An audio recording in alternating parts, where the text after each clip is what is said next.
Love over 9,000, J of all trade, overcome fear of phobic, red rhino, pain, shift crisis, overcurrent, John boy, pace, likes to watch, PT chemicals, Tef, Jeer, on YouTube, hello Steve, Junho. This was in Korea. Hello Belly. 미아님의 연주가 이 적막한 밤에 힐링을 뿌려주네요. 몽실오프님 감사합니다.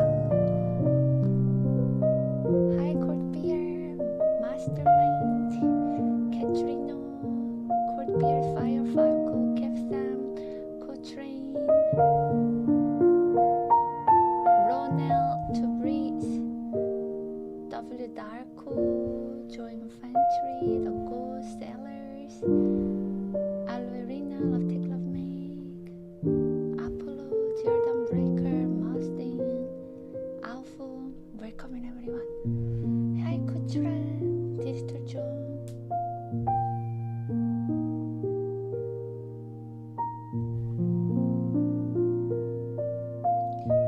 Hi Hagai. Music is still too loud. Hi, relax betting adventures. Oh, okay. Next song starting so we can start. Hi Boston Dome, how is everyone doing? Man, 11 a.m. so rough. So rough. I also didn't eat anything. No, I didn't have enough sleep. No. Yeah. Before going live, I checked like when I was last live. It was 7 hours ago, and I also didn't fall asleep right away. But yeah, it's good. I had coffee. I was really hungry, so before going live, I also had to cook breakfast. Yeah, and yeah, I actually put the video on. I came out of shower, and it was 11. Let me at least like let me like set up the stream, and it takes me like 15 minutes to set up. So I did set up and then put the video on and then I start getting ready and cook the breakfast to bring here. But sorry, but hope you're enjoying the music. Yeah, at least I'm here in the morning. I think from now on, instead of putting a certain specific time, I'm just gonna say go live in the morning as long as I go live before noon. I think that's better. Oops. Oh, so yeah. 11:59.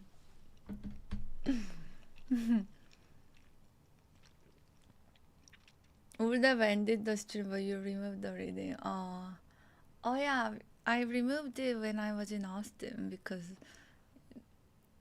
there is no such function that was set up there. Whatever works for you. Yeah, I guess so. Anyway, it's good to go live, Ollie. Let's so it's going to be, I'm going to be a student in this morning. And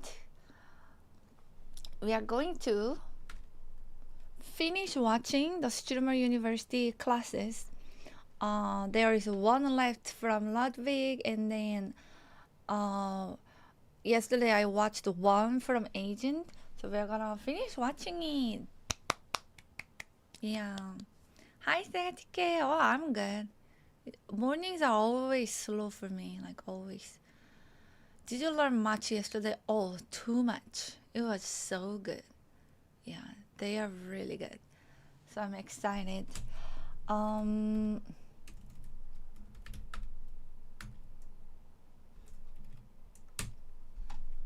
Lucia Sophia.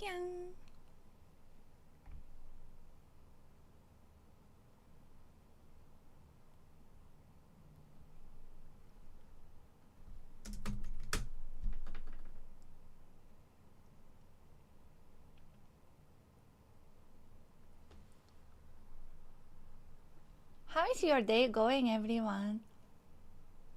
At work, or if you are in end of the day, did you have a good day? Homework from yesterday.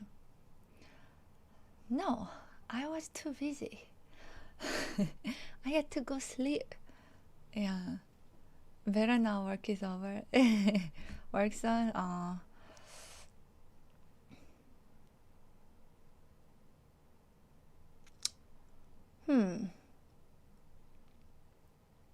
I don't think Agent has on his I don't think he has on his YouTube his classes, or am I wrong? Does he have any other different channel? Does he have a live on live?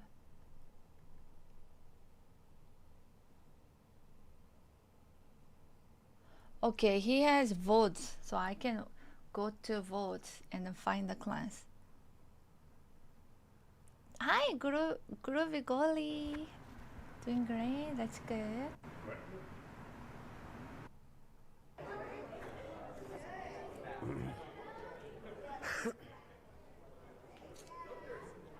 And so usually what I do, like, all right, I'm gonna watch the second day class from Agent. Let's go. More than halfway through workday. Nice. Oh, Pace, thank you for 10 gifted sub. I just realized, I just saw now. Thank you so much. Aw, thank you. Also, I think we can take some breaks mid-class to play something.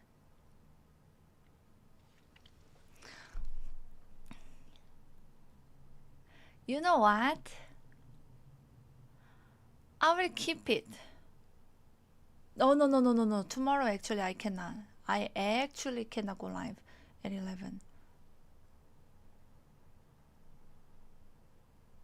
Yeah.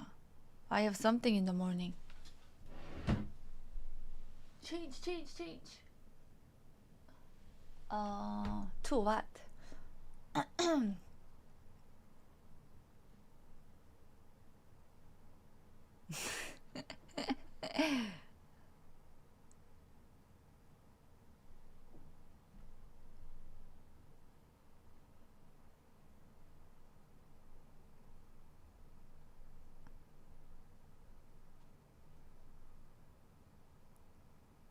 Hi, awesome.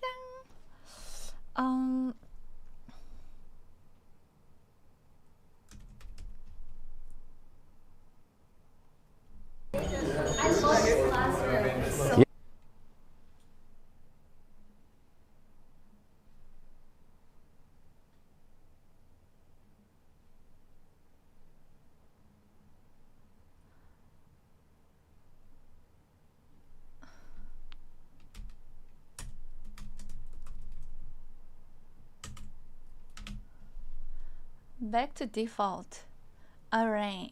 Hi, Jevin. How are you? Welcoming. Welcoming. Alright. I'm gonna... Good morning. Hope you are doing well. Everyone too. We are going to... I feel like a real student. Yeah. Attending a class in the morning. But we are gonna do this.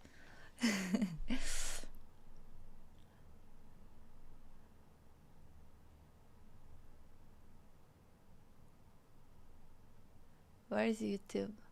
Oh yeah, I need to go to this scene. Alright, let's go. Yeah, this is my first time in this one. You had first time here? In this specific one, yeah. You had class today? You have gift bags? Yeah, we have it. I had class earlier. Better than yesterday, but after watching Ludwig's, it needs to be better tomorrow. Ludwig went crazy today. Dude, he's so good. But I heard it's good yours though. is good too. I try my best, Do yeah. you have a different lesson today? Or is it Yeah, I do. I'm gonna do something different each time. Oh my god. Yeah. What's up, man? Yo, get in class, my boy. Get in class. No, I'm going. All that sleep shit, man. Do that shit after Stream University. No, that's why I'm staying up. All that sleeping you talking about? Sleep later, nigga. Is the mic Right? volume Niggas don't wanna watch okay? you sleep. Video and my volume. Actually, I want to watch you sleep. Get in there. I'm gonna have a sit. From there. Let's go to I know where you guys are taking an hour here because we had to reschedule to show up. Hope you guys learned something today. So, do we have any new streamers here today? Okay, good. Do we have any seasoned experienced streamers here today? Nice. All right, so I'm gonna talk a lot about Lower money. more? And so usually what I do, last year what I did and what I kind of did in the last class as well, is talk a little bit about ad revenue, brand deals, things of that nature. And those are all relevant, all important, but those are all short term. You know, you do a brand deal today, you know, this is your brand deal for today. You know, you might get another one if you build relationships, but beyond that, we're gonna talk a lot about what your future as a content creator looks like. Does anybody in the room right now own a business? What's your business? Production company? Okay. A clothing brand. Yusuf? Okay, doesn't know. I'm starting a brand. Starting a brand. What's that, Flugger? What's up, man? I'm mic'd up. Keep in mind. It's alright if you mic up. Keep in mind that everybody have a lunch happening right now. Yeah. We do an hour, they have an hour after. Okay. Yeah, you go. All right. Surprise, all you guys have a business. All right, Streaming I is have 100% got the a glasses. business. And the sooner you treat it like one, the better you'll be able to take advantage of its opportunities. I know business kind of has some connotation like it's all about making money, but it's not. Sometimes it could be about impacting people. There's plenty of nonprofit businesses, their goal is not to make money, right? Your business goal, objective can be either to what? Entertain, inform. Entertain, inform. If you're streaming, you're either entertaining or you're informing. So today, this is the informing. I don't do this part too often, but I'm gonna walk you through what it's like to grow a business. We're gonna talk a little bit about, I'm gonna pocket watch somebody else's business. Then we're gonna get into tone. We'll talk a little bit about A&P. I'm gonna give you a prospective business that I'm probably gonna start in the next year. And then while I'm doing that, I really want you to think about what you may be interested in. And what the common answers might be is like a brand, maybe some clothing, but think outside the box. It could be whatever your interests are. And just to kind of get the ball rolling, I love racing. For me, racing is super fun. I just learned that this is a passion of mine for the past 2 years. And so as I'm getting more into it, I was trying to think about ways to monetize that. So I love energy drinks. I drink 12 a day if I need to. And so my brain thinks, well, 12 is an exaggeration, I saw your eyes. My brain thinks if I love energy drinks, maybe there's a way I could build a business around the thing that I like. Find something you really like. Keep it in your mind. It could be a couple things. It could be running. Maybe you love endurance running. It could be editing. Maybe you're a huge editor. Maybe strategically, you love thinking of the business strategy side of things. Whatever it is, just keep it in the back of your mind, because as I talk through some of these concepts, I want you to try and relate it to how it's going to apply to you. Oh, the wrong slide. Sorry. Yeah, that was a different talk. I would like to start by saying you don't own nothing. You don't own YouTube. You don't own Twitch. You don't own Instagram. You don't own TikTok. Who here has been a victim of being... This is very interesting because I can tell that he has very like a business mindset to some people, it comes more like, I feel like it's like some people's nature. Even when I was at like grad school or college, some people just naturally would think about like business idea. They were very creative in it. They had the drive, and yeah. So it's very nice to hear. Pace, thank you. Oh my gosh, thank you so much, Pace. I appreciate it. Yeah, every streamer owns their own business. That is true. Yeah, that is true. Every single streamer are self-employed. Yeah. But yeah, the top streamers are very business minded. I think you have to do that, be like that. Yeah, and then have a team or learn to do that. Yeah. But anyway, so I think like it's very interesting. It was so interesting to listen from him. Yeah.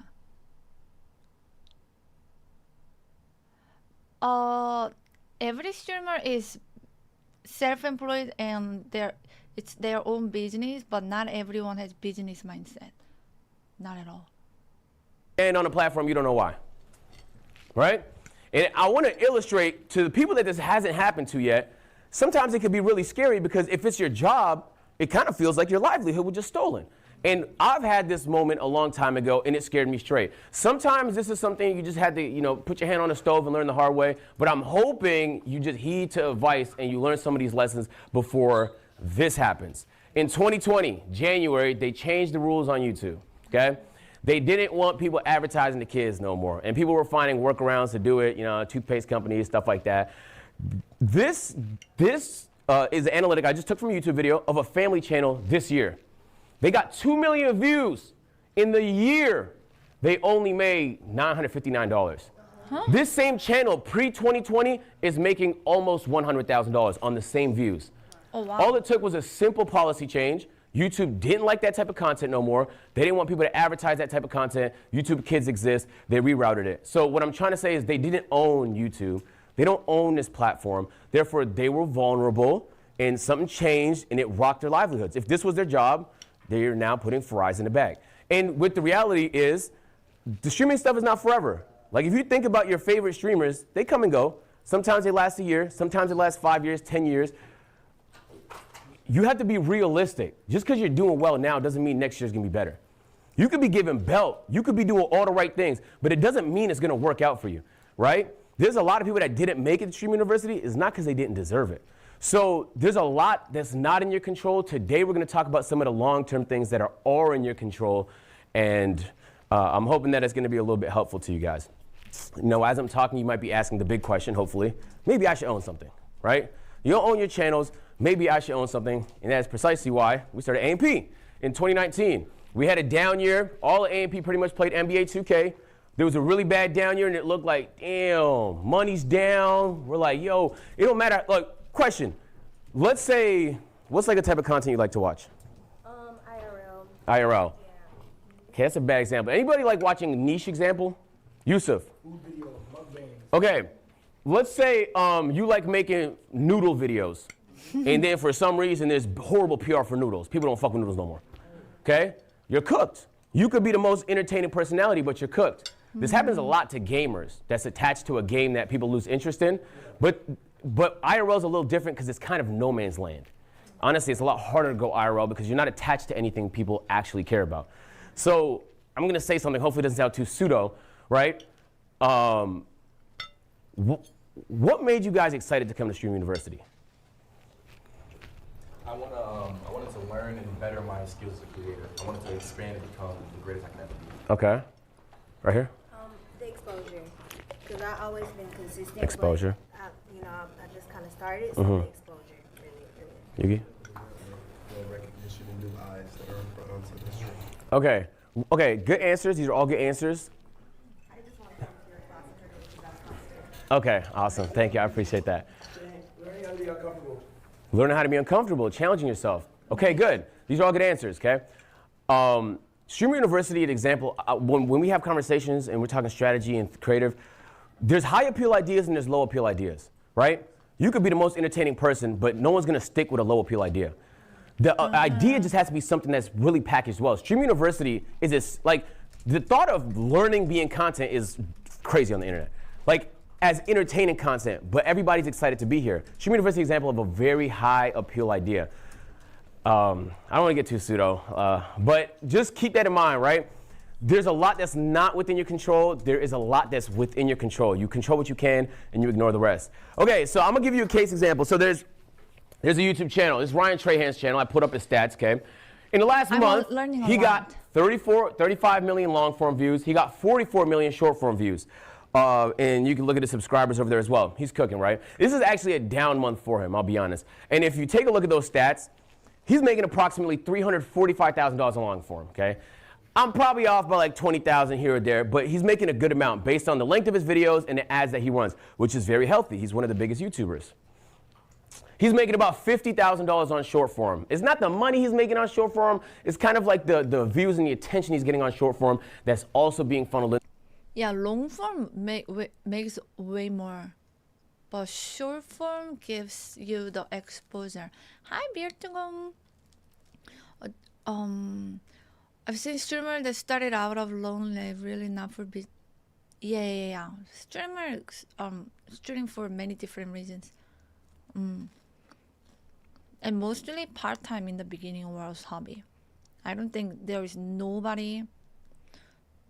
There might be, but most people, like, if they are realistic, like, they wouldn't think of like starting stream thinking they can be like full-time right away. I don't know. It took me a while until I discovered 1 month that I wanted to be full-time. Yeah. Yeah, lower appeal ideas are important. To his long form. When you're a streamer, think about the content you make. Like, people have to see you. You know what I'm saying? People seeing you is currency. Just because you haven't made $1 from a clip doesn't necessarily mean it's a bad thing.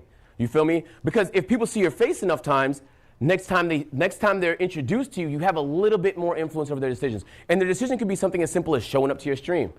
You know what I'm saying? When you have a brand deal, it could be as simple as supporting the brand. When you have an event, it could be as simple as buying tickets. The more people see your face, the more likable you are, the more people you're doing things that provide value, the better received it will be.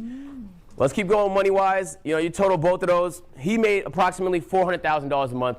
Who here thinks that's bad money? It's phenomenal money. This actually is where a lot of people stop.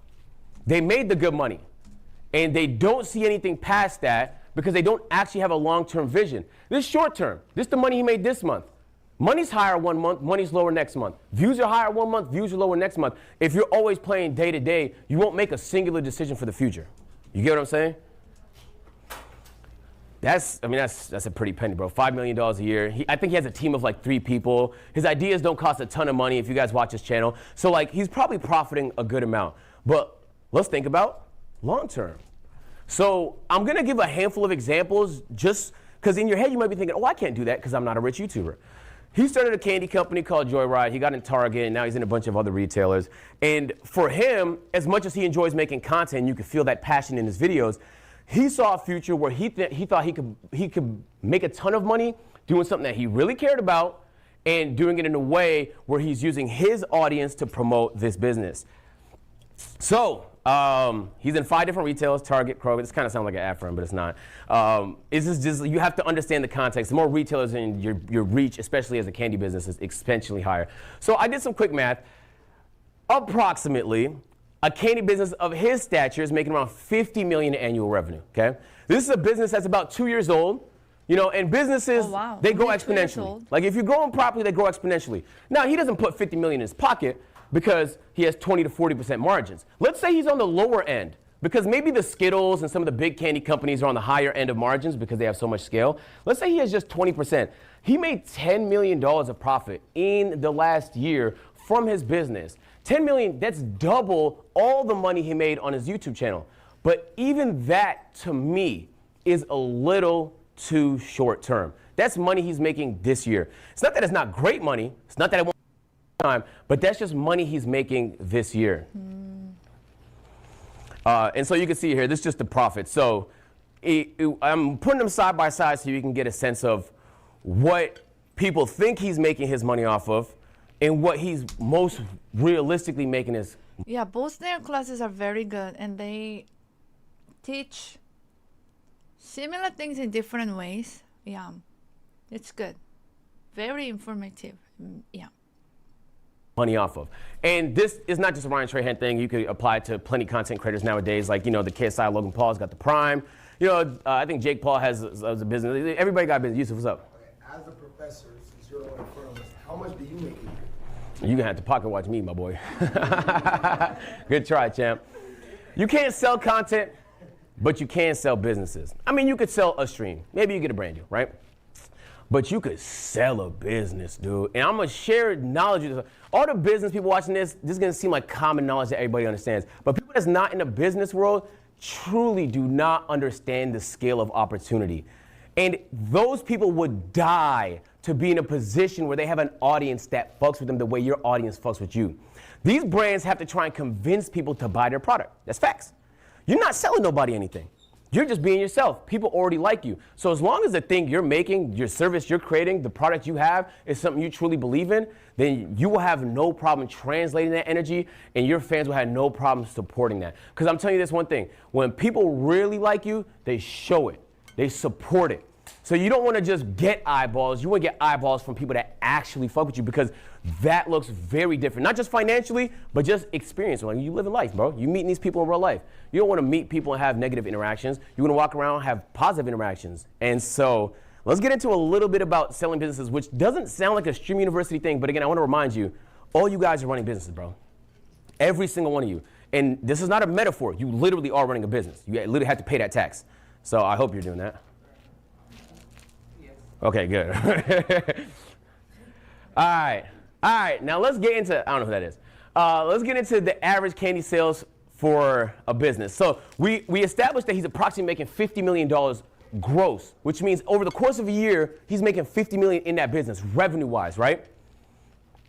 So usually when you sell a business, there's a multiple. So if I'm selling Ryan Trahan's business that makes $50 million a year, it's worth 5 times that amount on average. You can negotiate that, which is $250 million. This is the number you usually see when you look at a Forbes list and they say someone's a billionaire. It's the net worth. So it's the stuff that they own, but it technically isn't worth anything till you sell it. So his business makes $50 million a year, which is already amazing, but look how much it's worth. That's $250 million. Now, realistically, he doesn't own the whole thing. He owns a big portion of it, probably a controlling share, so he can make all the decisions. So there's no suit. I mean, we've probably heard some horror stories of people that let in suits and then they took over the business and they ruined it by trying to milk it for profits. You want to try and maintain control. That's one thing we genuinely believe in at A&P. You give that away and you lost your creativity, you lost your sauce as a content creator. So let's say he owns half of this. That means he owns a business worth $125 million. That's what he puts in his pocket. That's technically what he owns to the government. That's $125 million. Now, to make that same 125, now let's say he sells the business, right? Let's say he grows the business to this point and he sells it to, I don't know, the Mars company. All right, they make chocolates and candies and stuff like that. It would take him 25 years of making content today and every day till he's about 50 to make the money he can make in 3 years just growing a business he truly cared about. So, and I know not everybody here is really money hungry, but I really want you to understand, money hungry people, they're just greedy bastards, okay? We're not focused on them. Money is the thing that makes your dreams possible. It's not just the thing you could do to buy a nice fancy house. Maybe you want to do something nice for your mom. You have ideas in your brain. Completely neglecting the business side because you're only focused on creative, you're putting yourself in a situation where you're eventually not going to be able to afford some of the brilliant ideas you have in your mind. Stream University is a crazy idea. I imagine it costs millions of dollars. He rented an entire campus, bro. He rigged it with his own internet. Like, it's not cheap to do some of these things. And as much as you want to get brands involved to help subsidize the cost, realistically, when you own a business, the upside is all yours. So if you ever heard people talking about equity, this is what they're talking about. They're talking about actually owning something of value. And it almost sounds like this can't be you. On God, it can. There's no reason why this cannot be you. There's genuinely no reason. Don't let anybody make you believe because this number feels like it has a lot of zeros that you're not capable of growing that, right? Running a business is like anything else. It's a skill. Being entertaining, that's a skill. Being funny is a skill. Editing is a skill. This is just something that you're gonna have to work on. The more you work on it, the more capable you are, and the more you'll be able to maximize your content and your audience. And congratulations, you guys are streamers, so you have a buff. The average company has to spend 20% of the money they make on marketing. They got to promote it. There are some companies like Tesla that are famous for not doing any marketing. Like you won't see ads for Tesla ever. But then there's the opposite. I see a Kia ad everywhere I go. You walk in the airport, there's a Kia. You watch the NBA game, there's a Kia. There's some companies that have to max spend to get in front of people. There's some that don't have to spend at all. Congratulations, your business is one where you genuinely might not have to spend at all. You might not have to spend any in marketing because your audience is the marketing. It is. And I'm telling you, so let me tell you a quick story. When we started Tone, we flew to Minnesota to go to Target office, and we had talked to them. And they were just, first of all, they were enamored by the whole concept of content creators creating a business. We came in there, we had a fire presentation, we prepared everything, and they loved it. And one of the main points that we can point to them and say is like, we don't have to spend a ton of our money trying to push this product. Because when they put it up on these shelves, they want to know that people understand what it is. And so just by nature of putting our faces on there, I mean, if you guys ever walked in Target, you've seen like Duke's face on one of the scents of Tone. But that is a serious buff, and you all have that buff, regardless of how big or small of a streamer you are. As you're growing, you need to be thinking about ways you can utilize this buff to try and maximize some money. This is an example of a couple businesses that more famously have used social media. So look, I'm gonna tell you this. Every business is now doing social media content. Facts or not? They have TikTok accounts, they're trying to seem hip, they're hiring people like newly graduates to try and make hit tweets and stuff like that, like in 2020 or whatever when the chicken sandwich is coming out. Even Red Bull, like they kind of sell energy drinks. They really just make cool videos, bro. Most of the time you see Red Bull, it's not because you're drinking the energy drink, this is technically their product, but you're realistically, they have encapsulated the idea of using content to promote their brand, right? When I see Red Bull, it's F1. When I see Red Bull, they own like 4 football clubs, bro. And so like as much as they do sell energy drinks, because of the power of their content, I mean, that's a 76 million views. That's a type of number that most brands will never achieve. You have to really understand content. The thing is, y'all are here, y'all are in the bubble, you understand content. This is your passion, you understand content. You're in a weird position where the people with money wanna be like you. If you talk to them, I'm telling you, I was at an NBA event, and I bumped into this guy. He was probably my age. Maybe he was a little bit younger. And he said, Agent, I love your videos. I want you to introduce you to my mom. His mom was some vice president, something of Coca-Cola. Oh, wow. So it's weird. You don't think the people with money are your audience, but they have kids that watch, one. And then 2, if they're in the know, they are in the know. That's just factually true. I don't think there's a business that doesn't know who Kai Cenat is. But it doesn't stop at Kai Cenat. I think building relationships, putting yourself in front of people, reaching out, making the effort is all part of that. But again, I really want to employ, like, you could get a Wendy's brand deal, but it's just better to own Wendy's, bro. It's just better. It's just better. And you just have to, like, you're going to, once you start, you'll be like, damn, I should have started earlier. Once you start, you'll be like, wow, I waited way too long. And you have a little bit of what ifs about it, but today is probably the best day to start thinking about it. And I'm gonna walk you through some of how I'm planning on doing that myself. So a little bit about Tone. I'm gonna explain to you how we started Tone. We started Tone with money. Then I'm gonna explain to you how I'm gonna start a business without money, so you guys get a concept of how that works, okay?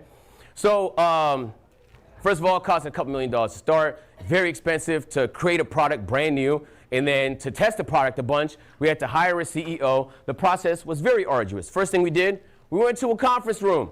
We chopped it up. We came up with the ideas of things we were passionate about. I shot out some ideas like maybe an energy drink. Phantom shot out an idea, maybe some food.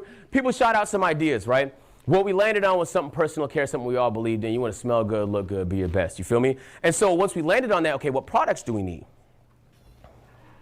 Actually, we hired a CEO on this stage too, because he's going to be the one that actually creates the product, stuff like that.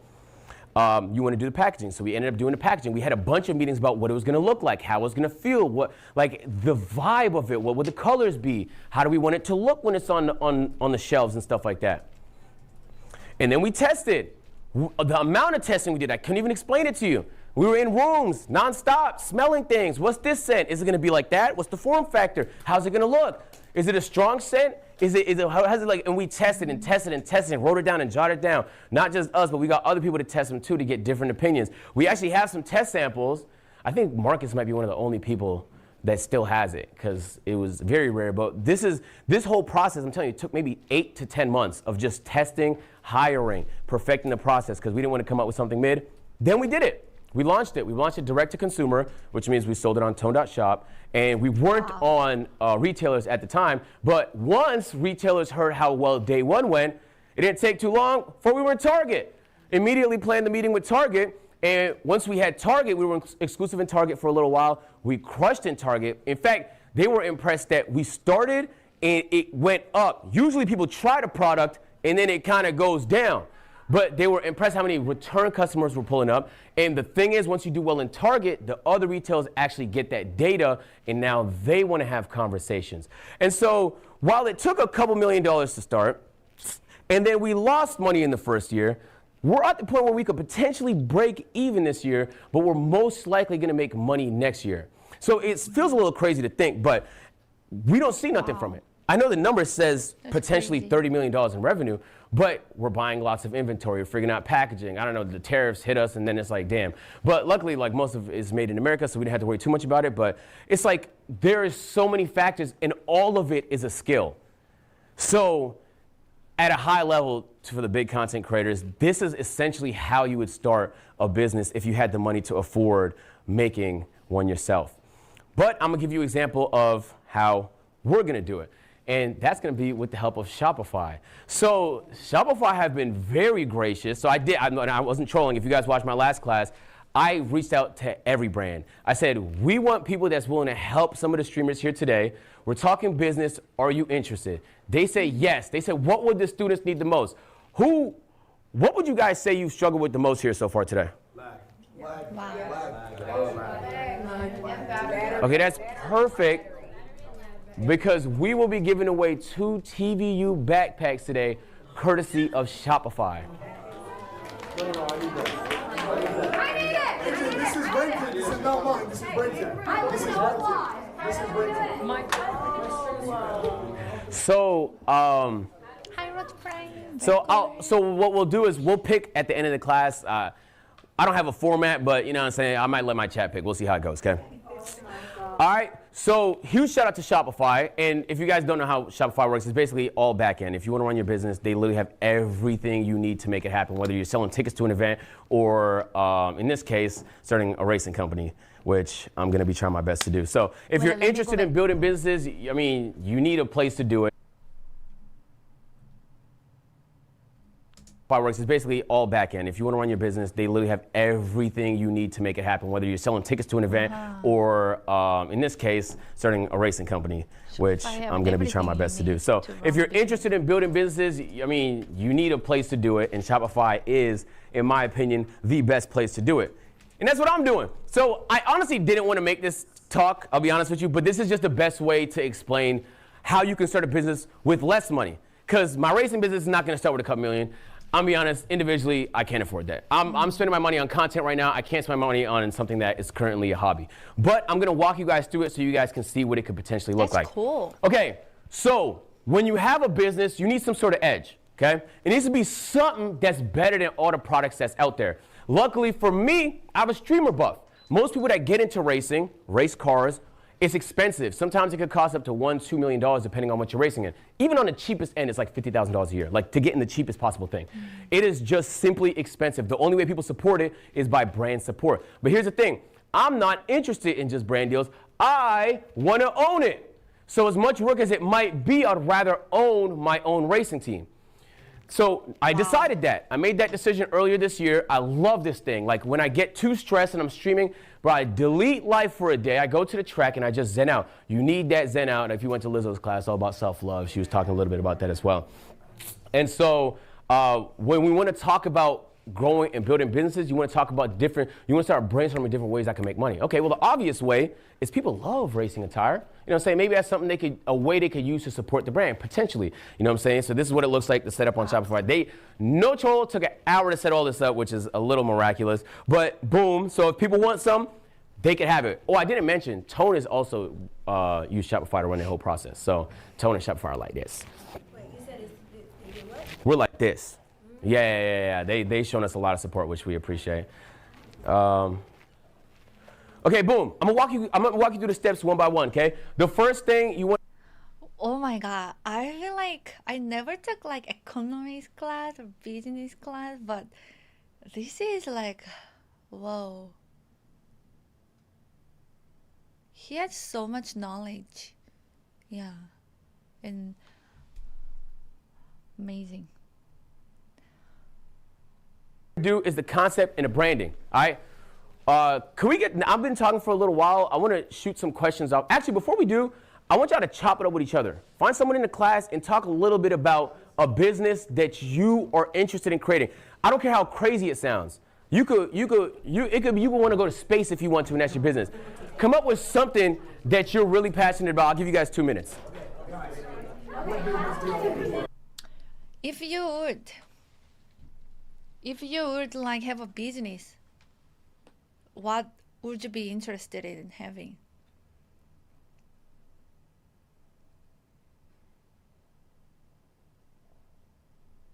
For me, the easiest and most relevant would be probably piano teaching.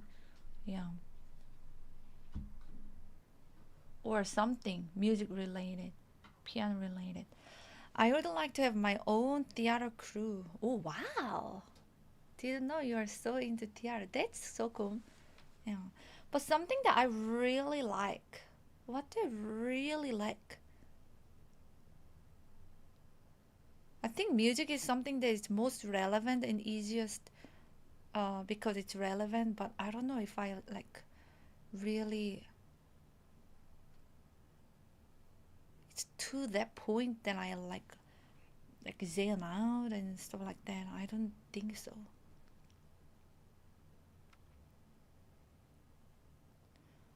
But it would be it would be something that would make most sense. He can do. He should try for teaching.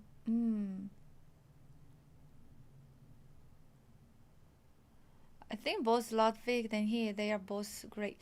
Actually, they could just go around the world and just giving like workshops, but they are doing bigger things than that. Yeah. Teaching outdoor courses. What is outdoor courses?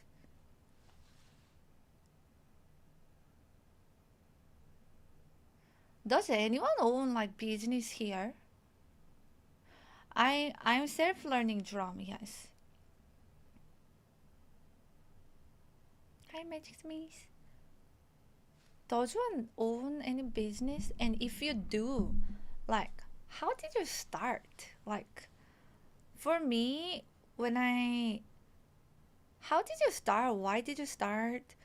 Like, what motivation drive you had? Like, when you didn't know, because like before starting a business, like, did you like study it or go to college for it without having any experience and knowledge? Like, how did you decide to even like start a business? Because that's kind of scary. Yeah. For me, when I decided like my profession, when I was like, applied to college, actually it was so hard for me to choose anything other than music because I didn't know if I would like it, if I would enjoy it. I don't know how is, for example, being a dentist, but I knew my talent in music, and I could kind of easily visualize what it would look like if I choose music because it's something that I have been doing since young. Yeah, that was one of the reasons I chose music too, because I was more familiar with it. But it's kind of hard for me to like imagine how people like decide to choose something so random that you never tried and decide I want to do that in life and go for it. And especially like running a business. You're kind of a brand already. That is true. Gaming, coaching, chocolate bakery. Oh wow.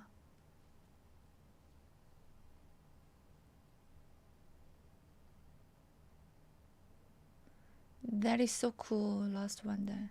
Yeah.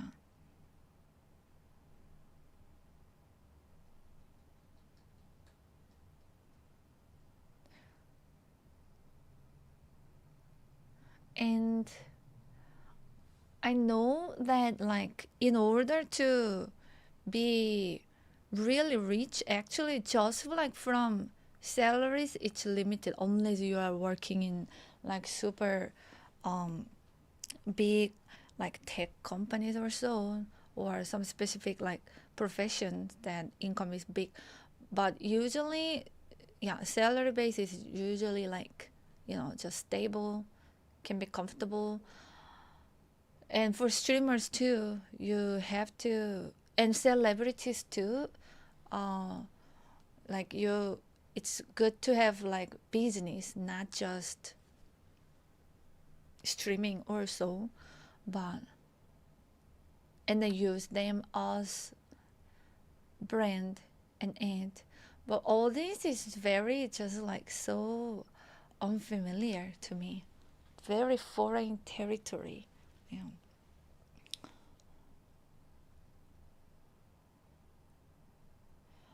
Loving games as I do, if I had a business, I'd probably own a studio making games. Oh wow!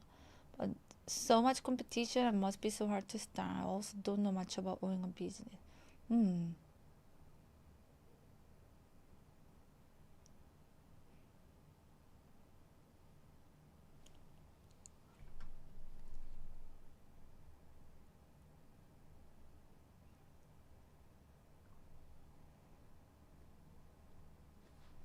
Let's continue.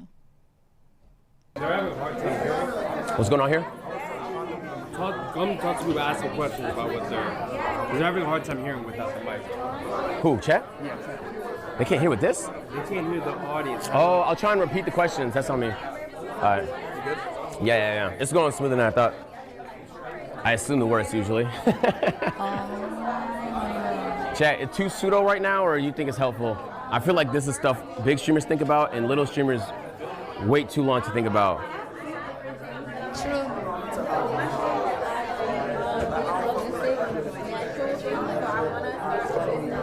Oh, they actually said the audience is loud. I don't know how true that is. Oh, never mind. Don't listen to me. I was just reading chat. Yeah. You probably got one guy. Or two guys like I always do. I also wonder if these things, yeah, big streamers think he's a big streamer think about, and small streamers take way too long to think about. I wonder if like they learn to think about as they grew, and then after reaching big, they thought about that because, or they started already with a big vision. Kind of curious.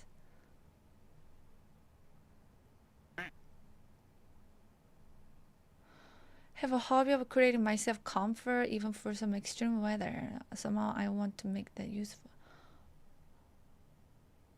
Like weather-wise, temperature-wise, you would make yourself comfortable somehow.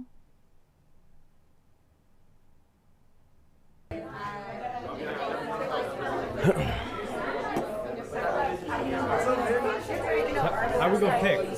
I have no idea. We might let chat pick. Dead ass. Chat, look around. You know what I'm saying? We're gonna ask some questions, stuff like that, so you guys can get a good. I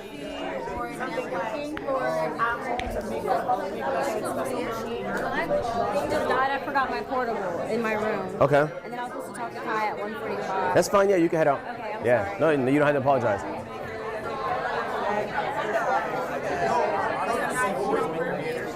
Ooh wee.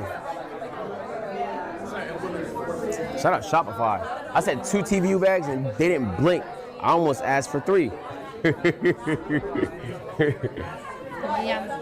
Yeah, someone says yes too quick in chat. You have to somehow have exposure to start thinking about things. Hi, DJMC, how are you? You have anything in mind?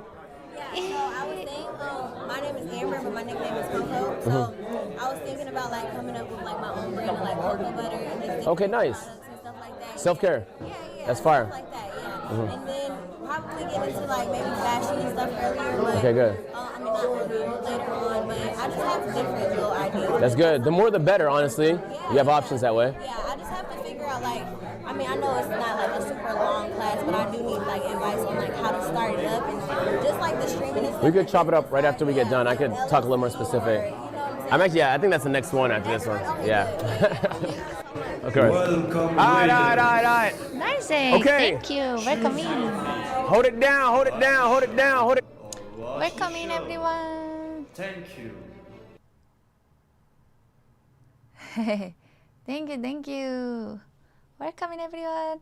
When are you going to teach piano?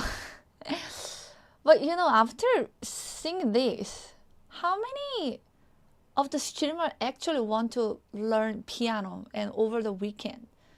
I think those classes that they are teaching way better because it's like applicable for everyone who is there, for like all students. Because before they are musicians or piano, they are streamers. Yeah. Oh, he did cooking stream. Nice. And hello, nice. Welcome in. Thank you for the raid and big shout out. He's an IRL streamer and variety streamer in Japan. It's super cool. You would have to teach how to stream as musicians more than teaching. Yeah, true.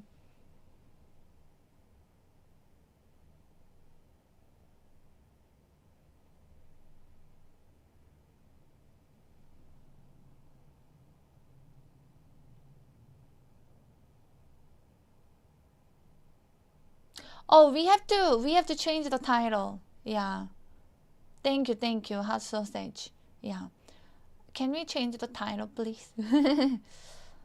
Or we can just put both. But tonight we are gonna mainly, I still have one class from Ludwig to watch, but I think most will be agent.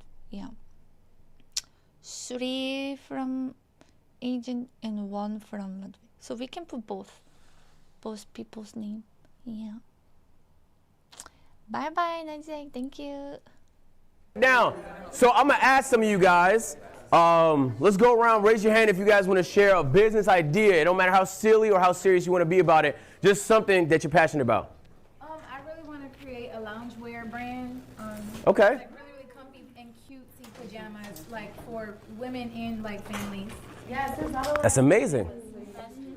Yes. I would want to make a brand called Calico Cup Pants because whenever everyone goes to the bathroom, sometimes you pee a little bit on your pants and you're embarrassed. But if you tell them that, oh no, it's just Calico Cup Pants, it looks like I peed, but it's just a brand, it's a thing. People won't assume that you pee your pants while. But it'll look like you did. Interesting idea. Like Supreme type shit where it's Supreme. All right. Yeah, that's a good idea. Right. So I'm like tech savvy, and I also really like coffee and caffeine, and I drink a lot of energy drinks too. So I was thinking like maybe like tech meets coffee, like make a nice looking like coffee maker. Okay. Something that's like. But that's really unique. I like that. Yeah. It's that simple though. You love coffee. It doesn't sound like something that you can make money off of. But why can't you start a coffee business? That's amazing. Okay, so naming and branding, these are all kind of subjective. I will say the main thing when we were talking about creating tone was we wanted to have it be like something, yo, pass me that tone. It had to be something you could say. We weren't gonna say, pass me that A&P beauty, you know? We weren't gonna, it has to be something that rolls off the tongue, bro. And so that was, we had it, no troll, I think we went through 100 names. And it was like a March Madness bracket. And we got it down. That's how seriously you have to take this. We did the same thing when we started A&P. We went to freelancer.com and we put up a post. We said $2,000 for logo. And no troll, like 20,000 people responded. It was, I don't forget what it was, but we were there in Discord. It was a 3-day event, narrowing it down. We were all fried by the end of it. But that's how seriously we took this. Because once you decide this, it's kind of hard to change. Okay, like actual question. When y'all did stuff with the brand, like I know y'all don't have a lot of time for a lot of things. Did you guys actually do like all of this stuff? Did you have assistants and people? So with Tone, we were making all the high-level decisions. So we would meet in a room pretty much like once a month, and it would be like a full-day thing where we would essentially talk to, at the time, he's still our CEO. He's our CEO. But the first thing we did was hire him. So we actually sat in it's a very scary call. These CEOs are scary people. They're like sharks, bro. And they demand crazy things. Like, you have no idea how good they are at negotiating. They can convince you you're about to die tomorrow. They're very, very good. But we went with the guy that we trusted the most. There were people that had crazier like resumes and stuff like that. We worked in this business, that business, sold 10 of these businesses. But we just went with the guy we could trust, because at the end of the day, we let you into our business, we're like this now. It's hard to remove someone once you let them into your business. And so if this the guy we're expecting to help run the show behind the scenes, the guy be somebody we trust, you know? But I'll say when you first start, these people cost a lot, like sometimes $500,000, sometimes $2 million a year. So but if you sell the business, you'll think, wow, they probably deserve more. They went crazy. And then you also kind of want to buy a domain, low key. Like you want to get something that's easy to, you know what I'm saying? And this actually applies to your names too. You know what I'm saying? If your name has mad numbers in it, or like, my name is Agent Zero with 2 T's, like it's confusing. Make it as simple as possible. My name is Agent Zero. Oh, okay, 2 zeros? Yeah, I bet. They can search it out. So I kind of had a question, because my business was like, what I wanted was to create like a safe haven for like kids, so that after school programs or like things across just the whole United States or whatever. And when I grew up, I had after school programs, and it kind of saved my life from just going to the streets or just doing stuff after school that I didn't have any business doing, because I was there for like 5 hours right after school, but it was fun. I wanted to go there. We talked about the Lord, we had fun with each other, it was bonding experiences, and it was free for me. But I want to do that as a business and have that across the world. I don't know how I can make money from that, because what if, do I not charge them for it, because I didn't have money. That's the reason why. So the best way to do something like that, that's a nonprofit business. That's not a business you should make money from. But what I would always recommend doing is creating an actual business, a profit business, because that's gonna fund your nonprofit. Right. You feel me? So as you know, this kind of feels like a selfish thing to do a little bit, right? You almost want to help people, not sell them things. But how many times have you needed help and the thing you were missing was money? How hard is it to get money? So to be able to get the money is actually gives you access. What you'll find is once you get the money, you probably will be lacking time. But once you have the money, you can just hire people to help with the nonprofit. Yeah. Okay, so the website continues. So, I mean, we got our whole website now. I'm creating a big racing company. It's going to be the next mega thing. I got my car on here with all the cool liveries and decals. It's going crazy. I'm really excited. I'm finding different ways to monetize my business here. And honestly, it was as simple as putting a prompt inside. Bro, no troll. I've never had an easier experience building this. We built it at 10 a.m. today. So that's how simple that was. You need no knowledge whatsoever. The second thing you want to do, and you mentioned this earlier, is you want to incorporate your business. Let me explain a concept just if you've never seen a business before, okay? You are right here, okay? This is you. This is not your business. Your business is, let's call it Twitch LLC, okay? Okay?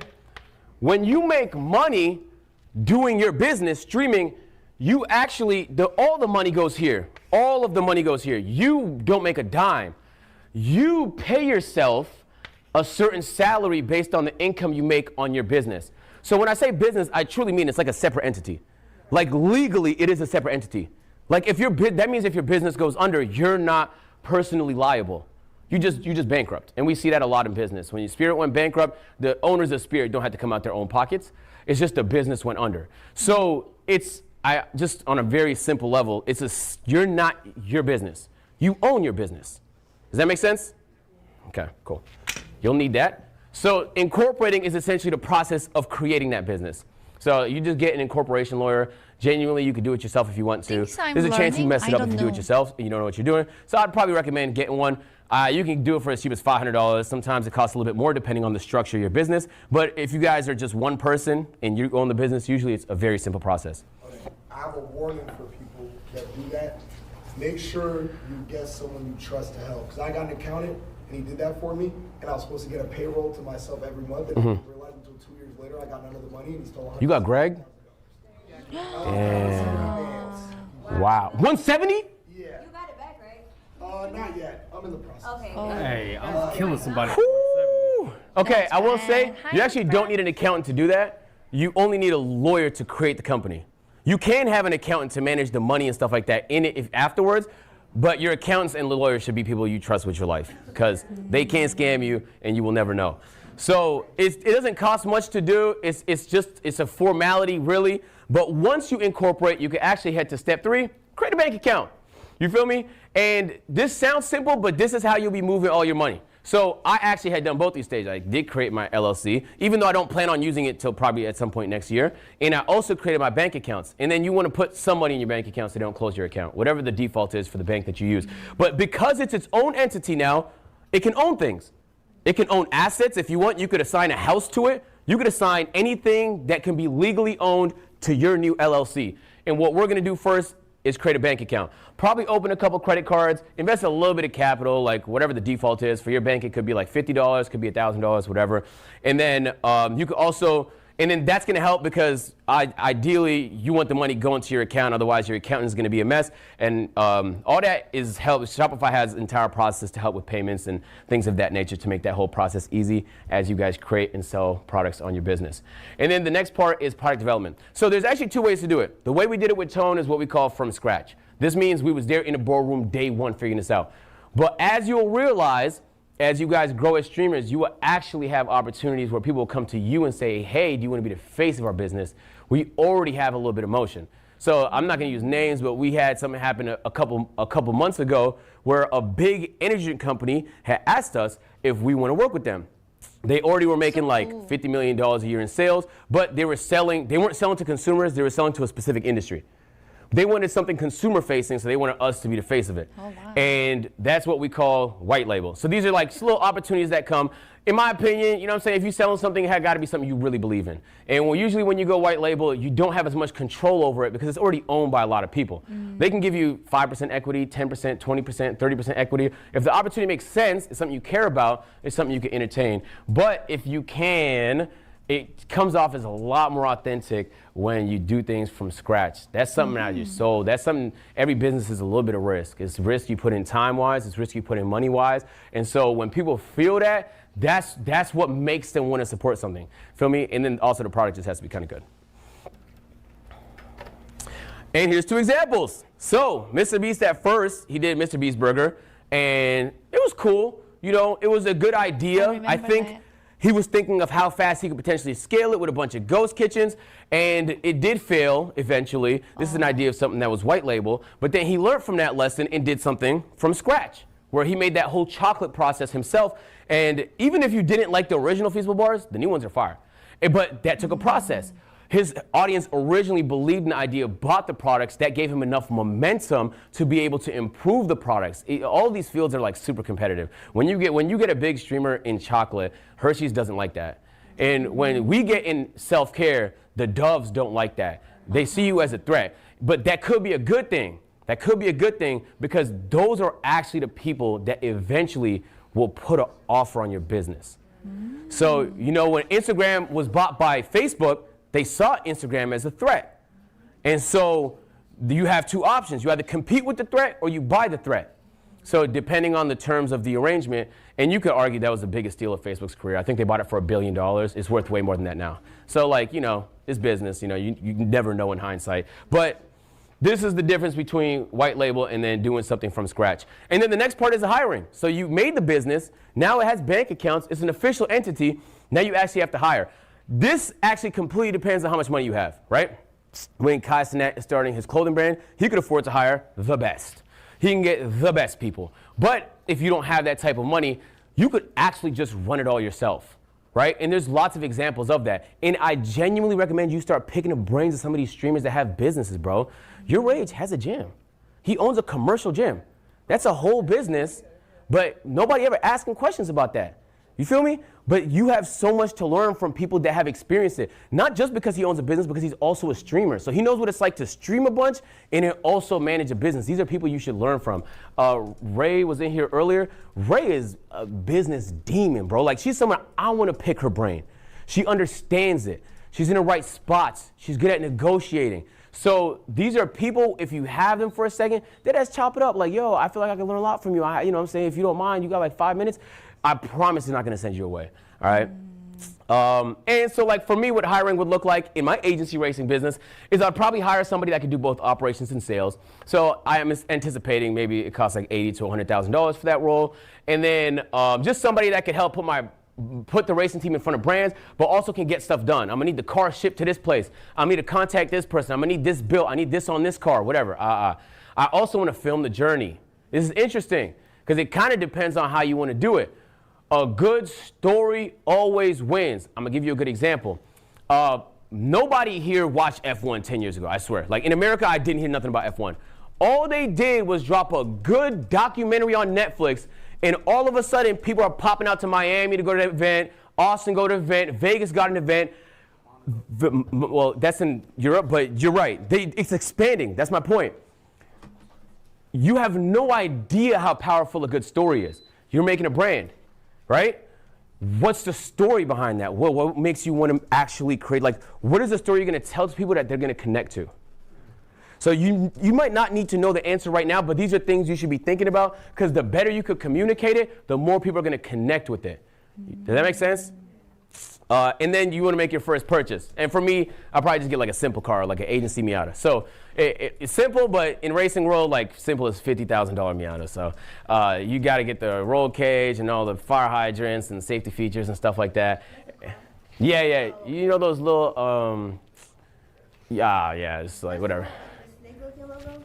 No, it's the Mazda. Yeah. But anyway, besides the point. Passionate about it because you're smiling while you're saying. Bro, I want to be in the track right now. When I was coming here, I hit up Payne because Payne also has an automotive company. And I said, yo, you trying to drift? You want to do something? And we almost shipped our cars out here to do some stuff, but we just didn't think we were going to have time. Yeah, but that's how much I care about it. It's very fun. Yeah. Since when this is React Stream? I think we can do time to time. There's so much good things to learn. And I have seen like shorts and pieces and bits of these classes from Ludwig and Agent Zero, and they were really good. So I wanted to actually sit down and watch the whole thing since I wasn't there. But I think like we all can learn. It doesn't have to be only for streamers. There's so many things like everyone, it can be like beneficial for everyone and anyone. Even if you are not interested in having a business, you know. And not all streamers will want to run a business. Yeah. But at least I think being inspired or motivated or makes you think about a goal in life, I think anything that you can get out of those classes are good. Yeah. If we can get something out of it, then it's worth it.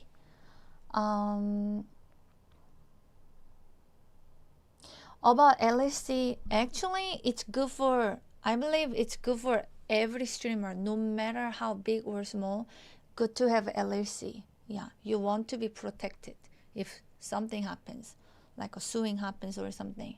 Yeah.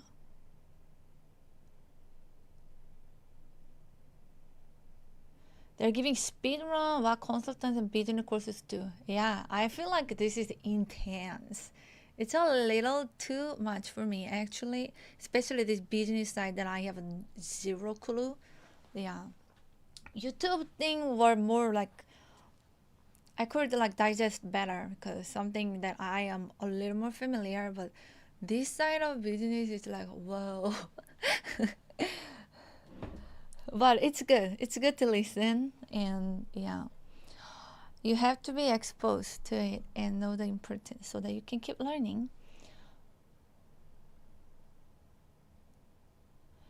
I think last year I didn't really watch all like classes, but last year like there were classes that were more for fun and content, but this year, at least from these two streamers that I'm watching, it's super valuable, informative. Actually, yeah, super useful learning information. They really, literally, the second like streamer university event was so yeah, it was like a big upgrade, and then it will put the pressure and expectation for the next one to be even better. Yeah. And now I think like people will say it's not just about exposure and have fun and content. It will be actually learning from big successful streamers. Yeah. And then it would like also help other professors who are applying next year, other streamers to, I think, prepare more. I think. Yeah, just like keep leveling up.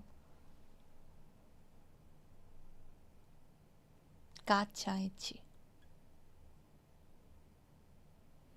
Hi, dang it, Nikki.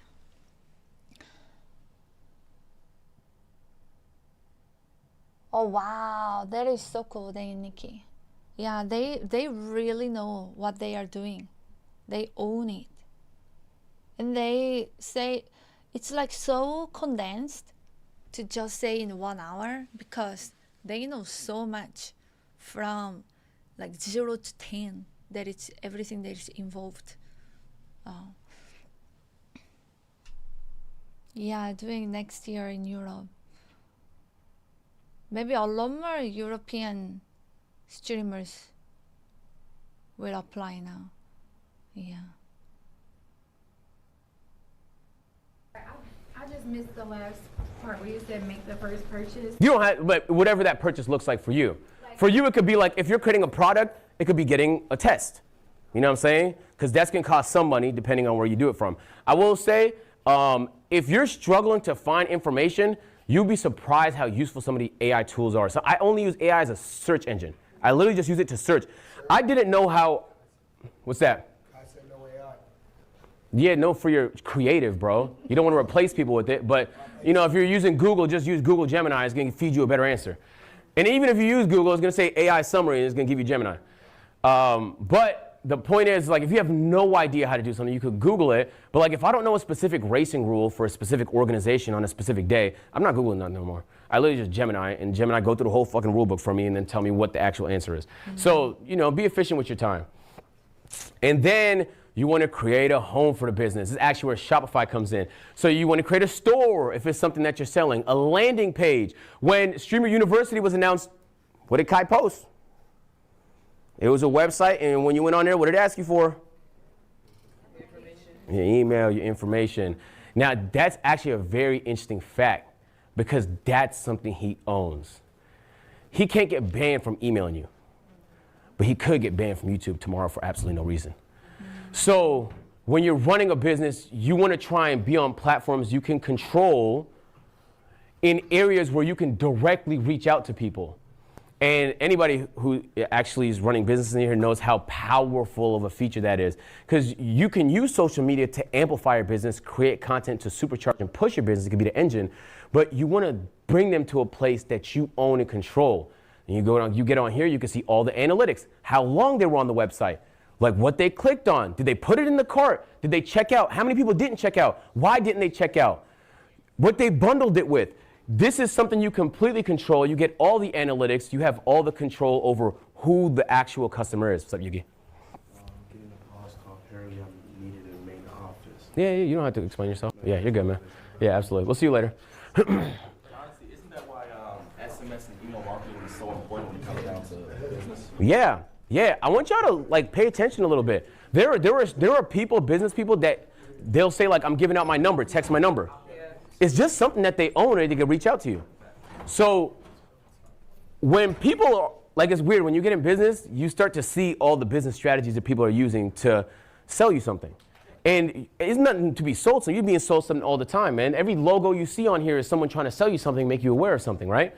So it's nothing to be sold, you just should know when it's happening. But as much as when you're paying attention to it, you can start applying that in your own businesses. So for me, what my business will look like is first I would set a schedule for where I'm going to be at, where I'm going to race at for the year. I'd pick them all out. I'm going to be in Michigan in January. I'm going to be in Florida in February at this day. I want to have a whole layout so when people get there, they know where I'm going to be at. Why? Because they could support it. They could show up to the event. What that's going to look like for me is people actually support the journey. If people are supporting the journey, not only does that feel good to you, But on top of that, it's good content, for sure. And then third, the brands see that and they're like, wow, this is a guy we want to work with. And depending on what your business is, that's going to be incredibly important. For me, it could also be selling some sort of merchandise. That would be like an accessory piece of revenue. But for T-Pains, for example, and Happy Boy Automotive, this is a big part of the revenue stream. They focus a lot on being able to sell these because it helps support the actual business.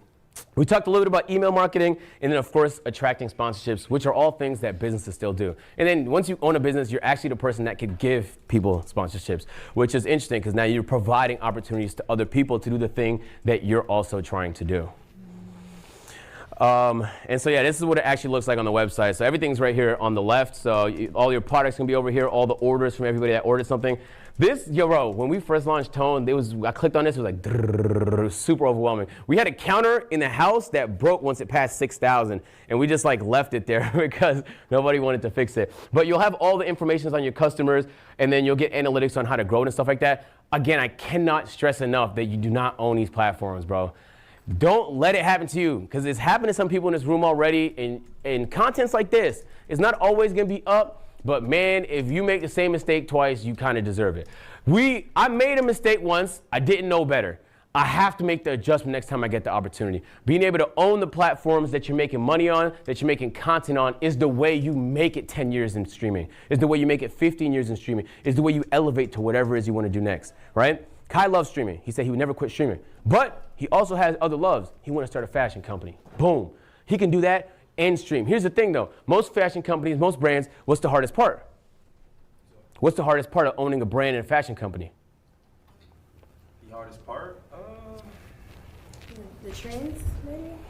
Can be. It's tough to keep up with the trends sometimes. Oversaturation. Anything else? People think it's cool. And what is that? Marketing. That's marketing. That's marketing. You control what's cool. This Red Bull sponsorship is working. I'm looking at this, like, you know, like Love Me, Agent Zero, and they are like super successful, super knowledgeable, super like good, and then teaching all these things with such an expertise, and then casually getting Red Bull, and I feel like, if those successful people are drinking, it might be helpful too if I drink it. I don't know. It's like working. It's so working. What the heck? I love this React content today. Class. That's good. Yeah, I'm learning a lot. I hope you guys are also learning, and it's inspiring and also entertaining. Yeah. Red Bull gives you wings. Yeah, it applies so much. So powerful. It's like just in your unconsciousness. It's working in me. Gives you the energy so that you can run and fly and achieve all you want.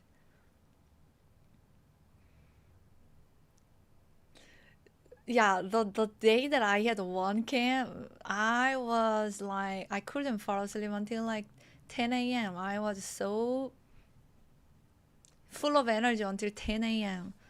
Yeah, that was the day that I did, community appreciation stream. I woke up early to practice for hours, and then from 2 to 9 p.m. I did community appreciation concert plus more piano, and then from 9 to I think 6, 7 a.m. I did cooking stream, and half of that amount of hours was actually cleaning stream. And then I still couldn't fall asleep until 10 a.m. It was crazy. Yeah.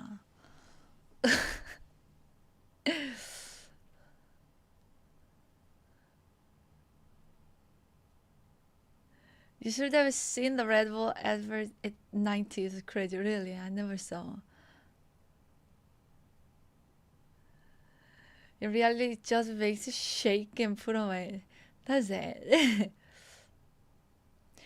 I remember like they were giving free Red Bulls in like library during like finals week, final exams week. Yeah, when students are really grinding to study.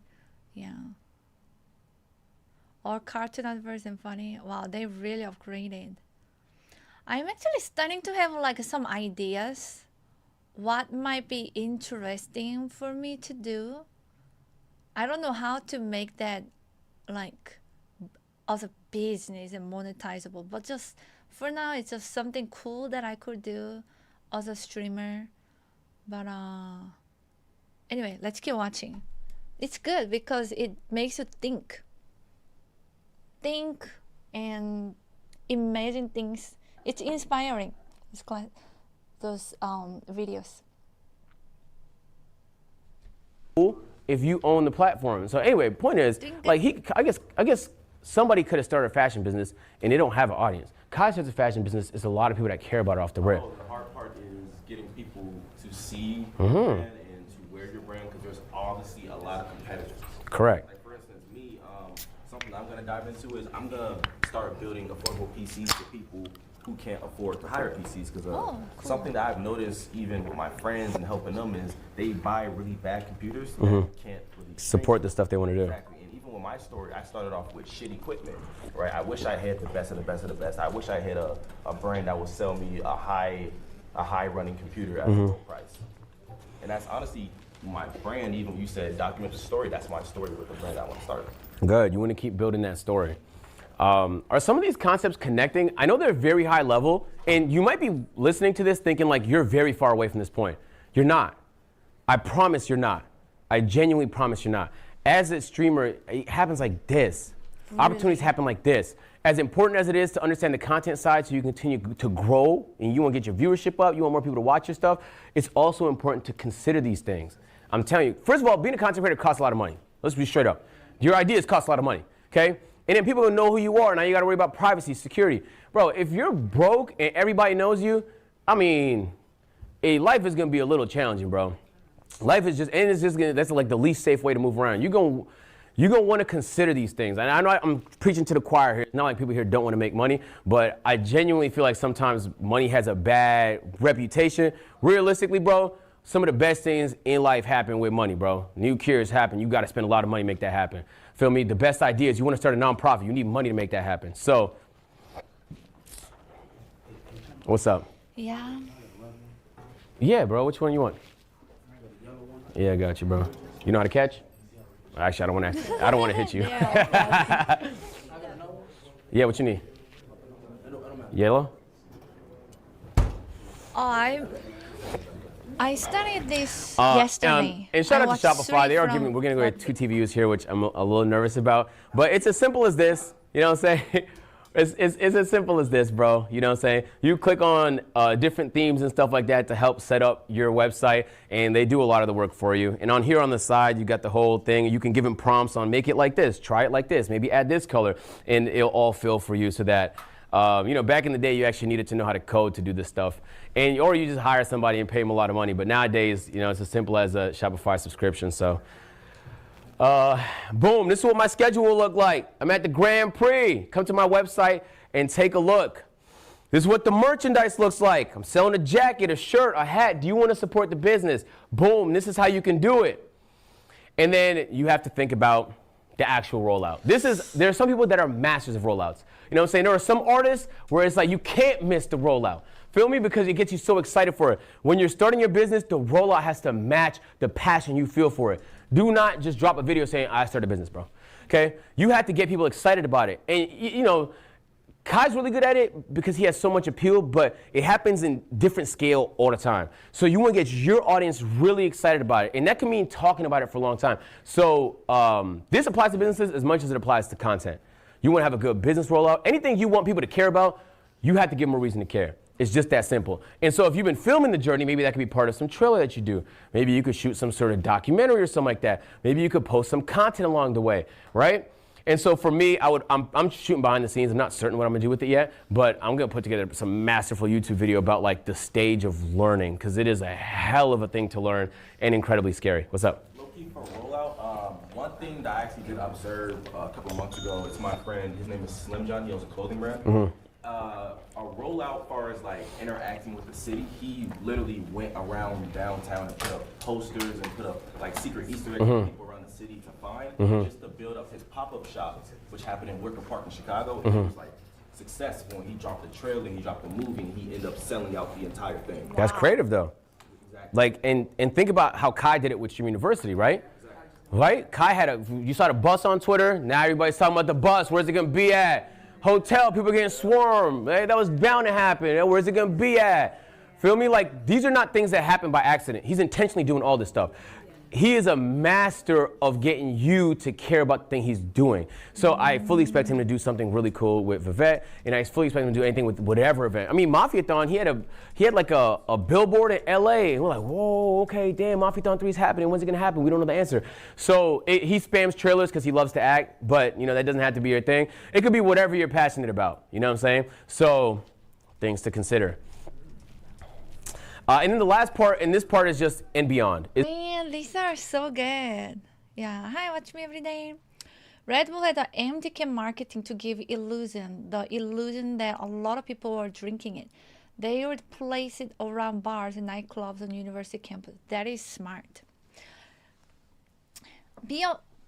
Sky being a master in getting people to care about what you are doing, that is so cool.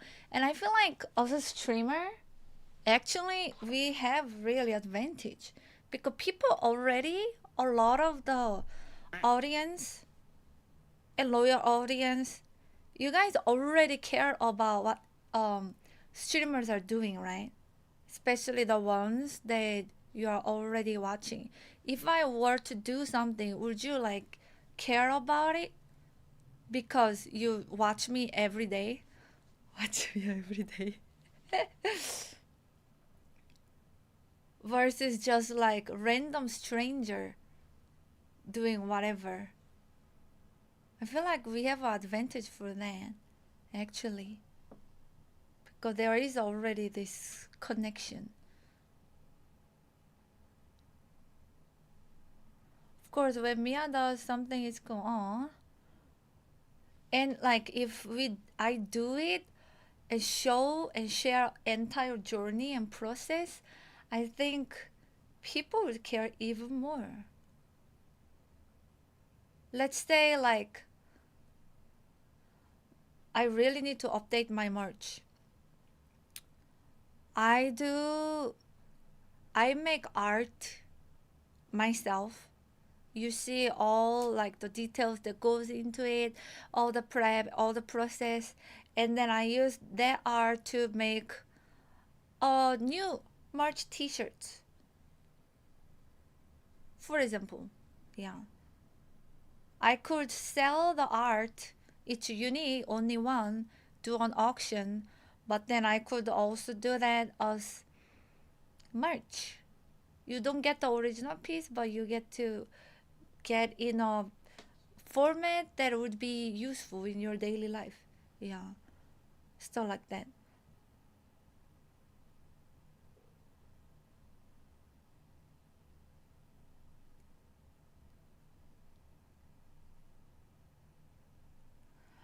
But I'm also thinking something related to music.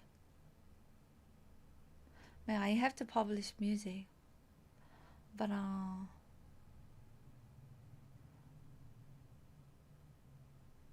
kind of depends on what it is to determine if your audience cares. I mean, not entire audience will care because, but I think some part of audience, that's already good enough.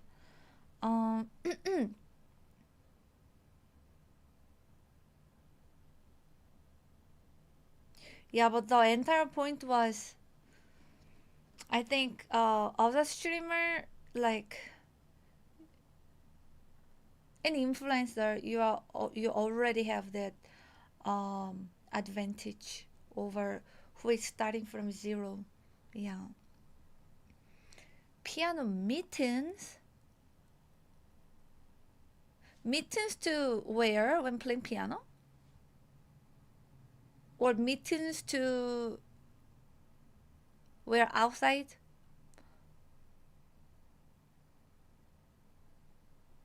You could make YouTube videos of you watching the classes and applying what you learn to the way you stream.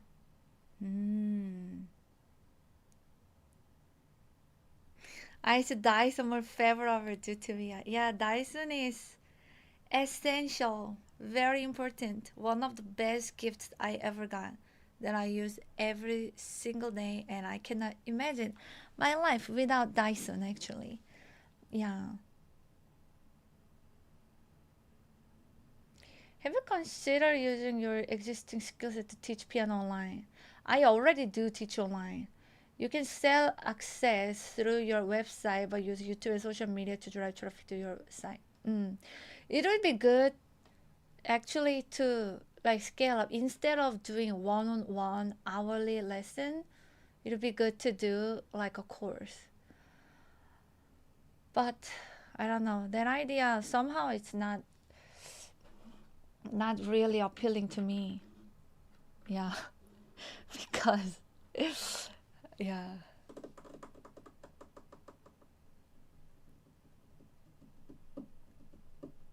Because I think about like what I'm not good at.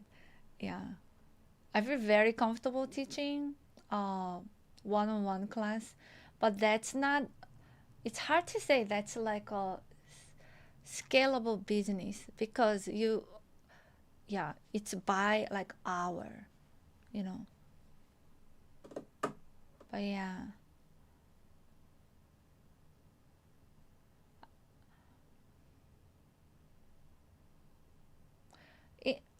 In the past, one thing that I did once, there was like, I don't know, maybe like 4 years ago, was a piano concert involving 50, me and my mods and the community. We pulled out a 2-day, all day long, 2-day concert, and then there were like 50 Twitch musicians who came and performed, and with short interview, like entire community helped to reach out to different music streamers for them to like apply. Yeah, selling sheets is one thing. I'm just not interested in making sheets. Yeah. I know it's good, but I just don't. I know many things I can do are good if I do, but I just don't have any passion for it. Yeah. Like the idea of doing that, working on it, like drags me actually.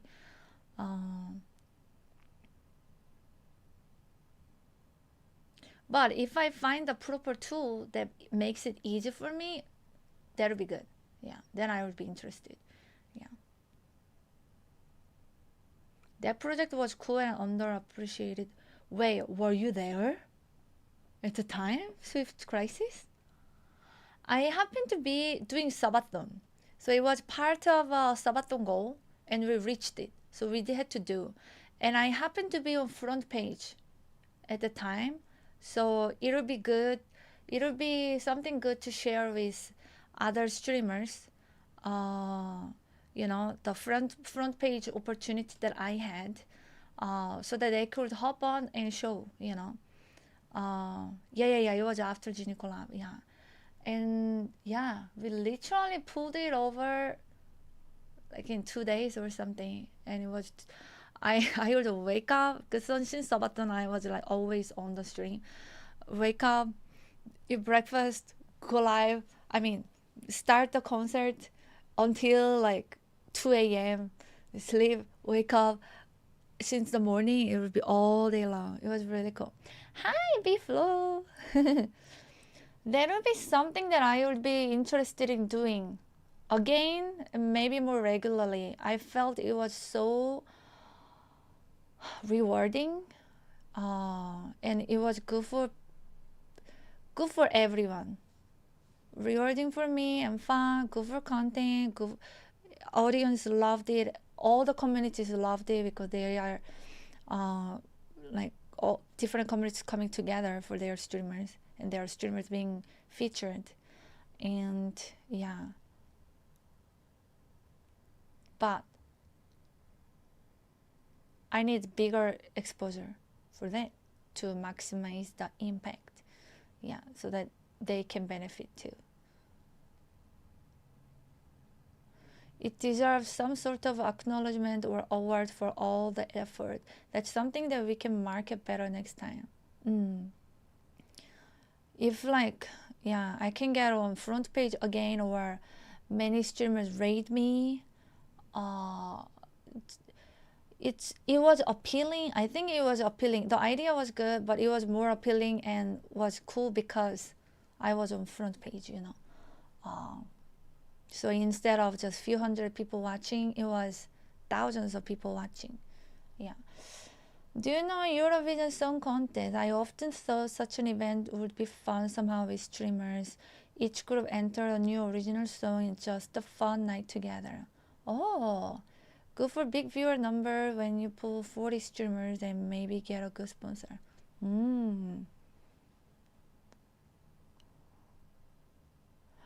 I only knew some Eurovision like songs, but didn't know about the contest.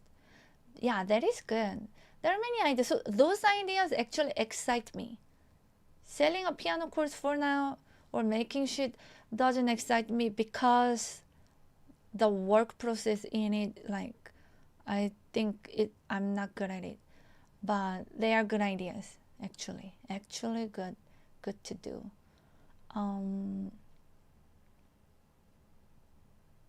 Aquapony. Hope you had a good day, Biflo.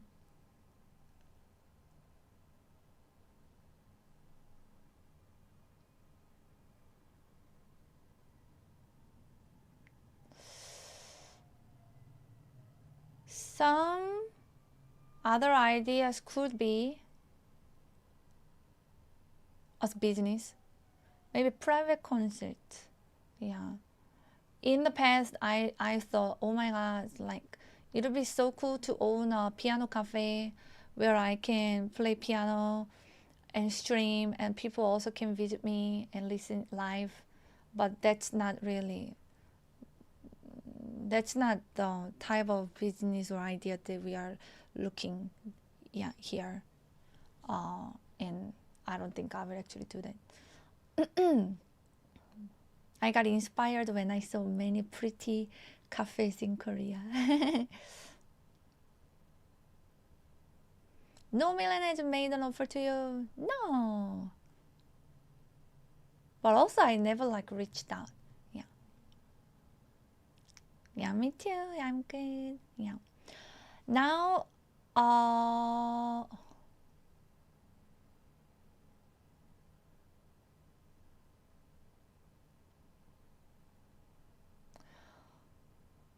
more like a founder than employer.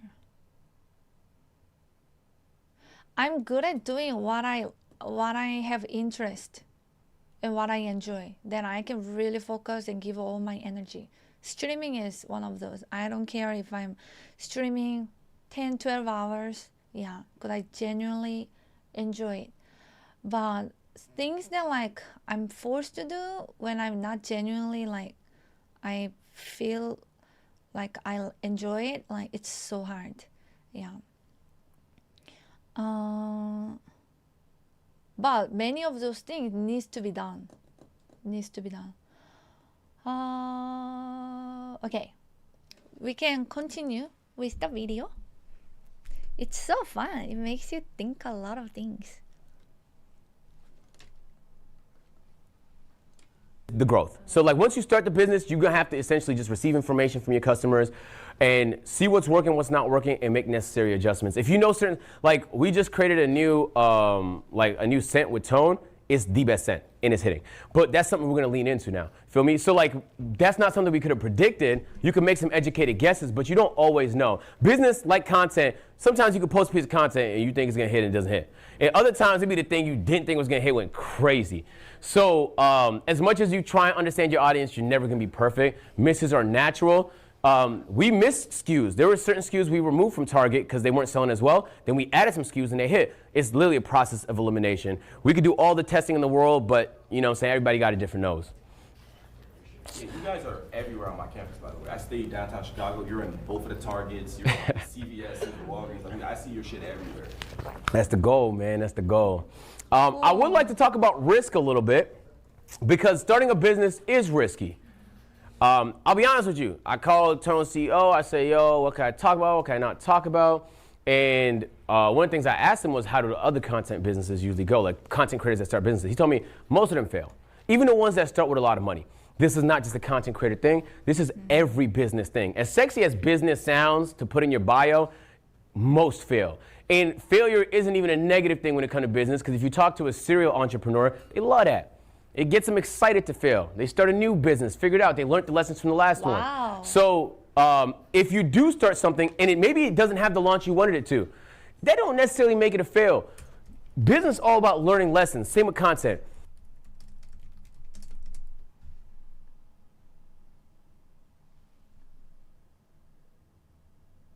You got to change the content. You got to make it better. There's a lot of parallels. They work hand in hand, and they work like this. They work like this. You have businesses trying to figure out how to be content creators. Think about how crazy that is. 10 years ago, imagine that. Imagine that. We have businesses trying to be content creators. I got paid to react to a Super Bowl ad this year. You know how crazy that is? I was going to watch it anyway. Like, they just want people to see their stuff. They want people to go and buy their stuff. You have the people.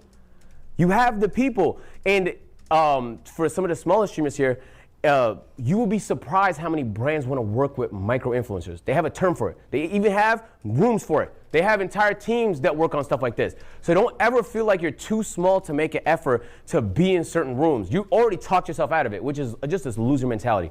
Like, generally, like, if I'm talking to somebody, I could tell they think they're about to lose anyway. I don't want to talk to you. I want to talk to the person that's excited and optimistic and is ready to execute. Because when it comes to business, everybody has ideas. And you know, you probably heard somebody say an idea that you also had that idea. It's just about who can execute it better. And the same actually applies to content. Genuinely. You will have the same ideas, mad people in this room. You know what I'm saying? I thought I'm going to do a TikTok before we start. I'm going to do a pass the phone TikTok. I saw 8 people passing phones, bro. I'm like, damn, all right, I'm not going to do a pass the phone TikTok. So, but it's like, everybody had the same idea. You get what I'm saying? It's like, who's going to execute it better? So in my head, I thought, like, whatever, I'm on everybody else's stuff, so it doesn't really matter that much. But you'll have the same experience in business. You will have people, if yours does well, that will copy yours. And you'll have people that you should be learning from. You should be copying certain things from. When Snapchat came out with stories, Instagram came out with stories. Instagram came out with stories. Twitch came out with stories now. Facebook stories. Everybody got a story to tell. So they're just learning. And the least risky thing you can do sometimes is see what worked and do a better version of it. Okay? So don't be too good to learn from others. You know what I'm saying? Don't steal now. But because business can be vicious. You'll have people that your business can be vicious. You know, be a good person about it. But learn lessons, man. Learn lessons. Whatever you're dealing with, I guarantee you were not the first. There's a blueprint out there. And then the bottom line, stop renting your audience, man.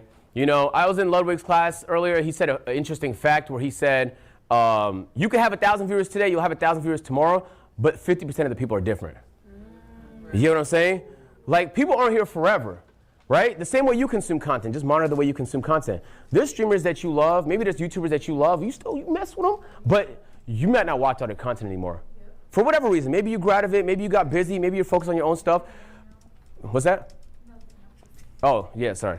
And so consider that in the way you consume content. Put yourself in their shoes, right? They might not be here forever. So at the end of the day, the bottom line, you got to entertain and inform, but you could rent the audience, especially if there's a platform like, for example, YouTube, where there's a ton of people on there. You want to execute, you want to be there in front of those people, but you also should own some of it. I really want to drill home how important this is. You will use so many products in your life. You will use skincare products and energy drinks. You're going to use a stand, and there's this TV. Everything here is a business that someone started. The connection that we can't see. Somebody made this roof, and they're a millionaire. We don't know who it is, a secret guy, right? There's a map maker over there. That's the business, bro. He makes maps. We don't know who he is, but he makes $50 million a year making maps. So you have the audience. You actually have done the hard part, and you're interested and passionate about conquering the hard part. The easy part genuinely is finding a way to connect it to your audience. If you're having these thoughts and you're thinking this through, whether it's something you start in 2 months, whether it's something you start a year from now, I'm not planning on starting agency racing until maybe next year at some point. But it's thoughts I was having late last year. You get what I'm saying? And when you think about wanting to do this for a living, who here wants to be here and then not be here next year? Everybody wants longevity. Everybody wants to enjoy this for longer than a year. And if you think about the lifespan of a streamer or a content creator, it's way shorter than you think. It's very hard to stay relevant. And that's why we see so many people farming bad clips. They just do anything to be in front of a camera. So longevity looks like looking years into the future, not just looking at the current moment, not just looking at what the stream is like today. You get what I'm saying? Take the same concept for business, actually apply it to content as well. Like you should have content 2 months in the future that you're excited about. Maybe you're planning. You should have content a year from the future. You don't have to be actively doing stuff for it, but there should be a North Star you're heading towards. And then a business is obviously going to allow you to have a direct relationship, whether it's through email, whether you could text the customer. Like once you ship a product, you even know where they stay at. You know who they are, what their tendencies are. So if you want to appeal to them, first of all, they're your audience, so you should probably know them pretty well. You should have a sense of like what they're interested in, the type of content they consume, and there's probably going to be a lot of overlap. If they're like anything like you guys are probably pretty similar, but that just means the business is going to be easier to sell to, bro. Right? If I don't know what I'm doing and I'm selling pens, I have a pen business, I have no idea who's buying these pens. Right? But when you have an audience, have you been in your analytics? They'll tell you how, well, the age, I think people lie about it, I'll be honest. But everything else, like, they'll tell you where they're from, they'll tell you what they're watching on. And if you're paying attention to all those things, you're still on a platform you're renting, but you're learning your audience. But as you know your audience better, you should send them to places where you own that platform. So I think I made the last slide. I had a guest appearance, but he's missing. We're good, Yusuf.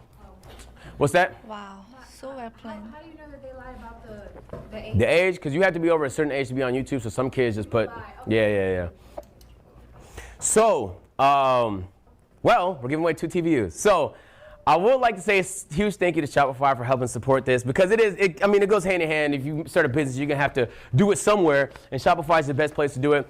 I won't lie to you, I know how much people have been struggling with connection. When it comes to streaming game, you're going to struggle with connection everywhere. Trust me, it's the biggest struggle for every streamer. So if you're experiencing it, don't let it frustrate you. Push through it, come up with solutions, talk to people if you can. And then also, you know what that means? You should get good with tech.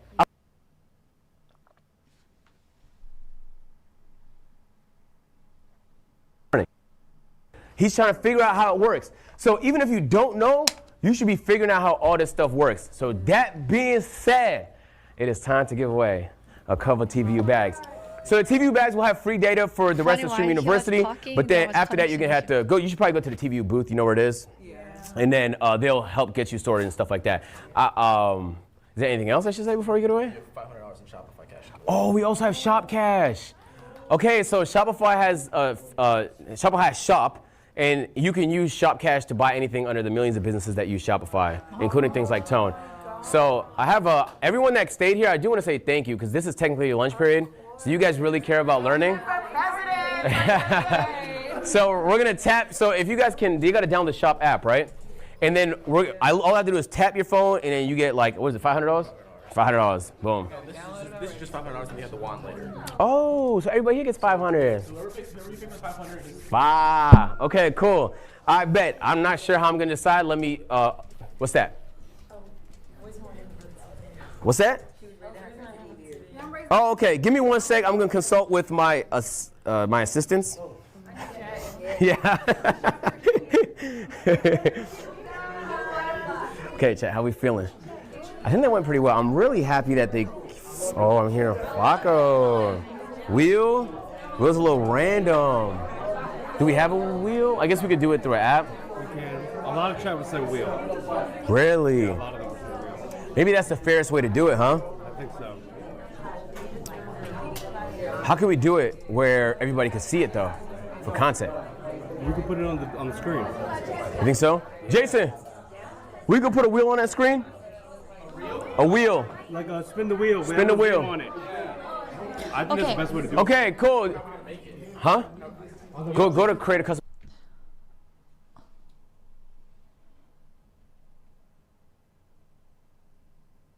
Let me catch up with the chat. Maybe you need to meet the right people for sure. Yeah, stream less and perform live for audience more, like in person instead of here. I came into this discussion too late. Oh no, all good. Yeah, I agree.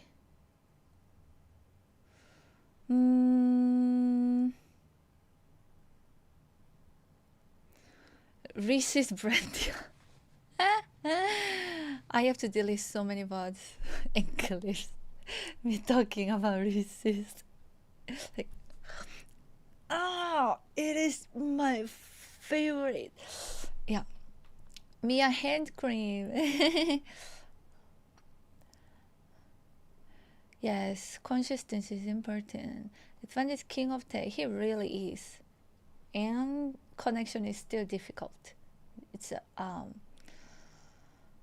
he does his best, but you know it's out of control sometimes, depending on where you are, especially convention centers. I started drinking. Hello, party bouncer. I started drinking Red Bull after singing on Mia stream a few times in order. How is that like? How has been the experience for you drinking Red Bull? I have been taking notes, actually a lot of notes. John SF, how are you? John is knowledgeable too, yeah. John was the first person, he's a IRL streamer, now based on San Francisco, right? He was the first streamer who told me about Moblin, the ultimate streaming app on iPhone when it was like not well known. Yeah. And that was like, how many years ago? When were we in LA? I think Sushi might have a word about tech. Oh yeah, Sushi also. There, I think like, yeah, both are really good in tech, both tech kings, but focused a little like differently and different gadgets. Yeah. Sushi is really like artistic. He used tech to, it's like artistic expression using tech. She hates Reese's in general for some reason. I would understand if she specifically said she doesn't like their white chocolate and peanut butter combo. That's really bad emo. But only then. I don't know. I never tried white chocolate and peanut butter combo. I just don't like chocolate and peanut butter combo. Yeah. I should make a video about Moblin. Do you use Moblin? Do you not use Galaxy at all? Yeah. His tech is crazy, but also so creative. And just how he's the, I think his one is like a one-man show. One-man production show. Yeah. I have a highest respect for Sushi. Yeah. It's been focused really on the camera and also content. I mean, camera, no, like quality and also content. Yeah. But he will have like other people, like cameraman and so on. But Sushi, I think he really genuinely like loves producing. Yeah. My main phone is Galaxy, but my streaming phone is iPhone. Huh. It's the opposite of me. My main is iPhone, streaming phone is Galaxy, but I wanna upgrade streaming phone to iPhone when the new one comes out. Yeah. I waited all this time. Why not to wait a little longer, right? Okay. Next lesson.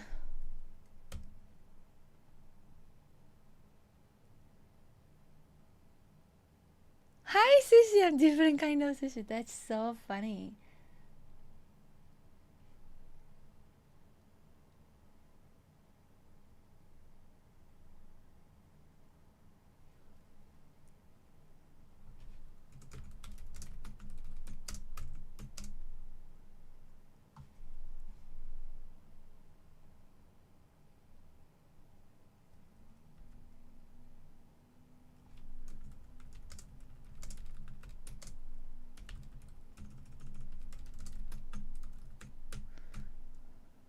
I think what makes me excited when I think about like ideas, I think it should be related to like there are ideas that I know if I do, it's good, right? And there are ideas that when I think about it, like I get excited. I think things that I do get excited when I think about it is like something related to like music therapy, seeing people happy and being helpful. That includes teaching piano too. Yeah. I like when I think about learning new instruments that I enjoy, super exciting. New experience and adventures. Yeah. And it doesn't matter actually what, as long as it's new experience and it's adventure and challenges and stuff like that. Always excite me. And so I need to think deeper. But yeah. Yeah, those like Twitch like concerts involving different musicians to have them get exposure and be shared. That's I find it as making people happy and being helpful, so it's exciting. And what is something that I can do that people need, that I can offer from my skill set?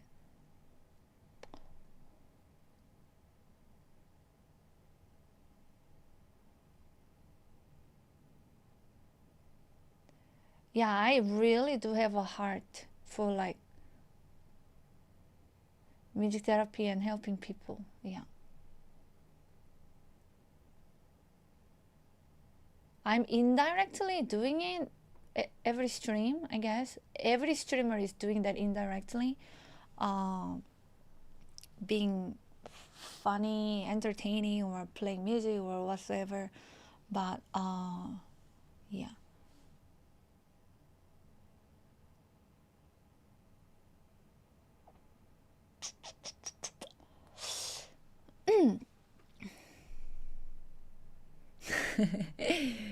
Brandy opportunity. Hi, holodeck dolls. My adopted cat did something. Oh no, I hope he's will feel better. Thomas Hawanik. Always chase what makes you excited. Yes, I think that's like the starting point. Yeah. Hi, Catalyst. I would buy popcorn if Mia endorsed a popcorn brand like the Gara popcorn. Oh, Gara popcorn is so good. When I was so addicted to Gara popcorn and I couldn't stop eating, did anyone actually purchase Gara popcorn? They sell everywhere in the US. Yeah, not the fresh ones, but at least like in the packaged ones. And they are good too.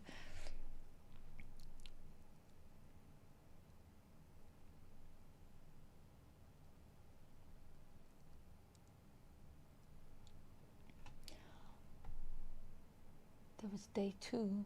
Let's go day 3. 7, 5, 4.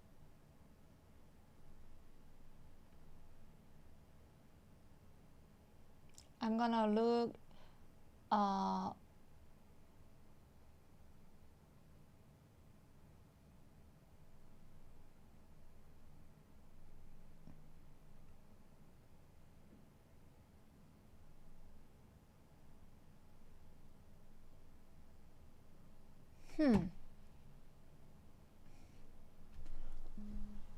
This is day 3 VOD, but I'm not really finding class.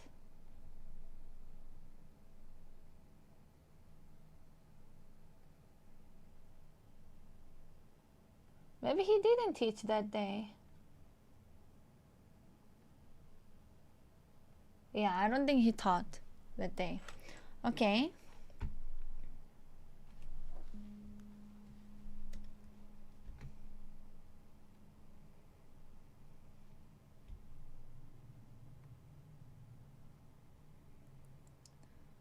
Final day.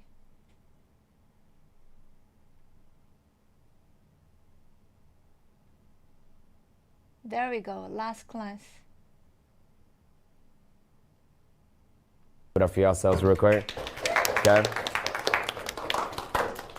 All right, so I figured before we get out of here and finish this experience, you're gonna go back home after this and it's gonna be life again. It's gonna be the life that it was before you got here. And I don't know if you've ever experienced this before, but in some places, it's just potent. You know, content is potent, ideas are potent. There's certain areas you're more creative. There's certain rooms I prefer to brainstorm in. This area right here, you will never experience something like this again. You will never have content this easy again. You will leave here and it will be a lot harder. Some days you might not want to stream. Some days you might be too tired. You're not feeling like it. But today I want to challenge you to think about what your future looks like beyond here. Reason why I say that is because I realized from my conversations, a lot of people that maybe were big on TikTok and Instagram, but want to get into like streaming on Twitch and YouTube and stuff like that. To those people specifically, I want y'all to really, really lock in here today, because if you don't come up with a game plan before you leave here, what's most likely going to happen is you will finish and then you will go home, and in a month's time, you probably won't be streaming anymore. You're gonna realize there's some parts of it that's not that fun.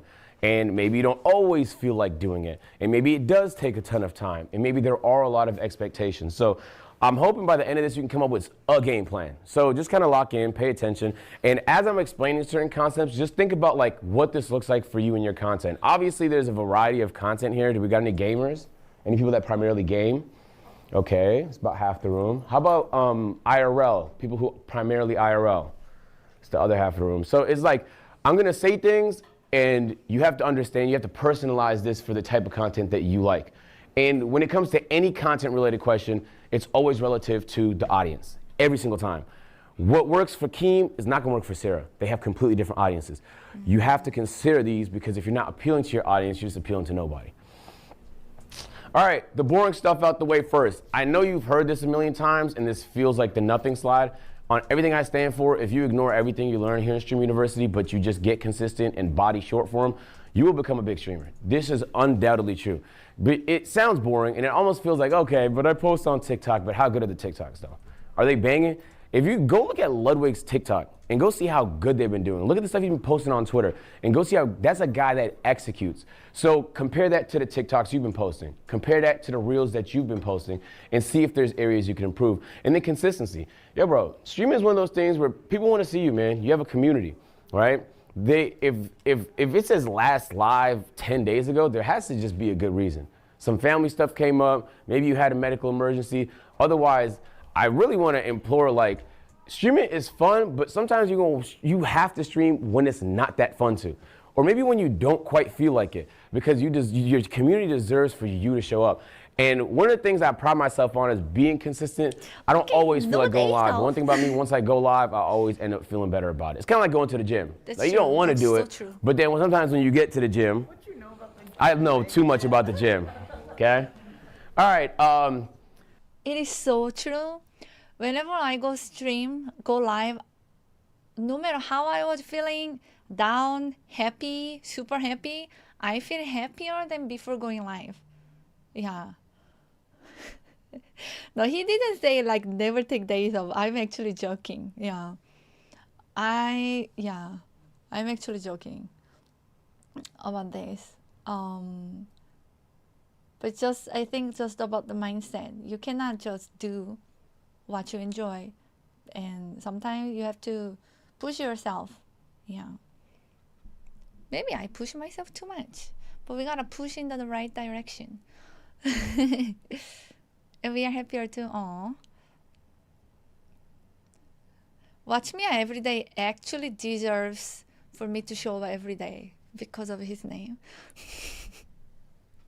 If you're streaming, you're either here to entertain or inform. It's just that simple. Do we have anybody in here whose primary job is to like inform? You make like informational content? A little bit? So that's a lot more self-explanatory, because your value is essentially the things that people can learn from you. So how could you possibly just find best ways to maximize that? When it comes to entertaining, it's a little bit more subjective, because everybody finds something else entertaining. We all have different favorite TV shows and different favorite movies and different favorite content creators. I'm gonna make some parallels between other genres so you can connect some concepts and see how you can apply that to your content. So you need a content strategy. Before you leave here today, and maybe I'm gonna give you guys some time. I'll give you like 2 minutes to write down what this looks like for you. The frequency of streams, how many times you expect to stream. The answer should be at least a minimum of 2. The length, how long those streams have to be. Maybe you get tired IRLing, but you wanna push yourself. Like how long is the average stream for you? And the content, what type of content you wanna stream. Especially for those early in their journey, leaving Streamer University without a clear idea of what this looks like, I about guarantee you in 6 months, you will not be streaming. This is like coming up with a vague goal. If you don't know where you're headed, it's impossible to head in the right direction. This is easy for me to So answer. please take a moment to think about what this looks like for you. I'm gonna give you like 1 or 2 minutes. For the more seasoned streamers, we'll get into more like complicated topics in a second. But take a moment and think about what this looks like for you. You could yap amongst yourselves if you want to. It's so interesting that some of the streamers that got lucky to get in, I mean, they put their work, but they might be that beginners that, no, forget about what I'm saying. Yeah, it can happen to everyone. Yeah, but like how often, how long, what you want to stream, it's usually pretty established after a while, I think. Like you kind of get into your niche or something after a while, maybe after a few months. Yeah.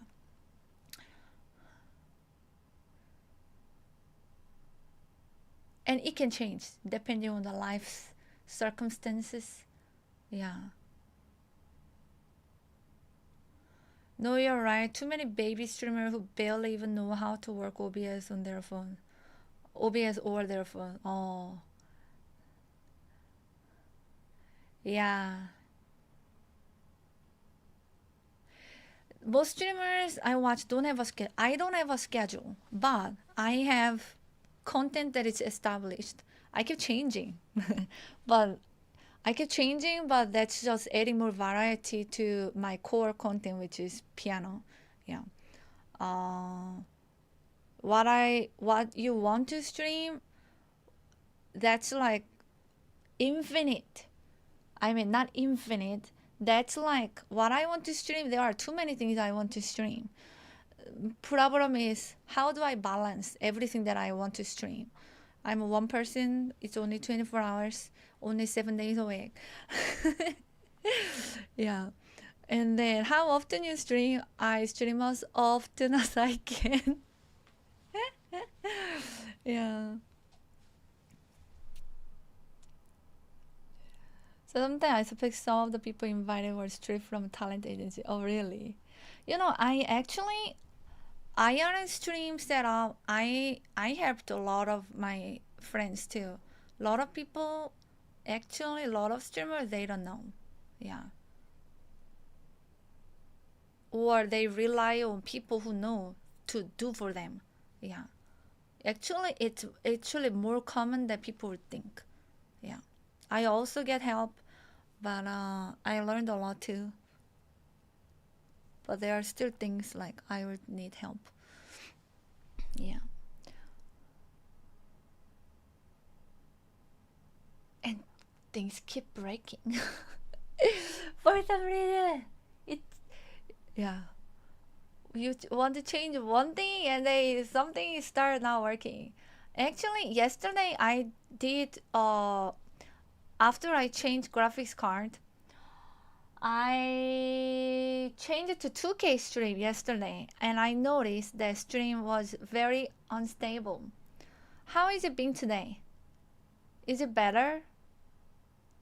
I saw that like on the VOD, it was like super laggy many times. Yeah, I didn't know it was that laggy until I checked the VOD. Yeah. But how is it today? I changed setting. Is it like smooth? Other viewer, there's too many streams I want to watch. Oh, yeah, it's a lot. Each streamer streams a lot. Yeah. You have your life too, your work too. Your 2K stream is fine, but I have seen super buggy 2K stream. So today is fine. Every time you typed on keyboard or moved your mouse, it was like yesterday, right? Not today. Okay, good. All right. Yeah, I just really bumped out.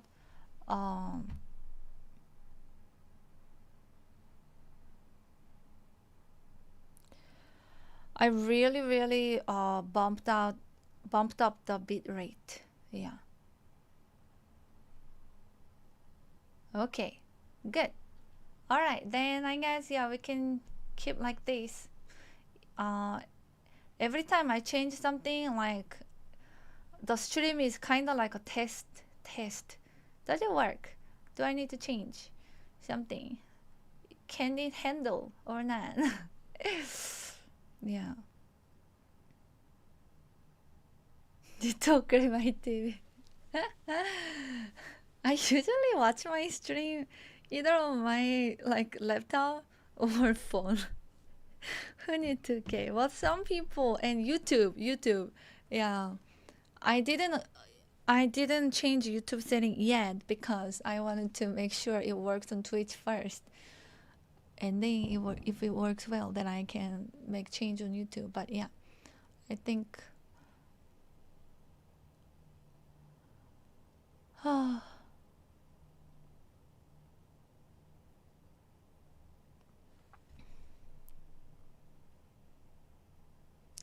Ba ba bam ba dee da.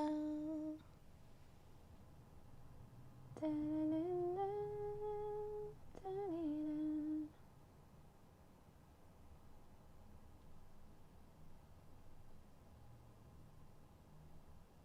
Okay. Go ahead. So, I'm Evelyn, this is Bobby, and we're a couples channel, right? Good. So, as far as the part where you said what we want to stream, I feel like our category is pretty Vague. Yeah, because we can kind of do a little bit of everything. Mm-hmm. Do you suggest picking one niche with a couples channel, or stick to the everything pranks vlog? Nah, you don't necessarily need one. To be honest, I'm not that much of an expert when it comes to couple channels, but what I will say is there's a blueprint for everything, and there's probably been a lot of couple channels before you that you can learn a lot from. I would study everything they did on all their platforms. They would probably have all the answers more accurately than I could give you. Yeah, I had to take it out going live at 11 a.m. because tomorrow I have something in the morning. So I actually cannot go live in the morning. Yeah. Yeah. All right, I hope you guys did that. I'm being dead ass. I really, yo bro, what I don't want to hear is 8 months from now when Kai's booting up his next Stream University, damn man, all the people from this Stream University didn't take it seriously. You got the opportunity to come here. Do you know how rare this is? You are on one of the coolest events ever hosted in streaming history. Right. And you're giving it your all while you're here. And then you're gonna go home and the expectation is you're gonna continue to give it your all. The expectation is you're gonna continue, when people get done training with Lethal Shooter, the expectation is they're gonna perform after that because he's a professional, he takes his job seriously. So I need y'all to really take this seriously. Streaming is fun. But the same way basketball is fun, hoopers are expected to hoop when hooping might not be that fun, when they gotta run laps, when they might be hurt, when they might be tired, when there might be stuff going on in their lives. So this is not, streaming is not the hardest job in the world, but the more seriously you take it, I guarantee you will see way, way more dividends. All right, so let's talk about ideas a little bit. Ideas should be easy, all right? And I really mean that. Oh. This is a creative passion. It shouldn't be that challenging to come up with ideas that you think are going to perform for your audience. I'm going to explain to you guys how I come up with mine in case you guys need a framework. But if you're struggling with ideas, I really challenge you to think outside the box. I want to joke that I'm so glad I can learn all these lessons without having the expectation from entire world that I will continue to perform good and meet all the expectations that they have. Oh. It's so much expectation and pressure, especially hearing that in the class. Oh my gosh. Yeah. They don't have to know that I watched the same classes that they watched, the same messages. I got the same info.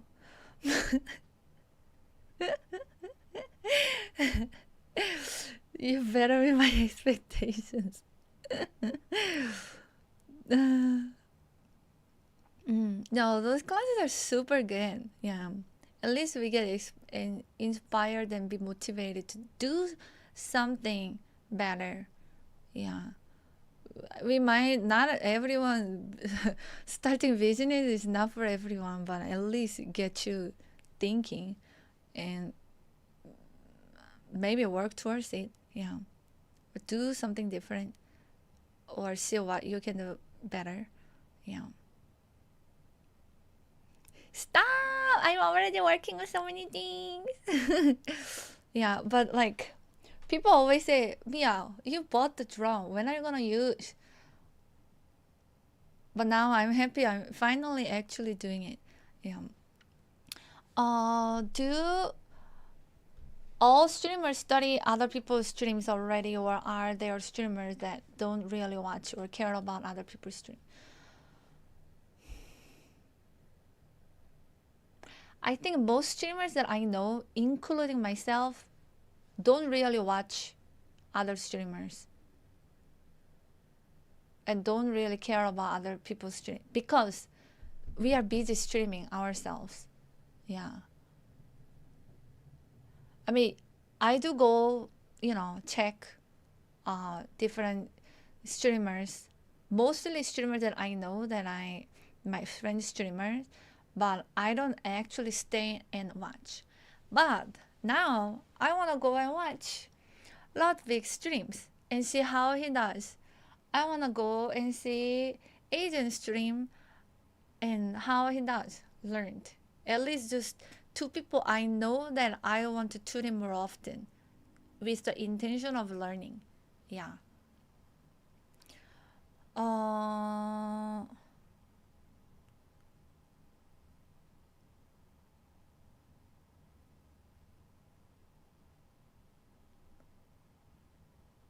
Bossman's holiday? What is Bossman's?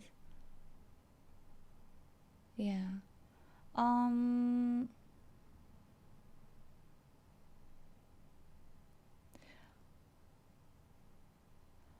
I guess it can be more like what you can watch. It's kind of hard to know. Just like watching I don't know, 10, 20 minutes, I think, of I learned so much in Austin though, being around other streamers, and even though I'm not actively watching their streams, but just like observing from the side what gets involved behind the scenes, the work that they put in or their brain, I learned so much. Yeah, and there is always something to learn from everyone, different streamers, no matter their size. Yeah, there is always something that they are doing well, or they are doing better. Yeah, or inspires you. Yeah, so I feel like, yeah.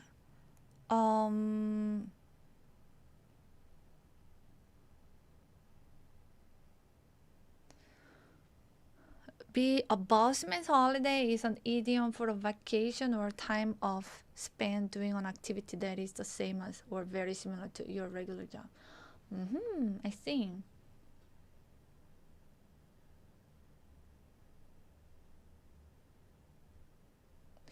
When I'm not streaming, I'm just busy doing other things that I have to do. Yeah.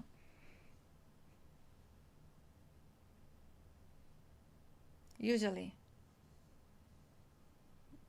But there were times that I would go on the streamers with the research purpose. Yeah. Especially I think in the beginning. Yeah. Hi, WK and go music streamers. Yeah. Yeah. But people are busy, yes. For example, no, but there is everyone has something that we can learn from, either to do or not to do. But yeah. I think the lesson I took is be more mindful whenever you are watching streamers, or interacting. Be more mindful so that you can learn more instead of being just not aware of what's going on. Yeah. Like develop an eye to learn.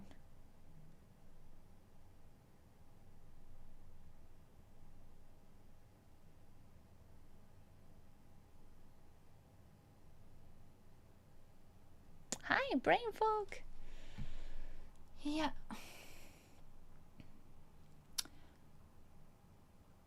Music stream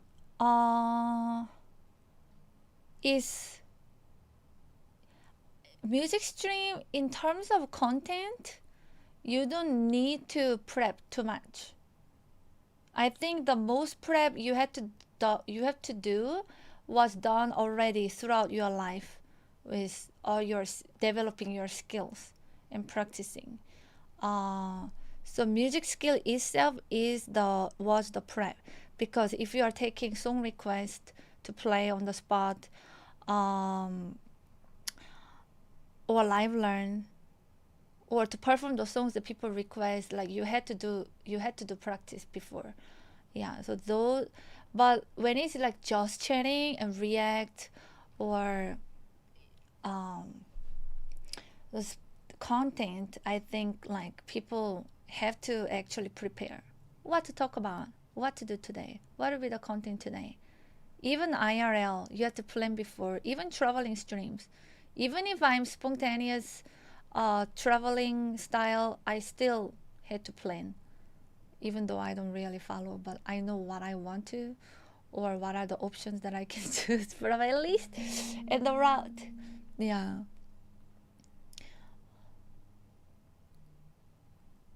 Or what kind of food I want to try, where to go eat, and all that. Yeah. To make streaming experience more smooth. Yeah. I wonder how is it for game? Is it mostly come and turn on the stream and then turn on the game and play? For example, Espen, though, he always have just chatting session in the beginning of the stream. I think for that he prepares, and he does have like general plan what I'm gonna do for the stream today or tomorrow. Yeah. Me too. Now that I'm doing more variety.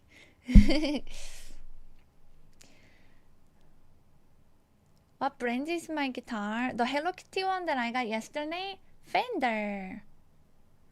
For gamer, it depends. Some pro gamer are stuck in this one game like Faker. Some variety game streamers really own good new game to come out.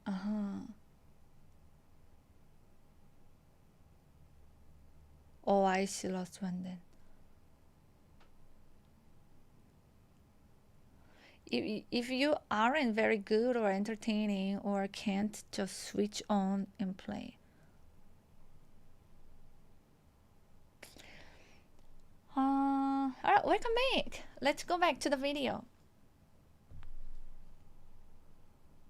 Because a creative not being able to come up with ideas is like an athlete without muscle. It's like, it's almost impossible to do the thing without having the prerequisite. The creativity is going to be what carries. It's what defines people. So it is what makes Kai Cenat so fun to watch. You spark up a stream and you never know what you're going to get. It's a bag of everything. And he is the main character. So what I usually do is I'll come up with some dedicated brainstorm time. This almost kind of sounds like obvious, but I guarantee most people don't do it. I have some time every week, sometimes twice a week, where I'll either do it in my car or in my room. There's a specific playlist I play. If it's either lo-fi or brain food on Spotify. I do some breathing exercises before for like 2 to 5 minutes to get some blood flow. And sometimes I do it by myself, where I literally just walk around my room and I talk, I yap ideas. I just go back.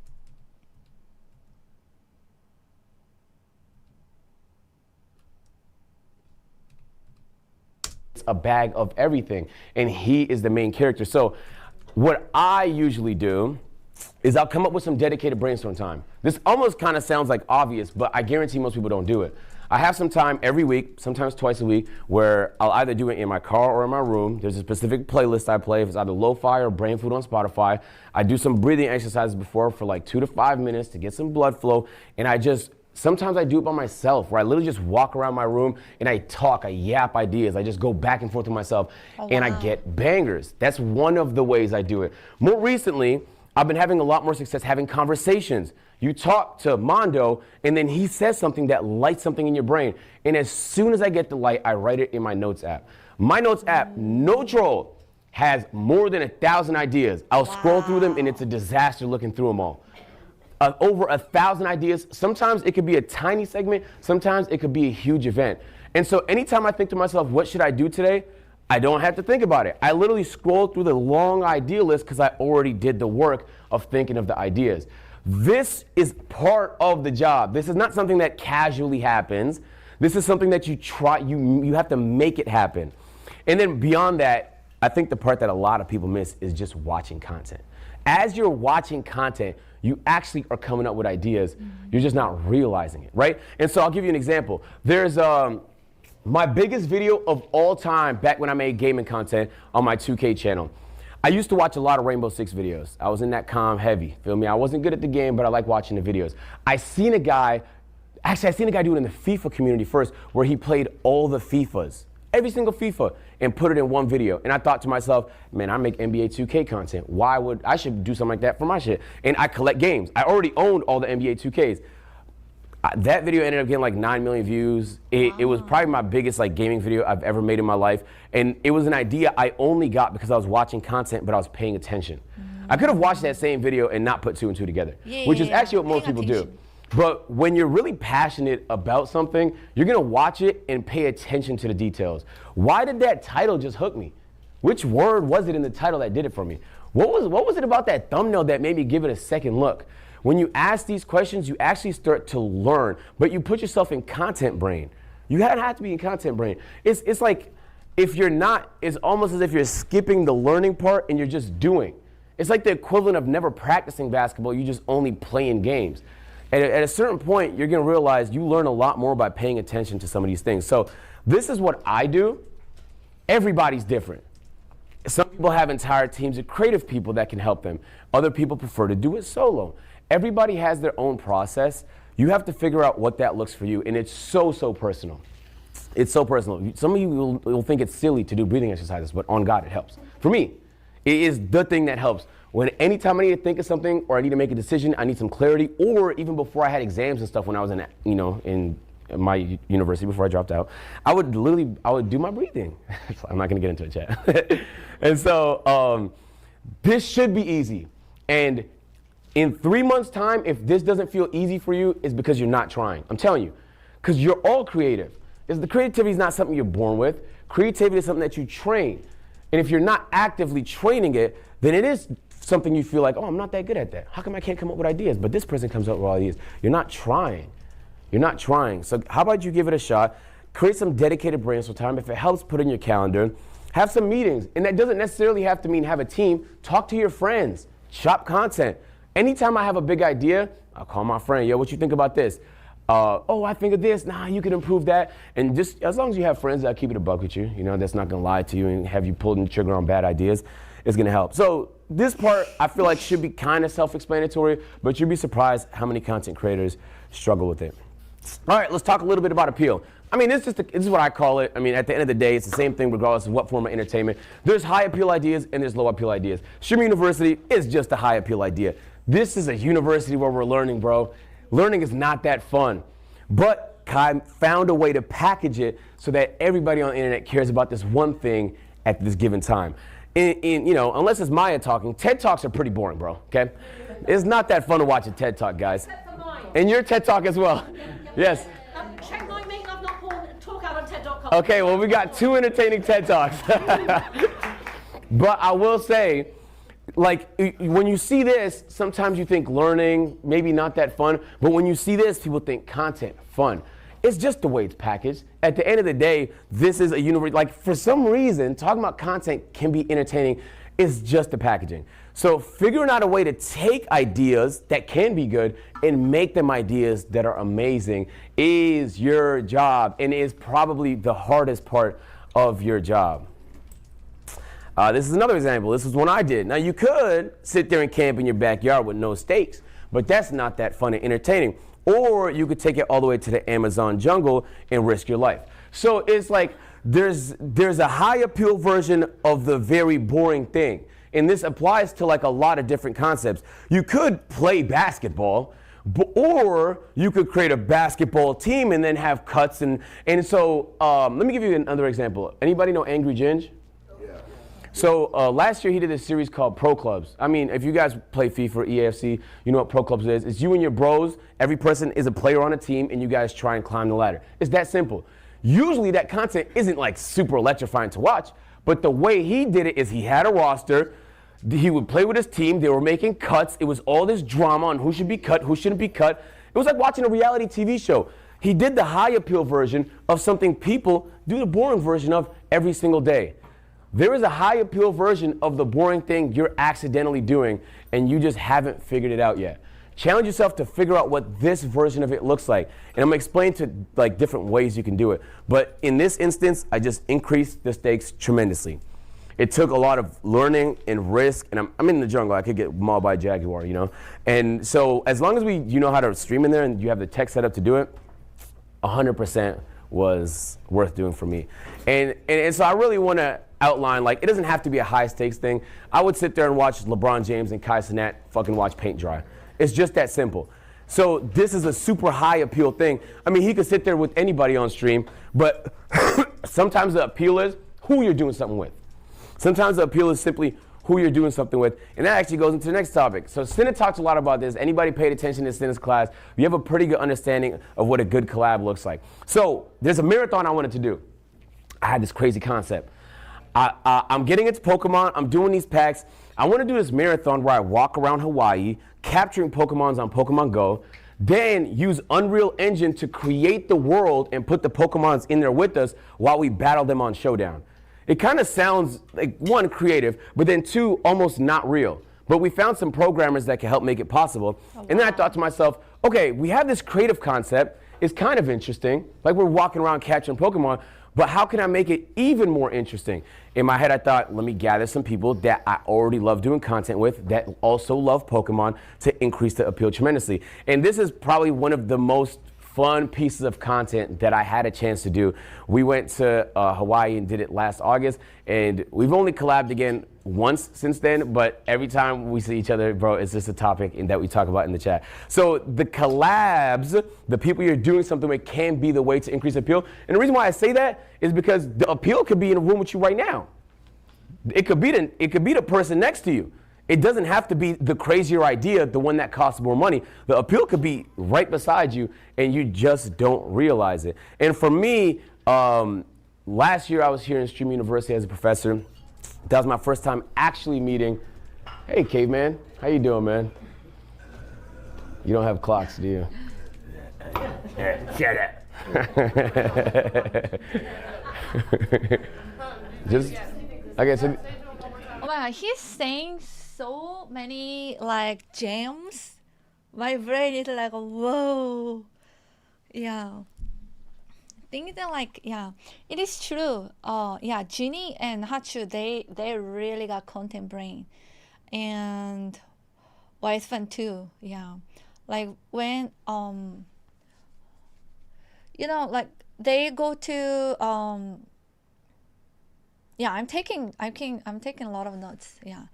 Like they will go to, for example, like Streamer University, like in person. You know, they could have sent video, right? Just video, and then instead of being in the chaotic, perhaps dangerous situation, because it's just so many crowds, right? And then people saw how it was in LA, but they still went to Atlanta. So instead of avoiding, like they think, at least it will be a fun content. Even though I don't get to like enter and do the interview, that's not the goal. At least I can get a good content out of it, and it will be fun, you know. Yeah. I made Hachun one of her content idea. Yes, that was my first. I'm sure we would be connected before, because streamer world is very small world, especially Korean streaming world is everyone knows everyone. So I would eventually get to know and probably become friends. But My first one was on her like music concert thingy. Yeah. No need for notes. We observe what we meant to know at the moment. That is true. But I observe better when I write. That's just the way I learn things. I just learn and remember better when I'm writing down. It was always like that, even in school. Yeah, I remember Jeannie also. She just had, when I met her in Chicago, like she showed like one note app. It was just full of content ideas. Yeah, very content brain. Yeah, not just IR traveling. Yeah. Hello, Bigugnani. Mia, what is nice is streamers who are real. Why I watch you. I'm convinced you are you. Thank you. Yeah, I am very myself on the stream actually. And people say Mia is Mia, same. On camera, off the camera, just always same. North Pole expedition. Oh my god, those things, yes, make my heart like thrill. Those adventures. Oh my gosh, or going to safari, Africa, yeah, Alaska, cruise.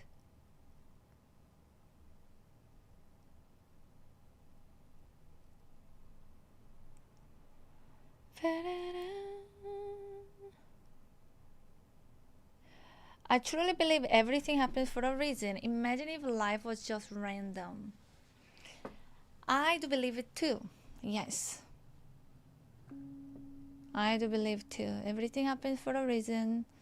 What you make out of it, it's up to you. Yeah.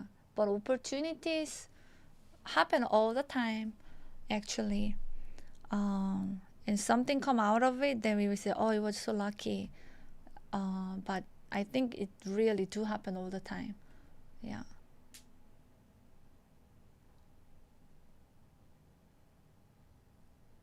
Or it's random, but you make it as something that was lucky, because you made it so that it it became something good. What I'm saying, does it make sense? You know, you can be in a party with people, but you can choose not to talk to anyone. You can talk to people and then make something out of it. Make a friendship or get to know, or you discover information or something. Yeah, you make your own luck. Yeah.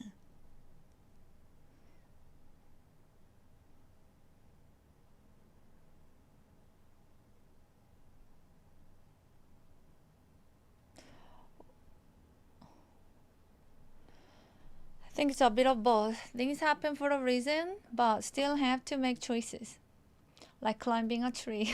If it's just a branch on the right, it might break, but not the one on the... Actually, good point. Some things are random. Some things is our own choices or other people's choices. That is true. That is so true. But also they say, okay, opportunities can come and it can be meant to be, but you have to be ready for it. Yeah. Thank you, Kane.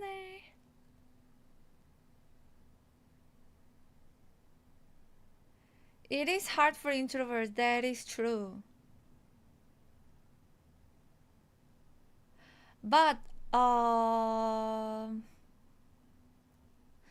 you can be introvert, but have confidence, self-confidence, even though you are introvert. You can be introvert, but you can still be like ambitious and courageous. Or you can be introvert, but you can still have such a warm, nice heart and vibe that people just like you, and want to work with you or be friends with.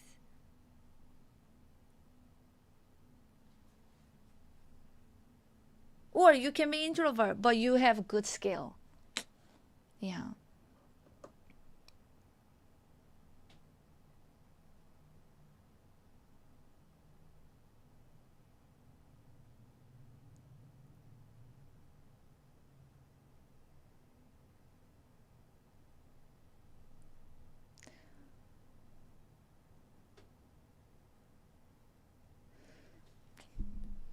All right, let's go back and keep watching. This is fun. I believe in positive attitude and optimism too.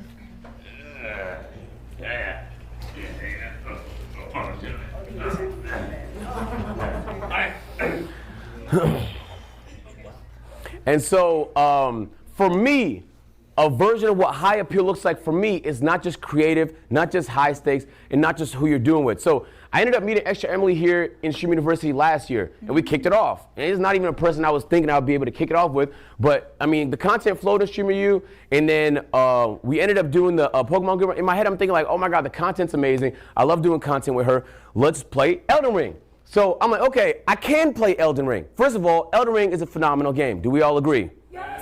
Okay. But how can I make it more entertaining? First of all, it's not your time, bro. You wasn't there for that. You was playing with rocks and stones, my boy.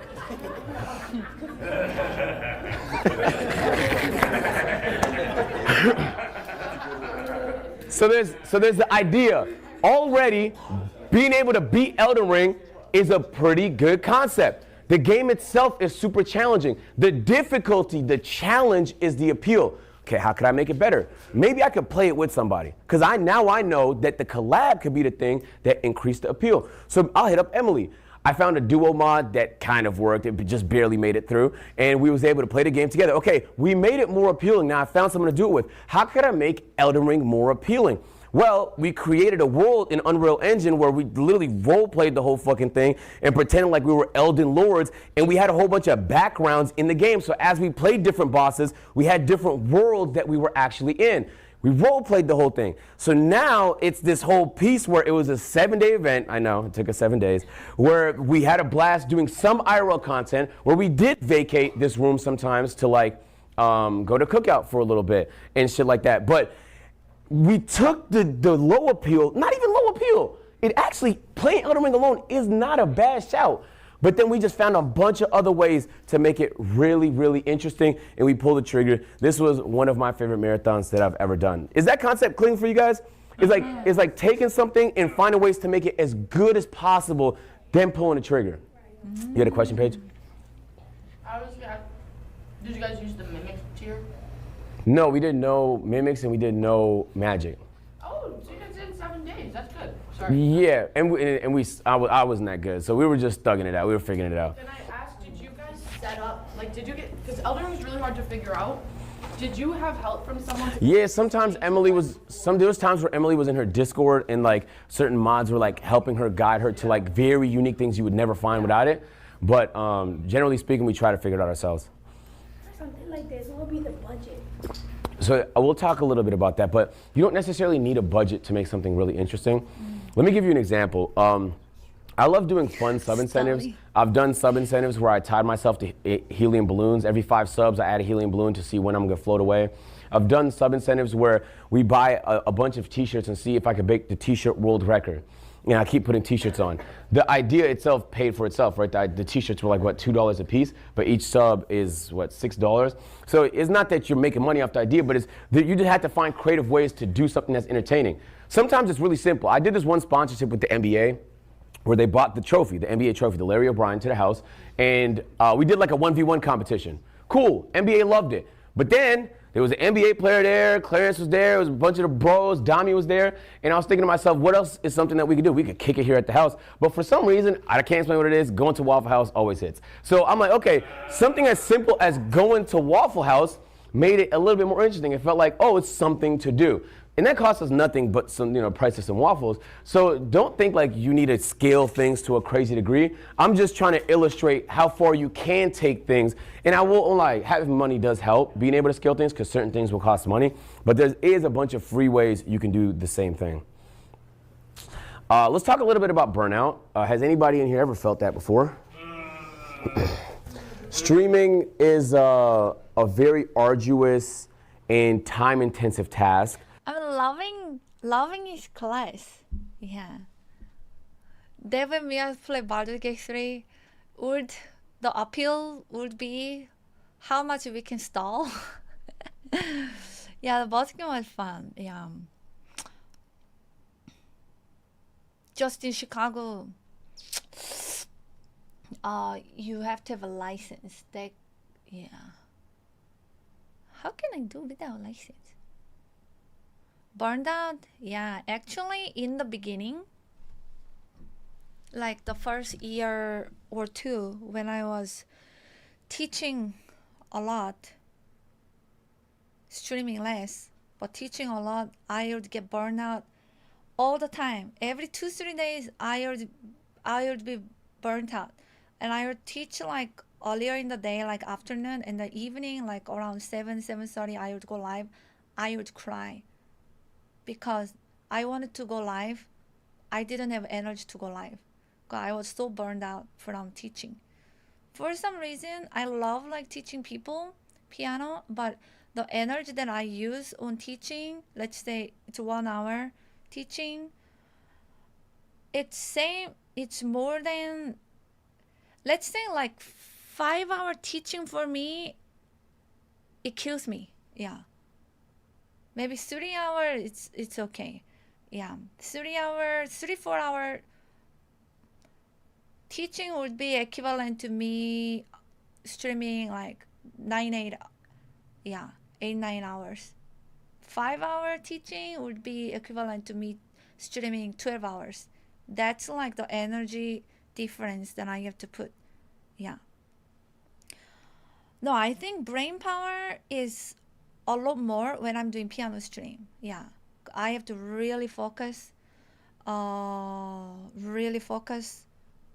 like always sight reading. It makes me so hungry so fast because it really, you use your brain so much when you are playing piano and sight reading stuff, scores, and improvising too. Yeah, you're really using it. Yeah.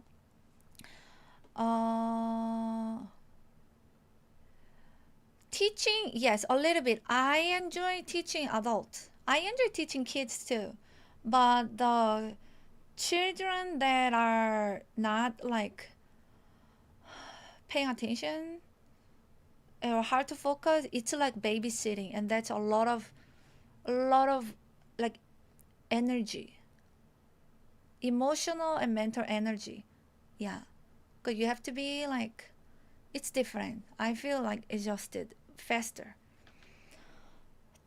I do enjoy teaching adults more. Yes, I do enjoy teaching in general, but yeah, I usually now that like my main 99% of what I do is streaming, I am picky. I can be picky and filter out how many students I want to teach, who I want to teach. I can actually be, since it's not my main priority either, since streaming is my main priority, like, and I can do it full time, like, yeah, I don't have to depend, and I can be pickier. Yeah, pickier in who to teach. Yeah, and how many people I have to teach.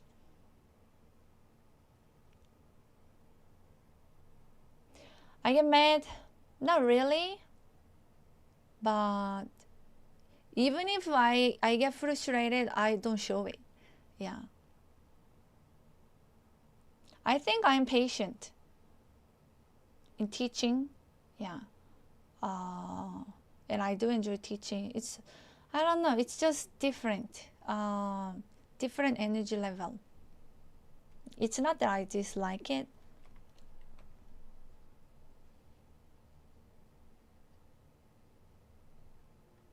Mia go quiet mode when not happy. That is true. That's true. Yeah. I think even at your work, there are different activities, and different activities require you different energy level, maybe.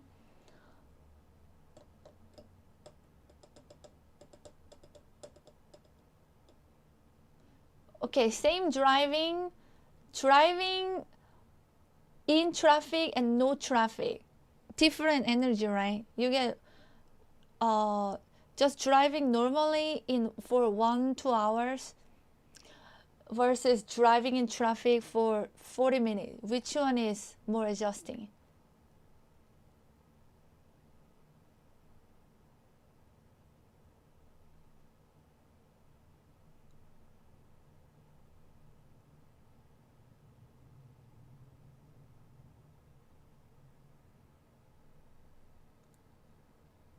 Yeah, like, would you, which one is more adjusting? Driving in a good traffic for 2 hours or driving in traffic, extreme traffic for 40 minutes? Yeah. I drove an extra 4 hours to avoid Washington, D.C. Wow.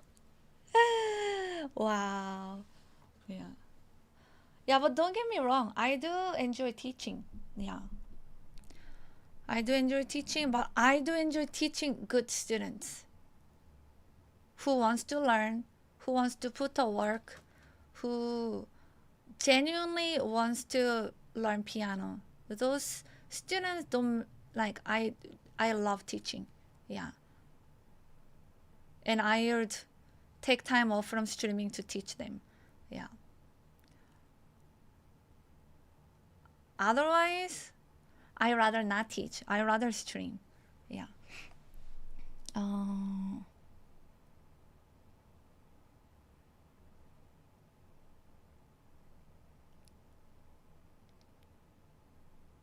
Exactly. Many times parents force their kids to learn piano. Yeah.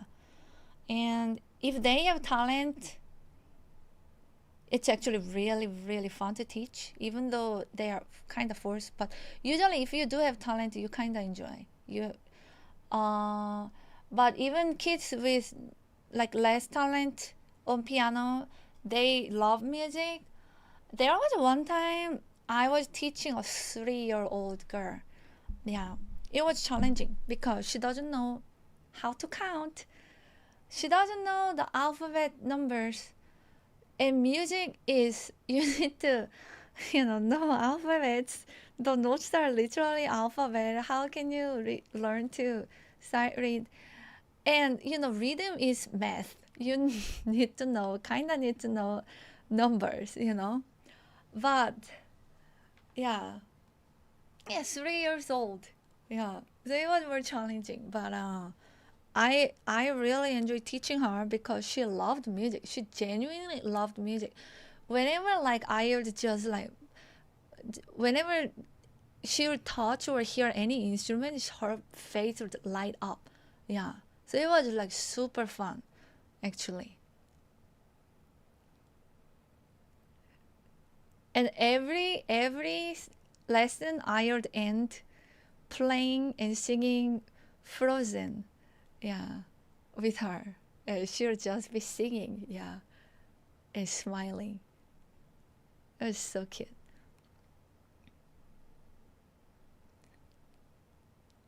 Oh, yeah, she would hug me, yeah. It was so cute, actually.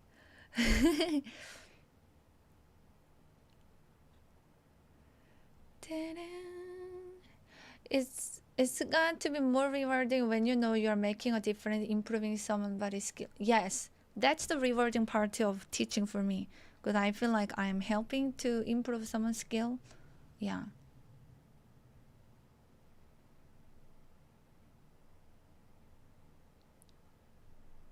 No, she was actually American. Yeah. I was actually teaching here. And then it was more like music therapy, not just piano.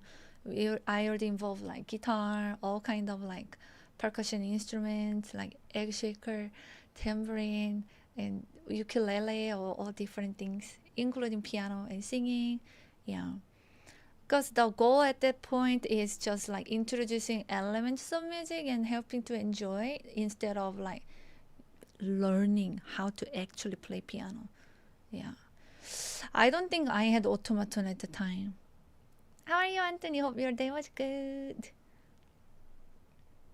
Even if you don't know how to count, you can still feel the beat. You can still like clap, yeah, or play instrument or strum or play percussion instrument on the beat while feeling it. Yeah, it's a universal language. That is true, Tale of Two Wolves. Thank you, the Andrew.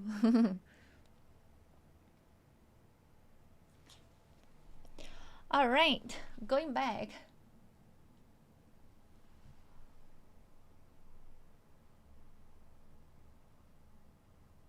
I was a YouTuber for a long time before I ever streamed, and I can tell you YouTube is easier in that sense because you can always hire people on YouTube. You can hire editors. You can hire people to buy you time. All you have to be is on camera for as long as the video shoot takes, and then you're off. And then you can go do whatever else and post it whenever you want.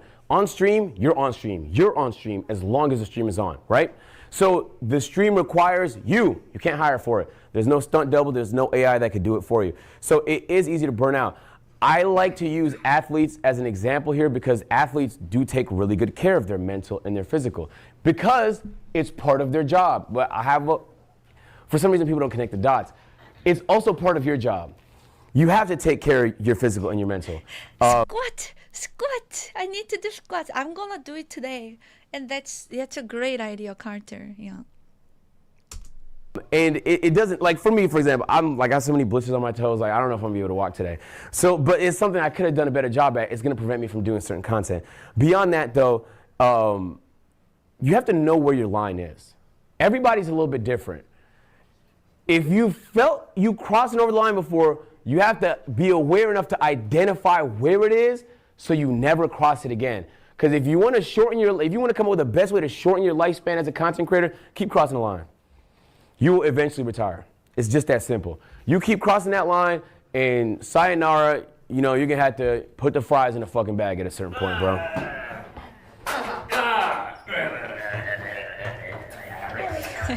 Yeah, he's funny.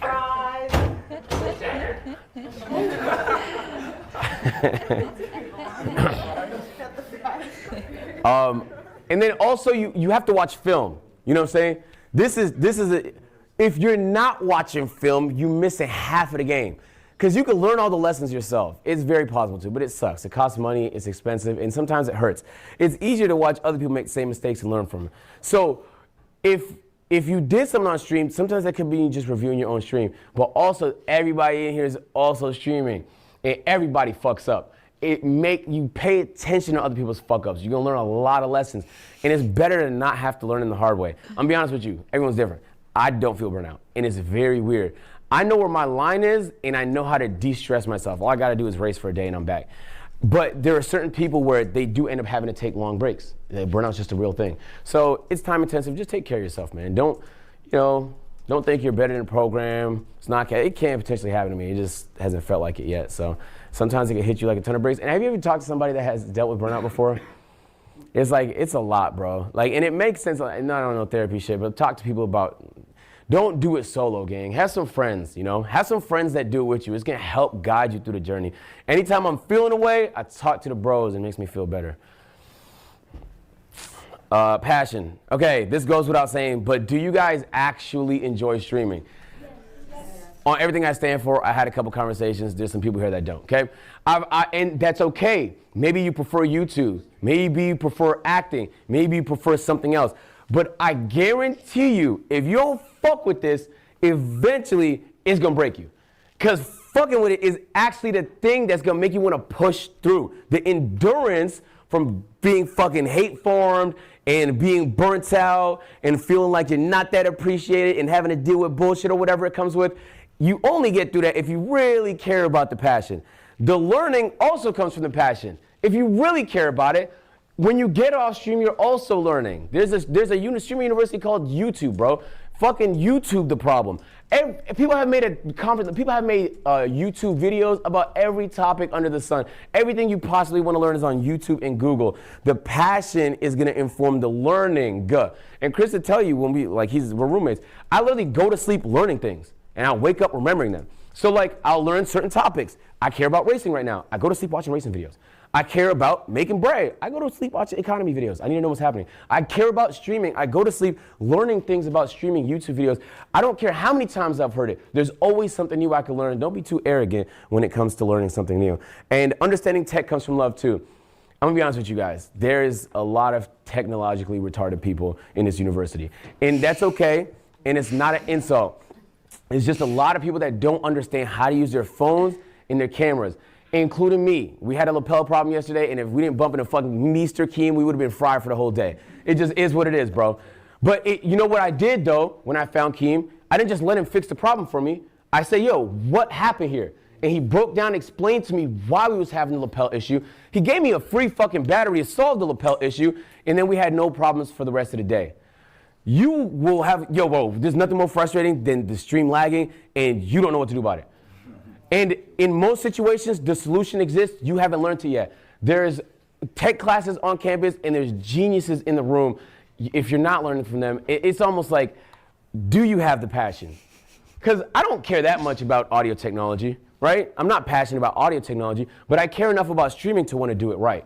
And so take it as an opportunity, bro. Like, not just meeting people and learning things, but wow. Hey, Guapo. Are you fucking serious, Guapo? Huh? Are you fucking serious? Thanks for joining us. All right. This is not a surprise. You guys are in an event, and you probably feel it. The meta is currently events. And I know it feels like you could never pull off your own stream university because it probably costs $55 million. I don't know how expensive this event is. But you could be part of other people's events. And when people ask you, say yes. Unless it's something you're morally against, something like that. Because there is no easier attention. First of all, let me tell you why events have been hitting, okay? And I didn't quite realize it till this year. You could sit there and make content in your house by yourself as much as you want. But again, we talked about how collabs create appeal, how stakes create appeal, and how packaging can create appeal. If somebody else has already taken a risk and doing all the work, I mean, it ain't gonna cost you nothing but show up. If somebody asks me to come to an event and it's something that I care about, I'm showing up. As long as I don't have a conflict, I'm always showing up.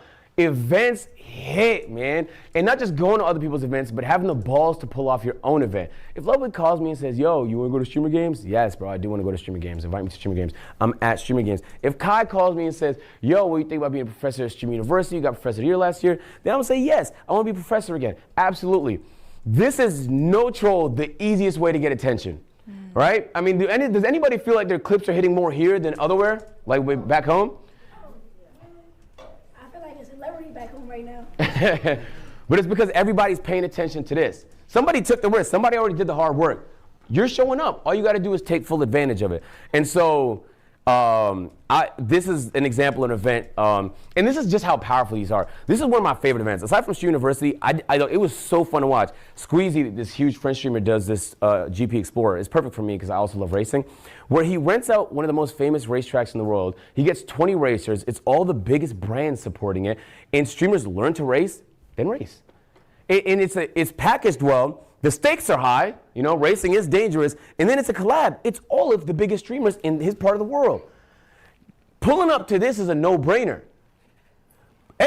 Actually creating the event, now that's the risky part. He's going to take the risk. So challenge yourself here, right? We talk a lot about networking. Cameraman. How many people showed up? Like, how many people watched that event? I think over 100,000 people were at the actual event live, and then there were 2 million concurrent viewers for the event.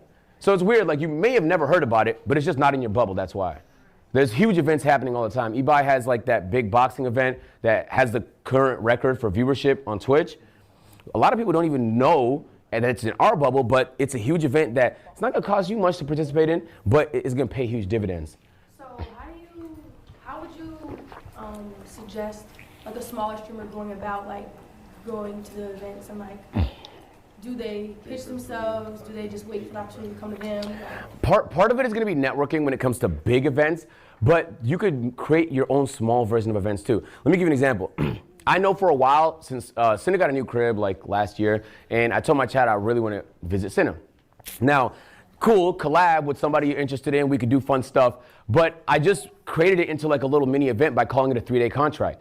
Like she really didn't want me to come, but I really wanted to show up. And so we ended up going, we just positioned it like a 3-day contract, and all it was me going to her house. We chilled, we vibed, we did events and stuff like that together, and it was a little mini event. And it cost some money to buy some of the stuff for the products and stuff like that, but you could create your versions of what that looks like all the time. You could take things that you don't even feel like are events and make them into events. Like what I see a lot of people doing now, and you might not even consider it an event, is I won't get off until this, right?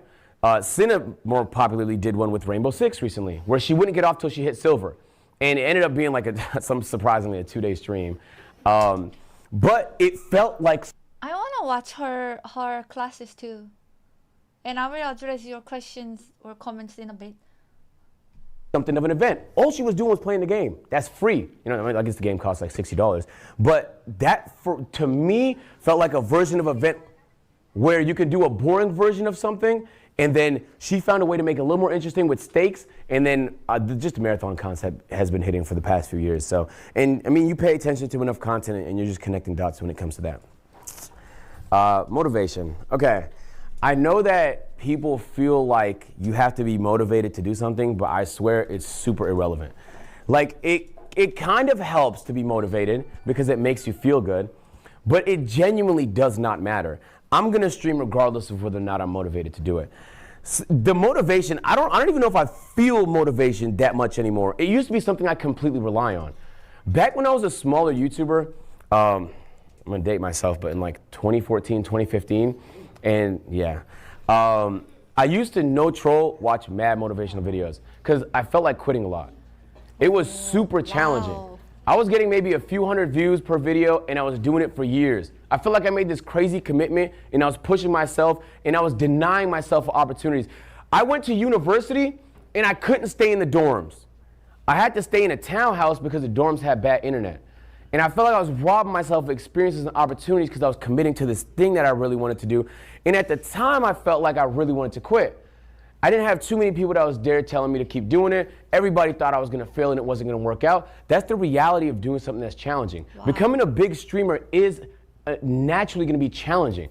It's super hard to do, which means only a handful of people could do it. If you think you're gonna be average, do average things, get on stream, and not put in any effort and be the biggest streamer, not even the biggest streamer, just a streamer, it's gonna be a rude awakening. I relied heavily on motivation. I think at the time, it was what kept me up. At the time, I didn't have like a friend group and a friend circle that would help push me. So it's not that motivation is useless.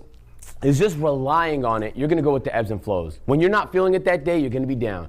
When you're feeling it that day, you're gonna be up. It's better to just be constant. Sometimes you might not want to stream, spark up the stream if you got something good to do. The only time you shouldn't stream is if your stream is about to be mid, if you don't think it's gonna be good content. Question?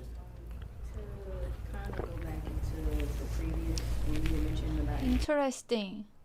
Interesting.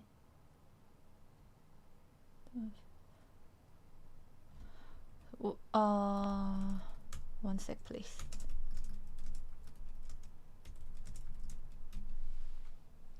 I find it interesting, like him saying, even if you don't feel like streaming, still show up. Only time that you should not show up is if you think that your content is gonna be mid. For me, it's like, I think like when I don't want to stream, sometimes I don't want to stream because I'm feeling tired, yeah, or lazy. But the times that I genuinely think that I cannot go live is when I'm not feeling good. I'm down. I'm mad or sad. And I think like then it's better that I don't show up because it will transmit the energy and you guys watch me for the good vibe, positive vibe, good music, right? But then it will all like transmit. So I guess then it would make a mid stream, I guess. So maybe it's a good reason not to go. No, but also, but on another hand, whenever I go live, I do feel happy. Yeah, so it actually helps. Yeah, and yeah, and the lesson is, yeah, no, like if you wanna go be successful and high, you cannot do average effort and doing average things. Yeah, and motivation actually doesn't matter. Yeah, it's doing the actual work that will matter, no matter how you feel, be motivated or not.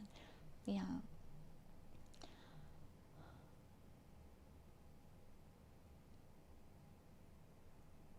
Sometimes it's our job to transmit good energy to you. Actually, you guys do that. There were countless times I decided to go live,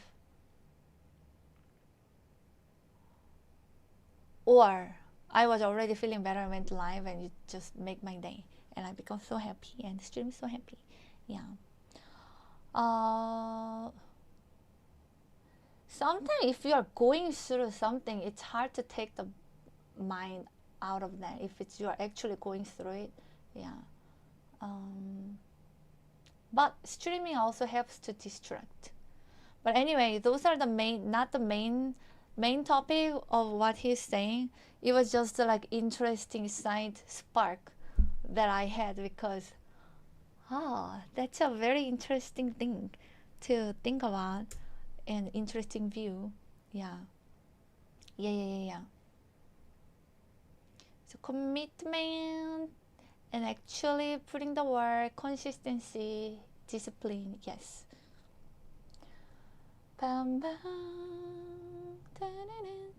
But also, if you don't take break when you need to take break, just keep pushing, you will burn out.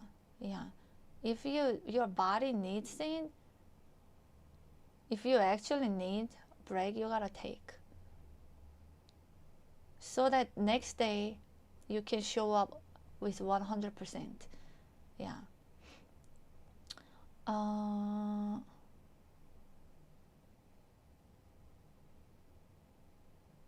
Yeah, let's keep watching. I made some notes and some questions I want to ask, but let's keep watching.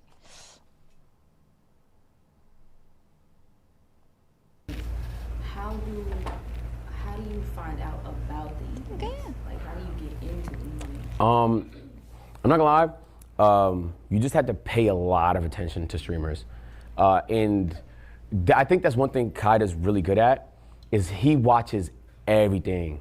When he's not streaming himself, he watches streamers all the time. So he actually knows about a lot that's going on because he consumes it all. You know what I'm saying? So instead of watching a TV show for a day, just click on a bunch of people's streams, see what's going on. You know what I'm saying? And then also there's like people that can summarize things. Like there's guys on TikTok that's like, oh, here's what's going on in Stream University, and they summarize. You don't have to watch everybody's streams, it's impossible. But there's efficient ways to do it. So I would say just follow as many streamers that you enjoy as possible, and then pay attention to what's going on in that world. And then also just reach out. Just reach out. These are not, I mean, some people could be assholes, but if they are, then fuck them, you know? Just reach out. It's gonna be worth the reach out. If someone that you actually care about, I don't hit up Dave Chappelle. He hasn't hit me back yet, but I reached out, hopefully one day. So just do the reach out, you know? And you never know what might happen. And then there's the actual feeling versus the action. You're not always gonna wanna feel like doing something, but sometimes it makes sense to push yourself. In Stream University, 1 second, Paige. There's some people here that's just shy, and it's tough to know when to push them to like talk to new people, or when to just leave them because like you don't want to make them too uncomfortable. You're gonna have to make that decision for you all the time.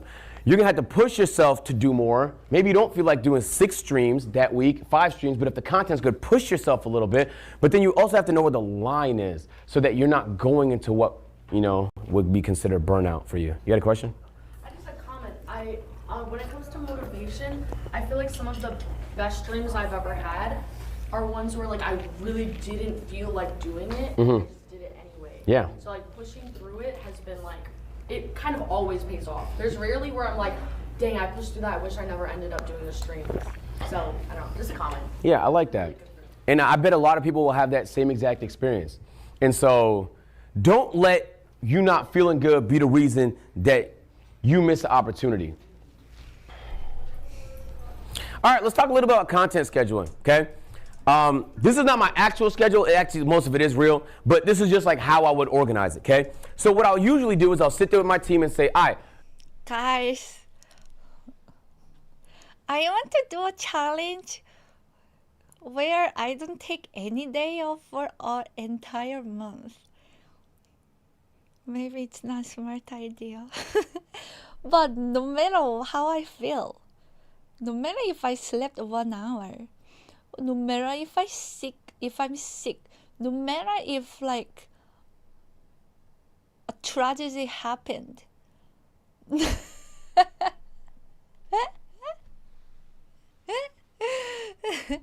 matter if I like having the heaviest cramp and I'm like like this on the stream, should we?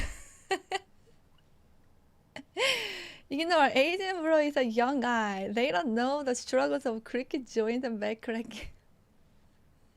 Well, I'm gonna be like the on the stream. Yeah, also content. I'm joking.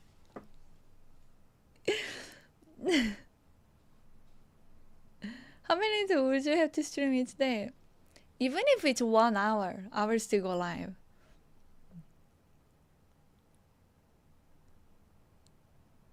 I'm an external processor. I say as things coming to my mind. A lot of people don't share until it's concretized and you're decided, right, to do it.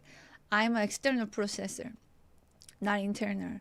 So I'm just sharing what came to my mind as a fun challenge, but it doesn't mean that like I will do it.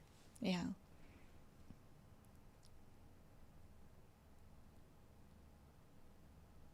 Yeah, the age matter, yes.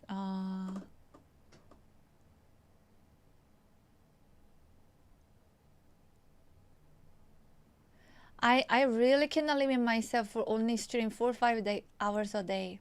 I can't. Yeah. I rather do entire content, all my co-working streams on the stream. Yeah. It's not gonna work like that way for me. Important to be healthy first, otherwise it might feel like a chore rather than sometimes you would enjoy. True. Think of it will depend on your content. Streaming 30 days of music might be, yes. Might be a good idea to do a variety of things. Yes. That's the direction I wanna go. Also, I'm gonna start doing it again. Even if it's just 100 a day, I will do. No more debt. It's not as hot anymore. I will not give an excuse of like, oh, it is too hot to be an excuse. Oh, I have cramp to be an excuse. I will do it. Yeah. You know, I think there is a month that I took no day off. Actually, yesterday when I was going through it, there was months that I didn't have any day off. Yeah, it is possible.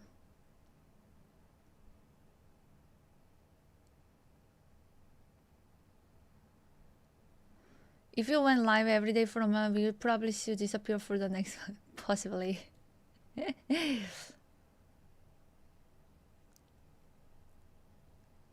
There was a month last year that when I went to Korea, I actually decided to prioritize family over streaming, and I took like a month's break. Yeah. Debt, like debit, really? Debit, debt, debt, debt. I should look what it actually sounds like.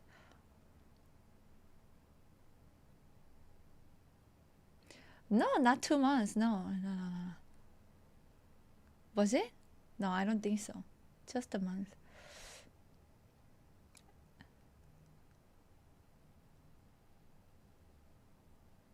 My barbecue? My barbecue.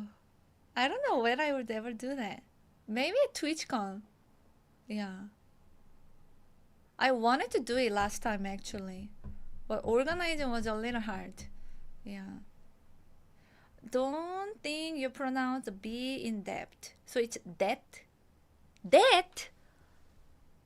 Really? Why would people just put B in there? They always pronounce B, but why they decide to not pronounce B in that?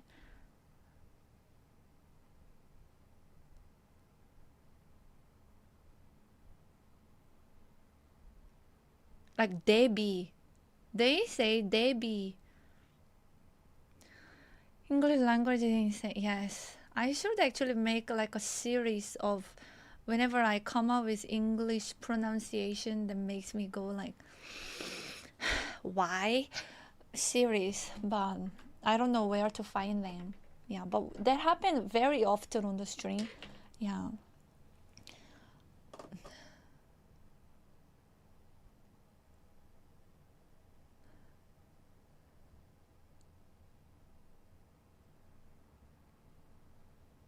Oh.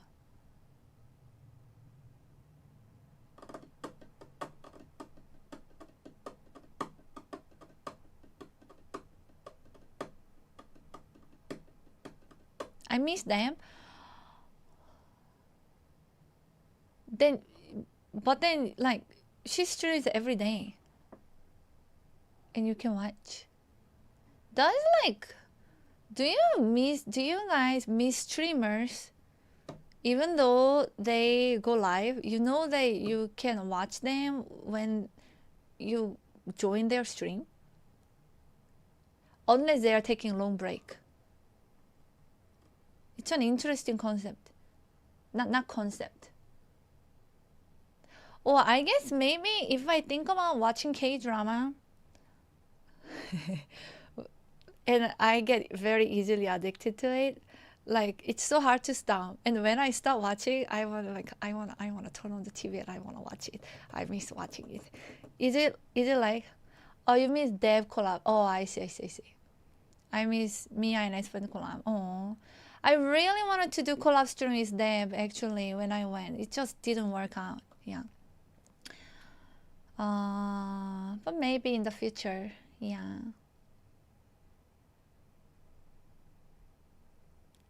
Hi, Mystic Mexican. Ta-da. Glad you enjoyed our collabs. Yeah. All right. Going back. Or we already stopped for a long time to chat. Let me ask you the question I wanted to ask at the end of the video, but I will ask now. You roasting that was the most laughs I had in a long time. My favorite time was when you both were scared of both waiting for you over. Too dramatic people, yeah. Yeah, that was good times.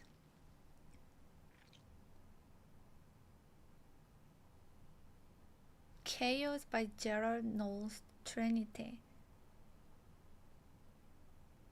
Okay. She giving me content idea. We can actually, can we put that loved by all suggestion in the stream suggestion channel, please? Moots. To use your instrument for any performance. Yes, every music stream. Not at the same time, but yeah.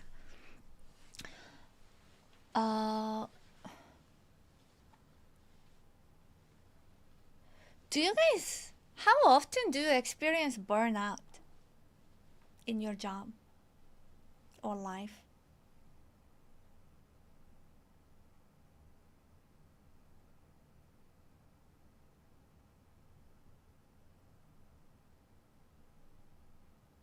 What is can of raid?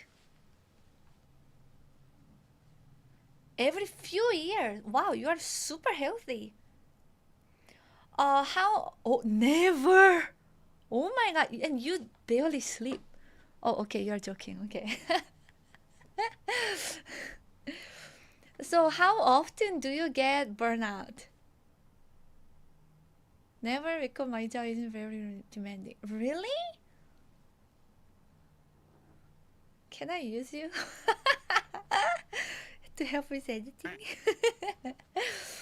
Oh,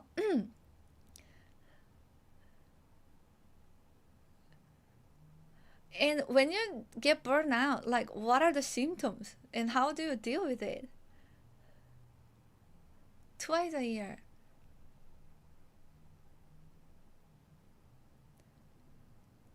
I think now I don't really get burned out too much. Yeah, it's not often at all. If I'm tired, if I feel sick, I just take day off. Yeah. Actually, I do take day off when I feel like I need to take day off. So no, not really burnout to me. But literally, when I was like half teaching, half streaming, and trying to balance it both, I was getting burnout every 2-3 days. That was crazy. I would like lay down. I would come back from teaching. I would lay down right away on the floor for 2 hours, crying. And then I would eat something and then go live when energy comes back.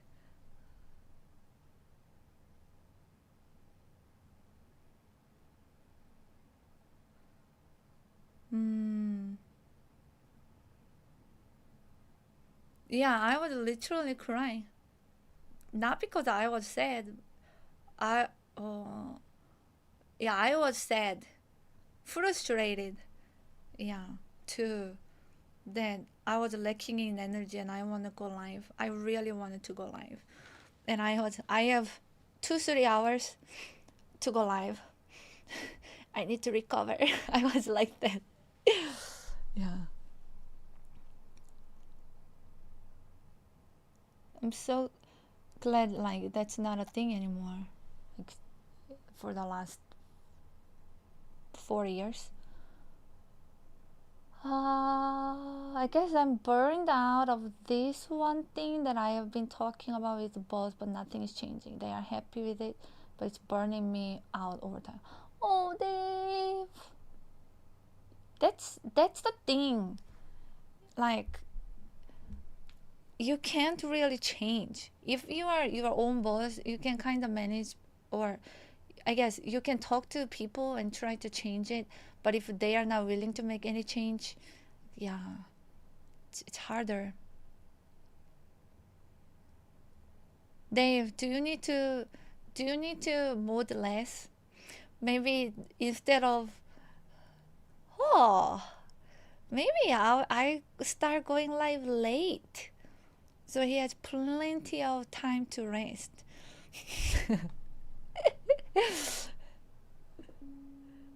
Morning is not hurting me. I know it's not, and I'm kind of joking. I think morning actually is a way to relax for me. Really? Let's go Sabaton! Non-stop streaming for 3 months. I'm joking. I love your stream. So it's like more recharging time. Oh. How I deal with it is I tell myself I'm human and breaks are good, or my coworkers will tell me to take a break. Burnout can be quite bad. You can't concentrate or find motivation. It can take weeks or months to recover. Wow, that's a real bad burnout. I don't know if I ever experienced that long of a burnout. Usually mine lasted like a day, 2, a few days.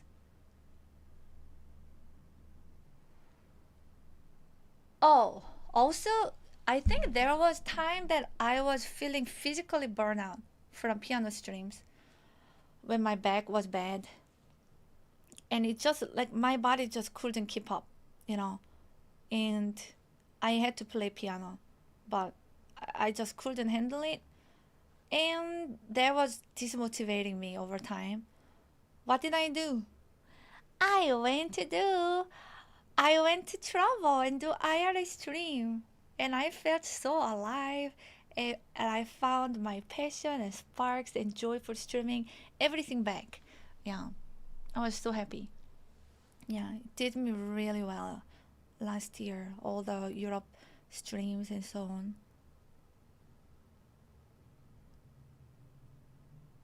So sometimes changing helps.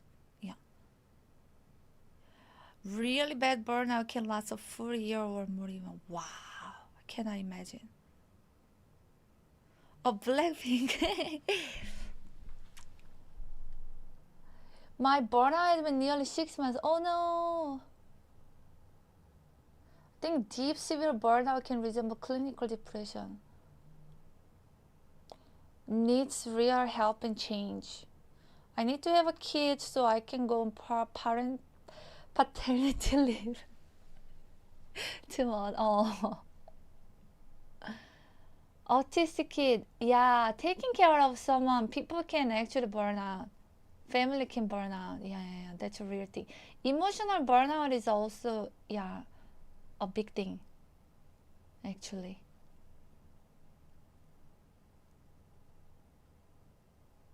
What I wore last night? What did I wear last night? Oh, the gray dress. Yeah, health, self-care is important. Yeah. Physical, mental, and spiritual, emotional self-care is important. I think it helps deal with and to prevent. Yeah.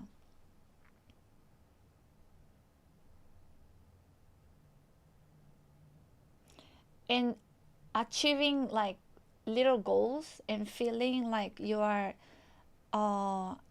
achieving something, no matter how small, that helps with self-esteem, increasing self-esteem and confidence and joy.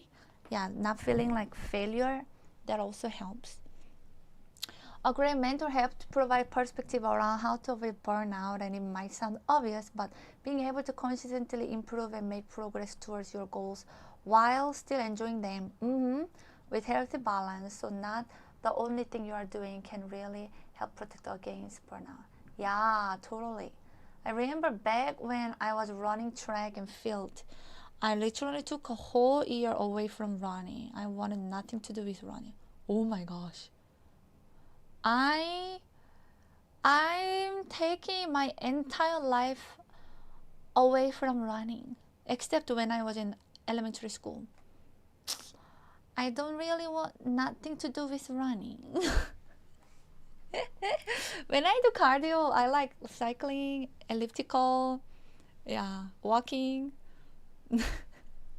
but not running. I hate running. Unless I have to actually run because I'm rushing.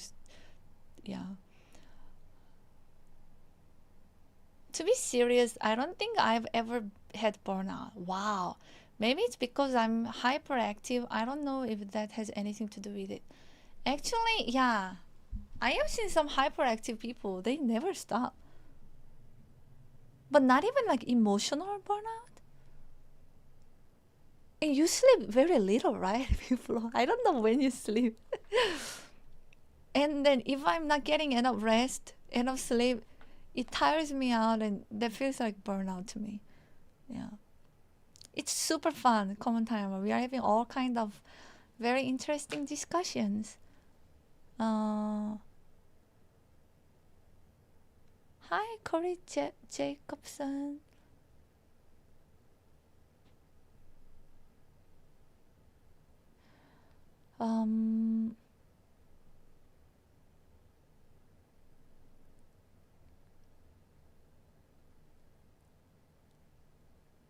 Students from being held responsible for outcomes with no control. True. You know, actually what is like hardest for me? It's the stress, not from work, actually. It's the stress that comes from interpersonal relationships.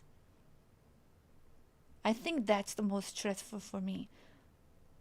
Maybe it's for everyone. I don't know. But for me, like, what I care, what's important for me the most in life, it's actually people and relationships. So I think if something is not going well in these, like, stress me out the most. Yeah. Or puts me down the most.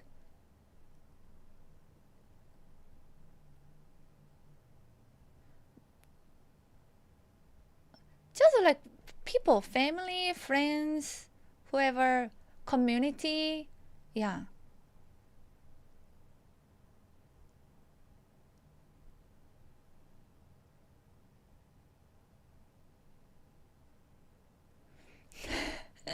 I should say I'm emotionless. I don't know. Oh, maybe. I mean, people can be more logical side, but I don't think you are emotionless. Yeah, I think you are very empathetic, very kind, very thoughtful.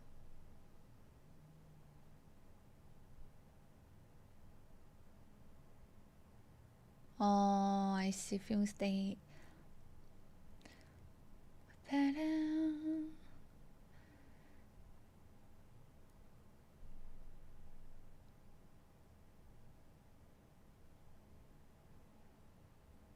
Oh my God. I was at the point where you couldn't pay me $10 million to stay another year. Wow. Someone said burnout, and I was someone. I've been burned out for my entire 22-year career in IT. Only 20 plus more year to go. Oh my gosh. Time to change the career. Or change the job and work list. I don't know.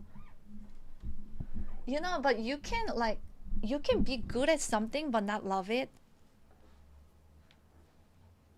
I think then, yeah. Or you can love something but not be good at it. It's so lucky to you be good at something and also enjoy it and love it. It's very lucky, but it's not that common.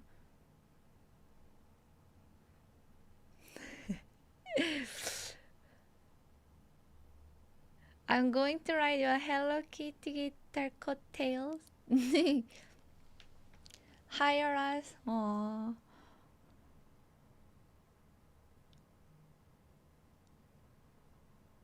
I love eating people and I'm good at it. Mukbang content. All dying people are very toxic and I slowly losing hope in humanity. Oh, I see. You know, for like therapists, actually they get burned out a lot because people are dumping. They have to kind of like be like kind of be like a trash can of like other people's hurt and all the darkness, and they have to like it actually takes a lot. Yeah. Trauma dump. Yeah. Imagine doing that every day, taking in every day, hours. It's a lot of like emotional taxing. So they also need to do therapy themselves actually, so that they can continue to do for others. Yeah. Good news. AI is pretty good. AI has been actually pretty good. Yeah. Also, if you cannot afford or like for some like immediate access, yeah.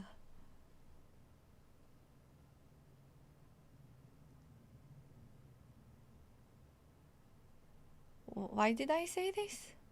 Oh yeah, because of Tale of Two Wolves. Yeah. Yeah, it's not easy. Taking care of others, it's not easy. You need to take care of yourself too. Or family that has like like severe like Alzheimer's, family member. It's a lot. Yeah. They need to take good care of themselves too.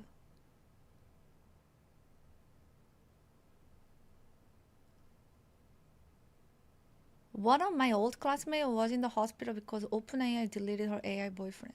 Are you serious? Are you serious?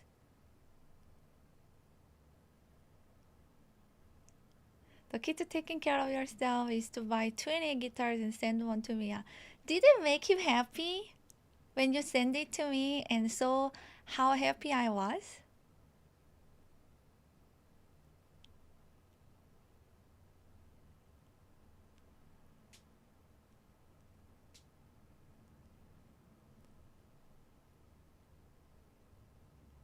James. Does making fun of yes, and I know the happiness will continue. Yes. In fact, yeah, I need to take it out of the case so that I can keep looking.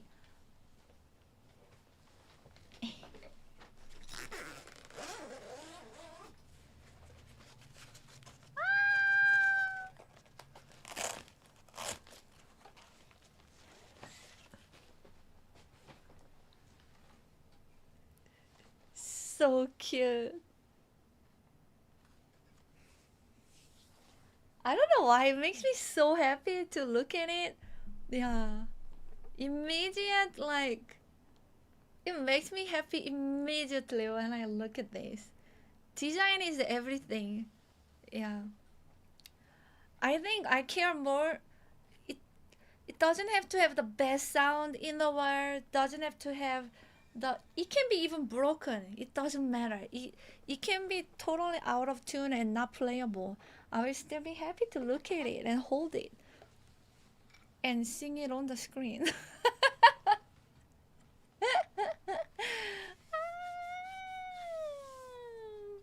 Yeah, immediate dopamine boost. Yeah, because it's so cute and it's pink. It's like seeing a pet. Really cute puppy. Just want to pet this.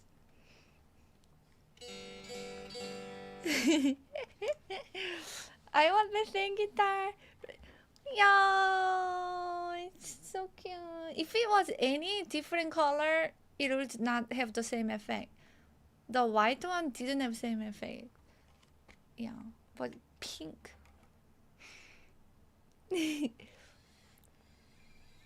Those pink thread inlays. What is inlays? I don't know anything about guitar. Your first effect of pedal will be, do I need pedal? Just so that you know how I am so clueless about electric guitar. Yeah. The red dots. Oh yeah, I see red dots here. Yeah. Pink pedals. Yes, they are red. Look.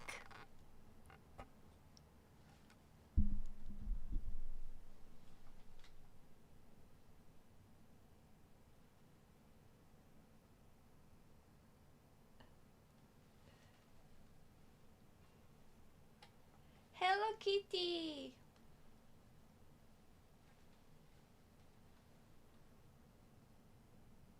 And look here. There is Hello Kitty like here too.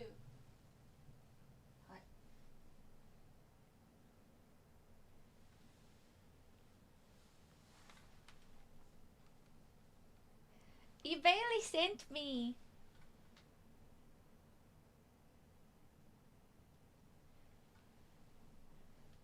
He said I can borrow it as long as I want, and if I ever want to get rid of it, send him back. But can I hold it to end of my life?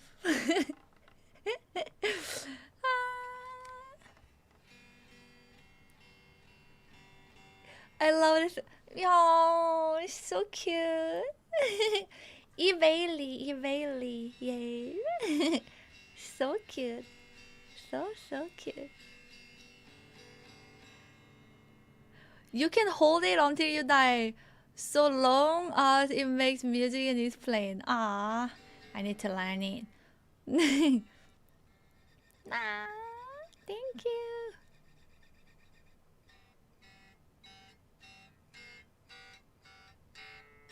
This will be my project. Yeah, my project. To learn. I'm I don't think that learning guitar would come as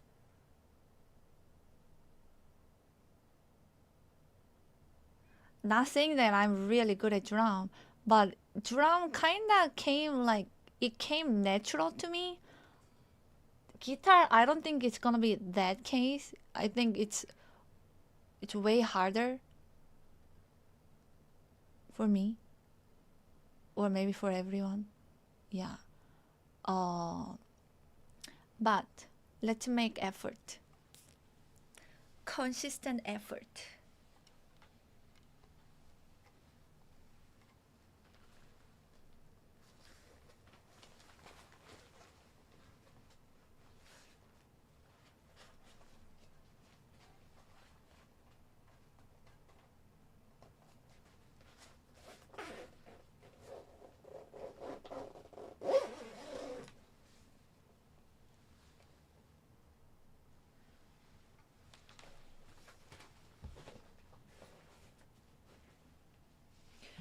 I think guitar is more like piano. Yeah. Piano, like you actually have to like practice a lot. Hi Mia and chat. Wave 2, how are you today? Hi, doing good. How are you? So all the rage you've got makes the drum feel natural. Rage like anger.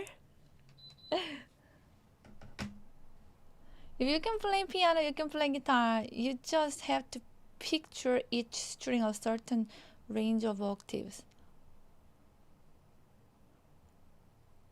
Drum voice.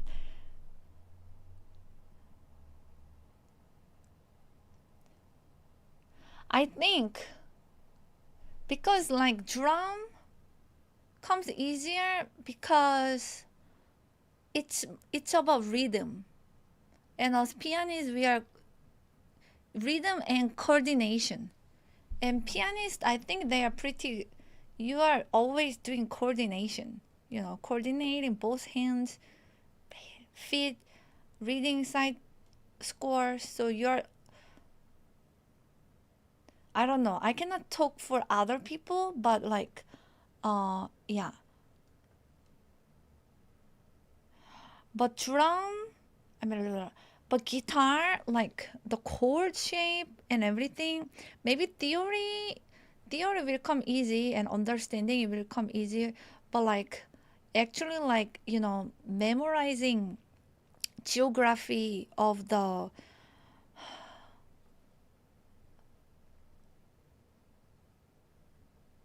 yeah, you kind of have to learn, you know, like on the piano it's like A, B, C, D, E, F, G. It's here. This white key will be this note. This black note will be this note, and you kind of have to kind of memorize, get familiar, and then in all like across the piano. I think guitar is the same, yeah. And different chords, formats, and notes. They will have different chords. I think drum. Guitar is also like that, so it's but drum is hitting. It's more about coordination, yeah, I think. But only the basic. I can only say because I'm still very beginner. What I can do on the drum is very beginner thing. Once it goes like advanced or even like intermediate, I think it's so hard too. Yeah.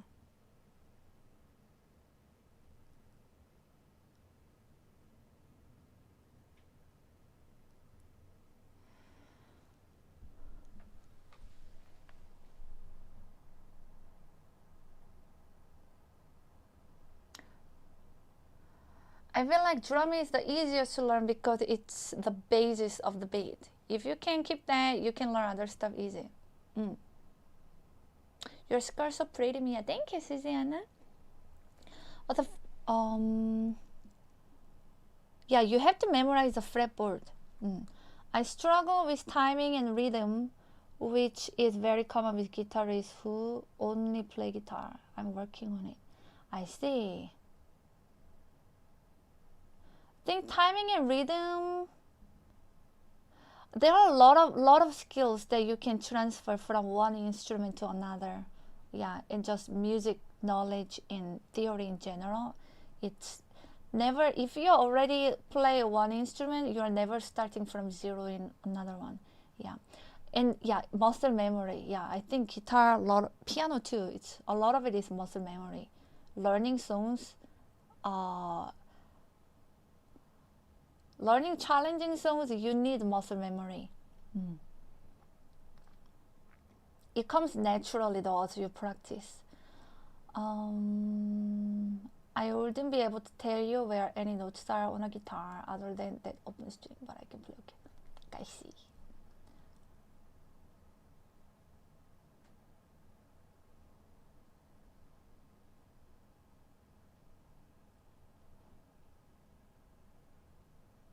So scared to start learning music. I'm almost 43. Never late. It's never late. Yeah.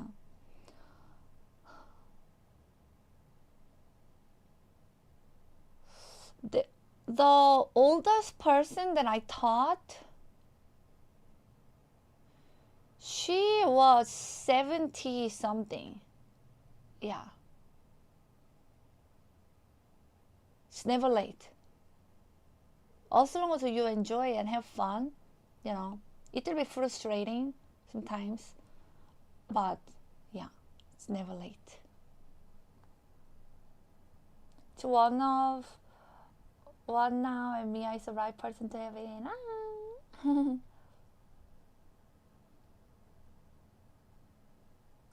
It will be hard to learn. What if I get discouraged? Well, you will get discouraged. Yeah, but that will be normal for everyone. Yeah. And that will be normal.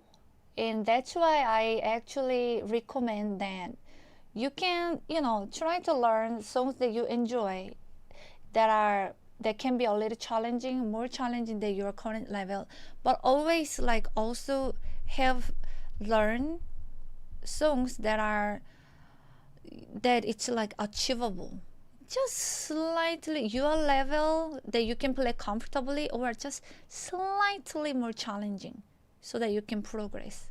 Yeah, but don't try to only play songs that are super hard that you know that it's gonna take months or years to learn. Yeah. And that's why I always recommend like method books, because it's very step by step. Yeah.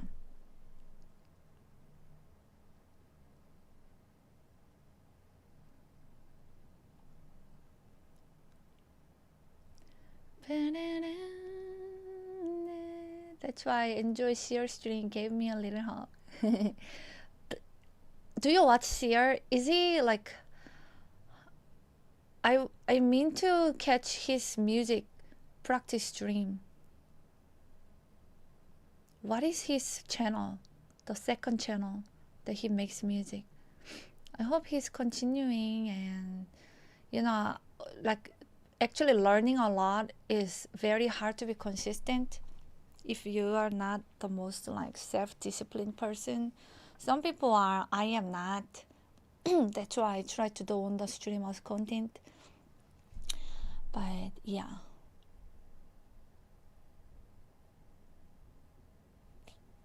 All right, let's go back to video.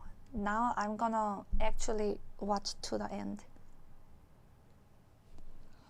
The stream where you are teaching Sear and he was actually learning. It was encouraging to see as he is closer to my age.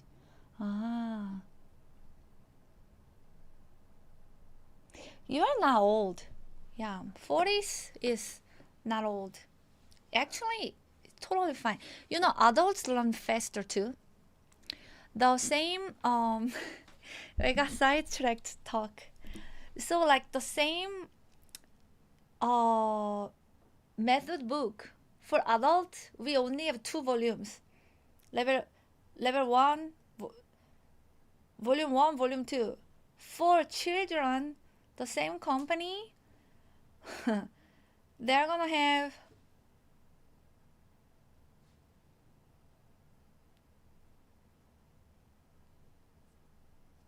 I think at least 10 books or more.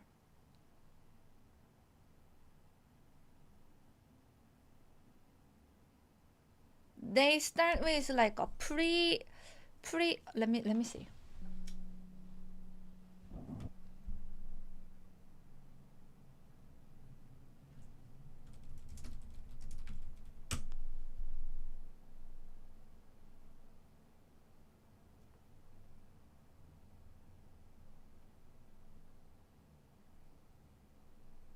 Yeah, my favorite favorite.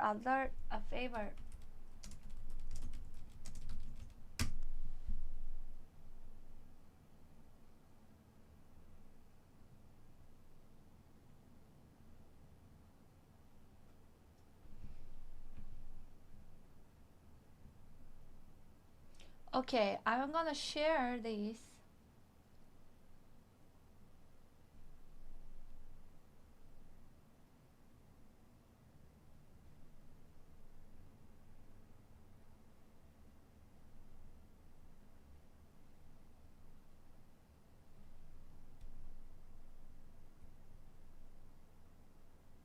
Okay, so this is adult course.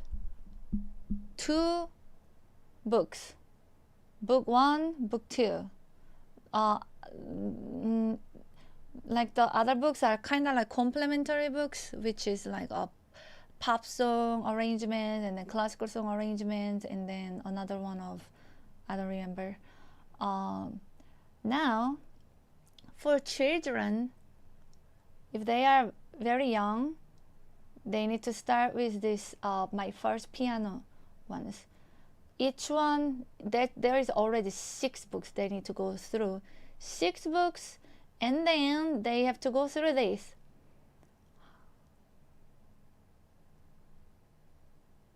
One, just look at the amount. Yeah, it's like 8 level. 8 level, it's like 2A, 2B, 3A, 3B, and then also there is a primer, and then all the complementary books. Theory book is also separated. Technique book separated. Like there is a lot more. Yeah.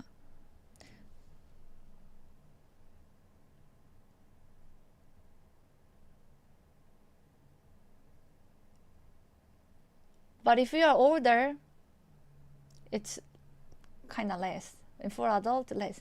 It's because they have the mental capacity to understand and learn faster than children. And children, the younger you learn, easier it will be and more natural it will be, of course. But also, it can be like slower. Adults can already like pick up faster and understand faster. Yeah, so it's not a bad thing.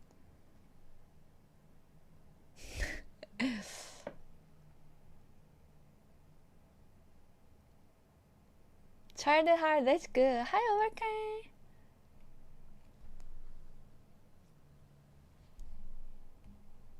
True, if you are already thinking in music mainly about learning the mechanics of the instrument. Yeah, for sure.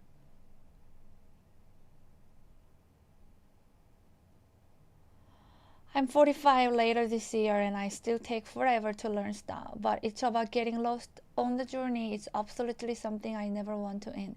Yeah, also you enjoy the process. It's really about it. If you are like learning an instrument at the age of like 40 something, 50, 60, you are probably not gonna want to, You are not learning with a goal of having, I'm going to have a career as professional pianist. I mean, you might, but like usually people don't think that like your goal is actually to learn so that you can enjoy playing, right? And that you can play for other people too if you feel comfortable. But yeah, as long as you enjoy the journey of learning and don't get discouraged. And even if you get discouraged, because you will get time, yeah, but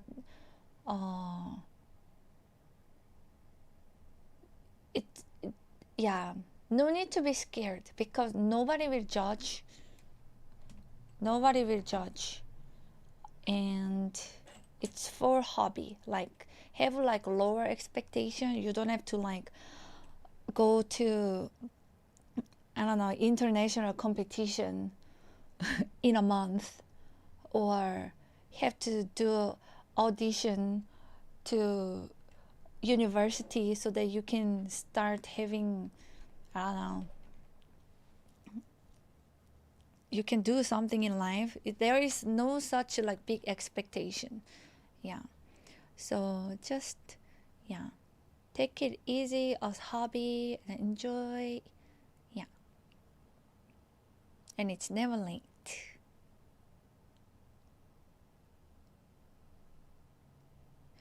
And if I was scared about making mistakes when I am doing live learn or learning guitar, I mean, my drum or my guitar skill is really basic. But, you know, if I'm afraid of making mistakes or being looked like how people would judge me or see me, oh, she's not good. But like, I don't have such expectation for me to be perfect. Everything is live, also beginner. People don't have such expectation on me, I think. Hopefully, yeah. Then I can do it for fun. Yeah.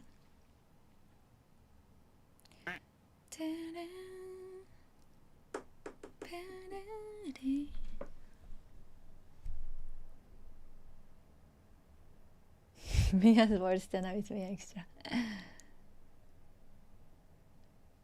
Oh, I see how fast you are. Well, let's do it. I will learn new instrument, guitar, and you can learn instrument too. Yeah. There are no mistakes, only little happy accident. True. That too. Okay. Now let's go back to the video. Oh my god, so sidetracked.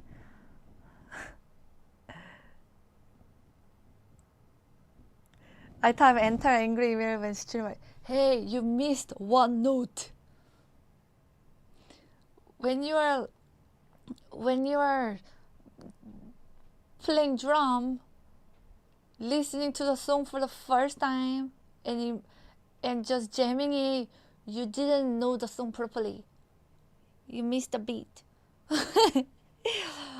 Why you cannot do the barcode yet?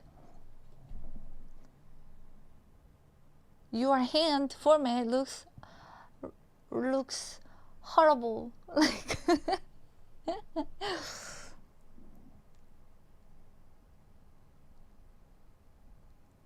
no, Mia extra made to affiliate.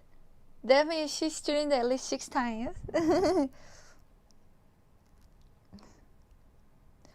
But I had a very like, there was one teacher I had when I was young, like, wow.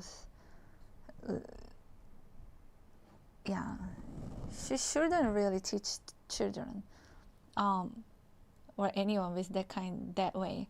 But she would literally, every time you make a mistake, she would hit like this with a pencil or pen or roulette, and she's like, you stupid pig. Yeah. She would like kind of like swear like that on little children. I was like, what, 9 years old? Yeah. And a lot of children would like, yeah, go out leave like crying. I told my mom. My mom took me out of that piano academy and sent me to another one like right away. Thank God. Yeah.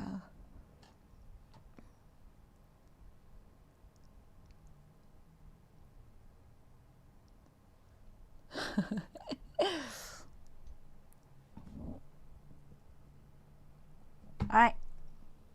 At least once a week, we need to do something that's really shareable, that people are going to want to clip, and that we're going to organize the week around. Then we're going to do a bunch of other segments that are going to be interesting in between that. And then hopefully, depending on what's going on, there's going to be events of others I can join, but also maybe an event of my own that I could do. So this is what July looked like. First few days of July, we had A&P shoots. We're feeding the YouTube channel. We're getting shorts with the bros.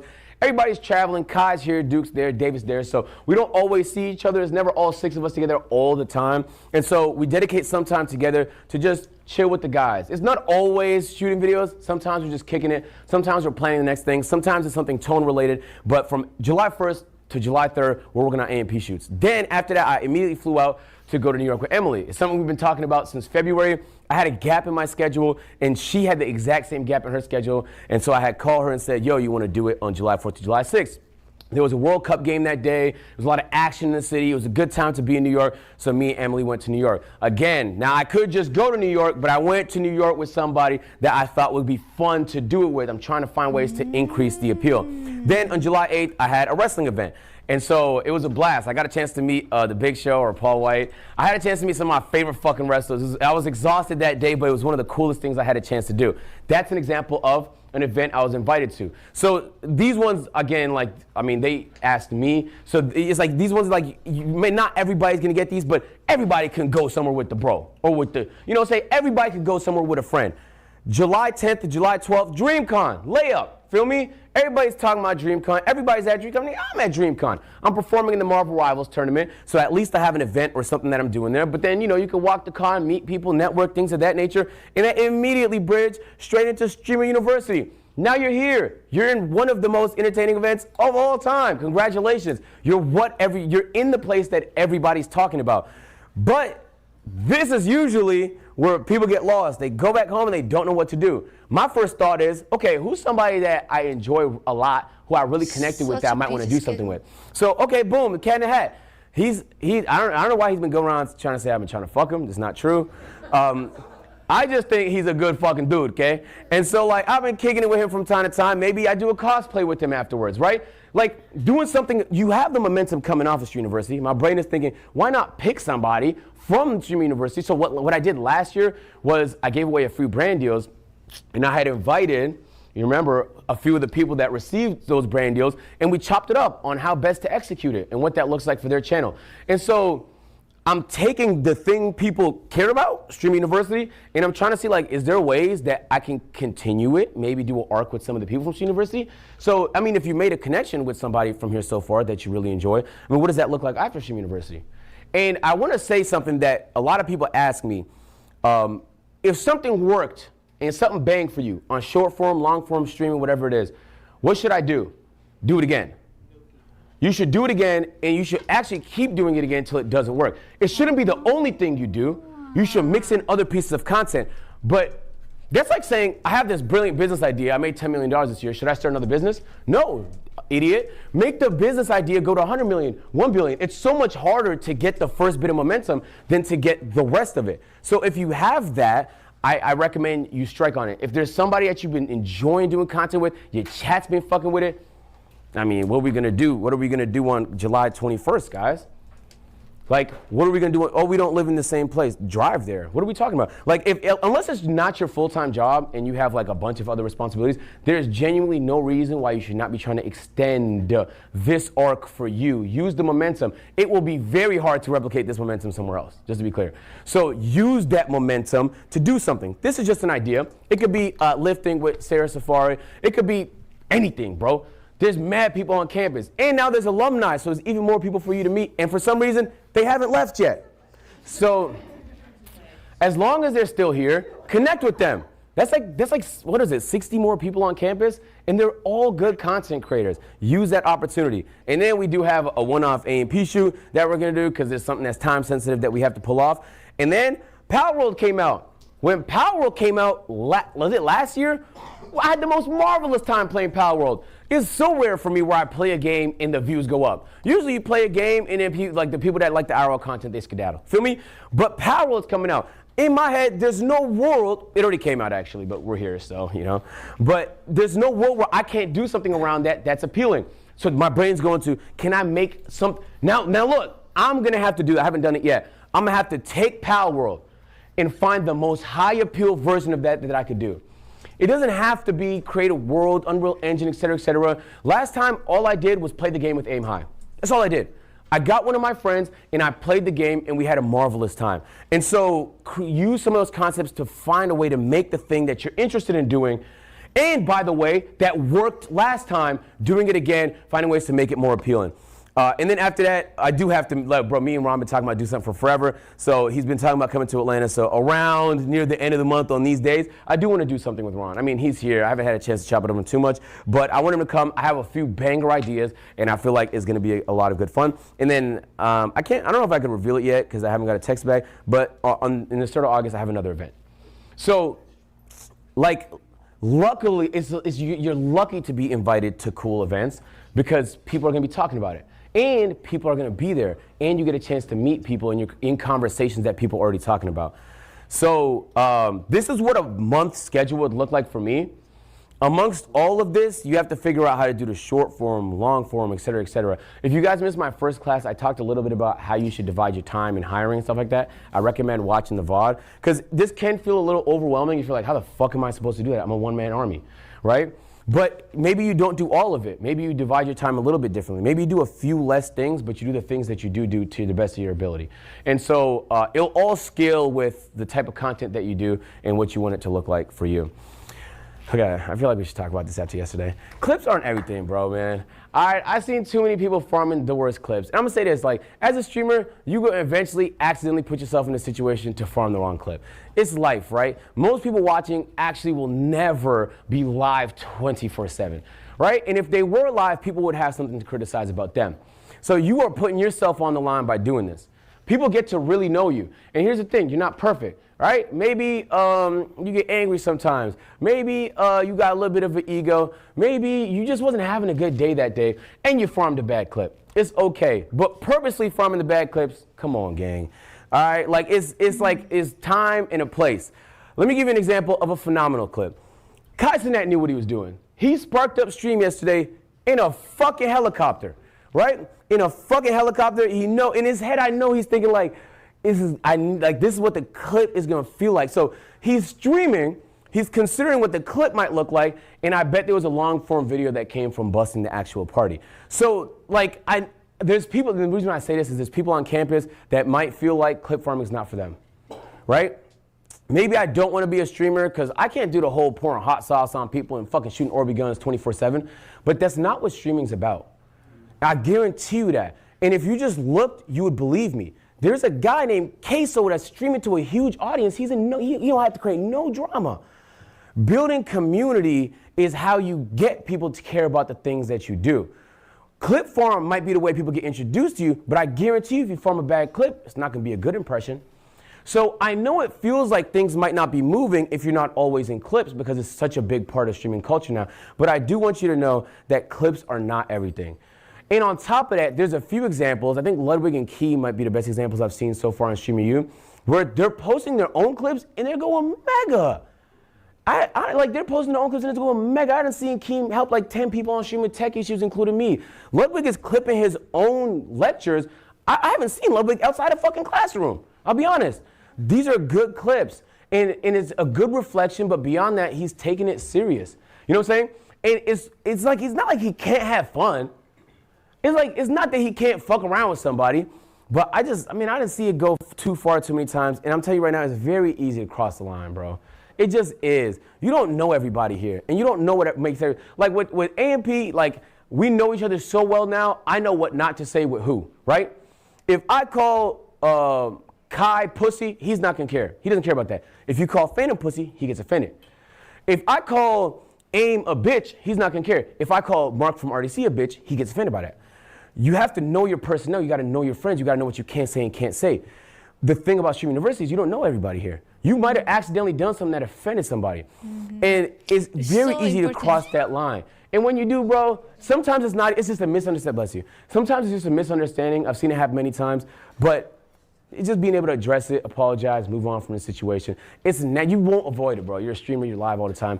You cannot avoid the shit. But don't purposely farm the shit, my nigga. Like, it gets to a point. There's a difference between friends and strangers, you know? I kicked Senna in the pool when it was that pool party, and we're friends. So, I actually did talk to her about it afterwards. Like, did I cross the line? She's like, no, I didn't care. I wanted to get in the pool. But she's my friend. I wouldn't kick somebody I don't know in a pool. You know what I'm saying? What if they didn't want to go in the pool? Now they tight. You know what I'm saying? Consider others. You know what I'm saying? I'm sure you guys have seen it. Like, there are streamers that just give streamers a bad rap. That's facts. And please don't be one of them. Like, this is so fun to do, and it would be shitty for people's impression of what we do to just be fucking clip farming bullshit. That's just facts, right? You know what I'm saying? Like, there's so much good content that comes from it. The story can't be the negative stuff. We have to outline the positive stuff. And for me, what that usually looks like is I like to watch the positive streamers. Like, I like to show love to the people that don't have to get in conflict just to get some views. So while clips are super helpful and an essential part of streaming, don't let it be your whole personality.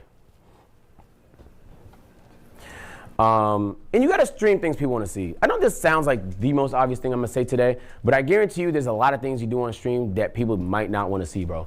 And you're doing it because you wanna do it. And so there's a difference between a hobby and a job. Like, this is your job, technically. Like, if you're making money from this, you're in Stream University, this is your job. Treat it like one. You can find ways to make the thing you wanna do entertaining, but if you can't, don't force it. Because at the end of the day, you're gonna turn people off, right? Like, if I was watching my favorite NBA 2K content creator and he started posting League of Legends, I don't give a fuck how much I like the guy. I'm gonna wait till he posts the thing I wanna see. And that doesn't mean I don't fuck with him. That's just the nature of consuming content. There's so much of it. It's an infinite amount. You can watch anything, so you're gonna prefer to watch the thing that you like the most. Yeah. So sometimes it can feel a little draining to do something that you might not be all the way excited to do. You're creative, you're a passionate person, you feel things, you want to illustrate that through your art. But I really do challenge you, if you feel that way, and I feel that way about racing, if I can't find a way to make racing really interesting to watch, I will not stream it. I will just do it by myself. But if I can, then I would be very lucky to make the thing that I really care about also part of my job. Expertise. So we're talking a little bit of a flashbang with the white, but let's talk a little bit about what makes things interesting, right? We talk a lot about like, oh, that was a good idea. Why? Oh, this is a good streamer. Why? Shroud is an example of a person where his entire appeal is that he's amazing at games. If a new game comes out, especially a shooter, I know where I'm watching it. And that's such a strong appeal because it takes such an expert level of gaming to get to this point. But once you get there, you have this appeal. New COD comes out, I'm gonna watch Shroud play it. New, Arc Raiders comes out, I'm gonna watch Shroud play it. If it's a shooter or something with a gun that requires aim, I'm gonna watch Shroud play it. So there's some people in here that game. If you could get to the point where you can get really good, and for some reason, I notice it's a lot of fucking Counter-Strike players, right? Then you could have expertise. But it's not just video games. Sometimes it's sports. Kyrie Irving streams. In fact, I think he might be live now. I saw him spark a few hours ago. Kyrie Irving streams. Kyrie doesn't have to stream all the time. He just does it to show love to his community. Like, he gets a healthy amount of viewership in there. He really just enjoys it. It's not technically his job. He's a hooper. He's an NBA player. But he has expertise in something, and that creates appeal. So that's interesting. His expertise is in basketball. He's not always hooping in his streams. You could have an expertise in something and then do something else, and that can still have value. Lizzo streams. She's an artist. So just because being able to have expertise in anything makes you more interesting to watch. In anything. You could be an expert martial artist, and it can make you really interesting to watch. There's some examples of martial artists that started streaming recently. So if you are really good at something, consider finding ways to highlight that in your content and build around that. If you box, find a way to build around that in the most entertaining, high appeal way possible. Drama. It's not necessarily a bad thing. Drama doesn't necessarily have to be a bad thing, but Rakai's he's a beast at farming drama.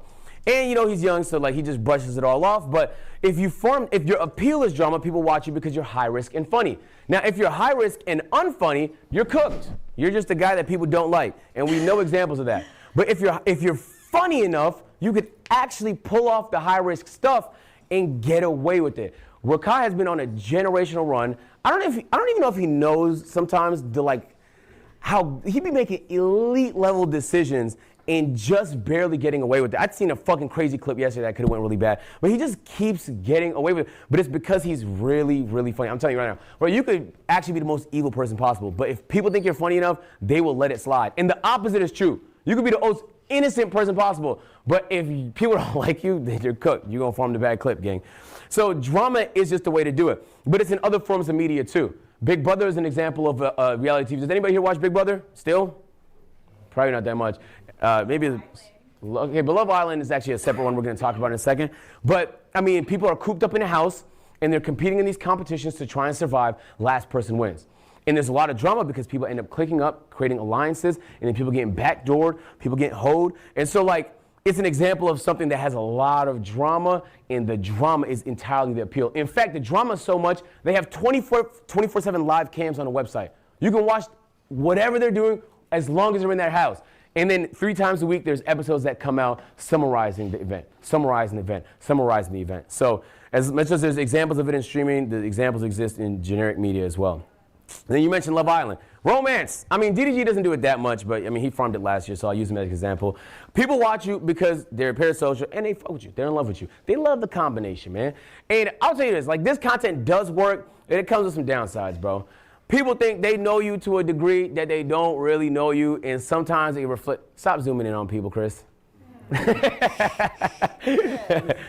But you mentioned Love Island. Love Island is an example of drama for sure, but there's also the romance element. And even though you don't know the people, I don't when I was Jeremiah, even though you don't know the people, you sure fucking feel like you do. Right? You have opinions on the things they do and the things they say and stuff like that. The same thing's gonna apply to streaming. Now, DDG is a good example of somebody that did do a lot of this content historically, but has pivoted to doing other types of content. So it's not like you could have one appeal and then you could eventually transition to another appeal if you want to. It just depends on what type of audience you want. I'm gonna be honest with you. It just depends on what type of audience you want. High stakes. If there's a lot on the line, people are gonna wanna watch. It could be something as simple as skydiving. It could be something that's kind of dangerous to do. I'm not recommending you put everything on the line all the time, but the more you put on the line, the more engaging and high appeal it's gonna be. So it doesn't necessarily have to be having people on stream and stuff like that. Sometimes it could just be having an idea where something could really go wrong. Just be safe about it, right? When I was tying mad helium balloons to myself and there was a chance I was gonna float away, that was high stakes. I didn't know what was gonna happen. It wasn't like a production doing this, it was just me and the guys. And so, what's up? Helium balloons is high stake. Yeah, I didn't know if I was gonna fly to outer space. Exactly. Yo, no troll, I had no idea what the fuck was gonna happen. We're on the top of the mountain too, it was very windy, and it was like very hard to control. Yeah, absolutely. So, think about like what high stakes could look like for you and your content. And then community. Sometimes people watch you because they fuck with your community.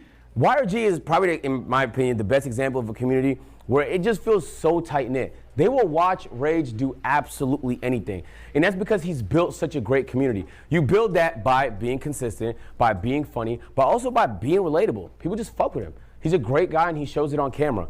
And so what that looks like for you is maybe come up with a name if you don't have one, come up with some branding, but then remind people, bro. Like they have to know they're part of the community. And part of community isn't just watching the streamer. Community is knowing the people in the community. This is not a one-sided community. Your comm should know everybody else in the comm. You know what I'm saying? Like Shift, he's in the agency. He's part of my comm. He's running camera today for Keem, but he's one of my mods. And so the people that's core in my community, they know who Shift is. People should know each other. And like sometimes when you're addressing people in the chat, call them by name, gang. Why are you acting like you don't know them? Call them by name. If you treat people like they're part of an actual community and not just one where they get to watch you do whatever you want to do, then people are going to treat it like that. And if you need a really good example, watch one of Rage's desktop streams. Like, you're not going to sit there and say, he's not doing crazy stuff. There's no fireworks. He's not riding a horse in the house. Sometimes he's just reacting to videos. Sometimes he's just playing games. But his community loves watching him do whatever he wants to do. To get to this level is pure freedom as a content creator. You know, sometimes you might feel a little shackled by like, nah, people only want to watch me do this, so I got to do this. But if you can continue to grow your community, and like I'm saying, put an emote in there, people could throw up, you know, just tell people how to represent their community, then they will. And if they fuck with you and they fuck with the people around them, they're gonna represent their community, and this is what it's gonna look like. Ray's community will watch him do anything, bro. He could play the most boring game they'll watch. He could do the most boring thing they'll watch, but he doesn't because he understands the other concepts. So his community gets to enjoy good content all the time because he knows how to make it, and they fuck with his content. And then you're gonna learn from reps. So actually, like, making stuff happen helps, right? You can sit here and listen to me explain things as much as you want to, but at the end of the day, if you don't actually try things, you probably will never learn. There's certain things you just have to try to learn. So I know you want to sit here and make the calculated shot, but please, for love of God, just shoot some shots. You're gonna miss some, but please shoot some shots. You're gonna be here at Stream University's last day. Shoot some shots, try some stuff. You do some content you want to do when you get out of here, shoot some shots. Don't think about it too much. Plan it as best as you can and then shoot the fucking shot. Okay, that might be the last slide. So I would like to say, I know I'm running a little late. I've been tending to do that a lot recently. I'm really proud of everybody here. I was in Stream University last year, and I know what that felt like. There was a lot of people that maybe didn't understand the assignment. It was new and novel, and so there was like some wholesomeness to it. But I truly feel like a lot of people took it seriously this time. Like when I look around and see there was so many people 24/7 streaming. There were so many people tired about pushing through it. If you're in a bubble where it's easy to do that because all the other people around you are doing that. When you go home, you're gonna be in a different bubble. You're gonna be in a different house with different people. You might not be in a dorm with the same roommate. I wanna challenge you to create an environment to make it easy for you to do the stuff that's gonna help you win. It won't be easy, bro. No form of entertainment is easy to break into. It don't matter if it's voice acting or regular acting. It don't matter if it's music or film. It's all challenging. You're here doing something super challenging. If you don't think you have to be one of the best to grow, you're wrong. And so when you go to sleep, you need to be thinking about how can I be the best? And that doesn't mean copying someone else. That means being true to yourself. What do you like? I don't like to dance. So if people are dancing right next to me, that's not my body, bro. I'll let someone else do that. That's not me, right? Maybe the content I enjoyed the most was the basketball stuff with Lethal. We was making cuts on the team. We was trying people out. It was so fun. My chat was really enjoying the basketball content, but I love basketball. That was something that I was into. That's something that felt true to me. Bless you, Davis. You allergic to us? All right, final statements. I'm lucky. I live in a house with some of the best content creators in the world, and if I have problems, I can lean on them. And if I'm feeling down, I could talk to them. And if I have questions, I could ask them. That didn't happen by accident. We made it happen. Create a support system for yourself. Find streamers that think like you. Find people that understand the struggles that you have. It'll help keep you motivated. It'll help keep you up, and it'll help keep you pushing because this will not be easy. Whether you're a small streamer, medium streamer, big streamer, whatever the fuck you want to call it, you're going to leave here today and you're going to have a hard road ahead of you. And most people here are going to struggle to grow. The people that will win are the people that take it serious. The people that choose to learn nonstop.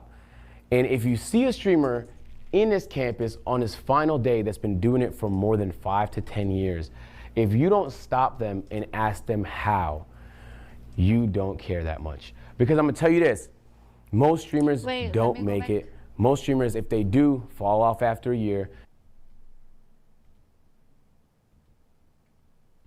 Final day that's been doing it for more than 5 to 10 years. If you don't stop them and ask them how, you don't care that much. Because I'm gonna tell you this, most streamers don't make it. Most streamers, if they do, fall off after a year. And most streamers, if they could keep it up, don't make it past 3. If there's someone that made it to 10, they are killing it. And that's with all forms of entertainment, unfortunately. Sometimes you're acting, you get a big role, you don't get another one.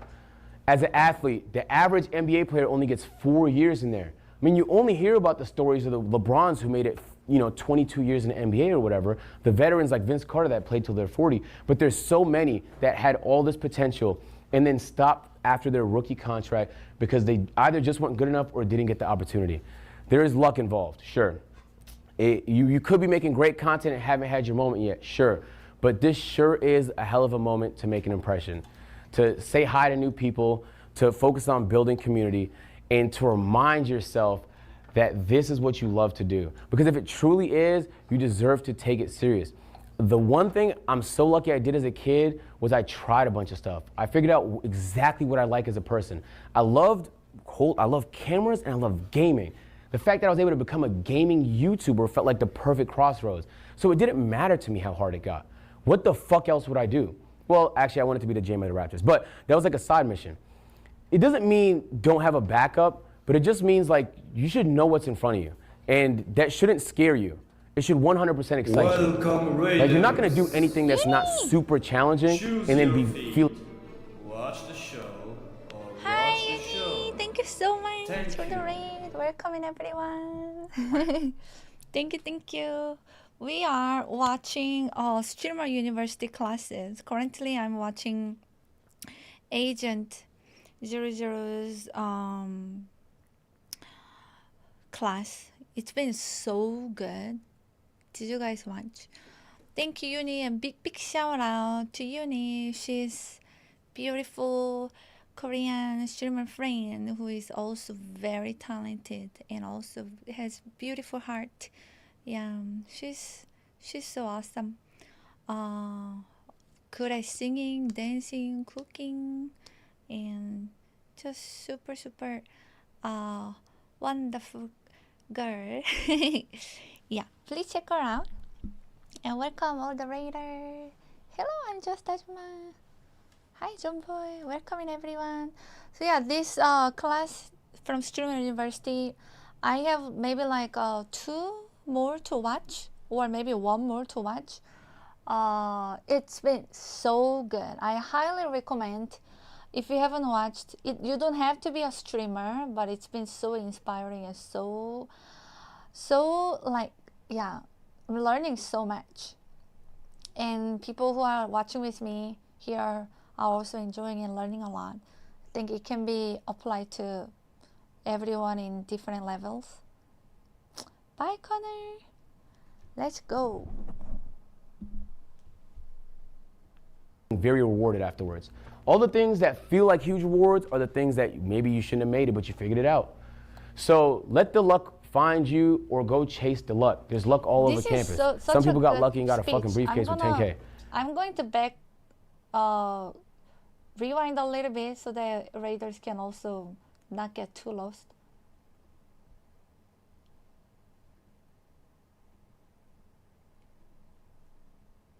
How can I be the best? And that doesn't mean copying someone else. That means being true to yourself. What do you like? I don't like to dance. So if people are dancing right next to me, that's not my body, bro. I'll let someone else do that. That's not me, right? Maybe the content I enjoyed the most was the basketball stuff with Lethal. We was making cuts on the team. We was trying people out. It was so fun. My chat was really enjoying the basketball content, but I love basketball. That was something that I was into. That's something that felt true to me. Bless you, Davis. You allergic to us? All right, final statements. I'm lucky. I live in a house with some of the best content creators in the world, and if I have problems, I can lean on them. And if I'm feeling down, I could talk to them. And if I have questions, I can ask them. That didn't happen by accident. We made it happen. Create a support system for yourself. Find streamers that think like you. Find people that understand the struggles that you have. It'll help keep you motivated. It'll help keep you up. And it'll help keep you pushing, because this will not be easy. Whether you're a small streamer, medium streamer, big streamer, whatever the fuck you want to call it, you're going to leave here today and you're going to have a hard road ahead of you. And most people here are going to struggle to grow. The people that will win are the people that take it serious. The people that choose to learn nonstop. And if you see a streamer in this campus on his final day that's been doing it for more than 5 to 10 years, if you don't stop them and ask them how, you don't care that much. Because I'm gonna tell you this, most streamers don't make it. Most streamers, if they do, fall off after a year. And most streamers, if they could keep it up, don't make it past 3. If there's someone that made it to 10, they are killing it. And that's with all forms of entertainment, unfortunately. Sometimes you're acting, you get a big role, you don't get another one. As an athlete, the average NBA player only gets 4 years in there. I mean, you only hear about the stories of the LeBrons who made it, 22 years in the NBA or whatever. The veterans like Vince Carter that played till they're 40. But there's so many that had all this potential and then stopped after their rookie contract because they either just weren't good enough or didn't get the opportunity. There is luck involved, sure. You could be making great content and haven't had your moment yet, sure. But this sure is a hell of a moment to make an impression, to say hi to new people, to focus on building community, and to remind yourself that this is what you love to do. Because if it truly is, you deserve to take it serious. The one thing I'm so lucky I did as a kid was I tried a bunch of stuff. I figured out exactly what I like as a person. I love cameras and I love gaming. The fact that I was able to become a gaming YouTuber felt like the perfect crossroads. So it didn't matter to me how hard it got. What the fuck else would I do? Well, actually I wanted to be the GM of the Raptors, but that was like a side mission. It doesn't mean don't have a backup, but it just means like you should know what's in front of you. And that shouldn't scare you. It should 100% excite you. Like you're not gonna do anything that's not super challenging and then be feeling very rewarded afterwards. All the things that feel like huge rewards are the things that maybe you shouldn't have made it, but you figured it out. So let the luck find you or go chase the luck. There's luck all over campus. Some people got lucky and got a fucking briefcase with 10K, right? Some people got lucky and got a brand deal in my first class. Oh, by the way, some people are gonna get lucky. All people are gonna get lucky. And Pokimane has some gifts for you we're gonna give away before you leave class here today. So W Pokimane. So we'll hand that out before you leave. But one second. I wanna say this because streaming is mental first. You're gonna lose mentally before you actually lose in the game of streaming. You're gonna beat yourself up. You had a bad stream. Damn, maybe people don't really fuck with me. Maybe this really isn't for me. Maybe, but maybe it is. Let the passion guide you, bro. And I'm telling you, if everybody in this room leaves here today and they get excited about learning new things in the streaming world, you have increased your likelihood of winning tremendously. And so do me a favor and take the streaming stuff serious, not just here in Stream University, but once you get out of here. Things won't happen for you, you have to make them happen. Go find some friends, go make connections, and go win, bro. I want to see everybody here win. Next year, I want people to say the class of 2026, they went fucking crazy. There's so many big streamers, right? People sit there and talk about how crazy Giannis' performance was, or Arky, or some of the people that was in it last year. Be that person, bro. Be that person. He's a grinder. I'm on Twitch, I see Arky live every day. I don't even know if this nigga gets off, man. Dead ass. And it's not boring content, because it's easy to stream a bunch and just do the driest shit ever. But what did Arky do? He surrounded himself with the bros, with people he cares about. You cannot be serious. Okay, I didn't know you had a class next. They're gonna leave soon. You've known all week. You've done it every day. Okay, they're out of here, bro. They're out of here. Be done at 12:50. I have something to do. Okay, they're out of here, so I apologize. Hi, Rosie. What? Yeah, I They do need a should make cameraman. each class 2 Yeah, hours 100%. a day. Yeah. All right, so before Cindy gets really, really mad at me, I want to thank you guys for showing up on the final day. Can we clap it up for yourselves real quick? Pokimane was so gracious enough to provide some gifts for you guys. In fact, she was actually supposed to be a TA in one of my classes, and I was supposed to be a TA in one of her classes, but unfortunately some family stuff came up, and so she wasn't able to make it. But, she wanted to represent in some way. So before you guys leave, we're gonna pass you some of these baggies over there, so W Pokimane in the chat. And I believe she brought a lot of stuff, so if you got Ray's class, I think you might get some as well. And then, oh, you already have one. Okay, fire. Yeah, so awesome. Thank you guys so much for actually listening. I know I yapped a lot, but Cinna needs you, so. Thank you, I appreciate it. I'm gonna hand these out right here. We can chop it up if you guys want. Yeah, what's up? I can hand them out. Here you go, Maureen. Okay. All right, I need a break before jumping into next one. Restroom break and maybe food break. It's already 4. Oh my god, this is a full day of class. I started at 11 something. 11:30. Yeah. Yeah, I'm hungry too. Happy birthday! Beeflo.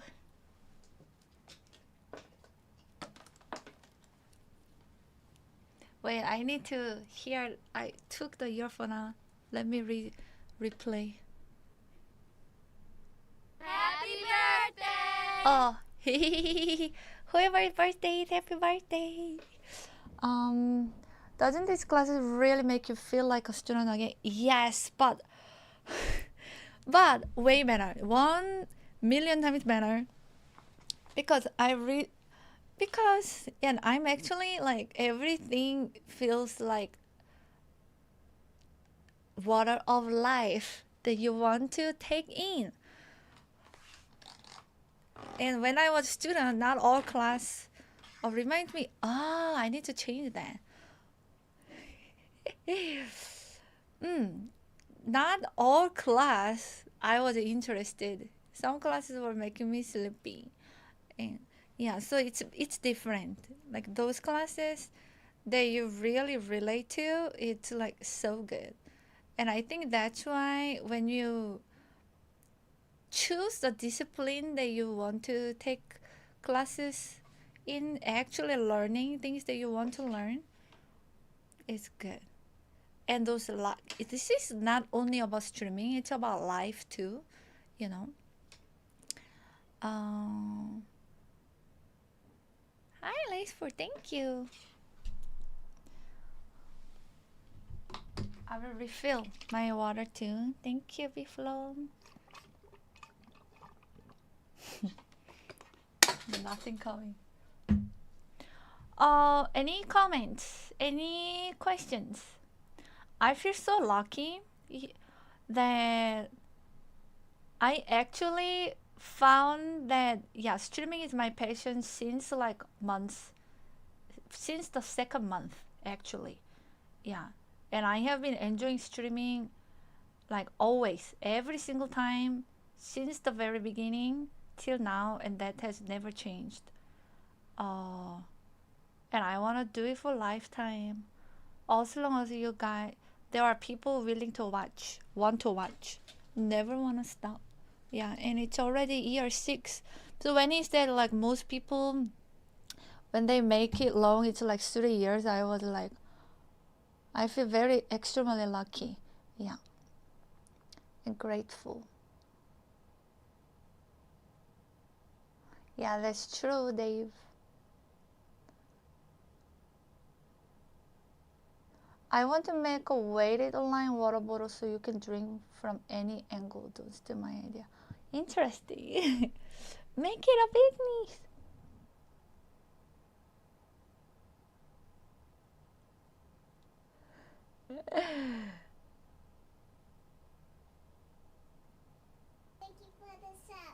And we're grateful so much for that, you, and your perseverance.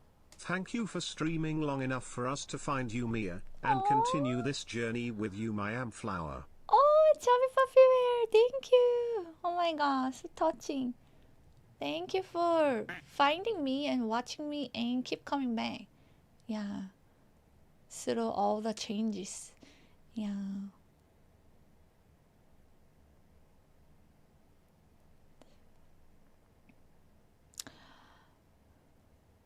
It's so good. They both are amazing. I'm excited, actually so excited to watch next class. Yeah, I have one more to catch. I feel like I only watched 3 from Agent. But Ludwig, there are 4, right? So I'm missing 1. We have to watch that. I want to watch Sinners too. Yeah. You're almost always streaming when I'm up, so it definitely helps. And going live earlier, and it's European time zone, viewers can also watch.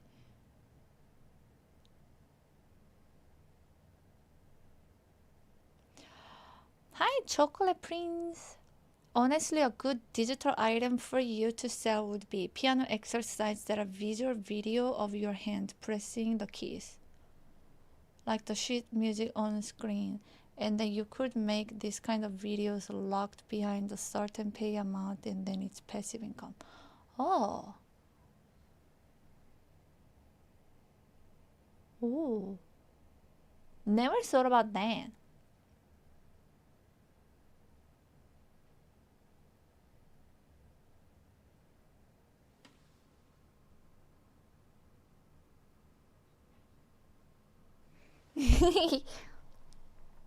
Let's.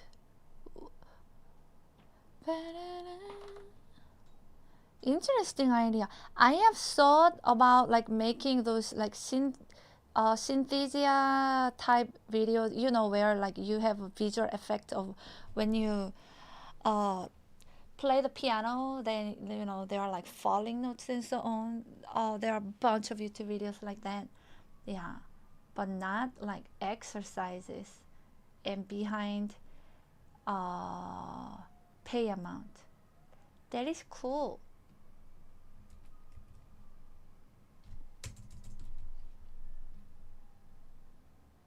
Hagare, the question? Do you think streaming will change much over the next 10, 20 years? I wonder that too. I think so, actually. I think I don't know about the streaming industry, but how we do other content. Like, for example, I fully believe like IR stream, we will be able to stream just from like, you know, kind of like meta glasses and so on, just being more convenient as tool, making easier for streamers to share. And VR, where you can, yeah, watch it in VR setting, that'll be super cool. Can I use the restroom? Yes, me too. I need to. That is so cute. But you know, industry-wise, I think it will change a lot too. But I'm not too sure how. And the trends will change a lot. Like people who have been streaming a lot, they have this like streamer like first generation, second generation, new generation, all that, and how it changed. Like, you know it. I was more in my bubble because of music streams. But now, if like platform-wise, I don't know. Do you think like when did you start watching streams, and what made you transition to watching streams as your main content, main consuming content? 15 years? That's wow. That's crazy. I think people who have been here a lot for a long time, you can like answer that more, how it have changed, what you have observed. And yeah, what made you watch streaming instead of, I don't know, TV, Netflix? And what do you think that it would make you stop watching stream? Maybe one day, main now it's still growing, I think, the streaming, but maybe after a few years, it will not be a thing, or it will be even more of a thing. We don't know, but that's more in the like consumer side, I think. I'll be worried for new generation. It's all about being loud and doing crazy stuff to gain attention. They can have a, like sure, they can get a view and attention, but if streaming start having like a bad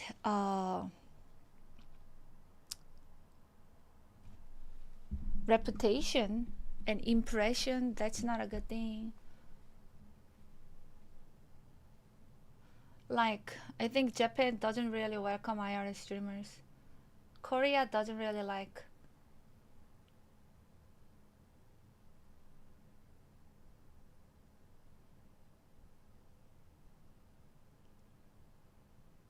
Wow, Beeflo, you have been here for 15 years too. Whoa, 8 years is really a lot to film 2K.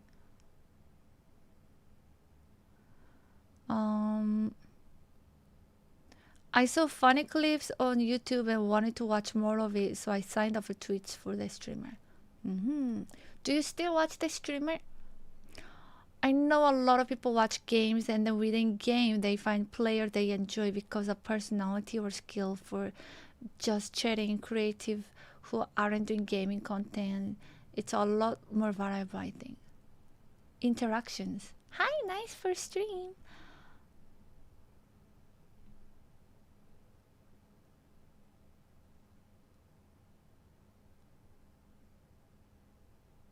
Myself, Asura. Hey, Daniel Grey Wolf, why would I ban you? You're not doing anything. Maybe in 15 years, my robot wife will be angry with me for spending too much time watching stream.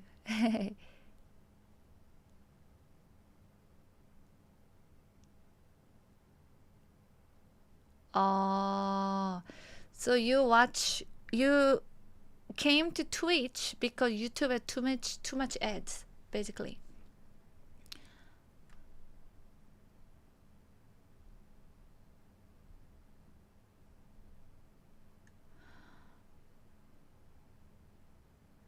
I think streaming will keep existing and just get more popular. We already see it's more popular with younger generation than the older generation.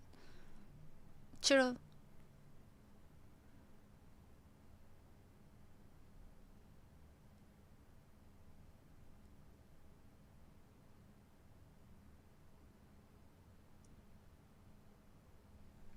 And IR streams for traveling indirectly. The system wants distractions and the corporation will finance the content to keep mass distracted. Sensational drama or appreciation or ambition mirroring. We might be in the golden age of streaming. Actually, streamers, big streamers say like the golden age, it's the golden age has already kinda died. Income-wise. Yeah. Like sponsors, they are now focusing more on like not streaming, you know, really have decreased the revenue, Twitch ads. And after COVID, I think COVID was like really when so many people grew and so many people had so many viewers, and then it like decreased.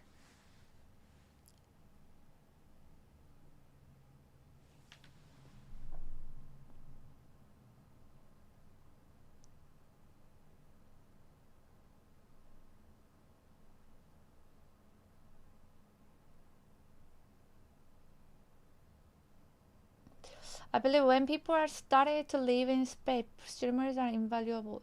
Space like space? Universe? That would be so cool actually to live stream that. NASA streams, right? Hi Frankie bye. But who knows, moving forward things change all the time. Yeah, it changes all the time. They are wrong.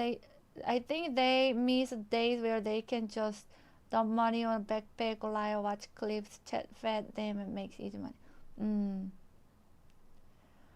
Did you experience a viewership drop after COVID ended? You know, I think my viewership has been pretty much same. Not drop, but also not increase. But part of it, I think, like music category has very capped viewership. So if you have like 200 viewer in music category, you are considered big. But I did see a lot of like regulars, they left. Yeah, some people stayed, but a lot of regulars, they left the platform after things became normal. But I wouldn't say, but also a lot of people, new people joined. So like, I think not really.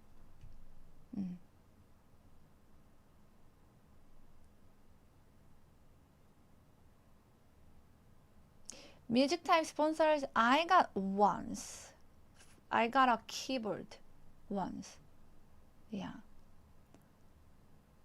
To unbox and have it, which I like gave away later.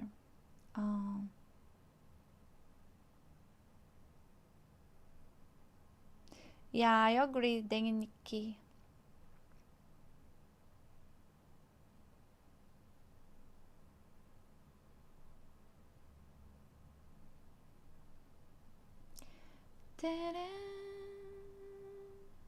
Bye, Daniel Grewal.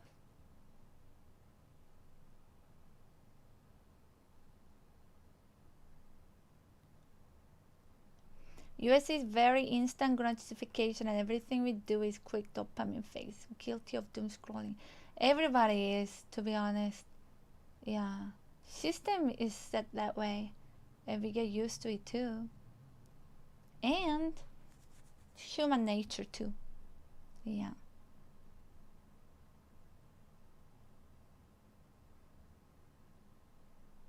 I have noticed chat is more lively, more active, and more new faces over the past few years. Actually, I see a lot more new face. I am getting used to seeing new face more regularly, especially this year. Yeah. I think it's because it's natural because of I'm doing so much more variety. It's not just like piano, piano, piano, piano, piano, piano, piano. It used to be all same. People who love piano and keep coming back. And then when I start doing more IRL and traveling, more collabs, Austin, like definitely I see more new faces. Of course, like I think viewership is kind of same, or even drop depending on like what I'm doing. But it's I see more often like new faces. Hopefully, the new faces that I see will become old faces over time too.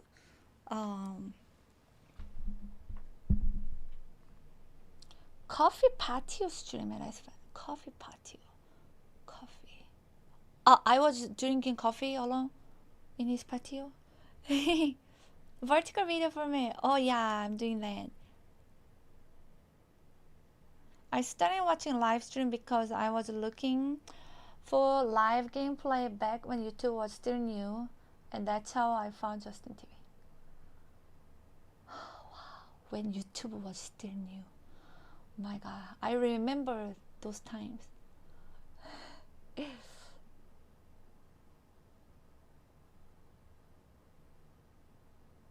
That'll be cool, you yeah, some gear maker to always have the logo on screen.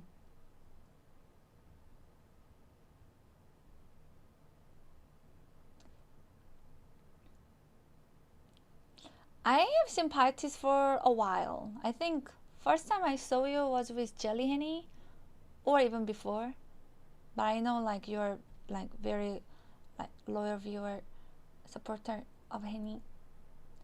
Cause I traveled with Henny first maybe like 3 weeks or 4 weeks, and then another 2 weeks. Yeah, Japan, Thailand, and Korea. Yeah.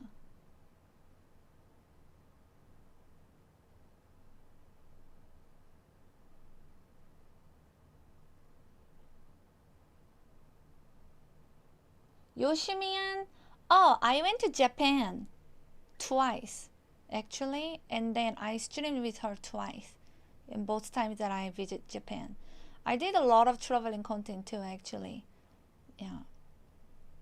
And I love doing collabs and making new friends. Yoshimiyan is so very, very sweet. And she would always take me to public piano place in Tokyo. Yeah, so that I could play piano. And yeah. And then people like loved it, chat loved it. It was super nice. Yeah.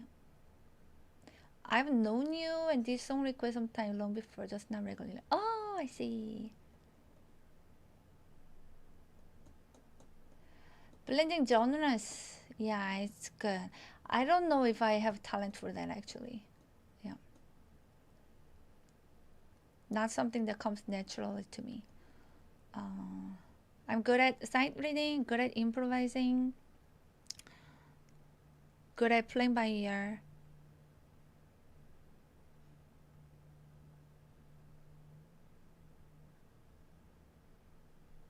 Yeah.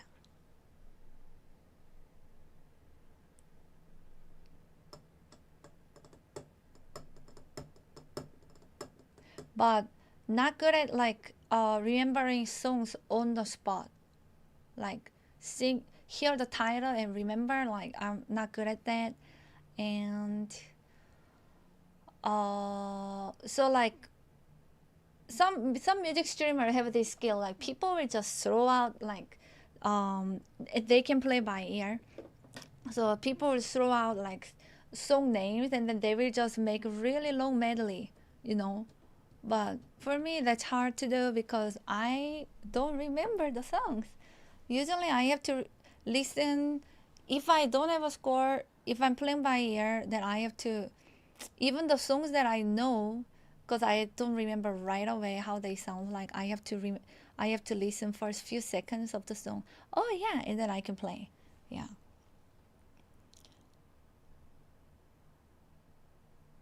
My first time meeting Mia was TwitchCon with the launch meetup. Oh.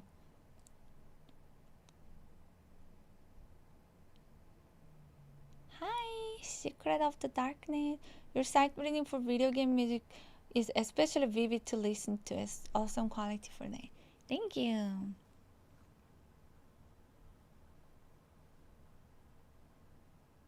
Oh, you found me when I was visiting Colosseum in Rome? Nice. Hi, Nova-san. Okay, I'm gonna take a small break. Restroom break, food break, and then we will come back.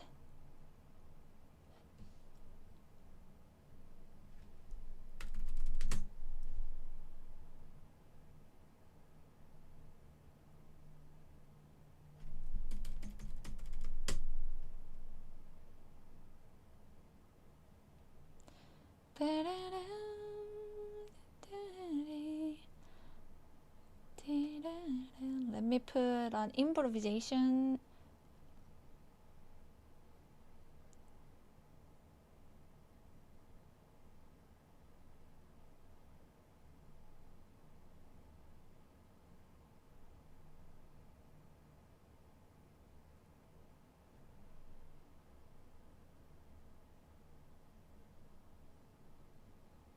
Okay.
Welcome back, everyone.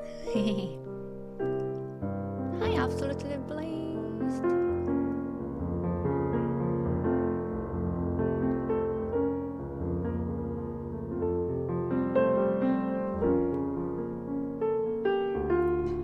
I started this song and I realized it improvised. Yeah, it's called Heartfelt Improvisation, I think. You can find my improvisations on YouTube. There's a playlist of just improvisations.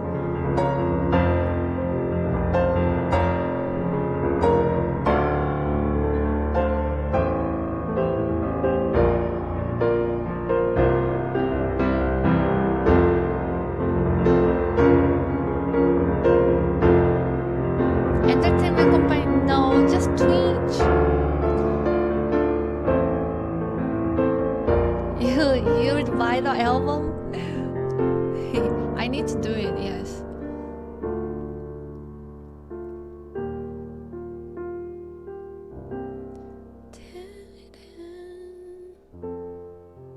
Oh, nice for stream, see ya.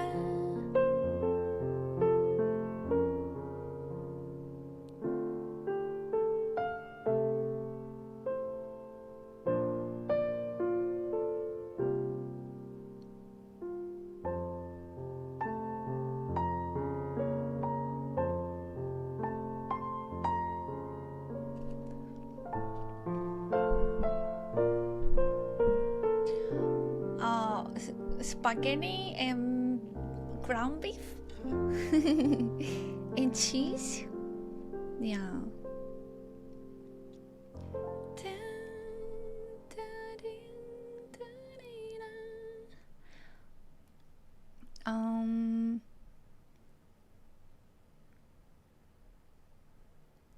I can actually watch this while watching the. Oh, but it's so much jam that I'm busy taking notes too. Yeah. Hello, Nova-san. Espan was talking about you in New York City. Nice. Hopefully good things. I know it will be good things. Hi, Nakarbi, how are you doing? Welcome in. My newest Dyson commercial. Alright. With a lot of salt? Actually, yeah, I put lemon, pepper, which includes salt, all over it. Okay, let's watch the next lesson, next class.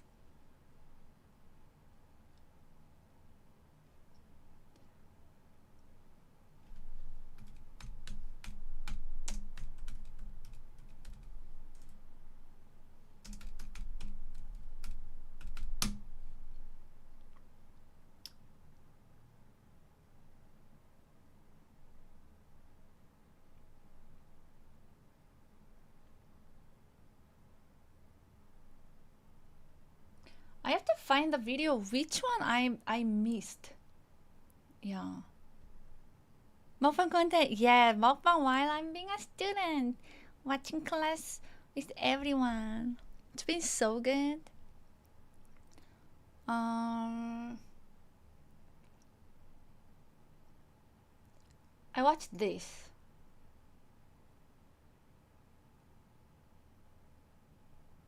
And I think I watched this, my worst class yet. My lesson didn't go well. Is it my last day of this one?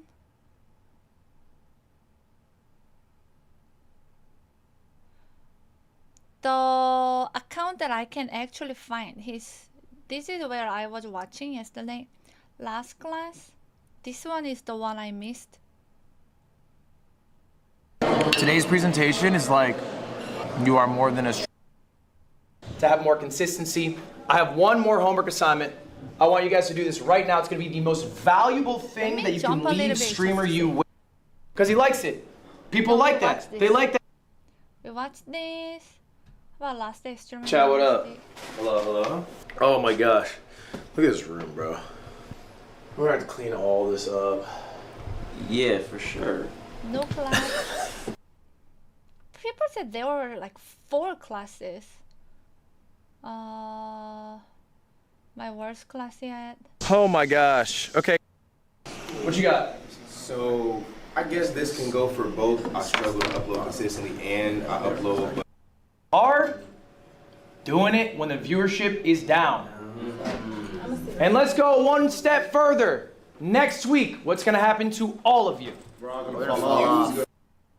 This is a pretty simple question. We watched Which this thumbnail is too. better? If you think the one on the right is... I feel like I watched everything. Let me just check one last.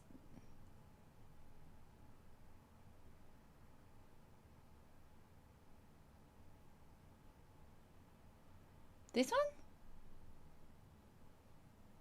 All right, chat. So today we're teaching a class. No, this It's is called not How even- to Get Lucky.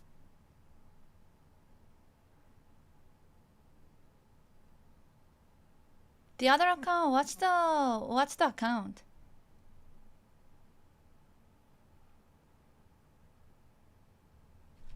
Thank you. Let me get the link. Dun.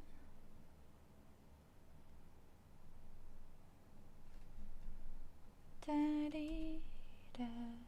Yes, not this.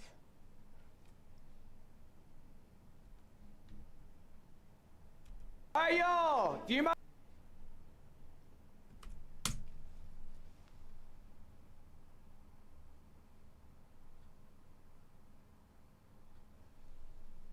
Oh, wait. Wow, he put all the classes together. That's cool. Now I have to find the one that I didn't watch. All right, y'all. Do you hear my voice clap once? Do you hear my voice clap twice? Sarah, sit the fuck down. Guys, we are now starting. There's 2 people outside. Should I let them in? I'll leave it up to you guys. Listen with them. Yo, if you hear my voice, clap once. If you hear my voice, clap twice. Welcome to class, How to Get Lucky 201. Guys, today's lecture is going to be different than yesterday's. I'll go over some of the same things. It's mostly going to be new stuff. If you heard about yesterday's class, it will not be the same thing. Can I see? Is Isabella here? Yeah. All right, keep your hand up. So Kiera, are then- you here? Isabella. Let's see, day 3. Here yet. All right, y'all, welcome to class. Today, I'm Professor L, if you guys don't know. We are going to talk about a problem that plagues basically all of you. Jason, we're not doing that. Sorry, that was just a tech issue. You can handle it outside, come back if you want. You got 10 minutes, but Going, he I think makes you're gonna me wanna hear this nervous. class. That's because it's professor. something that your chat knows your ass at. Okay. And I promise you that. Listen, can I not be the comedic relief today? If you don't speak up, yeah, 100%. Okay. You better watch 1,000%. Guys, first off, You don't mess round of around. applause for yourselves. You are on day 3 of Streamer U. That is amazing. You guys have made it to something that people are saying is more competitive than Harvard to get into. Million people who apply to this. Also, raise your hands. Who has 20 viewers or more? Who's had 20 viewers or more? All of you, huh? Okay, congratulations. You are in the top 1% on Twitch. Straight up. 20 viewers is the number you need to be on the top 1% of Twitch.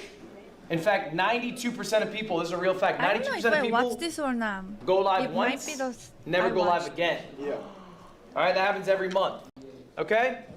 Now, that's the good news, guys. I do have some bad news for you all. Oh, crap. What? Okay? Here we go. Most of you guys are going to fail. No. I mean, Not Sorry. me. Statistically, I'm gonna jump a little can be bit half of to you. make sure. All right? You are you. You have control over what that I would like to do. save money and get no viewers, but Yeah, that's up to watch you. This. All right, guys, we're going to do a few more tests. And now we're going to use the mic. But what are your thoughts? Any thoughts on this? Anyone have a little teacher trick? Check it out. Okay, last one.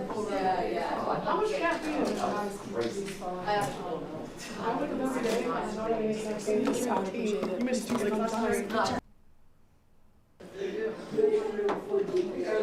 He's amazing. Actually those Streamer University classes were amazing. Guys. Taught by top streamers.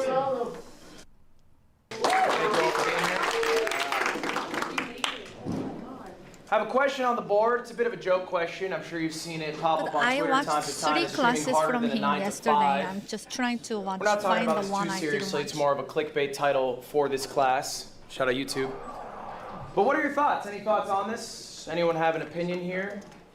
I would say that like being a successful streamer and all the things that come with streaming, like if you're actually doing it, is definitely harder because like the percentage of people that can actually be like a big streamer, like you can hit live and that is just the easiest thing in the world to do, and that's way easier than a 9 to 5, but like being like a top streamer is definitely way harder because of how much more slim the percentage is. Yeah, I think that's fair. I think there's a lot more reward for the work you put in, right? Like you can work as hard as you want on a 9 to 5, you get whatever they told you you'd get at the start of the year. And so most people don't try to work as hard as they can, right? Because there's no incentive there. Streaming, if you do really well, you can make a crazy amount. With streaming though, however, all right, there are some downsides. Hello everybody, I'm Professor L. Today we're gonna be talking about what happens next. You guys have made it through Streamer U, and I have to say to you all, congratulations!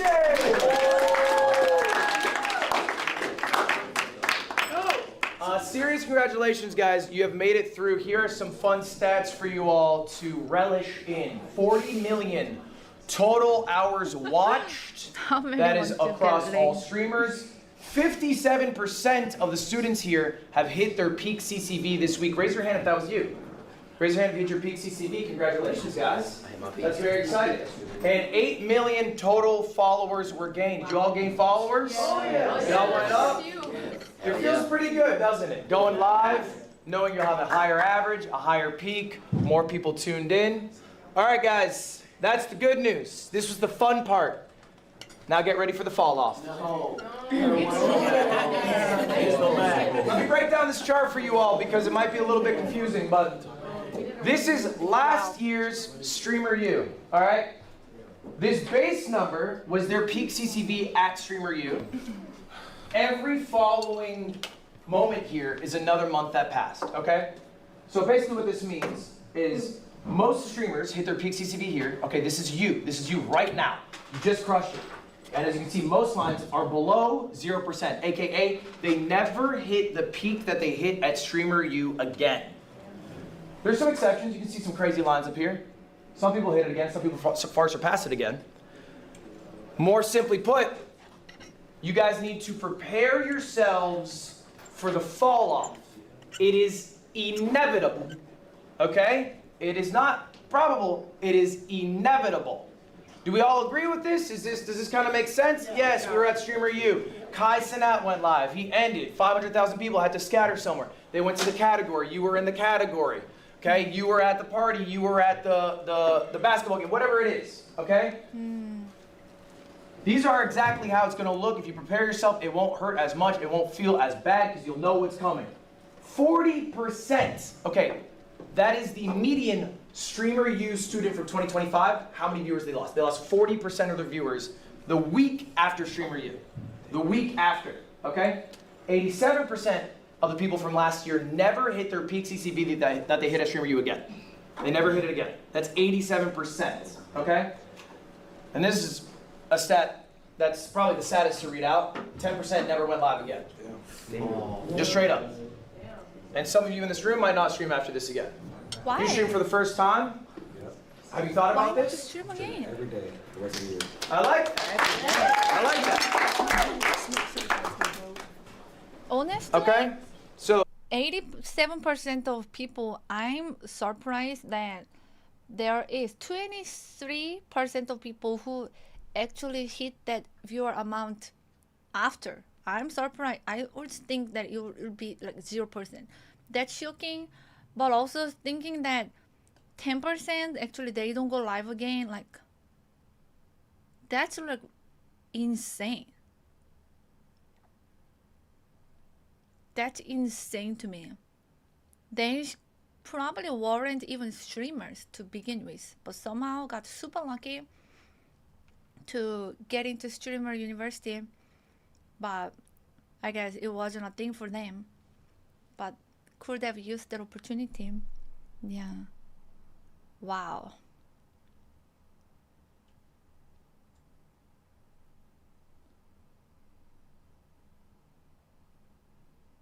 Most entrepreneurial business shut down in less than 2 years. I'm not surprised.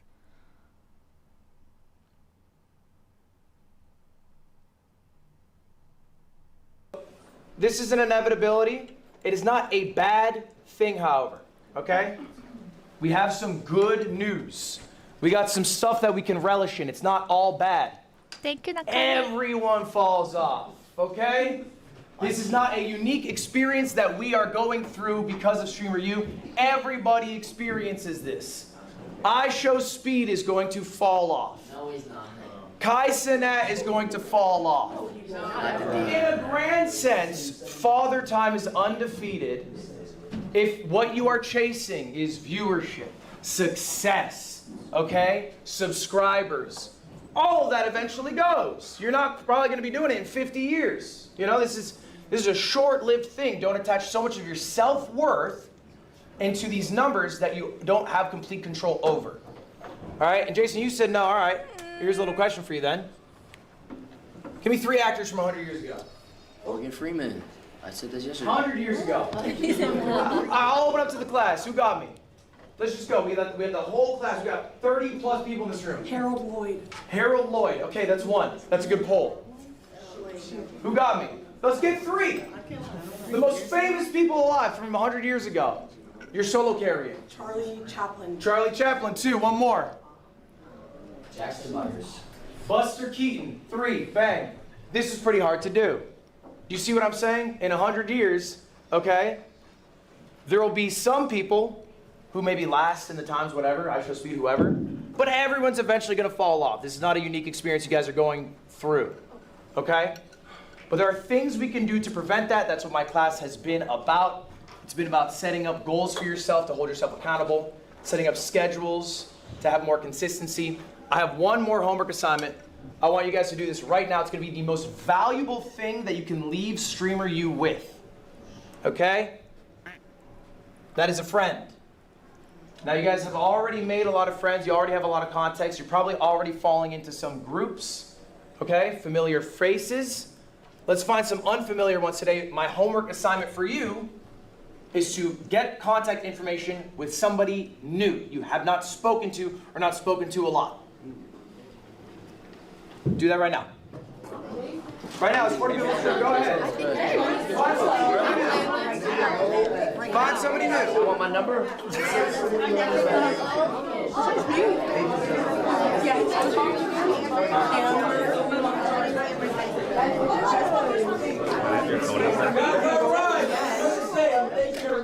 Thank you. Yes.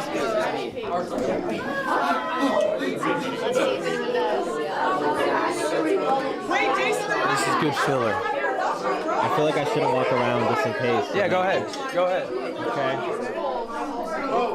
Why don't you go about waking niggas up, bro? Okay, wait, everyone's just typing in phone numbers. I'm just gonna stay. I'll just get some Zoom. I'll let them do their thing for a moment. Like, you don't even remember? Yeah. That's not you. I'd have fired myself. Jay-Shock, I got you. Chad, don't leak it. Don't leak it.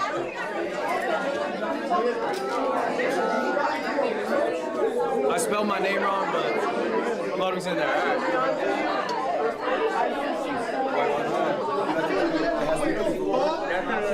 That's inevitable for me. Yes. Like, I just think, like, I don't want to sound cocky. Forgot to bring water. But I've only gone up. Like, there's been waves. Jay-Shock, it's inevitable. Yeah, it is. It's inevitable. Wow, only got So up. don't fear it. I think that It doesn't matter. people don't fall off. The audience just doesn't stay on. Okay. I like that mentality. Interesting. If you hear my voice, clap once. Have a seat. If you hear my voice, clap twice. All right, Oh my god, he's such a take your seats, everybody. deep professor who has a All right, total that's control fine. of There's a lot of the conversations happening. class that you cannot mess up. Cameramen, if possible, if you could stand so the students could have a seat. I apologize, cameramen. No disrespect. We just have a very full class today. Respect Oh all my my God. cameramen. All right, guys. Just to reiterate it, I think one of the most valuable things you can leave here is the relationships that you made here, okay? And I want to, for a moment, talk about collabs. I want to talk about collaborating, what I view as the most important parts of a successful collaboration. Before we jump to it, I'm curious your guys' thoughts. What do you think, let's see some hands, the most important thing to get out of a collab is? What is the most important thing? Anyone have a guess? What do we got? Snow cone. To like build a strong connection with each other. Build a stronger connection. Okay, that's interesting. What do you got? I would say like learning something that you haven't learned before. Learning something you haven't learned before. Okay. Who else got something? What do we got? I think meeting someone that you would want to continue to make content with. Okay, like strengthening relationships, similar to the first one. I think having like a different, like if you collab with somebody that's under your umbrella, it's like different eyes on you. So like trying to get people from a different umbrella and sort of cross-pollinate audiences. Okay. I was gonna say something like exposure, because like if you collab with someone who's like in another niche, you know, you like cross niche. That makes sense. Fuck all that. Most important thing, guys. The absolute most important thing you can do in a collab: have fun. Okay. What's this? That is literally the #1 most valuable thing you can ever do in a collab is have fun. Why? Because if everyone's having a good time, you'll want to do it again. That is literally the most important thing, okay? It is ultimately a relationship. It's an interpersonal relationship. Is there a But I third don't remember what tertiary came thing going on? before. Okay, viewership success, yada, yada, yada. Sure. But if you're not having fun with somebody, even if the viewership's great, are you going to want to keep doing it? Okay? If your interaction with the streamer is, let's just say a hypothetical, you're at a university and they throw sauce on you and they have 150,000 viewers, and so your viewership goes up because everyone wants to see what happens after the sauce is on your body. Is that someone you want to hang out with again? Do you want more sauce on you? Probably not. So maybe you'll want to avoid Rakai.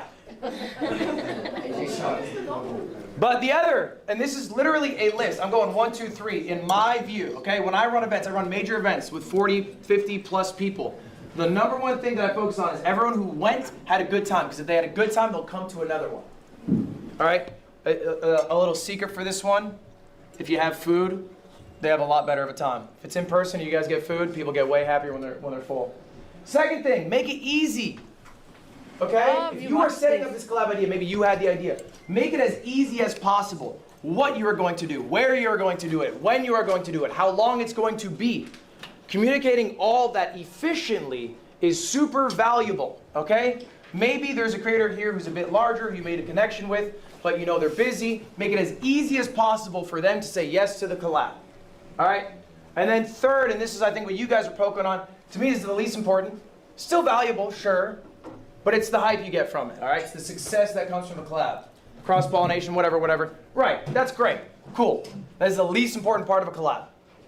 Are you gonna stop hanging out with your friends because it doesn't get you views? Yes. Yeah, Interesting perspective.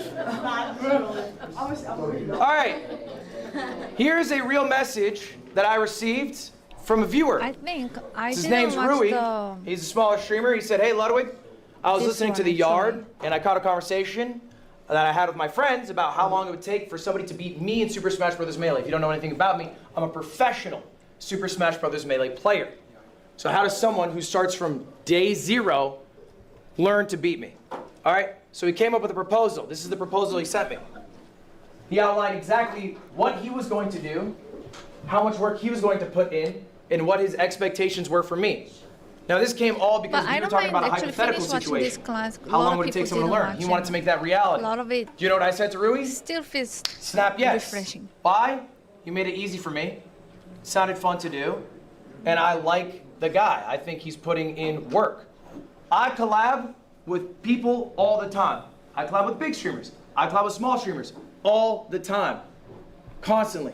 And I will collab with literally anybody in this room if you come to me with a good proposal that makes it easy on me. Who here knows who Squeaks is?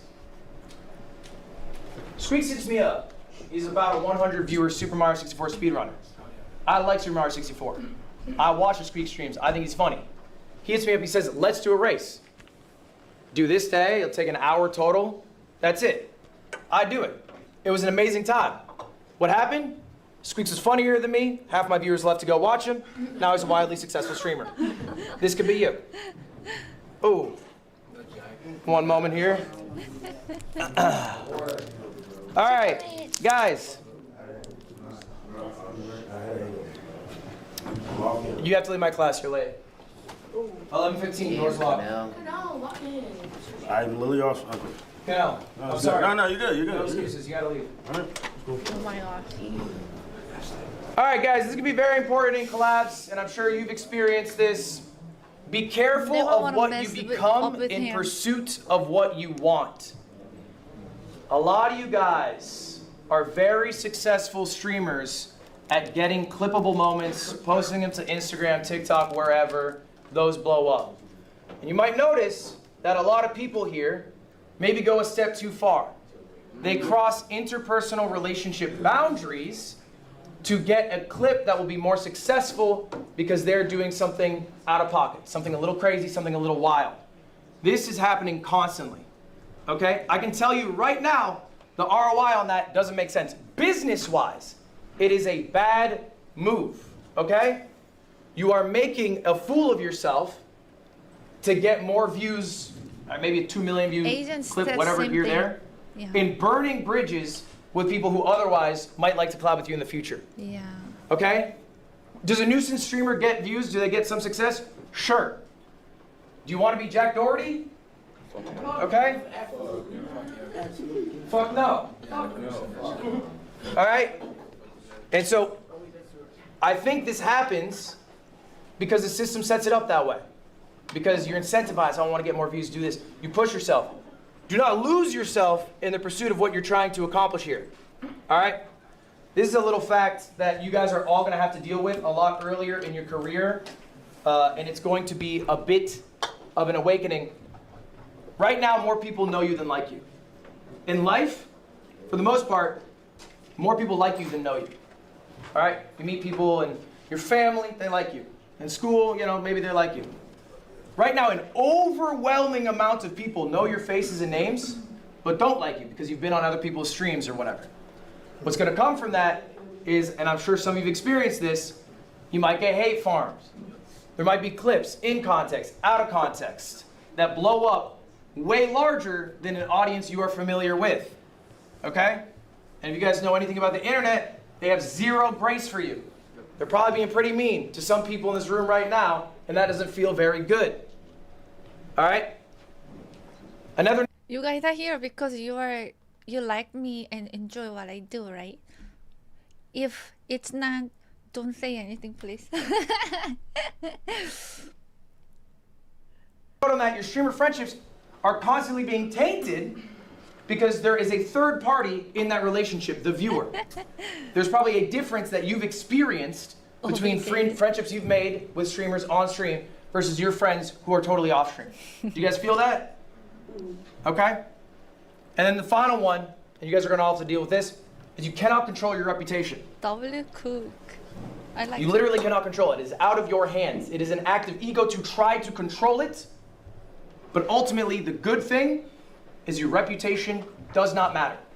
The relationships with the real people in your life, okay, your tangible friends, the people you stream with, your friends, whoever, your family, that is what matters, okay? What they think of you, how you treat them is what matters, not what the people online think. It's a very easy thing to say. It's a very hard thing to do in practice. I'm just saying this as a reminder for you all. I genuinely believe this. I promise you, okay, no matter how loud you think the noise is at any moment, from hate, whatever, it does go away. The things that stay with you through those hard times are going to be your personal relationships, okay? Now let's talk about the tips and tricks to get big fast. Because I want all of you to succeed, and I see those numbers, 87% never hit the peak again. Let's do it. Let's go through these tips right now. Guys, this is an easy guide anyone can follow. The first one. Now, Community these are my service. homework assignments for you. That's how easy I made it. Breaking. Raise your hand if you did my homework.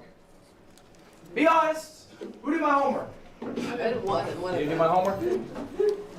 You didn't do my homework? I have been busy and I do apologize. Don't apologize to me. I don't mind. But you're missing the fast track to success if you don't do these tricks. Let's go through them. First one, writing down your goals. All right? Writing down your goals for yourself for the rest of the year. What's the value of writing down a goal? One, when you write it down, you materialize it. You actualize it. You put out into the universe that you want to achieve this thing. Is it corny? Yes. Does it work scientifically? Is it backed up? Also yes. There are studies that show that writing down your goals helps you achieve them. One more note on goals. I said the next 6 months. But there's a little fact, people overestimate what they can do in 1 year, underestimate what they can do in 5 years. Make yourself a 5-year goal too. You'll be surprised how much you can accomplish in that time. Second trick, make it a schedule. All right? Streaming has no schedule. Who's been streaming 24/7? Who's been streaming every single minute? That's probably exhausting. Y'all are tired. There is no reason you cannot stream another minute. And if you stream another minute, you'll make another $1. But when do you stop? Hold yourself accountable by making yourself a schedule. And in that schedule, leave some time for ideation on what you're going to do on stream. You should be ideating, you should be thinking about this every single day. What you do on stream, where you're maybe going to get some clips, what segment could be a YouTube video, what the viewers might enjoy, what you might enjoy. All that happens from the ideation process. Thank you, K. Martinez. Next up, content funnel. This goes in part with the ideation, but basically when you do a 4 to 6 hour stream, you can get a lot out of it. Multiple videos, multiple clips, long form VODs, whatever it is. Master YouTube by working on packaging. I had a whole class on this yesterday, but ultimately I've looked at all of your channels. You guys are mostly dog shit at YouTube, and it's because you haven't spent the effort to learn packaging. Packaging of a YouTube video is 60% of the success of your YouTube channel. Making an amazing video doesn't matter. If I uploaded the Odyssey before it ever came out on YouTube, and the thumbnail, and I keep ripping on him, is Jack Doherty, and the title is Hanging Out With My Buddies, Thank you, it's not going to do nearly as well as if it were titled The Odyssey with Matt Damon. You get what I'm saying here? Finally, scale your team. You are limited in what you can do as an individual. If you scale, you can accomplish more. All right? If you have an editor, that frees up the time you have spent editing. Now, obviously, you have to scale to your own means. We're going to talk about scaling in a moment. But scaling allows you to accomplish more. Guys, these are my tips and tricks. And you know what? You probably have some questions for me. Maybe some more. Should I multi-stream? What's the best camera? What games do I stream? How many videos should I post today? How much do I pay my editors? Do I run ads on stream? What's the best way to game the system? I know you guys have a lot of questions because you come to me after class about them. And as far as all those questions, okay, my tips for it, it's all useless. I need you to ignore literally everything I'm saying today. I'm sitting here as a guy who succeeded. I have survivorship bias. I can tell you, do X, Y, Z, it'll work. Then I dust my hands off, I go home, I boot up stream, I make a few thousand. What? Who's to say I know what I'm talking about? I got lucky. Genuinely, every tip and trick is useless. Do you know what actually matters? Is creating something that people connect with. You can be dog shit at optimization, but if you create something that people connect with, people will watch it. If you do all the tips and tricks, does that guarantee you'll be successful? Absolutely the fuck not. And you guys know this to be true, okay? You are the sauce. You are what matters. You, your personality, your authenticity, the things you are passionate about, and being able to express that to other people. Ron? Sorry to be late. Yes, get out of class, Ron. Please, God. This is just evil. This is just fucking evil. He said evil? It's not. I really need you guys to take this lesson home. This is something I cannot teach you. No one here can teach you. We sit here at Streamer U saying we know the answers. If you listen, you will learn. That is not true. Okay? What is actually true is that you have something special inside of you and you need to connect with people, okay, on a personal level, and that is the only way that you will get big. All right? That is really it. And I cannot give you that. Too late. Okay? Bonnie, I need you to get out. Oh, even Bonnie. Do you guys agree with me on this point? Because you need Do you to be understand what I'm fair. saying here? 0 tips and tricks will help you. 0. You can optimize success, but success comes from you. And I cannot teach you how to be authentically you. I got some examples here. All right. These are people who I think are absolutely dog shit at what they do on a micro level. I think they are horrible at optimizing the game. I also think they are some of the greatest creators on earth. Vanilla Mace has an infectious personality. She succeeds wildly everywhere. She also uploads like almost unedited, like hour-long vlogs, and people eat it up because they just want to see every minute of her. She's not content funneling her stream to maximize output. She's being Vanilla Mace, and people love that. Squeaks could not think of a guy who comes up with worse stream segments. He's playing every Metal Gear right now. It's like a 30-year-old game, bro. It is not what I would recommend if someone said, what games should I play? I wouldn't go Metal Gear Solid 2. But he's doing it because he likes it. People like that. They like that they can be at work watching their boomer playing boomer games. Yeah, we watched and he's it. funny while doing it. But I feel weird to stop. And Moist Critical, many I'm sure people you guys didn't know watch. this. And I Doesn't make it's still thumbnails. good to rewatch. His titles are like talking about the Odyssey, and he Really? You're late. I'm doing my job in my dorm. That's alright, that works. I'm not a streamer. Not a student. Charlie does not optimize his YouTube game. He's a wildly successful YouTuber. He's obviously I a feel like I unicorn in missed a that few sense. things too. But when he goes live or when he does his YouTube videos, he's not working on his packaging. He's not getting the tightest intro thumbnail title. Okay, I'm bringing these people up because they are anomalies, but they are proof that the most important thing is the personality you have, the authenticity you have, and how you're able to connect with people. Okay? Really, these people are who you should aspire to be, but you can't aspire to be them because then you're not being yourself. It's a little bit of a catch-22 here. All right? So here's about the only advice I can give you to succeed at being the best you. And it's to not lose yourself in the grind. I cannot tell you the amount of streamers who I talk to who are drone bots who all they can talk about are numbers, viewers, streams, bullshit. Bro, it makes you a rotted individual. People connect with you because the life experiences you've had up to this moment. If all you do from this moment on is stream every waking moment, then you lose what made you special in the first place. Live life. Enjoy life. Connect with people. Don't lose it because you're trying to hustle, be a creator, grind 24/7. All right? Now, number one, something a lot of people at this university could take a little lesson. I'm sure you guys have seen it.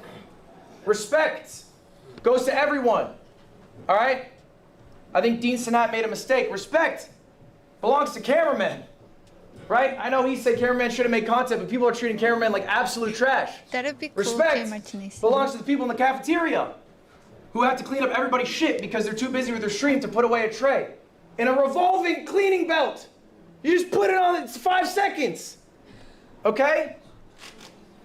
Introduce yourself to everyone. I have a story, I'm not gonna out who this person is. Cannot believe she has. We have a TVU backpack, a very expensive backpack. It's what big Must be streamers a lot of have, people. because they have a lot of money. I was not with my friends, Cam and Christian. They were together. Cam had the backpack, Christian was next to him. I'm outside, I'm separate. A streamer at this event walks up, sees the TVU, sparks up a conversation, and they start chatting with Christian. Christian, after a while, gives him a heads up, hey, by the way, I'm not a streamer. The streamer walks away without saying another word. That happened here, that happened this weekend. That happened here, that happened this weekend. That would be a cool idea. This was a streamer at this university. I will not out the streamer. This happened though. What I'm trying to say is people are not more valuable because they have a larger view count. People are valuable because they are people. because they are human, because we're all human. All right? Second point, let's talk about friends. Value of friends. They keep you grounded. All right? Don't drop your day ones. Let's go to Christian one more time. Christian, how long have I known you? 25 years? Damn. 6 years old, first grade, we're on a bus together. All right, that's my boy. I hang out with him every day.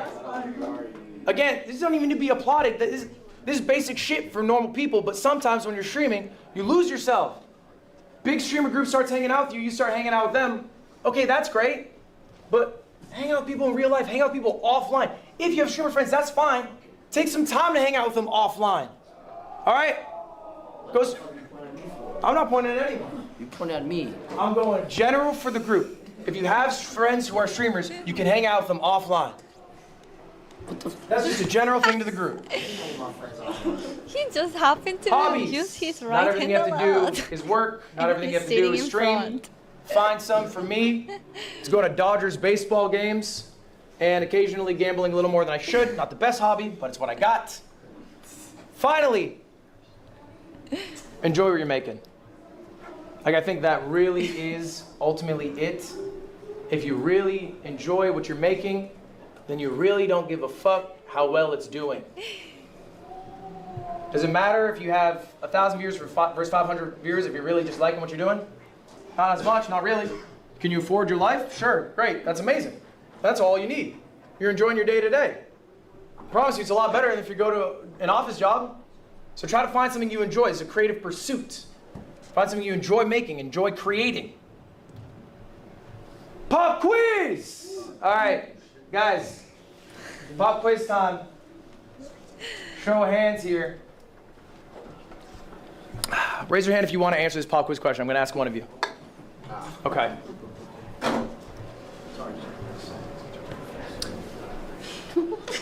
I knew something. I don't know why.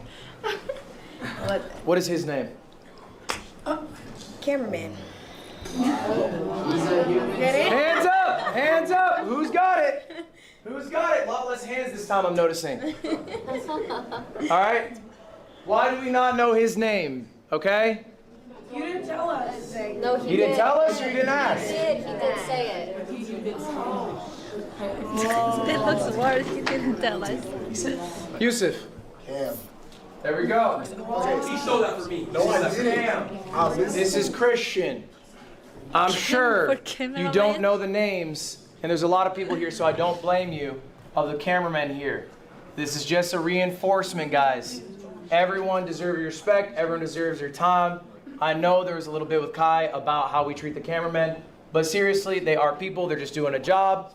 All right, give them your love, give them your respect, the same you would any other person. Okay.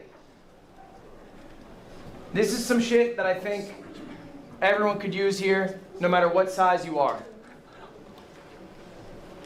If you are scaling up your team, if you have an editor, maybe you have a clipper, okay? I have a team of 15.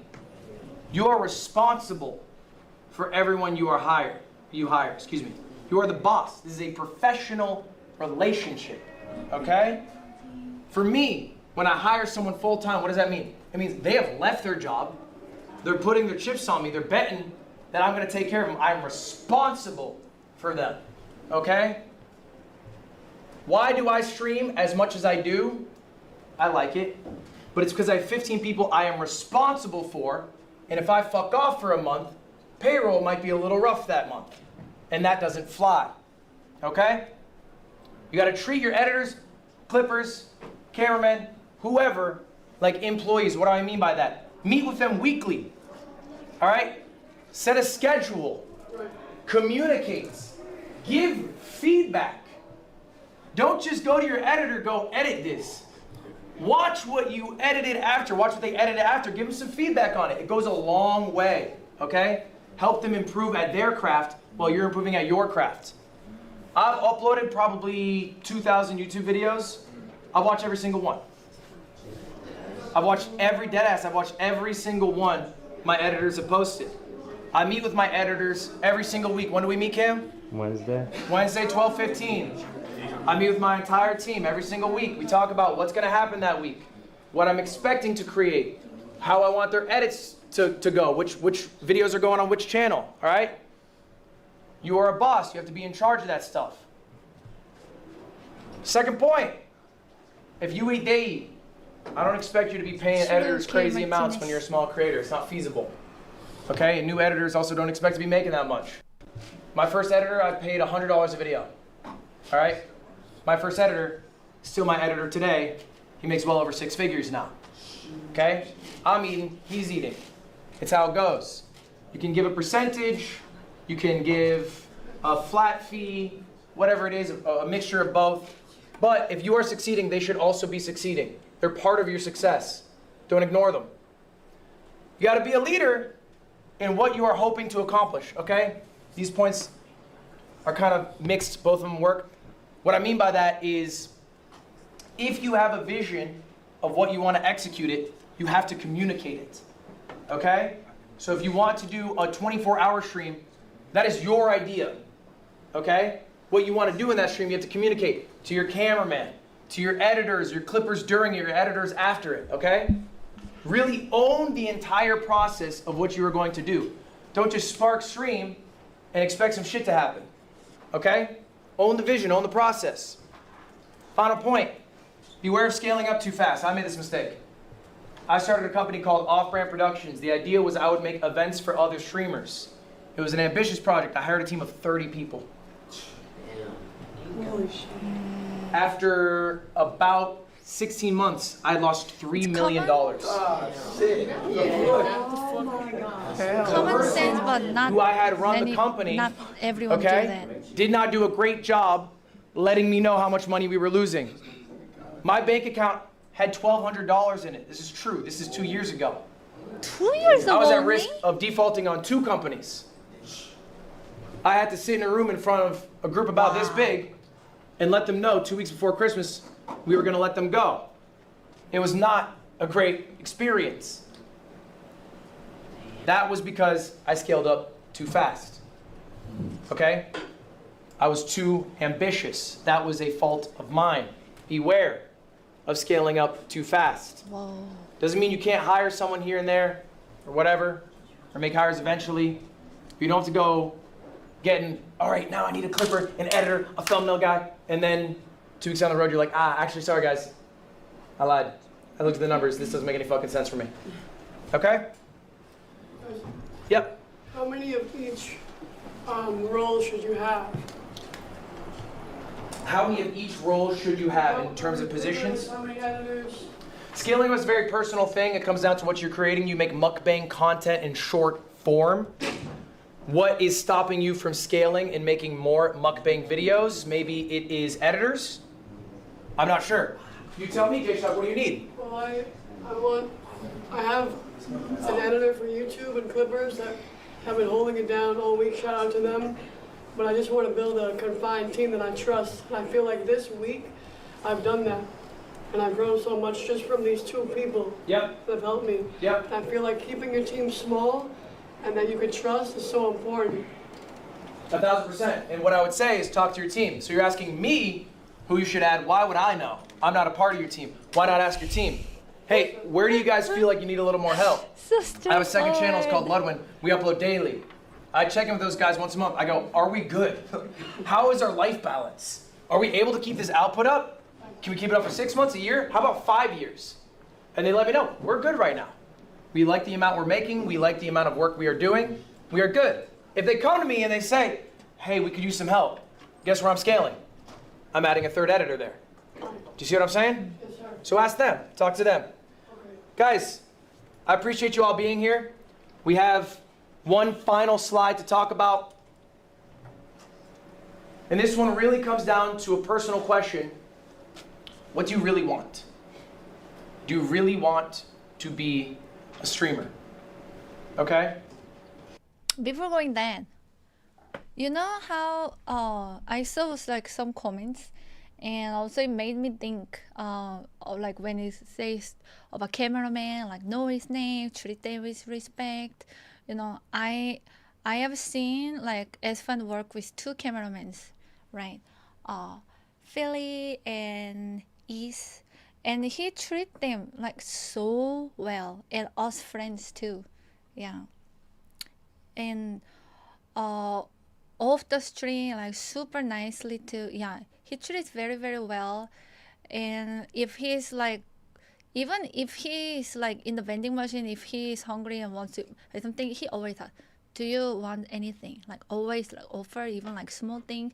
If he's going to buy water, he always offer first. And then when I was in the conference, like most like people who come to talk to you usually come to because they know, but sometimes people would come and a convention, not conference, because they see cameraman and go, oh, what's your name, and so on.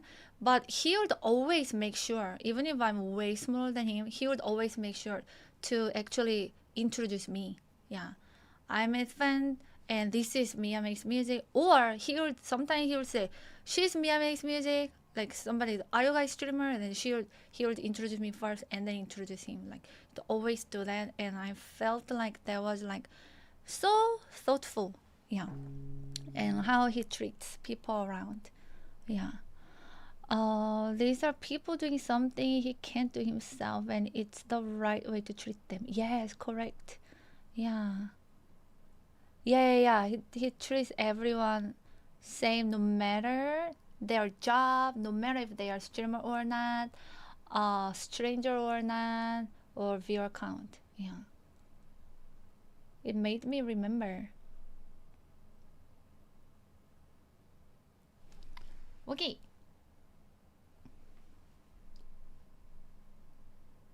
And that doesn't mean that you need to, quit right away or start streaming 365 days.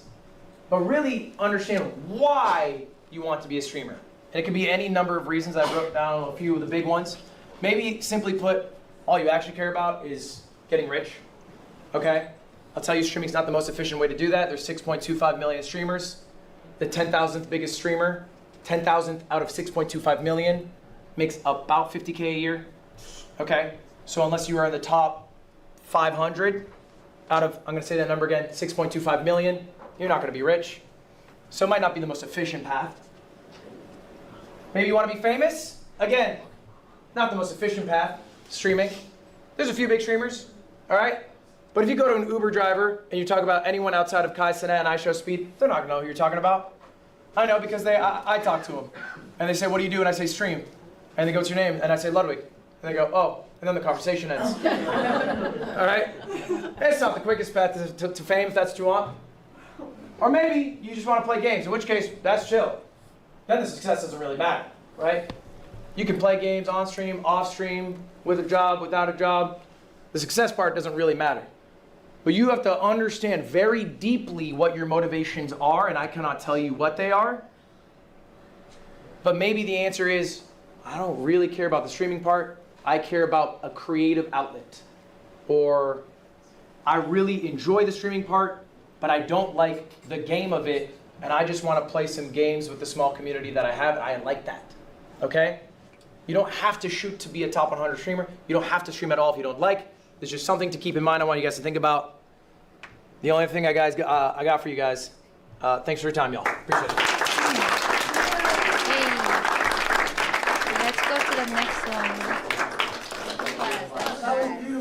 Guys, I have some extra time, so we can field some questions. You guys also are free to leave it. First off, round of applause for yourselves. Any breaks?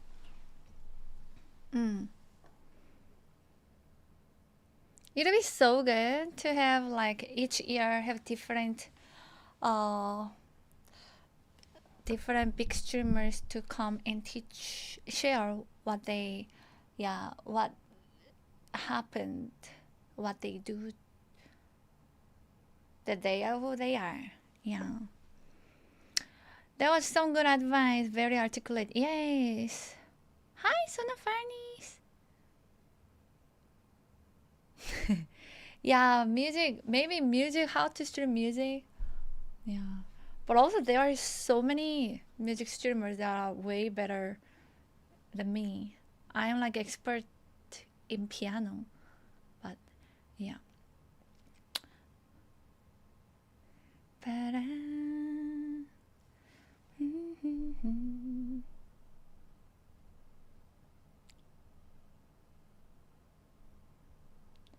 Streaming takes passion for sure. People in it for money alone usually quit. I think so. Because there will be a lot of time that you are not making much money and it takes long to even make and or make it sustainable, and then even so streaming is like always up and down. So it's important to have something more important as a reason why it keeps going, keeps you going. Yeah.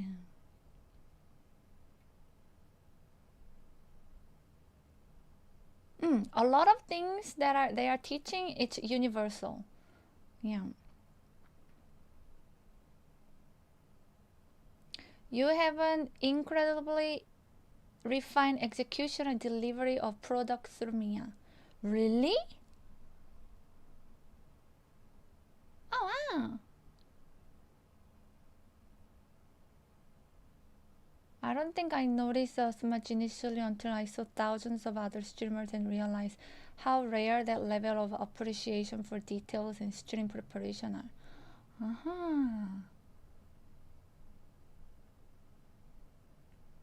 Whoa, thank you.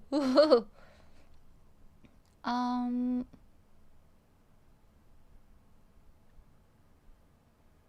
hmm.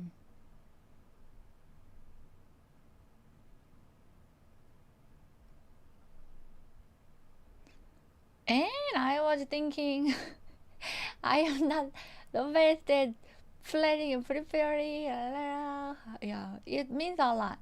Yeah, to see good things. And yeah, thank you. Welcome back, Dave. Well, everything is good. You said there is a storm, right?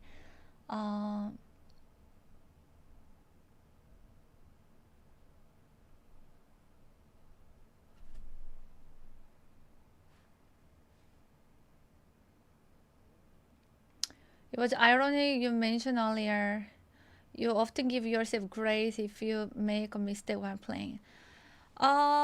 Yeah, I don't really. I mean, I do my best to not make mistakes, right? That's where all my, like, I take my time to prepare my scores so that I make my organized scores, make PDF again so that it's easy for me to turn the pages without messing up.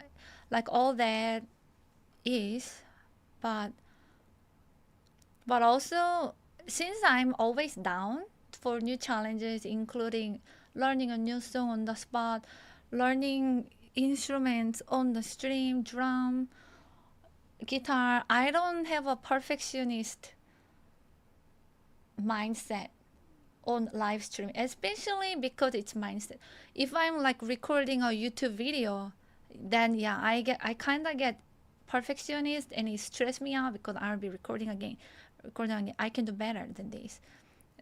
One note missed, do it again. Actually, I think I could be more expressive. Do it again, do it again, do it again, do it again, do it again.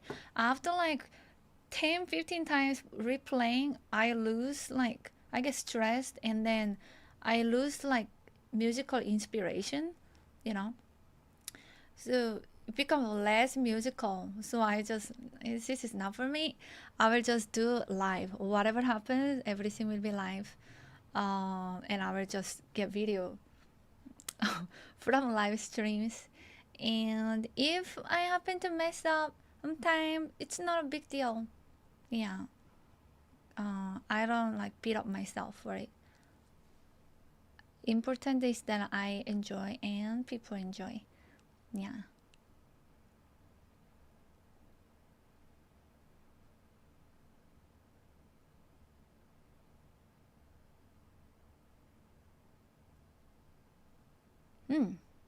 Yeah. Timing and correct location for base point. Yeah, exactly.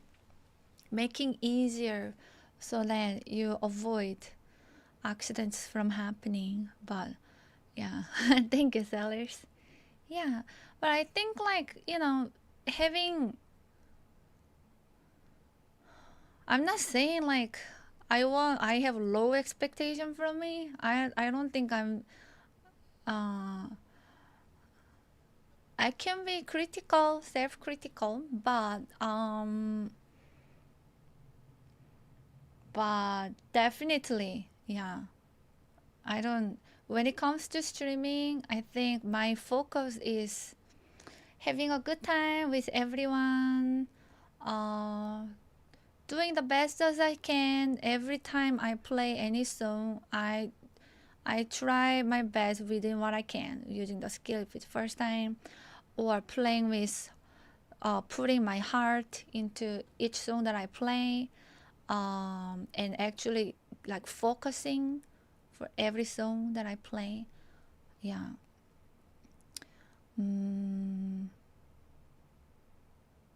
But mainly have a good time with the community. Yeah. Thank you, Nakarvi. Exactly, yeah. Perfect mindset would actually make it unenjoyable. Yeah. And if like people are graceful too, they understand. It's my first time learning. Or I haven't played this song in many months or a year. I have never played after I added to the song list. In fact, I don't even remember the song half of 80% of the time. Or when they request songs on drum, everyone know I'm beginner. I'm just jamming to songs that as I listen to them on the spot, and everyone is just always so positive and so appreciative and so like, like cheering. So it really helps me to enjoy actually. I really don't have toxic, harsh viewers chat. Yeah. Once in a while, somebody can say mean comment, but it's extremely rare. So it really helps me to just really enjoy streaming and have a good time. That is true, Swift Crisis. But I still just get from my Twitch stream because it works better for me. Yeah. Thank you, Daniel Grewolf. I remember in the beginning how impressed I was about how fast you were learning the songs after just one time playing. Still find it very impressive. Thank you.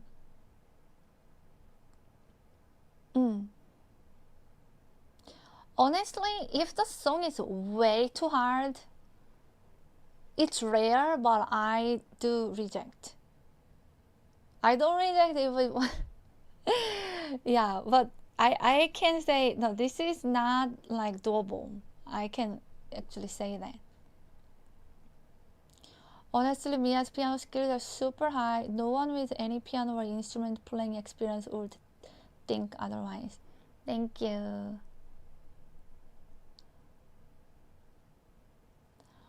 I like that you never rush the songs. You really put your heart and focus into every performance.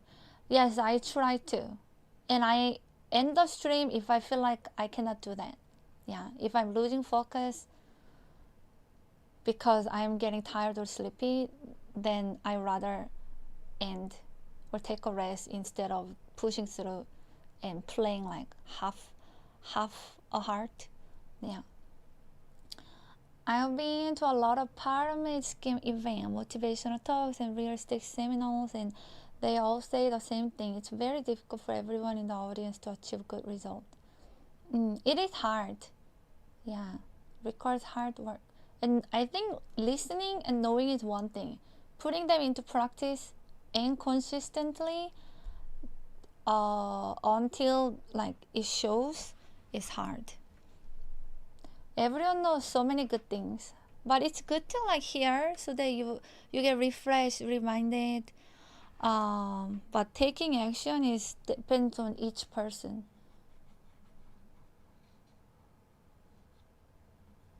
I have also noticed a common pattern amongst the best musicians I've come across. Personality, they have a kind and sincere humility about their abilities.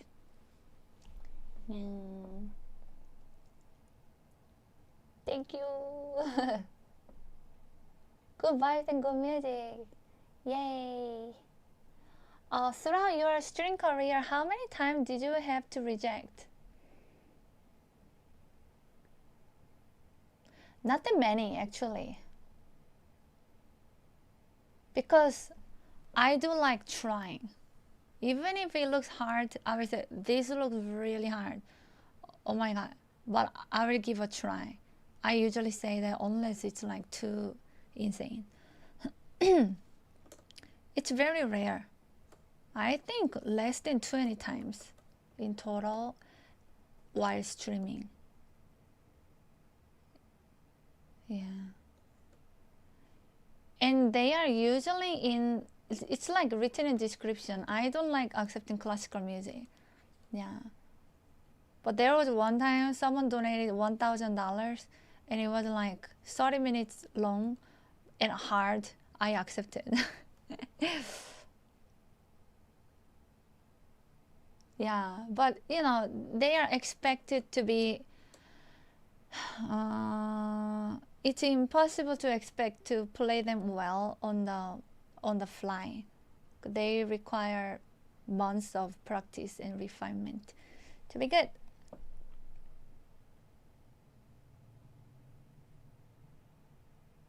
And some arrangements, like Animen's arrangements, they are insanely difficult. When I see Animen's, I just reject. Yeah. Because I think like if it's too hard and requires too much practice, it's not even enjoyable. Also, it's not even enjoyable for viewers to listen because it's not a good execution, not even that musical. Yeah. Animens, yeah. He has a lot of like good anime arrangement, yeah. But yeah. Fast drum solo, yeah, and I enjoy that too, yeah. The first day that I got double bass kick pedal for the drum, like everyone was just requesting crazy metal songs. Minion and Monster movie, I never saw. Alright, going back to the video.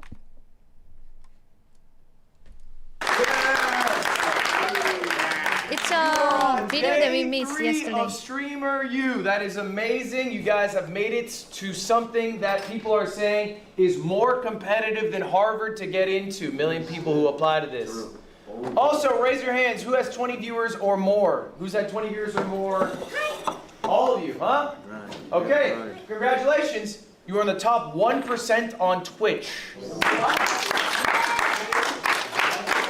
Straight up. 20 viewers is the number you need to be on the top 1% of Twitch. In fact, 92% of people, this is a real fact, 92% of people go live once, never go live again. Yeah. All right, that happens every month. Okay? Now, that's the good news, guys. I do have some bad news for you all. Oh, crap. What? Okay? Here we go. Most of you guys are going to fail. No. Not me. Not me? Statistically, can be half of you. All right? How about right now, you guys pick a number between 1 and 10? All right, in your head. Oh. Sure, you can say it. All right, number 1 through 10 in your head. What's the number? All right, all right, all right. Raise your hand if the number is even. I think I Congratulations. watched this bits you and guys pieces succeeded. myself. Yeah, if your hand was down, when he was you alive, failed. And That I is got literally how it will work when you exit Streamer U. Why? I did the math. 2025, all right, last year's Streamer U, 110 students entered, 56% have lost viewership year over year. Yeah. I looked at the viewership a month before Streamer U, I looked at the viewership last month, their viewers are down. Okay? So what do you think your viewership is going to be like in a year? Do you think all of you are going to be up? Is that what you felt? Do you feel like you won the lottery? I'm at Streamer U. Holy shit, things are going to be great forever? I got a big opportunity. It's a great opportunity. More than winning. But very few of you are going to be able to take advantage of it and turn it into long-form success. Sure. For most of you, this is going to be a wonderful memory, and that's all it'll ever be. Maybe an extra paycheck this week. That's all it'll ever be. All right, that's the reality for y'all. The median viewership change year over year was 4 viewers, guys. Okay, So what can we do? Where can we get some control? We can start working on things maybe we're not good at. And I think almost every single one of you in this room, basically without exception, sucks at YouTube. That's true. Let's be honest with ourselves. Raise your hand if you think you suck at YouTube. I looked through almost all your channels, guys. Wait, dead at? I looked through all your channels. Okay, tell me the last thing I posted. The Mighty BA, you posted your first video. It's pathetic. It's an embarrassment. It's called I Played Fortnite with a Transgender. It has 300. Whoa, you want to say I didn't do my homework? You're a pathetic excuse for a creator if that's your first video. Hey, I don't want to hear you speak up one more time in class or you're out. I'm being serious. What you got for me? I put a lot of effort. I'm not saying, and again, I'm not saying all of you are bad at YouTube. But in general, I think this is the biggest hole. I think as creators, okay? You guys feel very confident live streaming. That's the thing we do. We're streamers. You feel very confident maybe with clips, Instagram, okay? That's social media stuff. That's what we're good at. I can see you guys. You guys are really good at that, by the way. You guys are much better than I have ever been or ever will be at the Instagram, the short form game. I genuinely think you are amazing at it. I think long form is where there is a struggle, okay? And it's different levels, all right? We need to be honest with ourselves here. But here's the question. Do you guys agree with me? Let's show of hands. Do you think it is valuable to be good at YouTube? Yes. Extremely. We all agree with it. Okay. Why? Anyone have a guess? Why? Because when you bring short form into your YouTube, you're like a TV show, you're like an episode, people have more screen time of showing the content. Yeah, but you can just do it on Instagram. Why YouTube? YouTube because you're bringing someone to your episode, you know, so you're like bringing someone that's something you made, that you created, and they sat through all the time. That's something they'll look forward to. Then you bring your YouTube to your Twitch, they see the live YouTube video, and there, then you edit it something different. So bringing them to your YouTube is the ultimate payout, everything, not pay money, but that's all we all grew up with, YouTube. Okay. So add it all together, that YouTube is the #1 thing. You've got to get YouTube, you get it everywhere else. Because it's owned by Google, it has more longevity. Because it's owned by Google, it has more longevity, okay? Because people who watch YouTube are more likely to consume longer form content, which means they'd be better for watching streams. More likely to consume longer form content. That's an interesting idea. Yugi, what you got? YouTube has more, how do I say it, like eyes. It's a bigger platform than I think Twitch is. Okay. Let's go through that, guys. These are the monthly active users. We're going to go through a few websites that are familiar to you. Kick, 64 million people every month. Log on to Kick. They'll watch a stream there. Twitch, 240 million. Okay, now we're cooking. Guys, YouTube in comparison. Billions. Whoa. 2.6 billion. All right. Furthermore, it's not just monthly active users compared to streaming sites. It is the most watched thing on TV. Wow. It is the, I'm going to say that again. The most watched thing on TV is YouTube. Damn. The most watched. And it's only growing. Okay? So ultimately, what is the value of being successful on multiple different websites? It's to diversify yourself. If you're only successful on Twitch, what if your Twitch falls off? What if you get banned? What if Twitch, the website, ceases to exist? That can happen. It's not a permanent thing. It will not exist forever. Then what do? Same with Instagram, same with everything. The more diversification you have, the more successful you are on multiple platforms, the more safeguarded you are on potential downfalls. Website fall-offs, again, bans, personal fall-offs. Now here's a second, I need you guys to be honest with yourselves right now. As I look through your channels, I think I've proven that. Which one is you? Yeah, let's go. All right, and let's just be honest here. I'm just gonna have you raise your hands if you think this is you. Raise your hand if you're just not posting on YouTube. All right, maybe you have one, but you barely ever post. Okay. All right, and let's be a little vulnerable. Why are we not posting? So it's like, it's hard for me sometimes to focus on my YouTube channel because it's like, I see the way that other people edit their videos and I just don't necessarily make room or time for that because I always try to focus on... You want things to come out at a certain standard and you're not willing to post that under that standard and that standard... Not willing. I have too much stuff going on to make that happen because then I go to college, I work, and I focus on streaming, so it's like I don't have the time to do it, but I try to make that time, then I end up getting sidetracked with other stuff. Okay. Are you successful at Instagram? Yes. Okay, so you made the time for that, but not for YouTube? Yeah, it's pretty much just offloading short form. Okay, all right. Why not? For me, it's way harder than Twitch. With Twitch, I have a chat that I can interact with. With YouTube, or at least the YouTube videos I watch and I want to do, it's kind of me just talking to a camera, which seems inauthentic. Do you post the videos from your streams on YouTube? No. Do you think your streams are good? Then why wouldn't we? Good question. I don't think you have to view YouTube as a separate entity where I have to record a YouTube video. If you are a streamer, I mean, that's what I'm talking about. If you are a streamer, your streams should be on YouTube. You could be a YouTuber separately, like where you do offline recordings, that's fine. I'm specifically talking about if you are a streamer, why is your content not on YouTube? Silky, why are you not posting? I saw you put your hand up.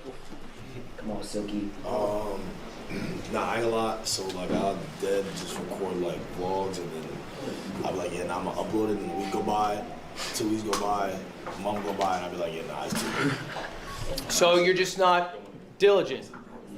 Okay. All right, well, I appreciate the honesty, guys.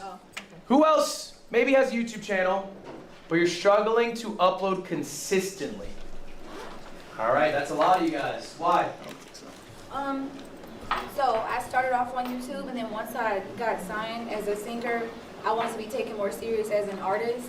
So I stopped YouTube, even though that's the thing that helped me get to where I was. Right. But I just felt like people kept calling me like a YouTube singer or a singer from YouTube, and that's not what I wanted to be.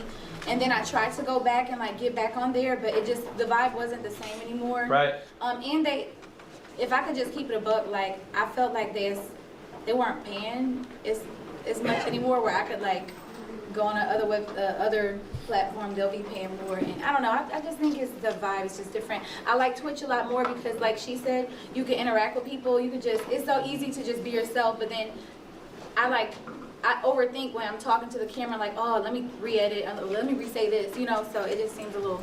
Do you post your streams on YouTube? So the issue is I would like to, but I would like a separate, like a live channel to post my things to, but someone took my name already. Someone took the name, so it's like I can't make that change. Why do you let the username stop you? You can make your username anything. I just feel like they would think that that's the real one, and Yeah, but you're gonna far surpass the fake one because you are you have control over what's posted, you have more autonomy there, and so that will just surpass it and everyone will know.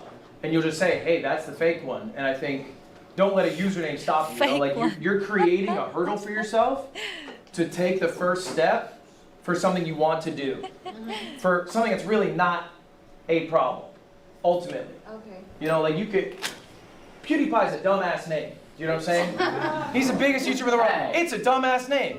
He made it when he was a kid. The name doesn't really matter, ultimately. Okay. You are what matters. Thank you. You got your hand up here, Budget? What you got? Yeah, my consistency comes because I get discouraged because I'll post like on Instagram or other platforms and then like go crazy, and I try to post the same thing on YouTube and it won't go crazy, so like I just stop posting, then I just randomly try again. So that's where the consistency fuck up at. You need the validation of success to be able to continue to post, and you're putting your energy into where you're getting energy back. Yes. I think that's valid. Okay. We're going to talk about all these issues today. We have two more real quick. Raise your hands if you upload, but maybe your shit sucks. Or maybe it's just not working. Yugi? You think so? Yeah, I think my videos are very, you know, they could get better. You know, they could. What is bad about them? Huh? They're really uploads of my type of content, like the content I do on stream. So it's kind of just like, okay, bet it's like a live channel. It's a live channel, but I also have a main channel that I don't really post on because I don't know how to, like, which content to do which on, if that makes sense. You know, I have a live and then I have even 2x. Okay. Since the live is bigger, sometimes I prioritize uploading on the live more. You know what I mean? What you got? So I guess this can go for both. I struggle to upload consistently and I upload, but my videos are suck. Because from when I started YouTube years ago to now, I've gained a big following, and I was really, really good at YouTube. Like, YouTube was my main source of what I do for content. I was really, really good. And then once I got, like, not demonetized, but the pace stopped completely because of just back-end purposes I can talk about later. It literally messed up kind of my momentum because I put my money and time that I make from YouTube back into the YouTube videos to make more. And so as I was going, I'm starting to use my savings, and now it's like, all right, I'm making the money on YouTube, but it's not being It's not sent to returning. me, so it starts stopping my creativity. It's like I can't do the creative ideas that I would like to do on a higher scale no more. So it caused me to be inconsistent and make me feel like my videos are weak, even though my supporters keep telling me to drop. Can I break some news to you all right now? Yeah. Yes, sir. It is really easy to make content when the number's going up. Yeah, It feels so good to go live when you know the viewership's going to be higher. Yeah. It feels so good to post on IG when you know the clip's going to blow. So easy to post on YouTube when you know it's going to bang. You know what's hard? Doing it when the viewership is down. And let's go one step further. Next week, what's going to happen to all of you? All of us are gonna fall off. It's gonna happen. Guys, I have good news. I have good news. Everyone's gonna fall off. Kai Cenat is gonna fall off. No, watch your mouth. Don't say that. Watch your mouth. He's gonna fall off. Watch your mouth. Watch your mouth. Watch You your want me to mouth. shut my mouth? Name someone. Name a famous Jackson. actor from 150 years ago. I'll wait. Morgan Freeman. From my He's still popping. He's still popping. Guys, Father Time is undefeated. There will be moments where you're rising up. There's going to be moments where you're falling off. If you want to get back to the moment where you're rising up, it's what you do in the moments where you're falling off. You got to stay consistent through the hard times, okay? So whatever excuses, hurdles, barriers you're putting in front of yourself. I can't get my channel name. I'm not getting the same views on a certain platform, or I'm not doing as well as I used to be. You have to get over those hurdles. Because no one else cares. They just want you to output. And if you don't, then you're never going to succeed on that platform. I promise you that. So guys, I have good news for you all. I got the cheat code. I can tell you exactly how to be successful at YouTube. Why? Because I'm old. When I started out, we didn't have short form content. There was no clip farmers. So for me to grow as a streamer, I had to grow as a YouTuber. And I think growing on YouTube is genuinely easier than growing on Twitch. Really? There's no discoverability on Twitch. YouTube is a scientific game. It is not about how enigmatic your personality is. It is not about the connections you have. It's about how well you understand how the website works. And if you put the time in the study, you will reap the rewards. I promise you that. So guys, what is the #1 skill that you need to learn to become a great YouTuber? The #1 skill. You gonna be good? Yeah, what you got? #1 skill to be very good at YouTube is to upload and get better every upload. Wrong. Flacco, what you got? Edit. Wrong. Oh, shit. What you got? Consistency. Wrong. I was gonna say the same thing. Yugi. Thumbnails. Close. Go further. Go further. Title. And? Length. Packaging. Clickbait. Oh. What you say? Hold on. Packaging. Everyone listening to what you say. Packaging. Bam! My nigga. Nah, you got that for that. That was tough. That was tough. Guys, YouTube, unfortunately, or maybe fortunately, depending on your view of it, is not a platform for artists. It is not a platform for creatives. It is a platform for marketers. Okay. And you have always heard, I'm sure, if you watch other YouTubers, say, man, I wish I didn't have to, bend over for the algorithm. I wish I didn't have to package my videos for the algorithm. But they do. All of them do. Okay? It is necessary to succeed on the website. So let's start. Sometimes packaging, certain titles will do better, but it feels so cringe. You don't want to distort the truth, for distort the truth to get make it clickbait.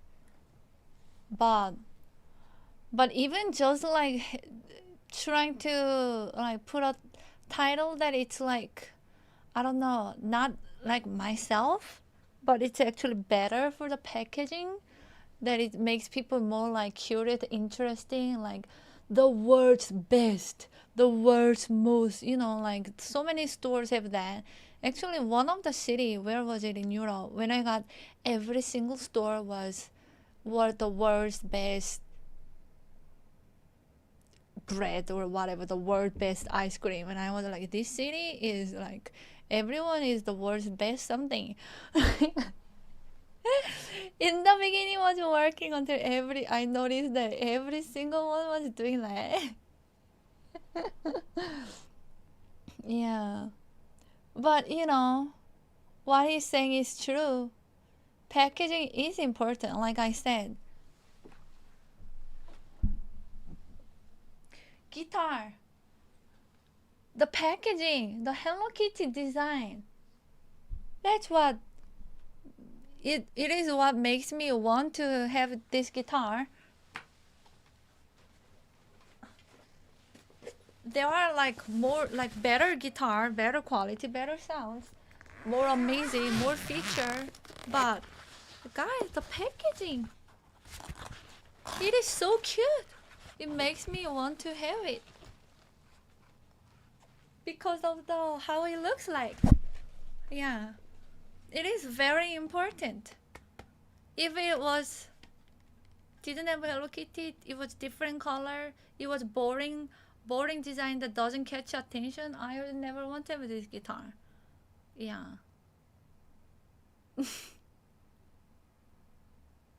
It is important. Hello Kitty bullet train, oh my gosh, that'll be cool. But yeah, you can regret after the clickbait. But like the Devo 504 video that he featured me, he donated 104 and 5 cents, you know, to Austrian. But his thumbnail was, I donated $9,000 or $8,000, $7,000 to a viewer with 0 viewers. I didn't have 0 viewers. Why he gotta use my face to say that he donated $7,000 to 0 viewer? That is not true. But it's very clickable. So it's a good packaging. He's like big YouTuber, so it's like he knows what gets clicked, and it gets clicked. It promotes me. People actually watched the video and found me. Yeah. Oh, hi, Sarah.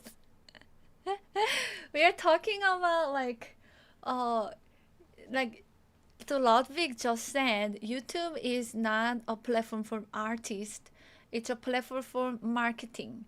Like packaging matters. It's all about algorithm and so on. And I was saying, sometimes like writing the title, YouTube video title that it's clickbait, it feels so cringe and so unauthentic that I just like I can't. But I also understand it. Yeah, and I gave this as example. But I love this guitar. I wanted to have it because it's pink Hello Kitty. And then David 504 YouTuber, when he featured me, it was like a total lie. Really like sort of exaggeration, but really good clickbait. And I don't blame him. I'm grateful that he featured me on his YouTube video years ago. Yeah, that's how a lot of people found me. Yeah. let me show that. I mean, like, I'm sure he didn't do that from the beginning, but it's like, you know, big YouTubers that are successful, they know the algorithm, how it works.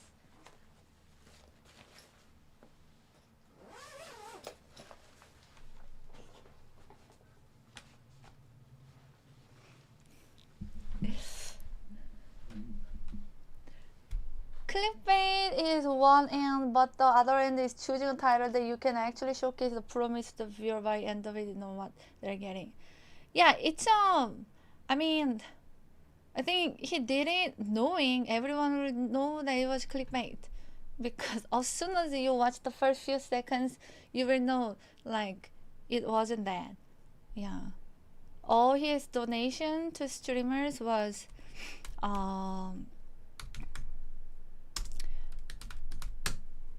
same amount.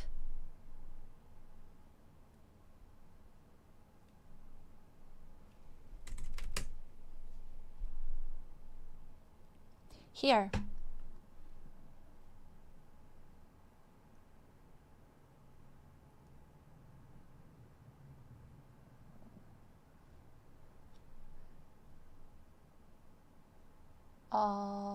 Wait.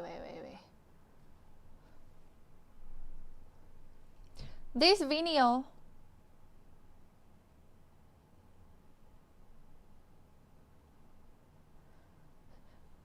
Day 504 donated 6,900 to destroy your piano. I didn't destroy, he didn't ask for it. Oh, it's okay. We knew he was making content. It wasn't verbal content, but What's up? Slappers, Mr. Bass here. Welcome to a new episode of donating all my life savings to musicians on Twitch. Very cool. But this time we are gonna find streamers with 0 viewers and we are gonna now. Posture. Not the pianist needs the hardest song on piano she can play. Oh my gosh. What's the hardest song you can play on piano?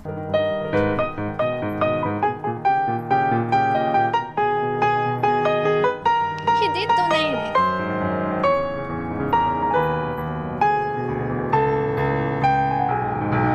Like 5 years ago? 5 years and a half ago? That was pretty good.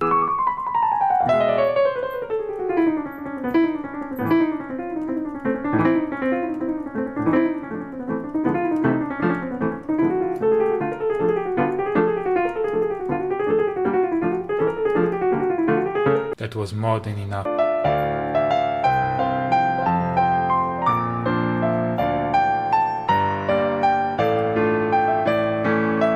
I only needed one song. I'm charging back my donation. He didn't charge. But you know what?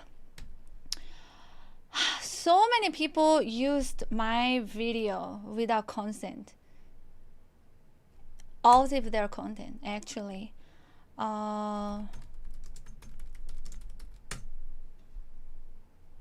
There are so many. I was the one who made it first. I only got like 7K views. That was like 4 years ago.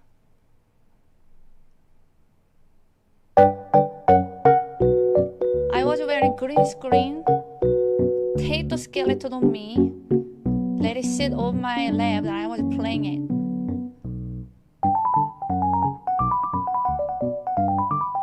It's my studio, as you can see.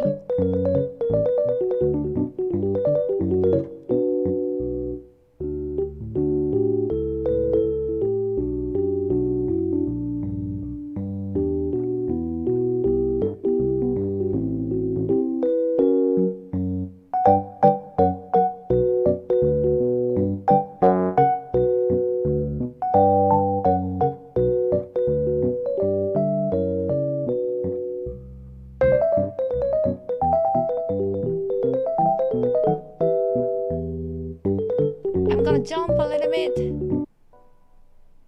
Oops.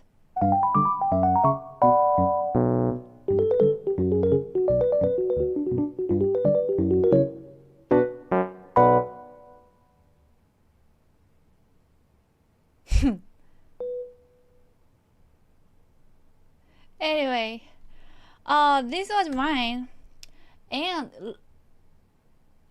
look how many people. There are so many people who copied. Yeah, just using and then just change the music, different music. This guy, this.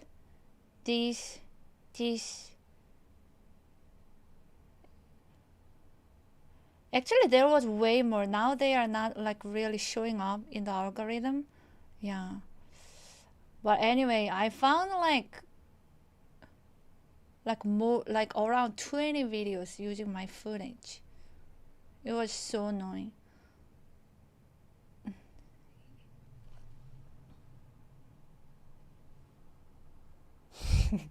And proud at the same time because I think I made the good content. Yeah. Thank you, Film Stains, everyone. You look so skinny here. Yeah, that's why where is my more watermark?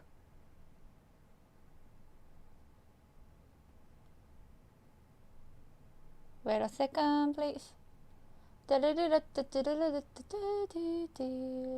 Logo. I kind of forgot to put this for a long time. But we have a social banner too. Yeah. Now, when I play, there's my logo. But people can easily crop it too, actually, if they want.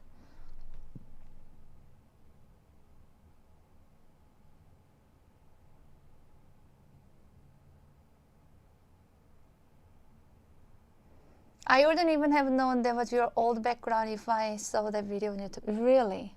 You wouldn't know it's me, even though you are my regular. Oh my gosh.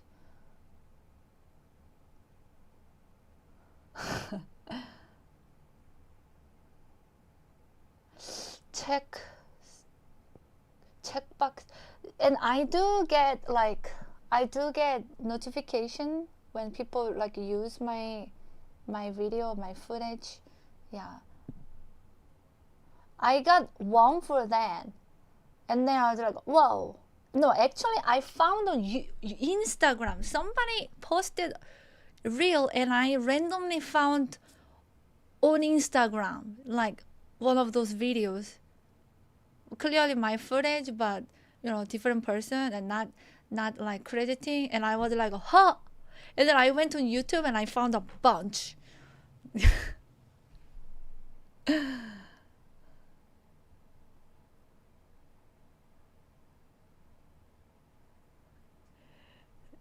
Anyway, too late. There was, yeah, I posted it long ago.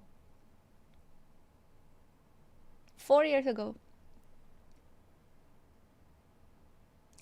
At least you keep me proud. You had a good idea. Yes, exactly.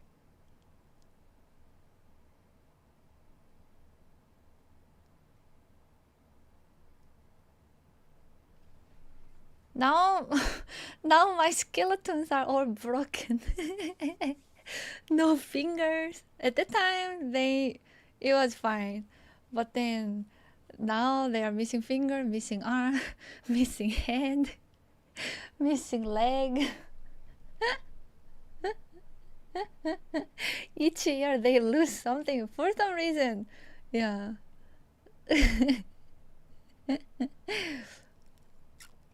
More realistic. Tons of skeletons in my closet. Really?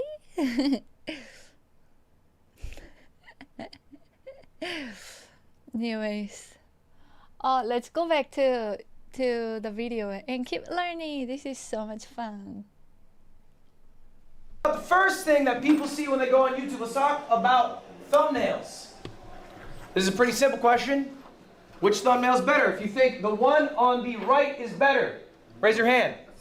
Left. Wait, which one? My bad. The one on the left, yellow jackets. If you think yellow's better, raise your hand. Who thinks yellow's better? Who thinks yellow's better? You got 3? Jason, Suki, Pudgy, is that it? Okay. Who thinks right is better? Okay, interesting. That is very interesting. Why? Just the facial expression and it's like action going on in the thumbnail. Okay, and that's why you think the right one's better? Yeah. Pudgy, why? Why the left? I feel like there's more advertising. You got the cards, you got 2 people in the crowd. You will pay attention to everything on the screen other than his face. I think his face is a distraction in the right side. Okay. Wait, can I get one? No, you good. Congratulations to you all. And by you all, I mean you 3. Fuck. This is an objective measurement about what is better. This is not a subjective question.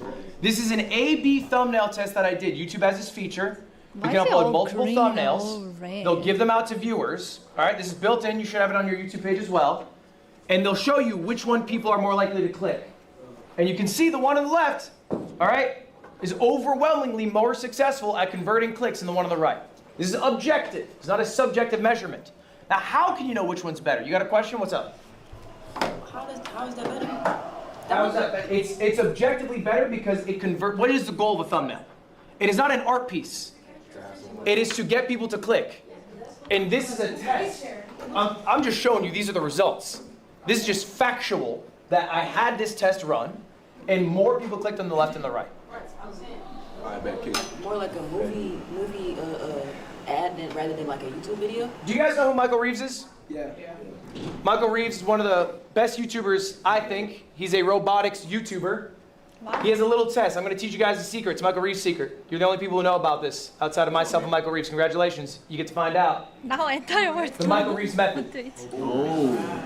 What Michael Reeves does is when he's debating what thumbnail to go with, he blurs his eyes like this and looks at it. Oh, shit. Why? Because when you're looking at a thumbnail on your phone, you're scrolling by really quickly. They're really small. So what does it look like without focusing on it? When you guys were on this one, you're talking about, oh, the jacket looks like this. The car in the back has... Those details aren't being picked up by viewer. You don't give a fuck when you're scrolling YouTube. Be honest about yourselves. You're scrolling for half a second. You squint your eyes. Which one looks better now? All right? Now you're like, oh, okay, hold up. I understand the one on the left. Those stick out a little stronger. There's the one on the right's a little vague. What's that thing in the back? It's harder to see. It's a little more clear now. Jason, why do we have a question? What's up? What are your thoughts on AI thumbnails? Fuck no. I think AI thumbnails will be rejected by the viewers. And so what is your goal? To get people to watch your videos or not watch your videos? Watch your videos. Okay, so you can use AI thumbnails if you want to save money and get no viewers, but that's up to you. All right, guys, we're going to do a few more tests. And now we're going to use the Michael Reeves method. I'm going to show you two thumbnails. These come directly from Mr. Beast. I asked him for his A/B testing. So there's going to be an objective correct answer. And these ones are pretty lopsided. Show of hands. Who thinks the thumbnail on the left is better than the thumbnail on the right? Who thinks left is better? Raise your hand if you think left is better. Got about 3? Okay. Who thinks right is better? Okay. All right. Here's the actual thumbnail. I'll give you guys a chance to change. Who thinks left is better? Left. Okay, a few more hands going up. Who thinks right is better? Correct answer.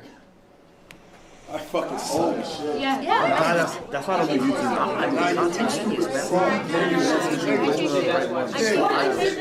If you are getting these wrong, all right? It means that you don't know what you're talking about. And that's all right. It's okay that you do not know what you were talking about. You are new to this. You have not uploaded a lot. This is why we are going through the exercise. But this is something you can be actively doing and actively thinking about. We're going to do one more test here. Which one's better? Left. Raise your hand if it's left. Bro, fuck. All right. Oh my fucking. Okay, raise your hand if it is right. Raise your hand if it is right. It's the left one. It's the left one. I'm seeing less people with their hands. We're getting a little nervous. Don't be scared to answer, guys. It's all right. Left. Raise your hand if you think it's the one on the right. It's left. All right. Here's what they look like. It's left by far. You guys think left 100%? And congrats, we're improving. Congrats, we are improving. Guys, this is what I suck at. I think, and we'll talk about this a bit later, you should know how to be making thumbnails. I think it's very easy to want to offload this process, but if you actually make thumbnails for 6 months or a year and you understand how it works, you now know what to look for. I made my own thumbnails for 5 years. I don't anymore. I have a thumbnail person that I work with. I work with them directly. I can tell them a vision I have. And I also have a style that they can emulate because I had a 5-year backlog. But I did it with 4 million subscribers. All right? Michael Reeves still makes his own thumbnails, okay? You are not too big, you are not too busy to put in the time to learn. You are not, you know, you can rip a copy of Photoshop. Takes like 20 minutes, pirate it, I don't give a shit. But actually get in there and try making a thumbnail. It will help you so much at communicating further down the road to somebody else what you want. Next part of packaging, y'all. How do you make a good title? Do we have any guesses here? Pudgy, stick with me. How do you make a title, bro? I think about what I did in the video. Okay. And I'll try to relate to everything that somebody will pop out to. Can you give me an example of a title you've made? Do you know? So my title will be going around pranking people, right? Like in Walmart or anything. But then I have me in Walmart and their reaction and me laughing. And so it's like pranking people in Walmart. And how do those videos do? They do good. Okay. They're doing well, but you said earlier they weren't doing well. They don't do good as I want them to, but they do okay. They do okay, but not as well as you want. Okay, what you got? I feel like you should come up with a title before you do the video, like a specific title, so that as you're doing the video, within it, you can either change the title slightly because of maybe something crazier happened in the video, but you should make an official title before you make the YouTube video. I think this is good. This has been said by other YouTubers as well. If you think of the title before, it helps every single part of the process. What do you have? I think about the most exciting part of the video, the highlight of it. Yeah. And like put the title around that, but also make sure that clip is like in the beginning of the video when it first starts, even if like it's just a clip and then you go back to the beginning of the video. Guys, we're working too hard. Okay. Aren't we busy? Yeah. Don't we have too much going on? Too much. This sounds like a fuck ton of work. Yeah. All right, how do we guarantee that we have a successful title? How do we help ourselves get a successful YouTube video? Y'all, steal that shit. Steal that shit straight up. I promise you, I have stolen more YouTube titles than I can think of. I promise you, more people have stolen YouTube titles from me than I can count. Okay, if he Look, says, I'm gonna show you guys a video. I will do with no guilt. I remember watching this video. No guilt. Damn near 10 years ago, all right? It's called How I Accidentally Wrote the Office Theme Song. Okay? It's a good video. It's got 22 million views. A lot of people saw it. I saw this and I thought, that's fun. How I accidentally. I made a video called How I Accidentally Won a Chess Tournament. That got 5 million views. I thought, that's a lot of views. Let me try that again. Oh, shit. Oh, wow. And again. Oh, shit. And I think you get the point. If you have something that He's works, honest. you can keep doing it. All right? Keep doing I've it. accidentally done probably too many I'm things at gonna this point. rename my I have to videos. slow it down. How-to videos are good, right? Like how-to or Yeah, it's how? like educational stuff. I think what I do, what I genuinely do, all right, is I will think of what I want the title to be. I will look up to see if other people have used a similar title. Yeah. All right, so for example, I opened up $10,000 worth of Pokemon cards. I sent them to grading card companies. Then I got them regraded from different companies to see which would do better. Are they consistent? All right.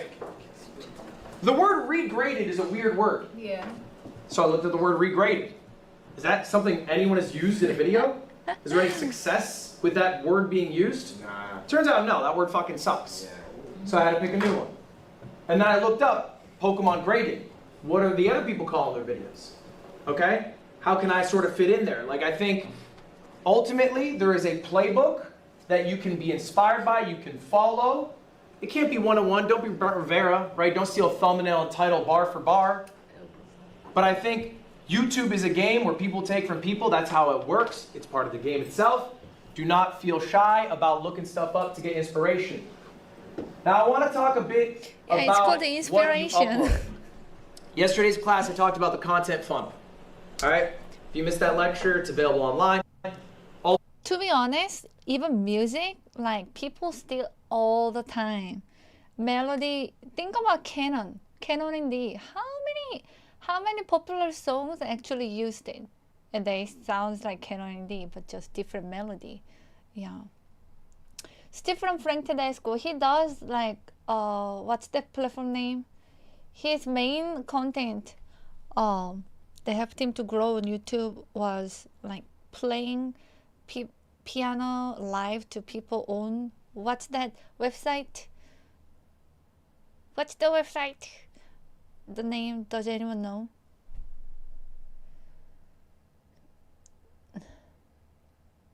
Omegle, yes, Omegle, yeah.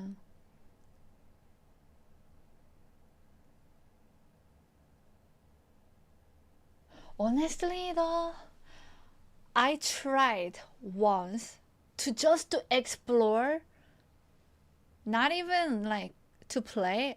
I just went to explore what the website was, how it feels like, and I met weirdo. I shut down like after like 10 minutes. Yeah. Yeah. So I think it's better if it's for me. I don't know. Yeah. So I was like, no, this is not for me. Chat roulette. I didn't know about that. Yeah. I just stick to Twitch.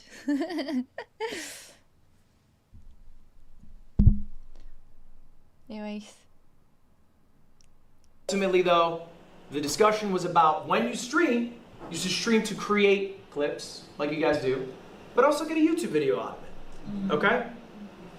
The thing I want to talk today is about taking risks and using the tried and trues. Before I showed you all these examples of me doing this. Why did I do this 500 times? Why did I make so many videos called How Accidentally? Because it worked. Because it worked. And what do you do when something works? You do it again, okay? You do it again. But you can't always do it.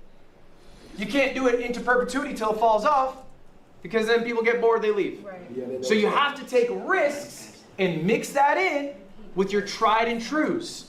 And when the tried and true stop being tried and true, what do? You stop doing them. So I have 6 videos here. I'm going to show you guys. These are just 6 random videos posted back to back to back to back. Wait. He said mixing with tried and true. What does it mean? What's tried and true?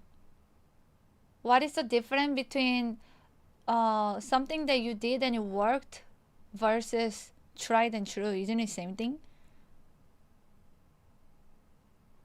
Oh, so he's saying like mix with what you know that it will work with new thing?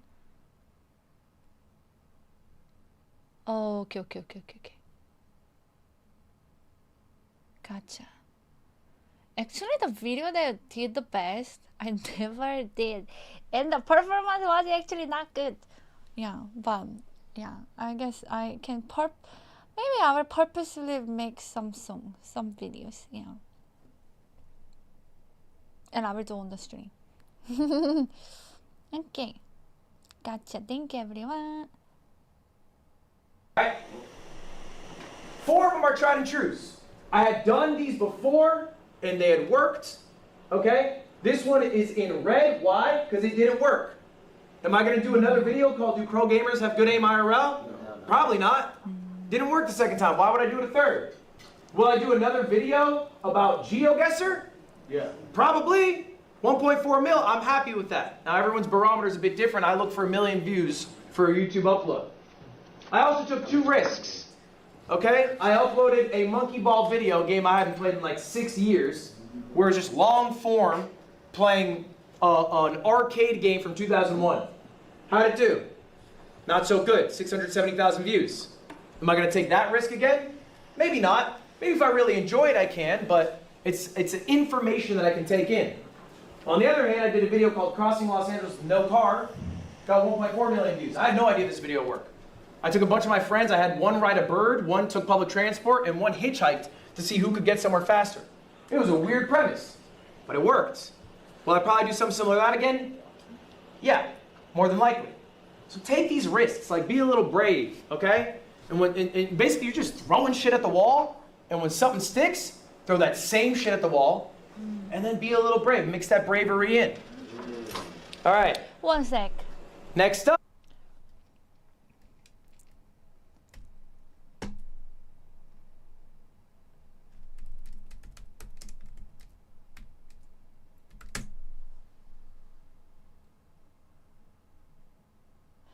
The piano collab streams that I did with a friend, By the way, guys, I'm not signed in.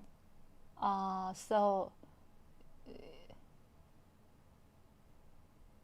the first wow, where is it? That did really well. Someone was asking, why are you not following David? I'm not even signed in. Yeah, that did really well, like here. So we did again. And then the second one was Street Fighter. This one didn't do too as well. Yeah, this one is still like getting actually You guys so much for joining us today. I have hired one of the finest pianists in all the land. Mia Makes Music. She's still like Please one clap. day ago, 3 days ago. It's still Today getting we were views. playing World of Warcraft. Yeah. Mia, who makes music, please tell us, what do you know about... Now the second collab didn't do too well. It was Street Fighter, and then the third one, where is Baldur's Gate? I know he posted.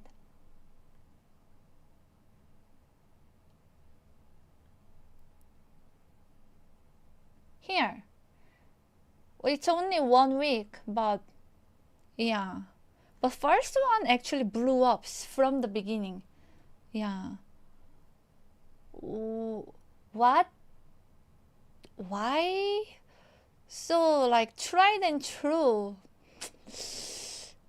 Only 1 out of 3 times did well.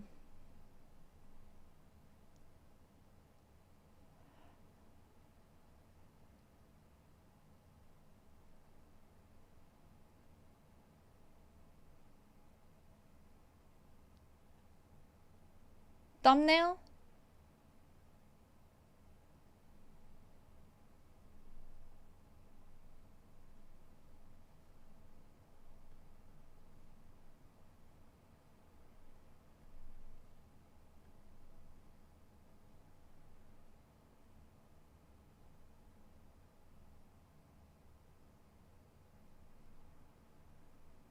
The audience for WoW is more likely to bite on that. Similarly, Final Fantasy audience love the music from that game. And he has a big WoW fan in his YouTube channel. Your red top popped up. And this one didn't stand out because I'm wearing black. That also makes sense. Then duplicate.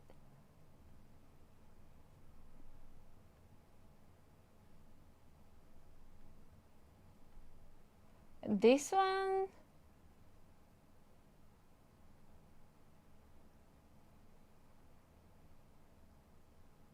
the games are different. However, the thumbnails are slightly too. The thumbnail probably stronger on the best performance. It's not about the content. I think. And in the WoW, there was like the most unprepared one. I played just like random songs. I played some WoW songs, but I didn't know that many, maybe 5 songs. And like I played a bunch of different video game songs and improvised. But Street Fighter, I mainly played Street Fighter songs, and Baldur's Gate, I played like 20 different Baldur's Gate songs, and they were actually good. Yeah. Title. That a bad image wasn't edited. The first one hit hard.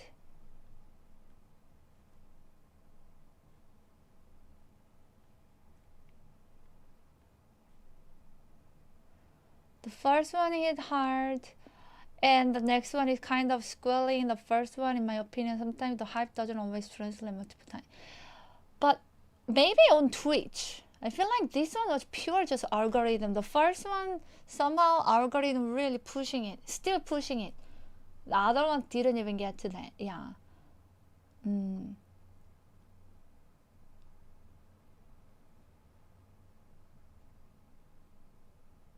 Oh, this is less AI thumbnail.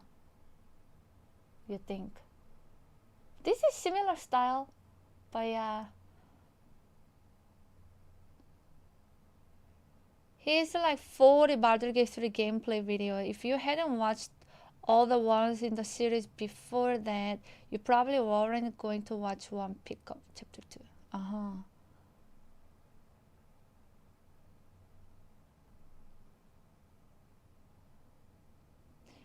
Most immersive way to play Baldur's Gate 3 doesn't even mention piano.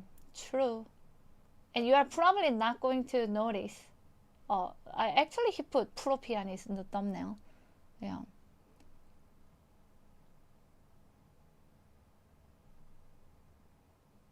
And it's funny because like in this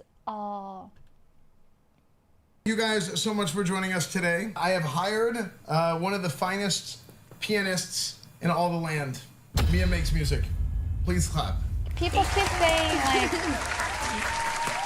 a lot of people like actually leave a lot of who makes good comments and then say like we want more of this, like this was genius idea, we want more of this. Like people actually really loved it a lot. Yeah, everything is like super positive comment. But I was interested, it made me think and wonder after hearing Ludwig. I would consider that it did well, so we repeated, but then it didn't work. Yeah, it was the same way. It's so complicated.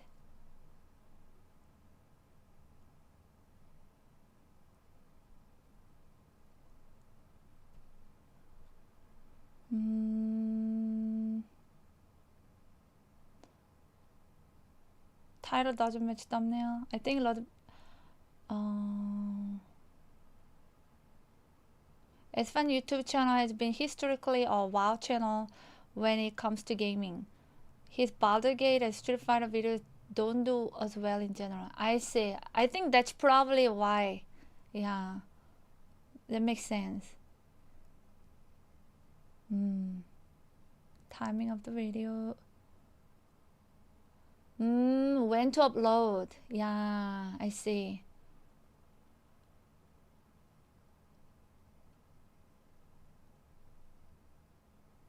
Words in thumbnail might be hard to see on mobile. That is true. Yeah.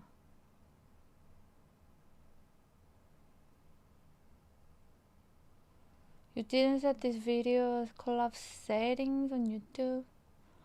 I didn't even post. Yeah, I should.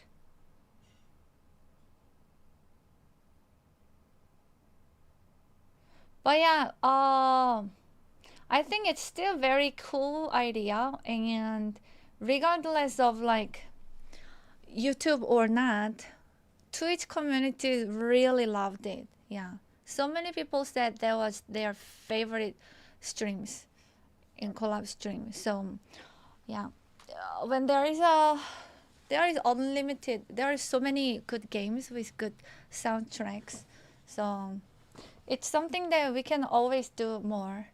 Yeah, they already mentioned like Final Fantasy, because new Final Fantasy game coming out, and Expedition 33. Those are all good for piano actually.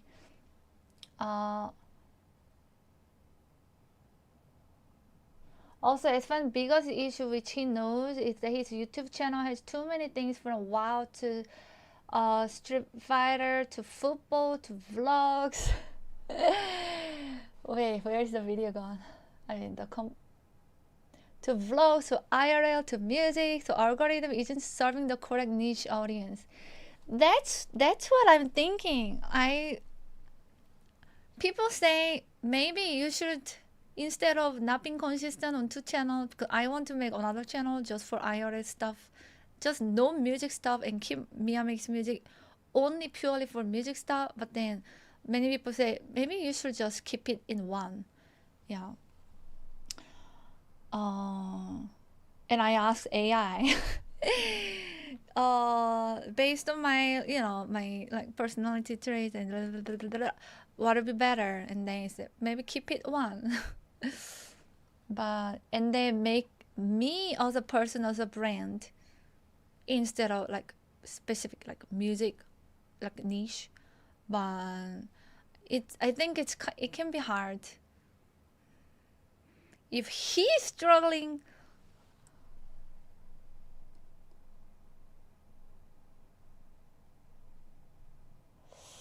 I think someone who demonstrated incredible growth last year on both Twitch and Instagram was because she uploaded 2 reels per day. Oh wow.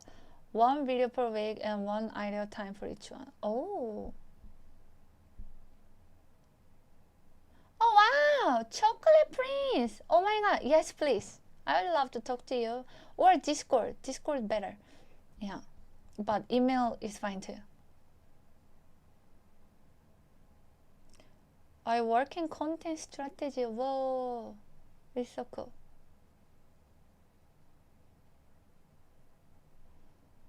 I don't like Hachu has like 6 different YouTube channels and it's really hard to manage. I don't want to do that, but I think music and IRL, but I need editors. Yeah.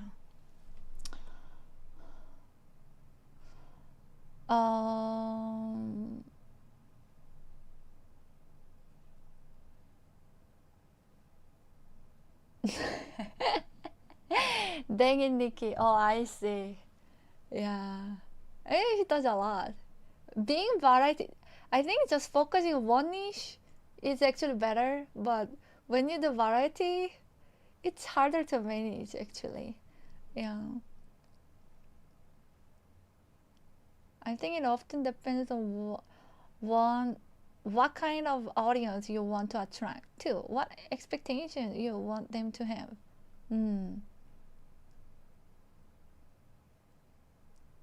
What do you think of temporarily streaming your piano recordings when you're offline instead of making a whole new channel for it? No. I want to keep my current YouTube channel as piano. All my videos that I have posted are piano. But it's getting mixed in with all my IRS streams. But it's okay. Yeah.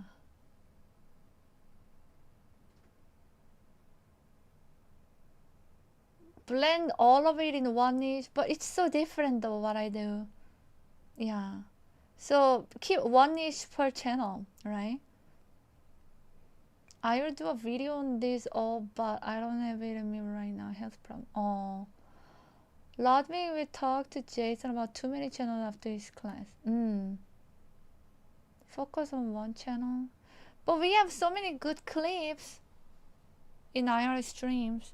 Clips are more like, I think, comes more out of IR streams.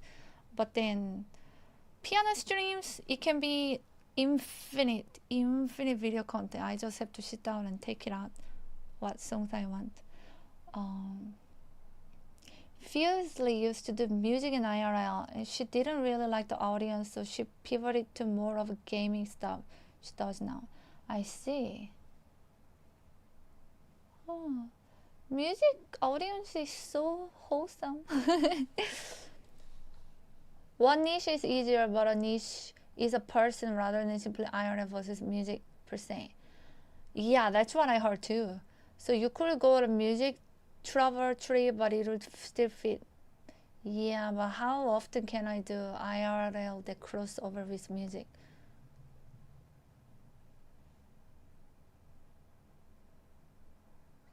Two things only, one channel better? Yeah, mine is mainly two.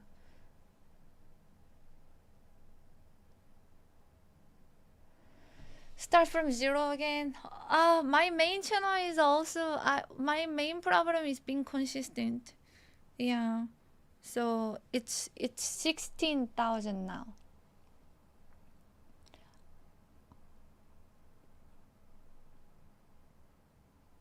Your IRA is not that different. Really? Already the YouTube vote. Many big IRL streamers will have a secondary channel for gaming, for instance. I feel like busking content could do well with piano bar random performance. Yeah. Just go to all public pianos. Busking is hard to do in Chicago because I did a lot in, not a lot, but sometimes in Austin with Hachu. But in Chicago, you have to have like a registered license, and anyone can look up you and see your address and all that stuff. So I just don't really do it for privacy reason. Whiplash? But when I was traveling in Europe, like, yeah, I would always look for piano, public piano, and play.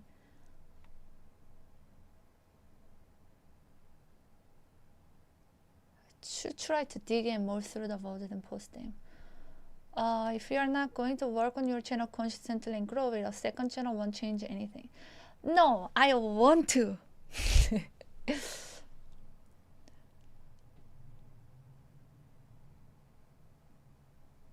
Begin again show format. I don't know that show actually.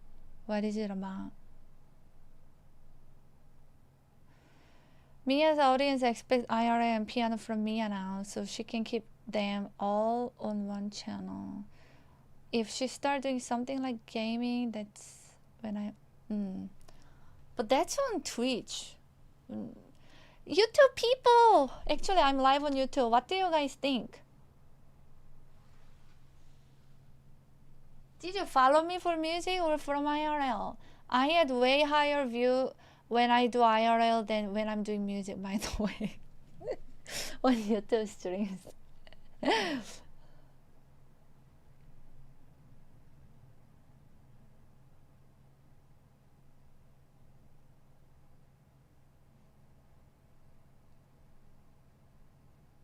But YouTube is just so quiet. Gaming content. Sponsorship gaming. I'm IR Pro, but also like music stream. The question is pretty nuanced. I don't think there is an objective answer. In your shoot, IR do the music and do IR exclusively for shoots. Maybe a vlog compiling your IR trip here and there. I could have like second channel IRL only shorts, only like short forms. I just don't want algorithm to hurt my music stuff, and vice versa. Cause that's what Hach told me. If you like post two different things, then it's going to work against the algorithm, and it's gonna be bad. That's why I should like separating everything. But the management.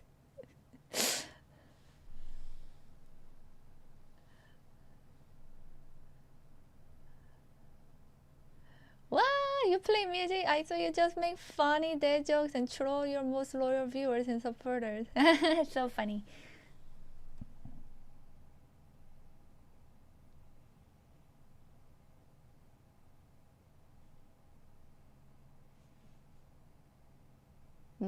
See. When talking about YouTube, it's better to replace the word algorithm with the word audience. Okay.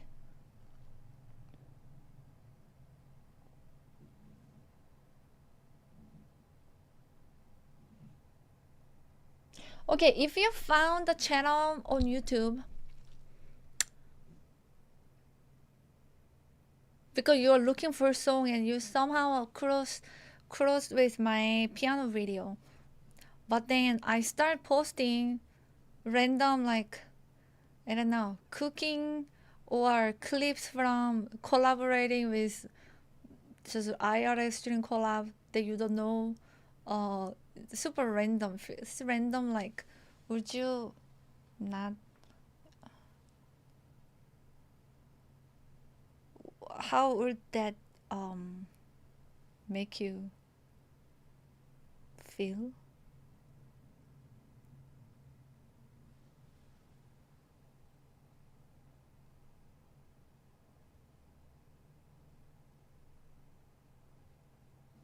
Or you found me through IR streams and then found it funny, my personality, but then I suddenly I start posting piano cover that I don't even talk a word.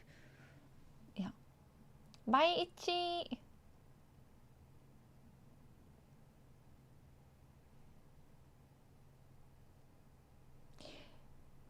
If Emma Chamberlain started posting about snowboarding instead of just normal vlog, it probably could be okay because her YouTube brand is just her, right?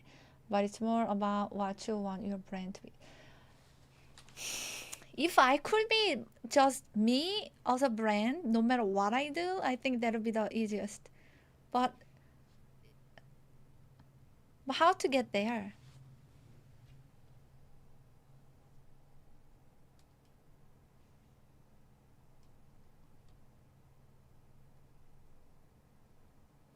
Oh, you don't like watching stream on YouTube because it doesn't feel comfy, no community, less familiar community, and no emote. That makes sense for live stream, yeah.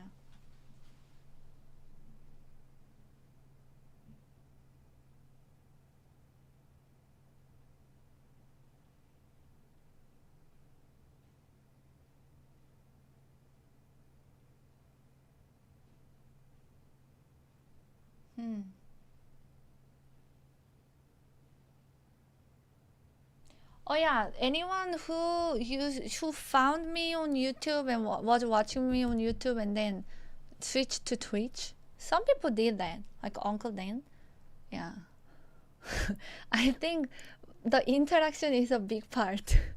I interact way more on Twitch. Yeah. And it's easier to see the chat. And when I'm doing IRL stream, I cannot even see YouTube chat. Depends on whether live or vote. Mainly, yeah.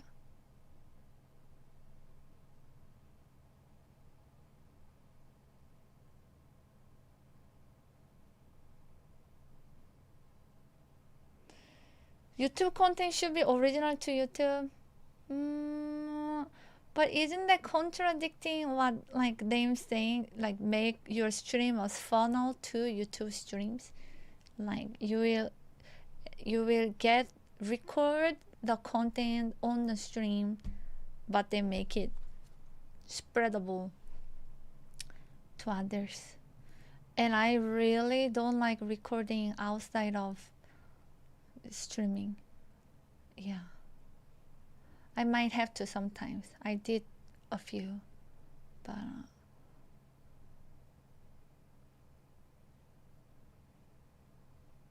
Mia makes music, Mia makes song, Mia makes fun.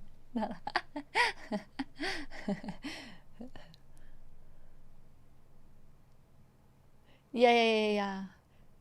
In the end, I want to have like, mainly I want to have like 24/7 non-stop music play, only music playing channel. And that can be done like on my main YouTube channel too, once I compile enough.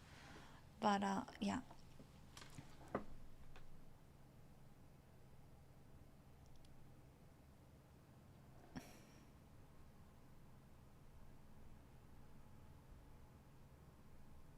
I look up YouTube too a lot. For anything I want to actually learn, I look up on YouTube.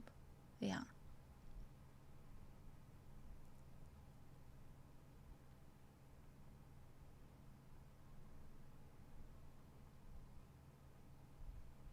Do you want to build an audience or make money in the short term?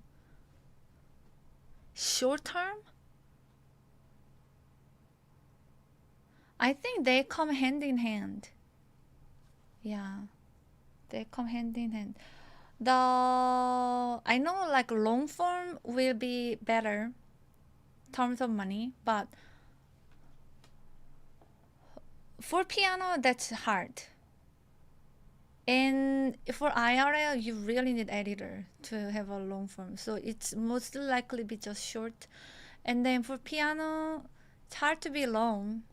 And also all the songs, unless it's improvisation, it's copyright. So you don't make money anyways. So it'll be for audience. Yeah.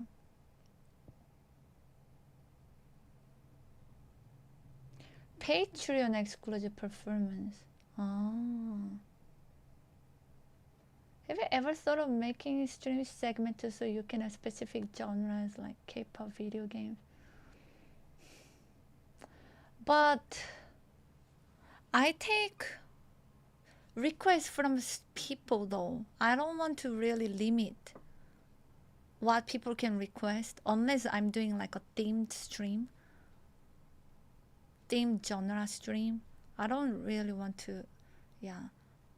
I'm already separating like piano day, drum day, and variety day. Yeah.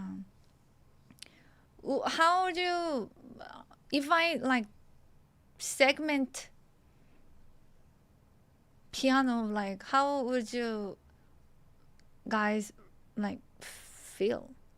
Now you cannot request. You can only join my stream from this time to this time, but oh, actually I cannot request a genre that I want, and I'm not even interested in these genres. Or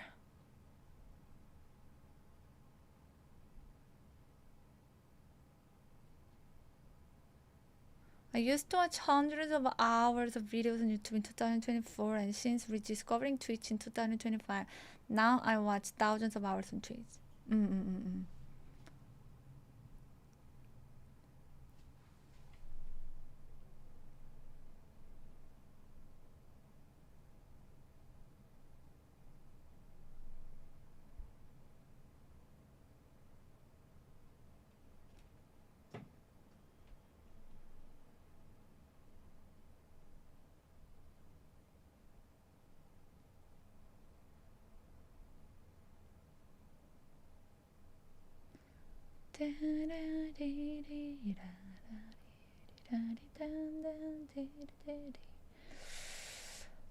And currently, what people do most, I think it's livelearns. Yeah.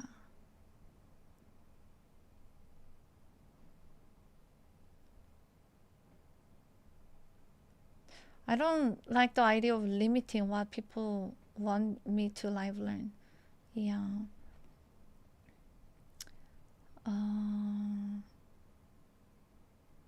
Yeah, compilation video would be good. Yes, compilation video that I can do. Yeah.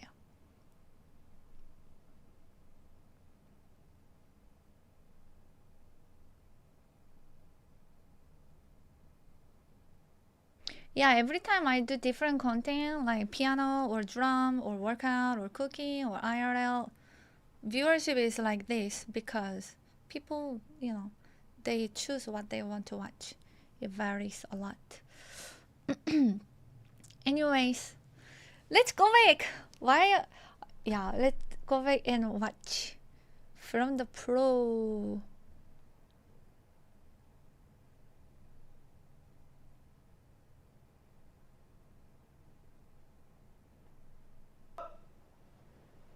Thank you, everyone. About intros. Okay? That is the third part of packaging. It is the intros to a video. It is the first thing people see when they see a video. I'm going to be pretty honest with you guys. The idea of clickbait, it's kind of dead. Yep. All right? In the traditional sense, if somebody clicks your video and they don't get what they expected to get when they clicked in, they're clicking off. And when they're clicking off, where's that video going to go? Into the shitters. All right, that video is not going to succeed. I promise you that. So the thing you need to do is really focus on that first minute of a video. That matters so much more than any other minute of a video. All right, I'm going to show you 2 intros that I made. I want you guys to tell me which one's better. They're going to be 50 seconds. It's going to be a bit long. Bear with me. Try to be quiet because I don't have too loud of a speaker. All right, first video. If it loads, we'll see. God willing. Don't be brave. I might be cooked. It might be cooked. 10 million. That's how many people have bought Magic Chameleon. For reference, that is more than Mario Kart World did in the first few months it came out. Magic Chameleon only came out a few weeks ago. In fact, it's more than Street Fighter 6 has done in 3 years, and it's more people than subscribers I have, and that's a free button to press that I want you to press now. But it got me thinking. One. You haven't seen something, so that was a call to action. It's a lot of fun to play with your friends and pick a cringe spot if you want to win, or maybe just do a funny spot that usually doesn't end up working out. But what if you had actual professionals, aka artists? How would they do?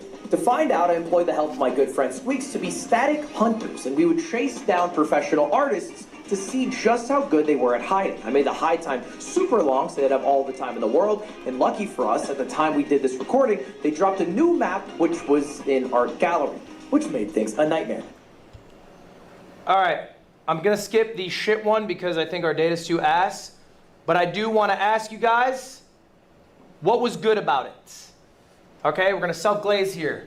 What were the 4 things I hit? I'm looking for 4 things specifically that I hit that I think you need to hit in every intro. Go ahead. I don't know the 4 things, but can I say like what I learned?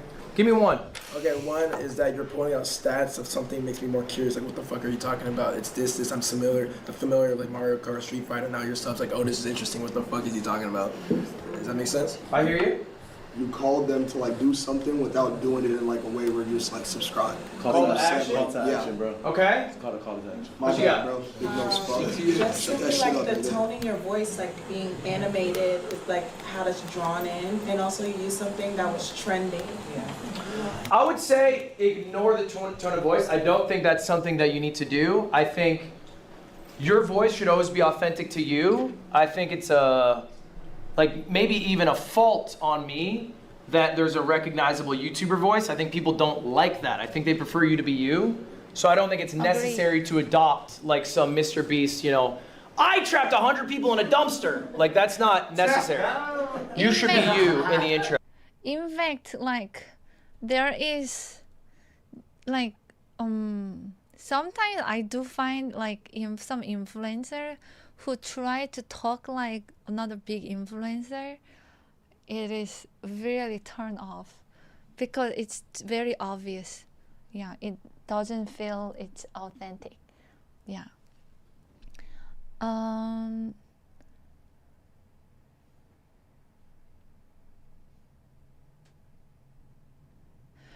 But knowing like what's the video gonna be in the beginning really helps because you know what to look for. Yeah.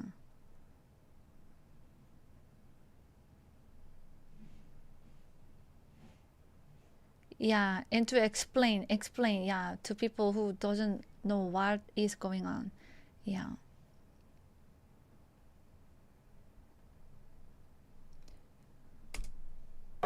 Guys, I'm looking for the 4 Ps, okay? I'm looking for the 4 Ps here, all right? What are the 4 Ps? Let's go through them. We got premise. What is this video about? You can also think of this as the hook, okay? That is the premise of the video. That needs to be instantly explained. The context of what they are about to see needs to be explained. If you do a live stream and you want to turn that into a video, you probably didn't do a good job contextualizing. You can record an intro separately that you tack onto the beginning, and then instantly you've elevated that video because now someone who's clicked in who has no fucking clue what Streamer U is, or they didn't watch, and maybe you want to show off that you had a fight at 1 a.m. when you should have been in bed getting ready for class in the morning. You can contextualize, I got into a fight at Streamer U, some hook. I accidentally got into a fight at Streamer University. That could work. Second P, the problem, okay? You have a premise in a video, all right? In most media, there's a problem and you need to solve it. What is the problem, okay? In the context of the fight, okay? I got into beef with someone, I have to resolve this with these hands, okay? All right? In the Mecha Chameleon, the problem is that I have a bunch of artists and me and my dumb friend Squeaks have to find them. How are we gonna find them? There's a problem, there's stakes to it. That's why it matters to watch. This one's optional, but I think it's valuable. It's the plug. Okay, I had a subscriber plug in that one. That one got me 16,000 subscribers. That one video, I got 16,000 subscribers. What do you mean by plug? Plugging something. So you can either plug yourself. It is a call to action if you want to think of it that way. But you're plugging. You're plugging to people to subscribe. At this point, you also could plug merch, whatever you want. Can you Oh, wow. just explain it, like how to do that in the intro? I think in the intro, you have to bake it in a way that it doesn't detract too much from the video. But ultimately, it is your most valuable moment if you wanted to direct people to do something. You don't need to plug for subscribers at the intro of every video. It's not necessary. But you can if you are looking to get more subscribers. Perhaps you are succeeding at YouTube and you want people to watch your Twitch stream. So you can plug, hey, all this is happening live on my Twitch right now, come tune in. This is something Pay Money Wubby did. He would upload a video, because he's a bigger YouTuber than streamer. He would say, hey, I'm live right now. He'd upload a video, he'd be live for the next 8 hours, whatever. Then they'd go over, okay? That's something you can do. Or maybe you just want to make money and you got merch. That's your moment to plug, so you can plug. It's optional, you don't need to plug every video, but you can. Oh, that's what I was about to ask. No, it's by no means necessary. Hi everyone. Are you all following me and subscribe to my YouTube channel? If you don't, please do. It's just one of the 4 P's you can do. Final one, payoff. Okay? In a video, if you set up a premise, you set up a problem, there has to be a payoff. Twitch and YouTube, wherever you Jason says he's gonna get into a fight. What's the payoff? Gotta see. It feels so natural, right? But I guess with doing more, then it will become more natural.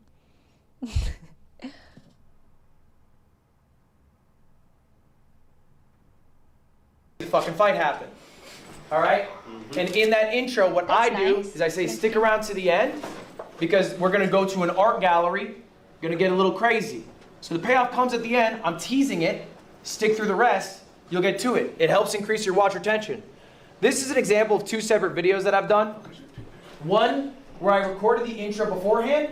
The other one where the intro is just from the stream. Look at the difference, bro. 70% of people were watching at the 1 minute, 12 second mark when I recorded the intro. That was the Magic Chameleon one you just saw. The other intro, 41%. More than half the people left a minute in. By the way, that's a 2-hour video. And half the people are gone in a minute. Okay? And that's because the intro is dog shit. I can admit it was an absolute dog shit intro.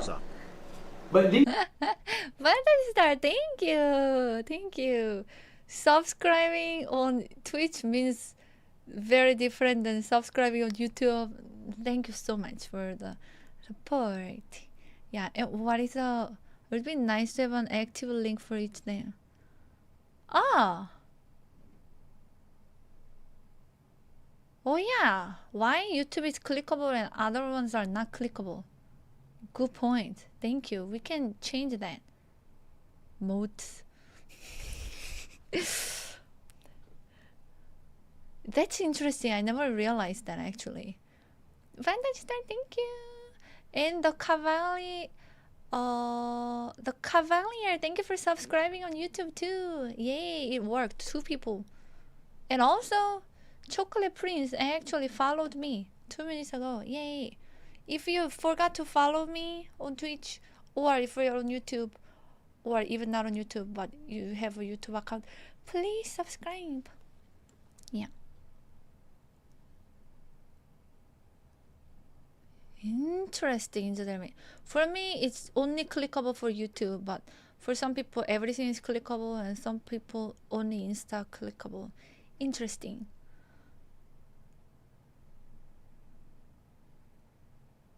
Oh, Alpha! Thank you for 5 gifted memberships on YouTube. Oh wow! Yay! Thank you. Yeah, that's an important suggestion, Jeremy. I appreciate it. Yeah, Alpha, thank you.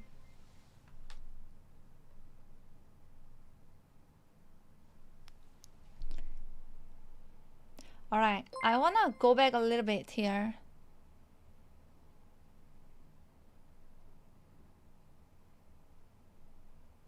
Sorry.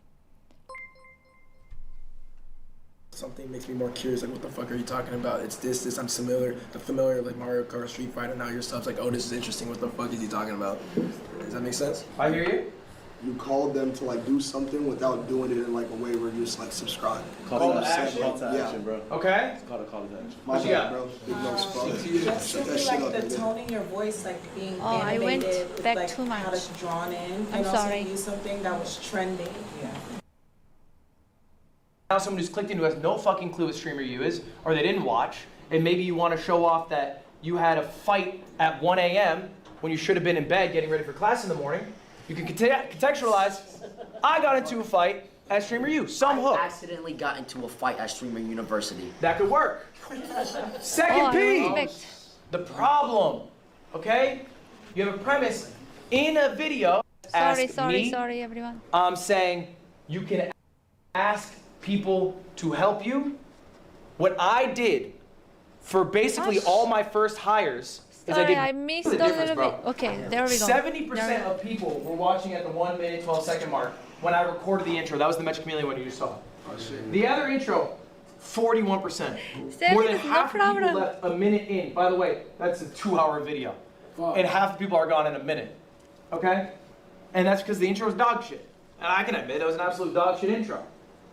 But these are charts that you should be looking at, very familiar with, all right? And working on. All right, next up. You guys might have some questions for me. How do I get an editor? Do it yourself. All right. I can't afford a clipper. I'm broke. Can my editors do the thumbnails? When do I scale my team? How much do I pay my editor? Okay? Guys, just ask. Okay? If you need anything, you can just ask. And I'm not saying just ask me. I'm saying you can ask people to help you. What I did for basically all my first hires is I did one of two things. One, I poached people who I thought were amazing. This is a godlike business strategy. They do this in every level of business, in every vertical of business. Okay? Maybe you see a channel that has really great editing and you love their style. Maybe ask them, hey, you want to edit for me? All right, maybe someone has a great clipping channel and you want to know how they did it. Ask. Hit them up. Okay?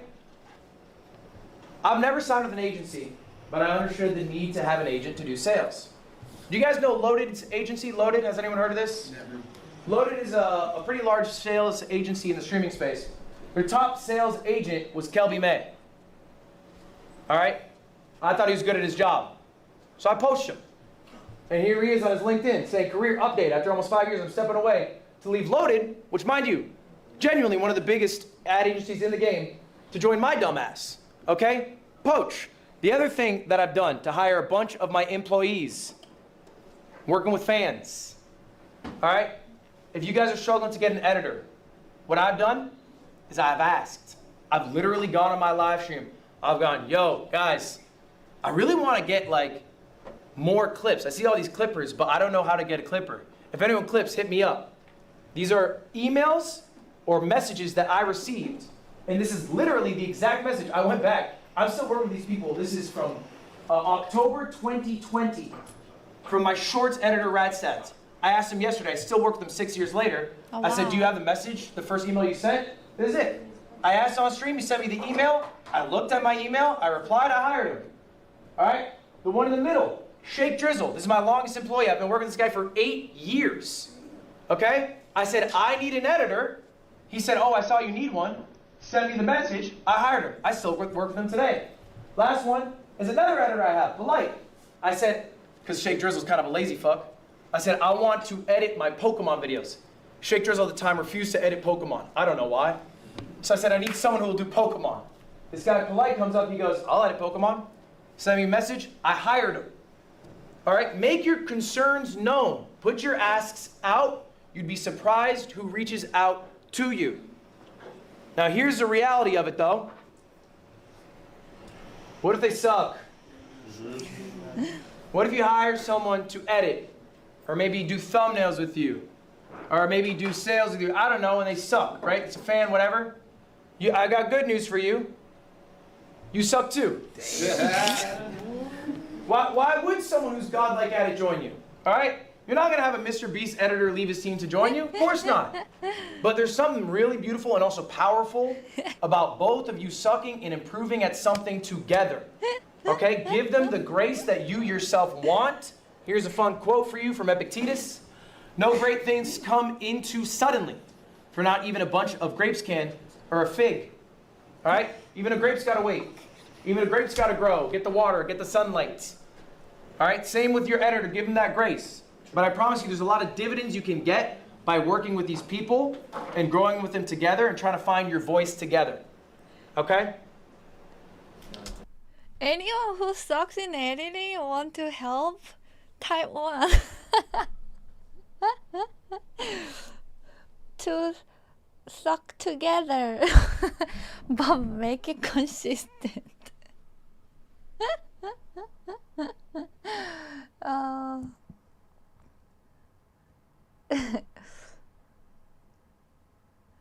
First one, premise, the hook, and the context. Problem, what challenge or question needs to be resolved. Plan, share your own call of action.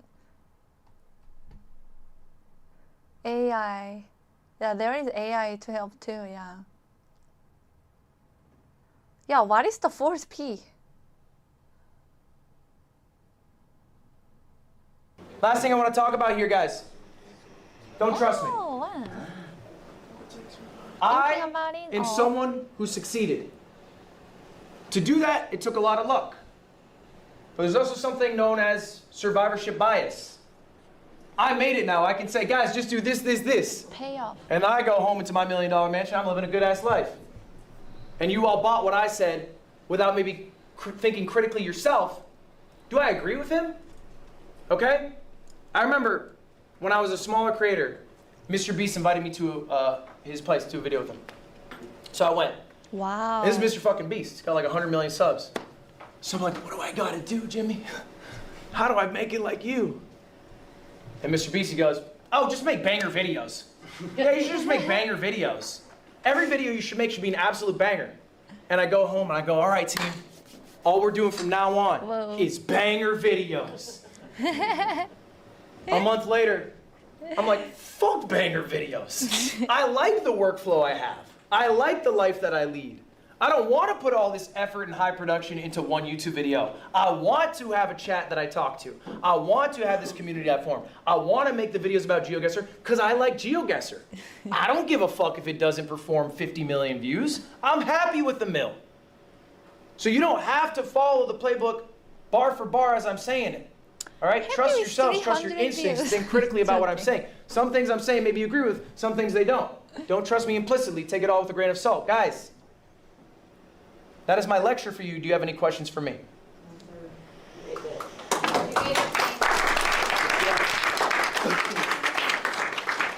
They can be about anything. Also, guys, just so you know, I'll be doing office hours directly after this class, 1 to 2 p.m. If you want to stay, we can have longer chats. It's up to you. It can be about anything. If you have any questions right now, you have a couple of minutes before your time is up. So does anyone have questions right now?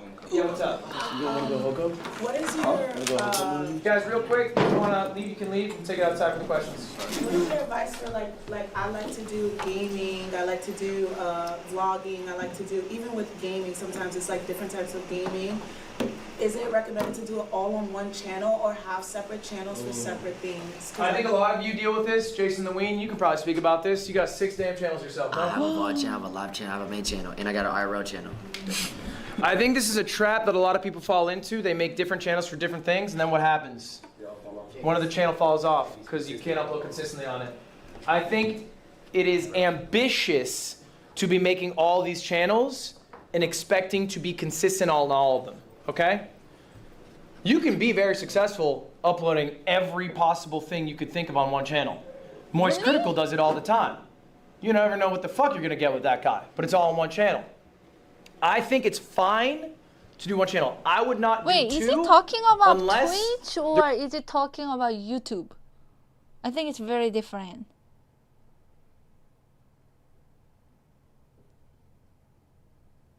Talking about YouTube? Okay. There is a reason for it. I will give you an example. I have 3 channels that I upload consistently on. One is a VOD channel. Why do I have a separate channel? Because it is just the VODs uploaded. They're unedited products, okay? That is my reasoning for it. All right? Second channel I have is my main channel. It's my cut downs, my edits, these things that I put my intros into. Maybe I do some VO for.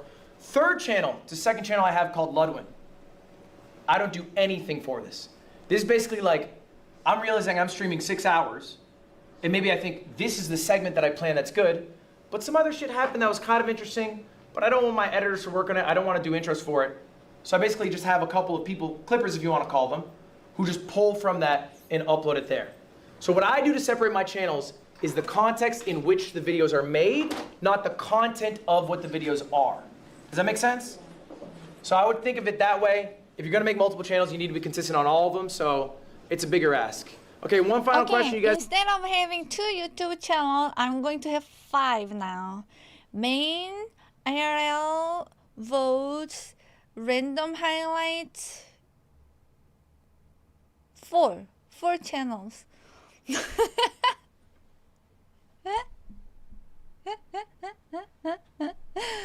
He just gave me for other channel ideas that he does. I'm just joking. My main channel piano videos are not even edited. I literally cut, put intro and ending that it's already there, no talking, and then I put it. I adjust like volume setting, and then I cut off this like Twitch goals, daily goals, and then I upload. That's what I do. It's actually very simple. Yeah.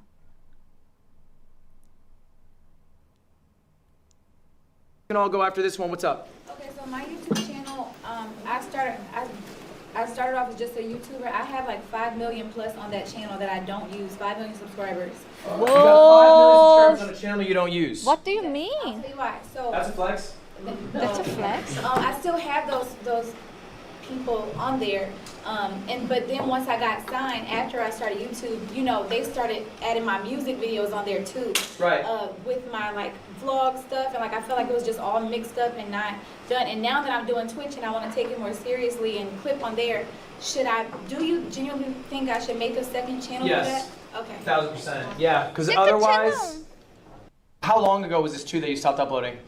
Man, I ain't really uploaded in like a couple years. Yeah, I think it'd be too tough. I think partially because you're needing to convert an audience whose expectations have been all muddled in terms of like, you know, if Justin Bieber Vivo starts posting like vlog footage, everyone's like, what's going on, Justin Bieber? Like, it's a little bit different than the expectation of the viewer. And also, when you post, you're just gonna start losing hundreds, maybe thousands of subscribers. And I think that's gonna feel really demoralizing. Doesn't really matter, but I think you should feel excited about this channel, and it probably would feel the opposite if you start posting on this 5 million subscriber channel. So I would personally start a new one. All right, y'all. Class dismissed. Thank you guys for being here. I appreciate it. Keep it home, bro. If you want to stay for office hours, feel free. Now I'm more confused. You want me to review your channels? Yes. Yeah, I can do that. That's all. Okay. Let me watch this part. Let's do it. We're gonna review Jason the Ween's YouTube channels. You have too many channels, but you have 3, right? Yeah, but I divide my channels by process. I don't know if you do the same with your channels. Let's take a look. So I got my main channel. I started a war with Kyson at. So Jason the Ween, this is your main channel, you say? It's my main channel for streams. So, Should I add accidentally in that title? I mean, you can try it and see if it works. What are your other channels?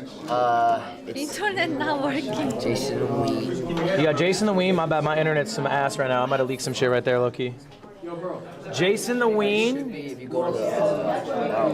Jason the Ween. Oh, like down here?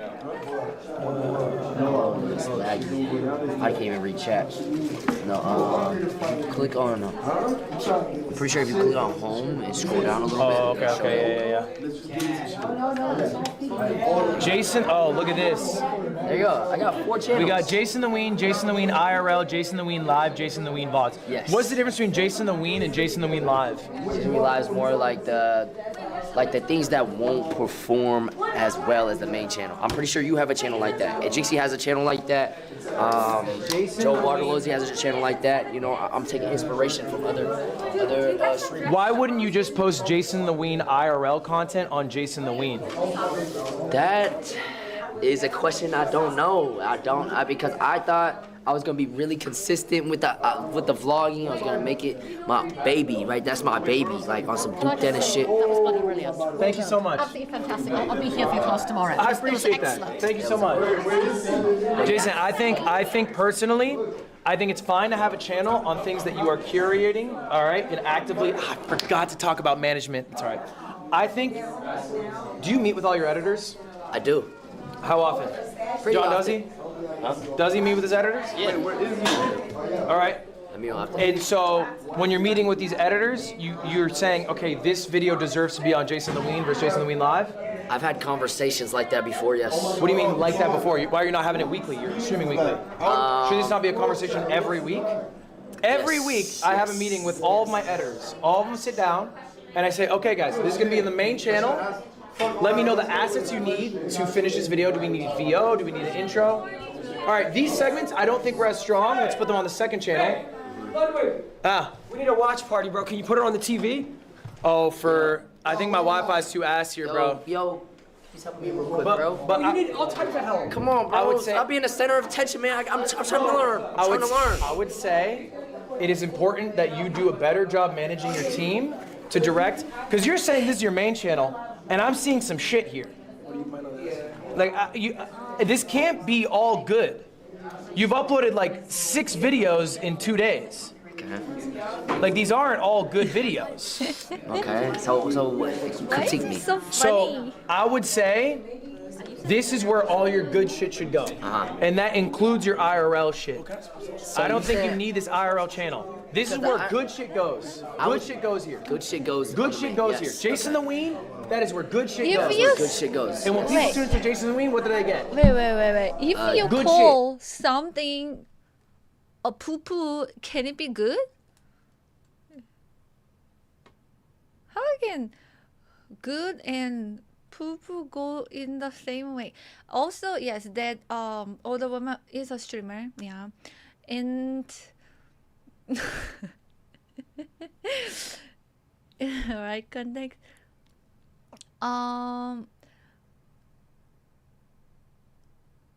also, like me saying I'm gonna create 5 channel, I was purely joking. Yeah, I was purely joking. Yeah. Mia makes good. Poo poo. I don't feel comfortable saying that word. Good shit. Okay. Jason the Ween Live, what is that for? This is basically the botlish. Basically like, oh, mukbang, cool, go on the live channel. This is people who really like you. Yes. They want a little extra Jason the Ween in them. Yes. Let's give it to them. Jason the Ween Live. Okay. Jason the Ween VODs is fine, it's VODs. Yeah. But I would say ditch the IRL, put it on Jason the Ween, and be pickier about Jason the Ween. Be more picky. You're a little loose. Right now it's a little spammy because it's streamer you though. I get it, but it is picky though. Like the uploads aren't like crazy. I would say be picky. I would also say for the 7 Day Stranded, you probably should have made it one awesome video instead of 7 shit videos. That was a conversation I had with my editor, and I was like thinking about it, and we decided to do it one day or each day. You were wrong for that. Next time you'll do better. Now you know. Yeah, I think Maybach Monday is like a series on this. I think this channel makes a lot of sense. I think IRL should 1000% go there. Wait, for example, my like Spice Hot Wing Challenge, that will go to IRL channel if I had. That wouldn't belong to miamakesmusic. Don't you think so?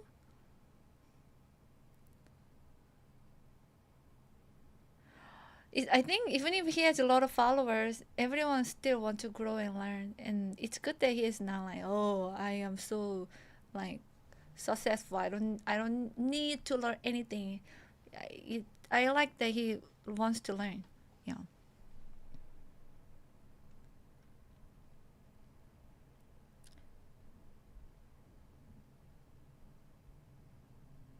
Yeah. I don't know about the vote channel. I want to have a vote channel on Twitch, but music channel, yes, and then all the extra content channel.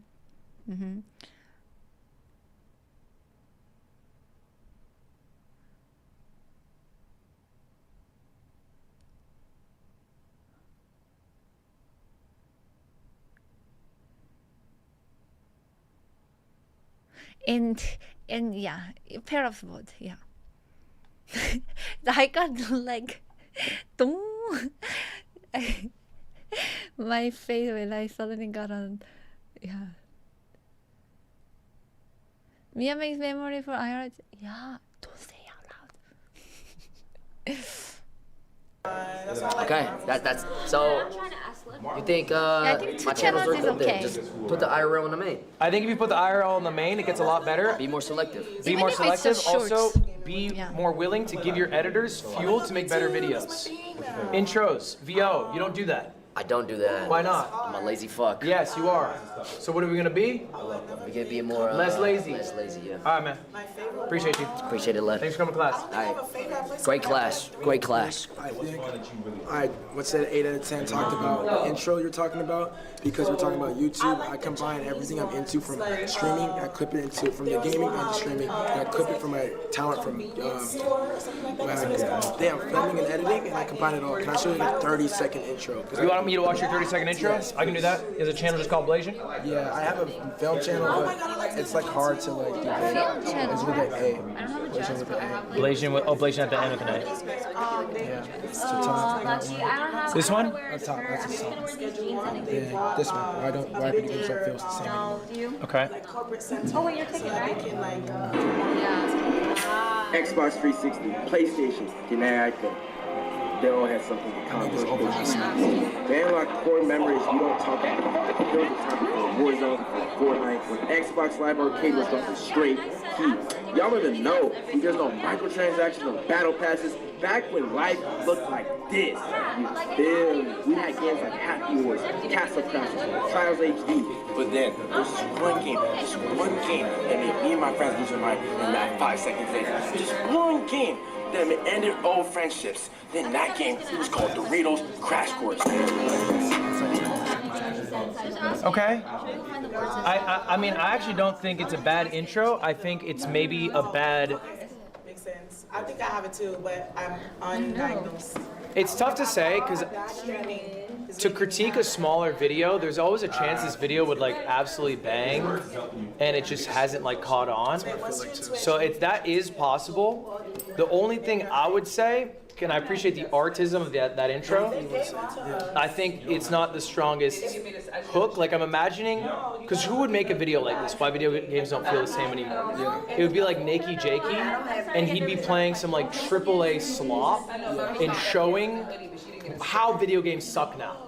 Showing. And I don't think you showed how video games suck now.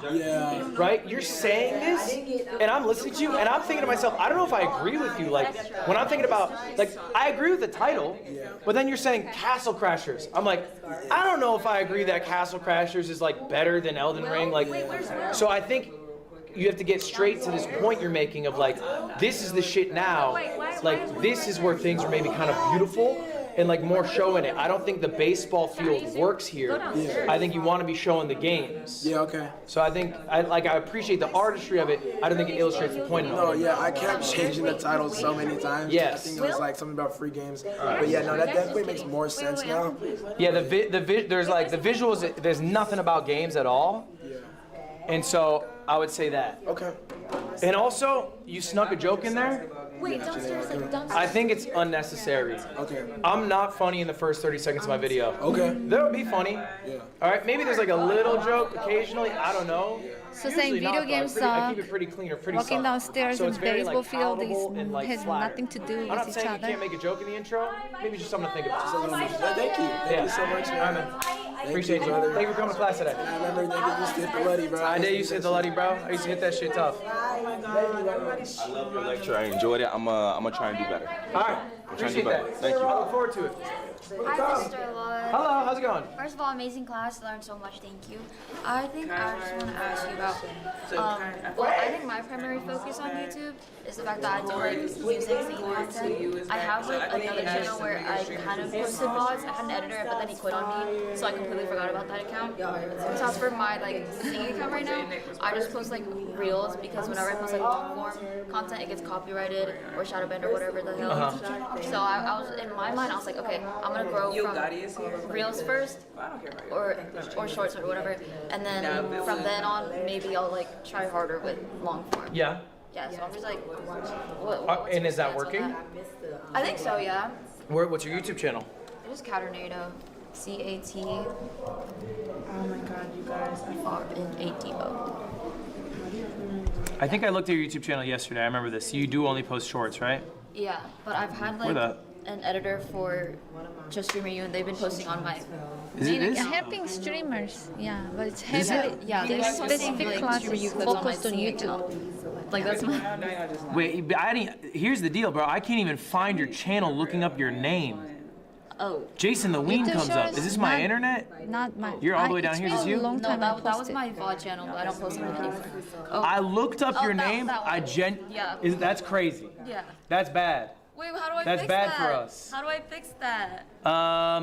Wait. How do you what improve is your bad? SEO on YouTube? It might be What is something to do with bad? the channel name. I'm not sure. Maybe just posting more. So this is, yes, I did see this, and it's a singing channel, but you posted clips here, and the clips are doing well. So what's the game plan? I don't know. I was thinking I could like make another YouTube just for. And I can tell you, by the way, why the SEO was so bad is because the last clip was this singing clip from however long ago, and when people are looking up your name, they're trying to find Streamer You, and that's not what your channel offers.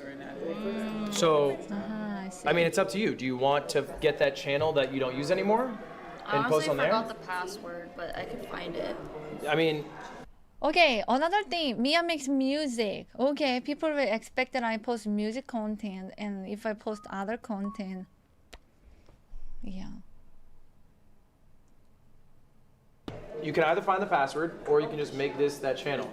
Do you But then want to what keep about this? I want to like pursue like singing and stuff on like YouTube. I mean, you can still do that. I think what the channel is doesn't matter, but the only value with this channel is it is deadass your username as the @ So it's more valuable if you're gonna make it like your public facing.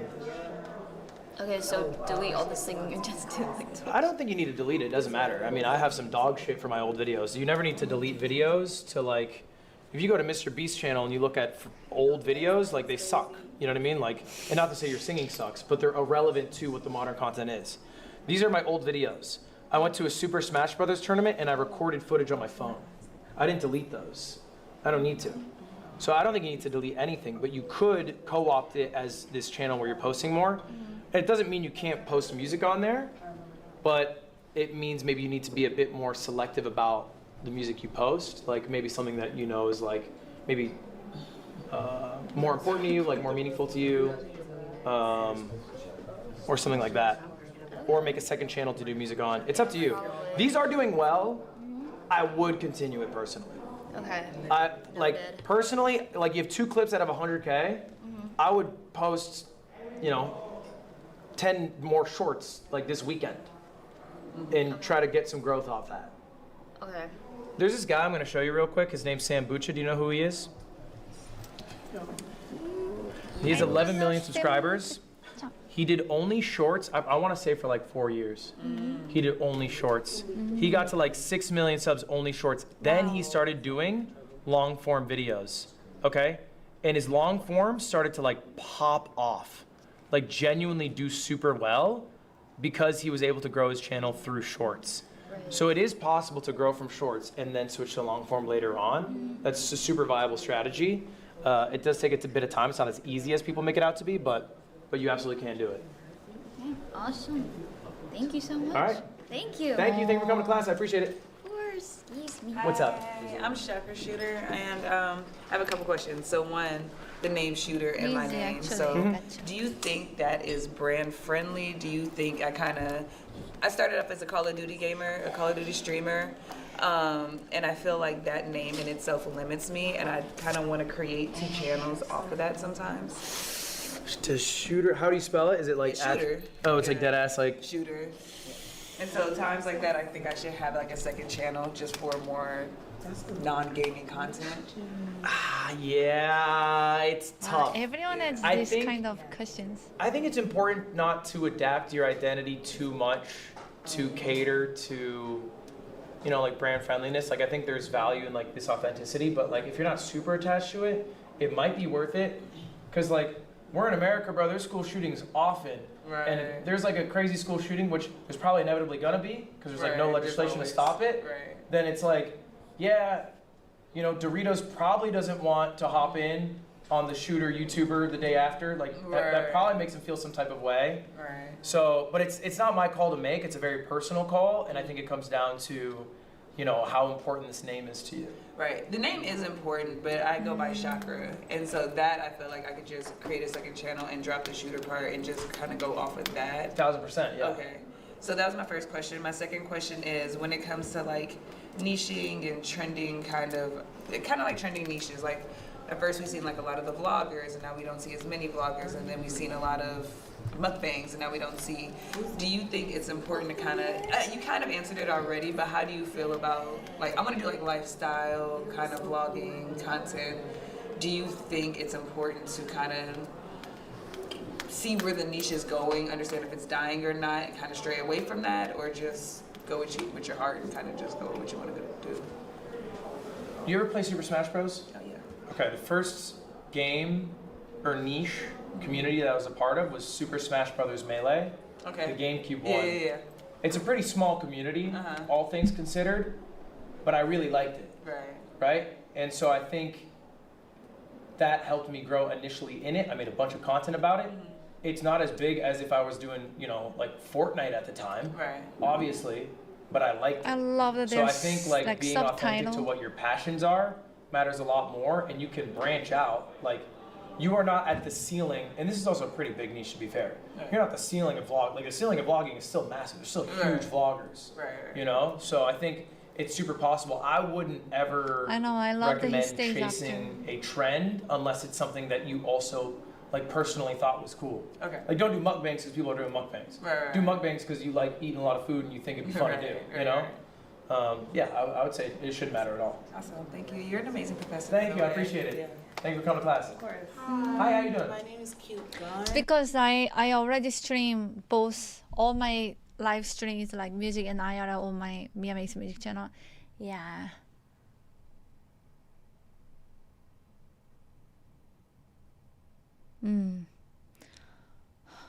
It is possible to separate even live streams. Yeah. I need a break. All right, I will stop watching. I think we are good. We watched everything.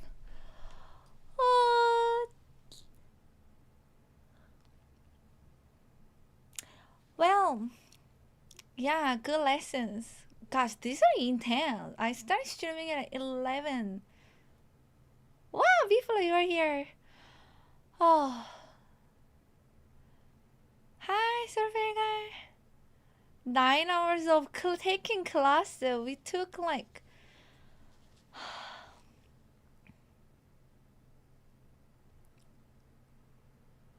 we took 8 classes last night and today. This is intense. You guys took classes with me. Yeah. That's a lot. How is your brain? Feels like actual day of school. Did you enjoy?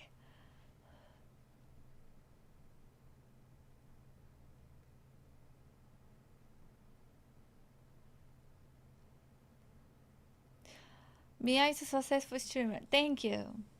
I think like success is so subjective. Like what is considered success? If it's like viewership, I wouldn't say success, but I feel successful streamer because I can stream full time and happily, and I love what I do. So yeah. So in that sense, yeah, I am very grateful and I have nothing to complain about. Yeah.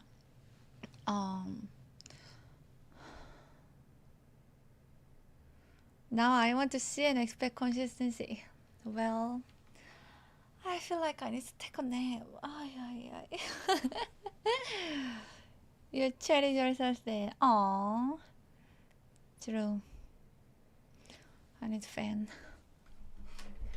Like extra, I mean, not that. Yeah. You know what I mean. This fan.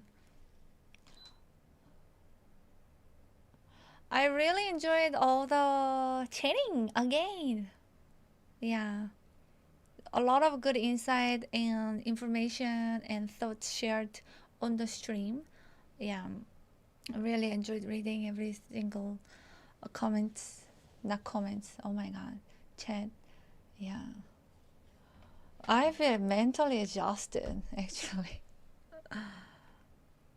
Your ability to be able to share your gift with the world in relative sustainability and flexibility is truly a blessing. Yes. Yes, I really think so too. Yeah.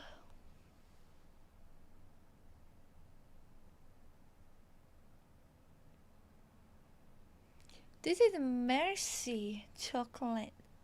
Yeah. Oh my god. It was a lot. But I was enjoying everything. Awful! Best before 2026, May 31.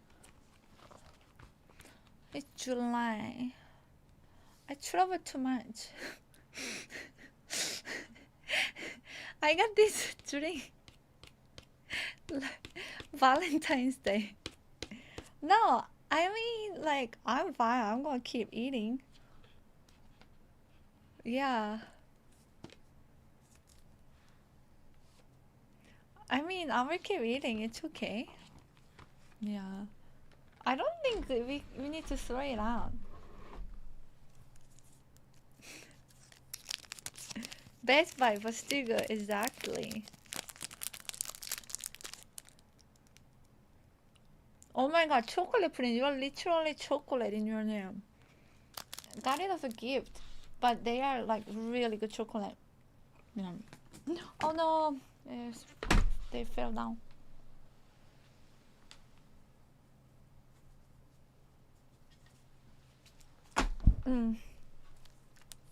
What if you guess it? I don't think so.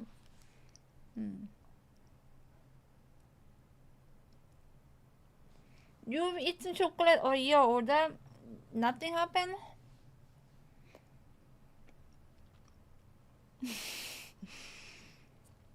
No stream tomorrow.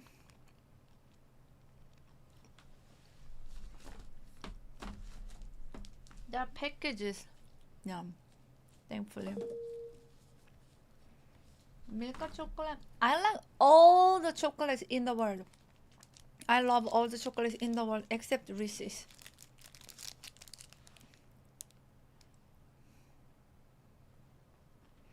I had 3 chocolates today.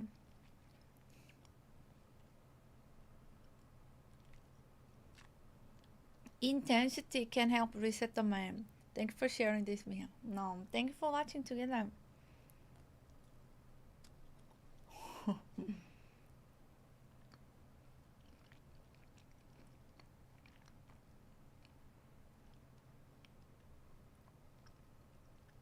Chocolate covered cricket.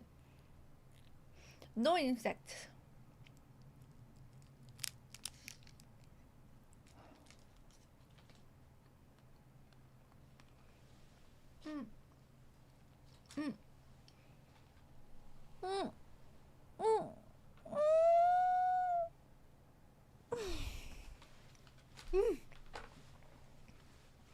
I need to. Oh my god. Oh my god. I only like stand up one time.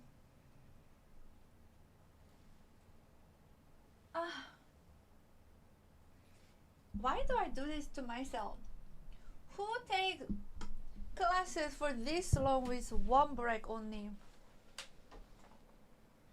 You're supposed to take break after every class. But they were so fun. So fun. Oh, did you hear that? That's crazy. Maybe it is a good workout time, yes.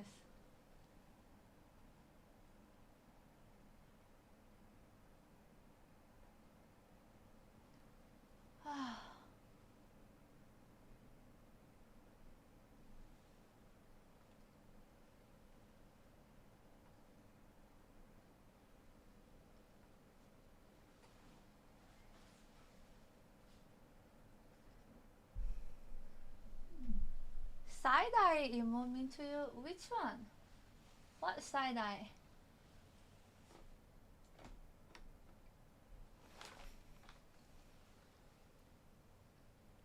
Can you show me, please?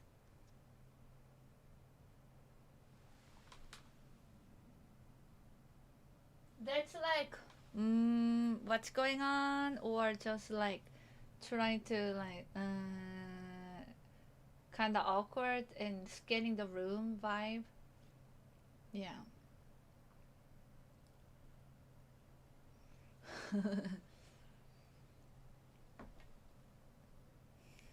Ah, my bed. Ooh. All right. I'm going to bring water, and then I will do 100 squats. I actually still have media share from the Corky stream that we never got to listen to. Yeah, be back soon. Be back very soon.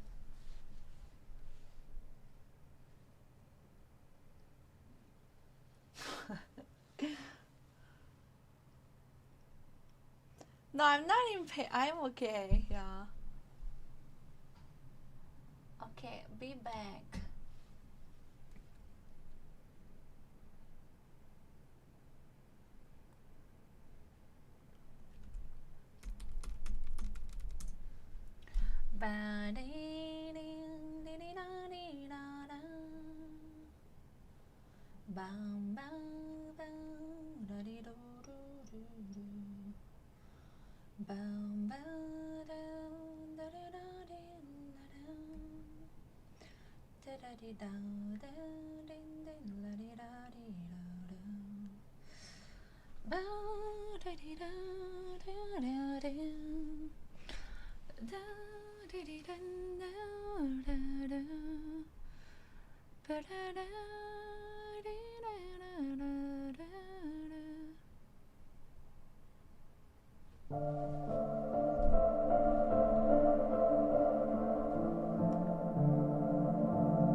I'll be back soon.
accidentally made the chair so tall.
I will let this finish.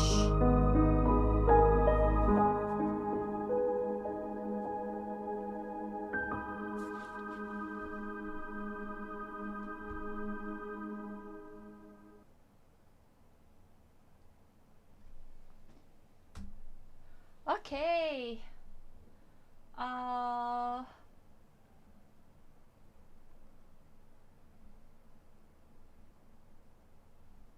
Let me just make thing so that it's like how I usually do. Okay. Thank you everyone for waiting. Honestly, I would love a 24/7 channel.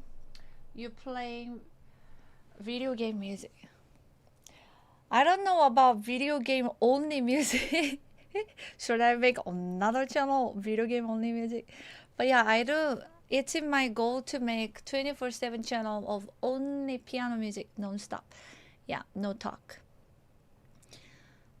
I always really enjoy the intermission music. Always so good. Oh, that's good. Yeah.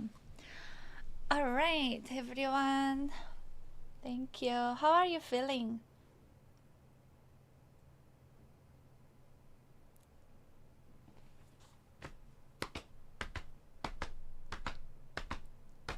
How are you feeling? Good. About to make dinner. Nice. Today we will do music. Sleepy. Gonna have to have a dedicated to you for 24/7 Mia music. Oh. Okay, tell me what would be okay. 24/7 piano channel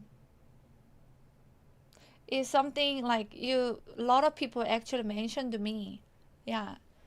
Beside that, would be there any other thing that would be nice to have that I could possibly provide?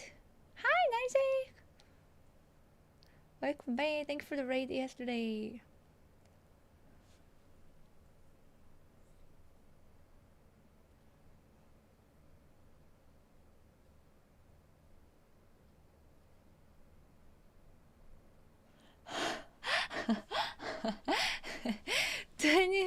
For our channel, but no music, just you talking. Okay, so IRL.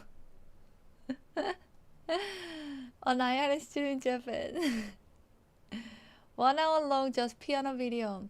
I have some of those videos on YouTube. Yeah. On improvisation stream. Not stream. And also some collection of like, I have a Near Automata concert without talking. Christmas music without talking, like 2 hours ish. Both improvisation, 1 hour, 2 hour improvisation, no talking. Yeah, I have some of those on my YouTube channel.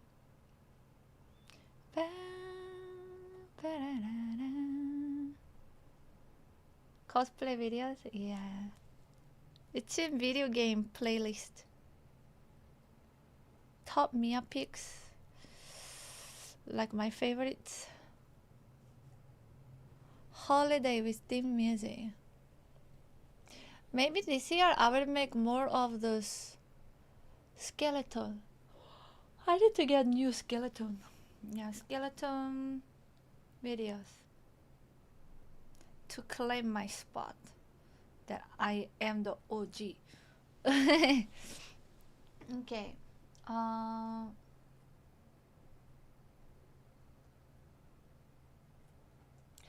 Let me do 100 squats first. We will knock it out and then I will do piano. But nice for stream. Please let me know if you have any requests or live learn B-Flow as well. Yesterday and Alpha. Pez, I don't think he's here.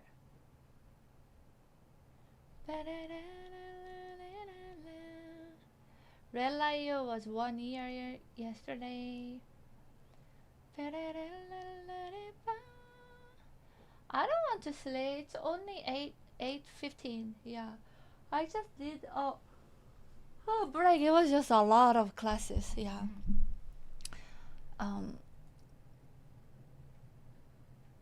Let's do squats and I will play some of the media share that I didn't get to share.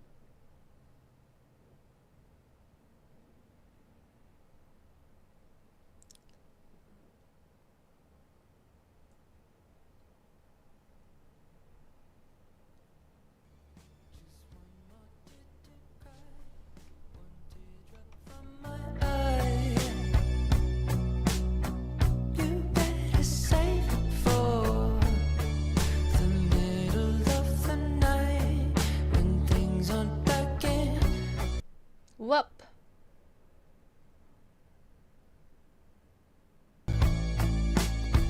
Remember 24.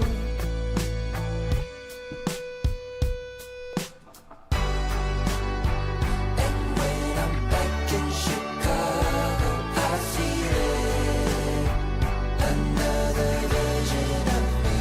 I was in. Did they say back in Chicago? I waved goodbye to the end of beginning.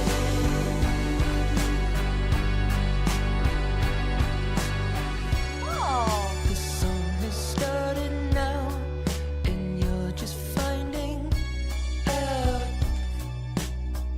Now isn't that a laugh? We can put some request info. But clueless at the time. Enter Caroline. Just trust me, you'll be fine. And when I'm back in Chicago, I feel it.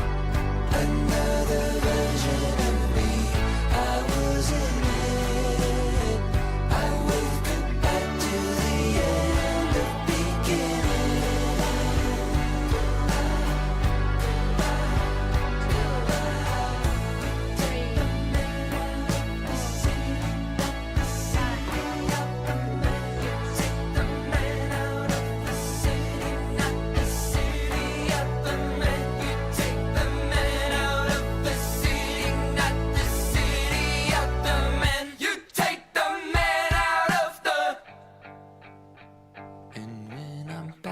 Chicago, I feel it.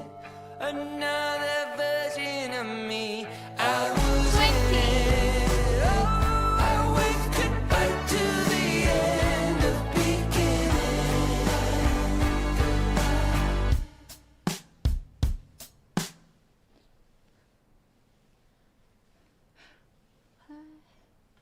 9, 10, 30. That was super nice song. Request by sellers.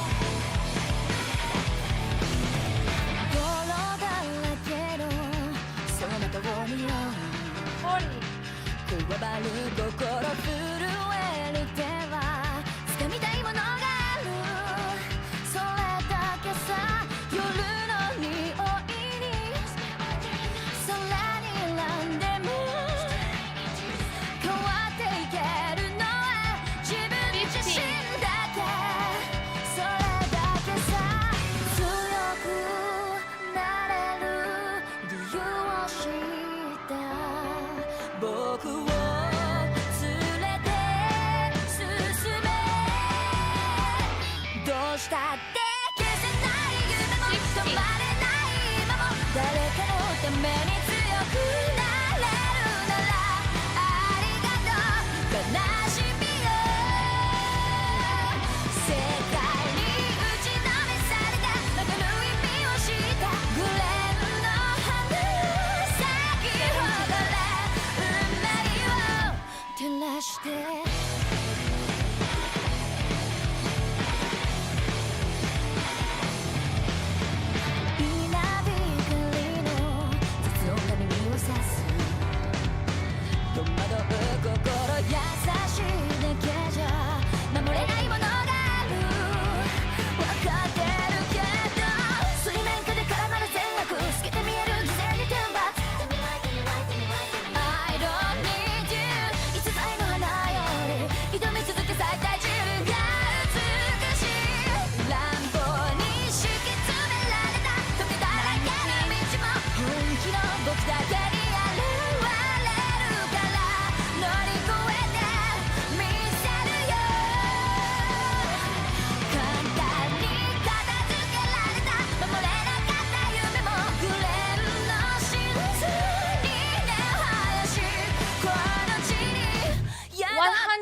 Hi, Bez, welcome back.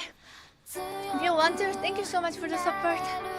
If you want to request any song, any live learn, let me know, please.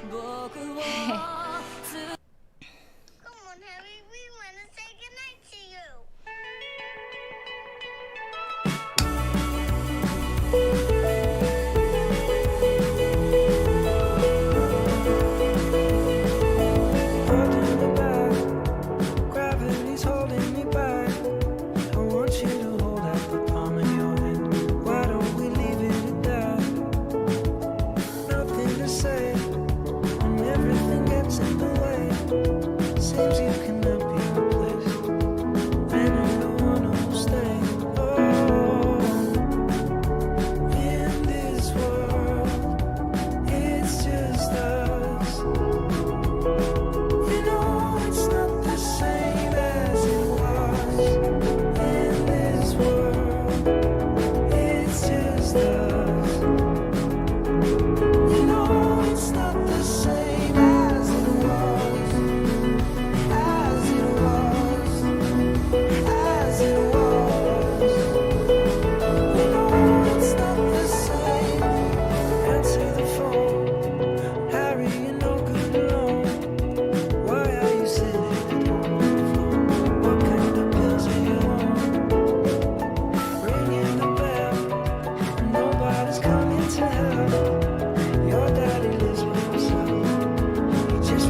Ba, ba, ba.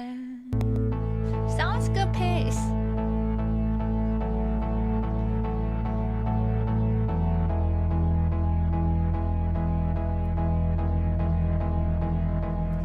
Nice for student. You can record any live learns, any songs. Yeah.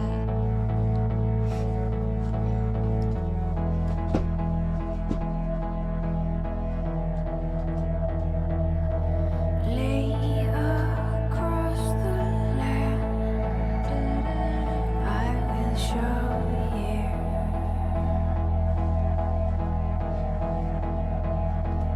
the warrior within will hold you.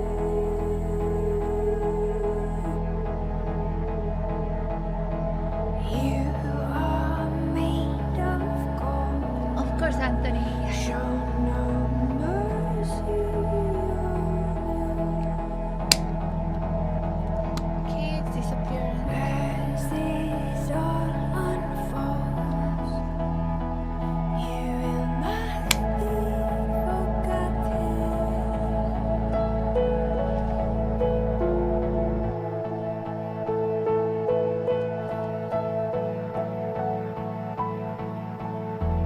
Place your bare feet on the ground.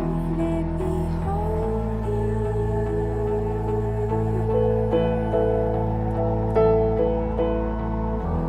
You have already been found. If I told you, you won't have to worry about a thing. I am here.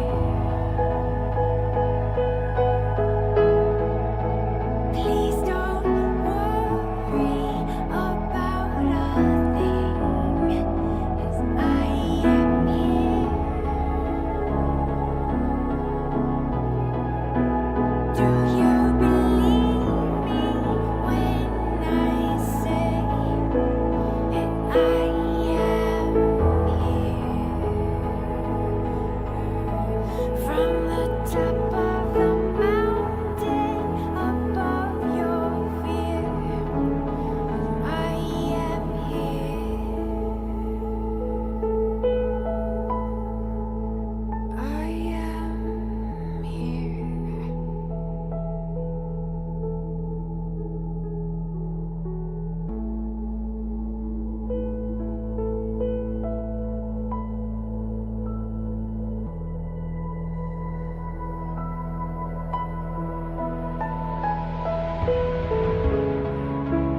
Echo your name into the blue.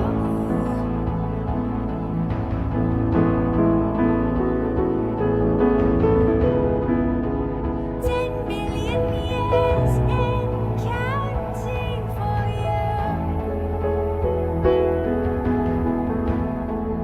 You don't need to worry about one thing.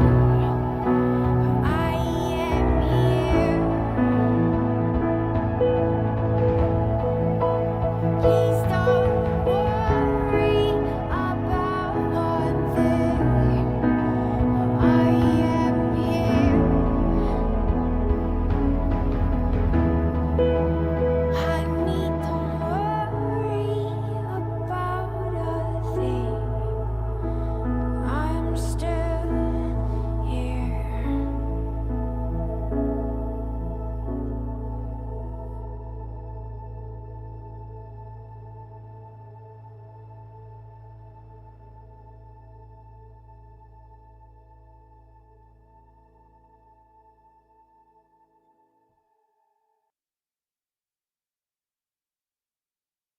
All right. So beautiful songs. They were actually from last Quirking streams. I still do have like 4 more songs in the queue, but I'm thinking maybe save them for later and start with piano. Save for when I do more quirking, or should we just listen? Yeah. Yeah, I'm just starting my music segment now.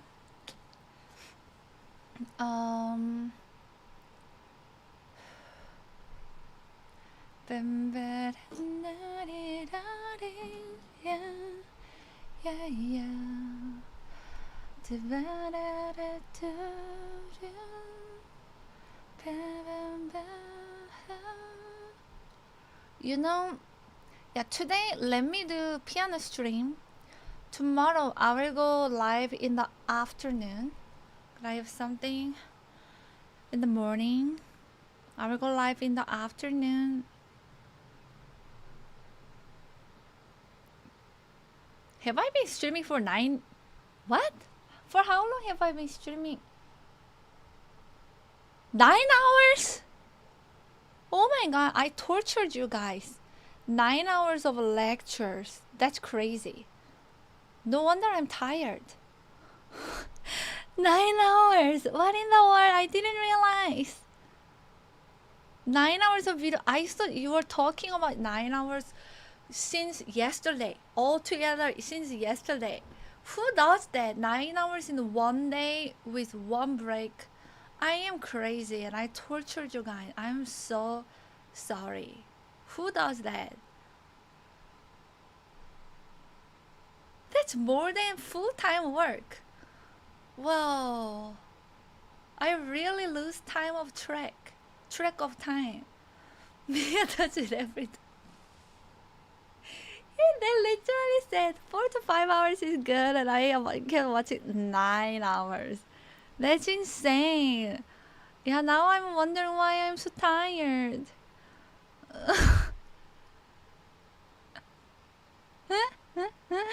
This is the way.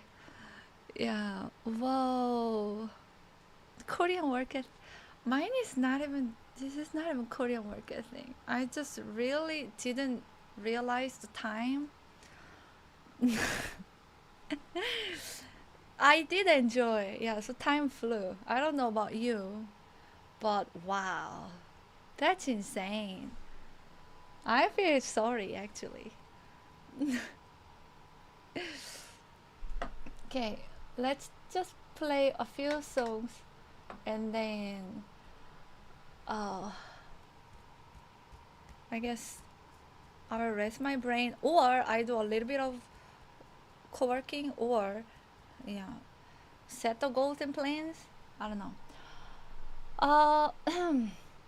B-Flow, do you have any requests too? It makes my soul worth a lot more than other channel. Aww, because I stream a lot. Alright, I'm gonna do live learn for Born to Fight by Imagine Dragons. Resting your brain doesn't mean healing it. True. I don't know, when I get headache, I always do that. Doesn't make it better.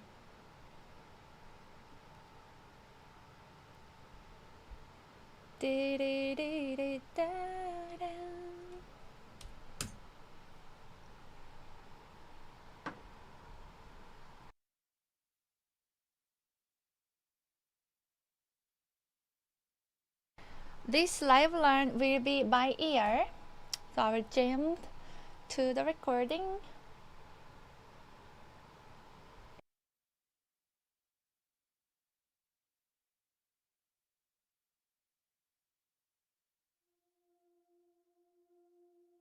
They try to break me, but they don't know. I was born for this.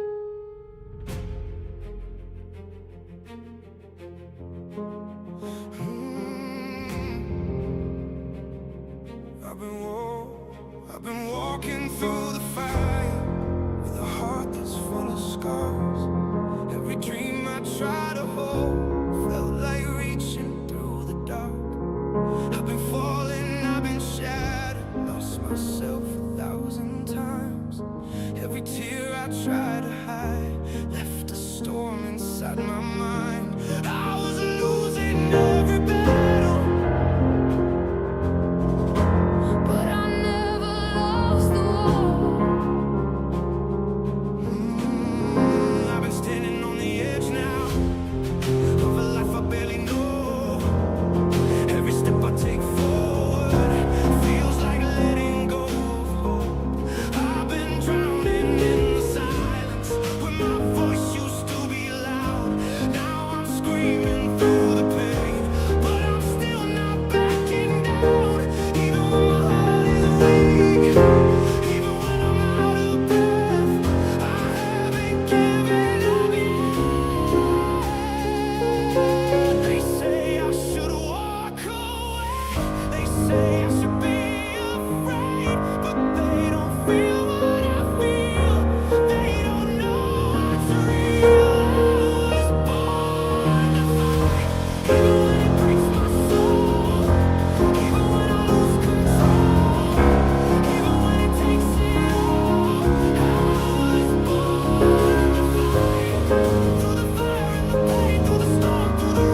So survive, I will fight, I will rise, I will look fear in the eyes. Every scar, every fall, didn't break me after all. You can push me to the edge, but I'll never let you win.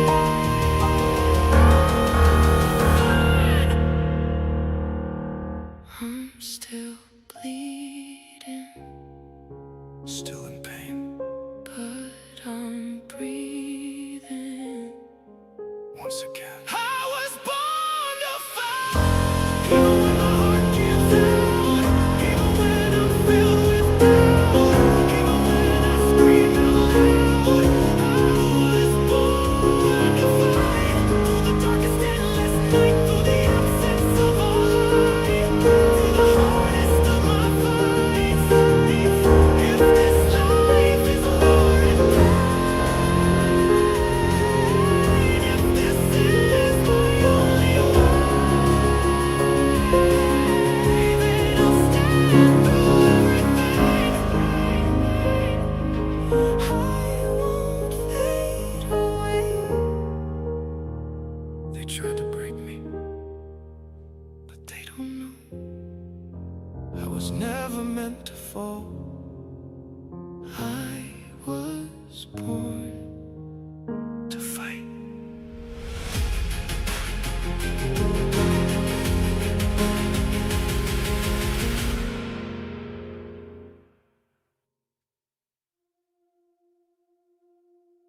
They try to break me, but they don't. It reminds me of what's the musical movie? It's like a circus.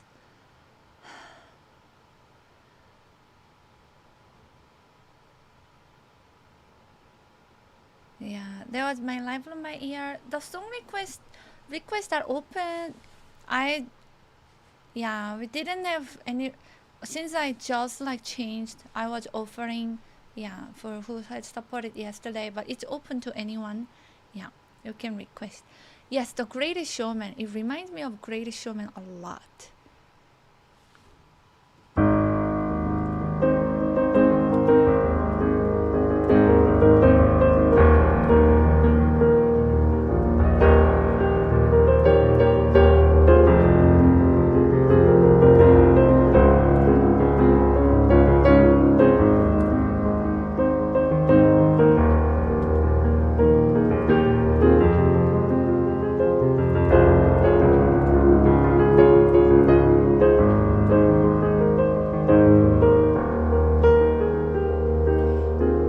Sailor, you can request too.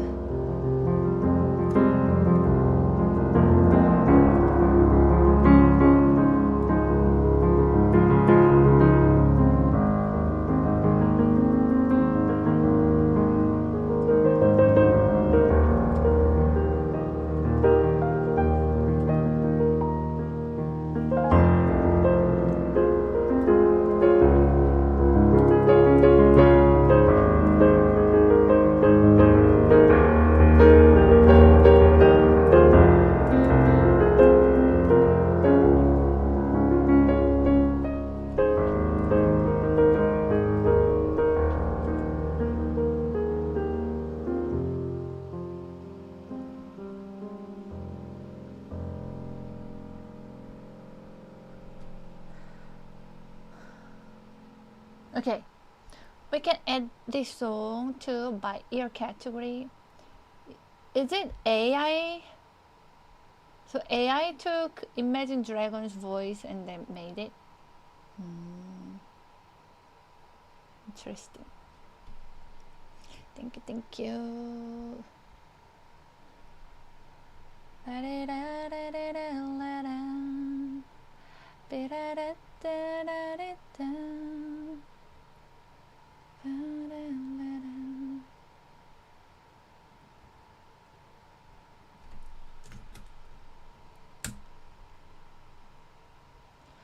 Alright, next song is Cage from the Disappearance of Her.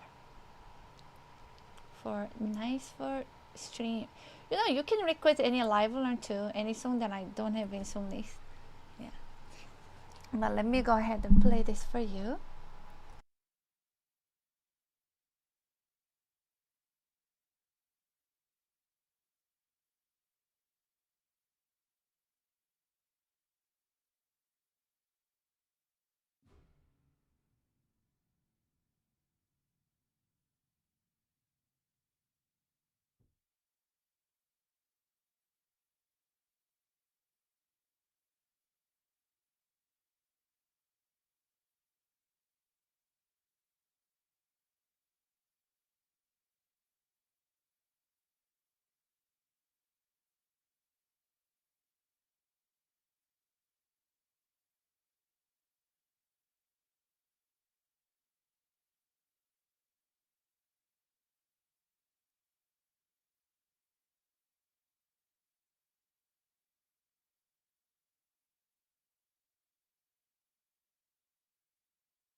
Okay, wow, this one is so good. Love it.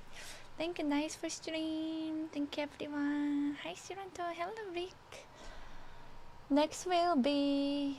And Alpha, do you have any request? Or even livelearn? It's been a while I played anything for you. Inja Dervin, thank you for the gifts of 2K Martinez 1 hour ago. Hello, everyone. Brave so wild. Hello, Medevi Hell. Daniel Great Wall. Okay. Hikari no Hoi for Anthony. That was for his 6 years. Stop.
Beautiful, peaceful soul.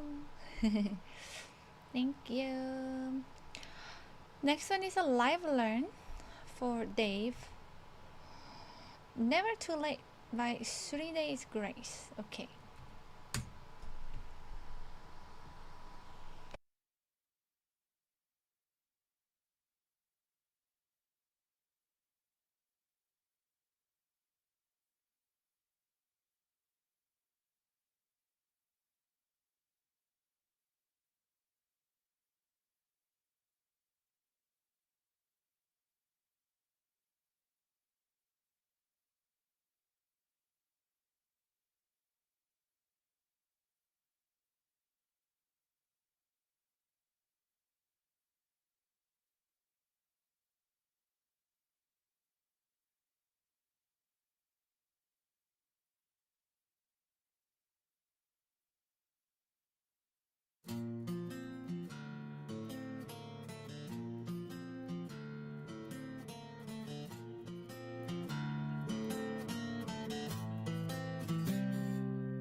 This world will never be what I expected.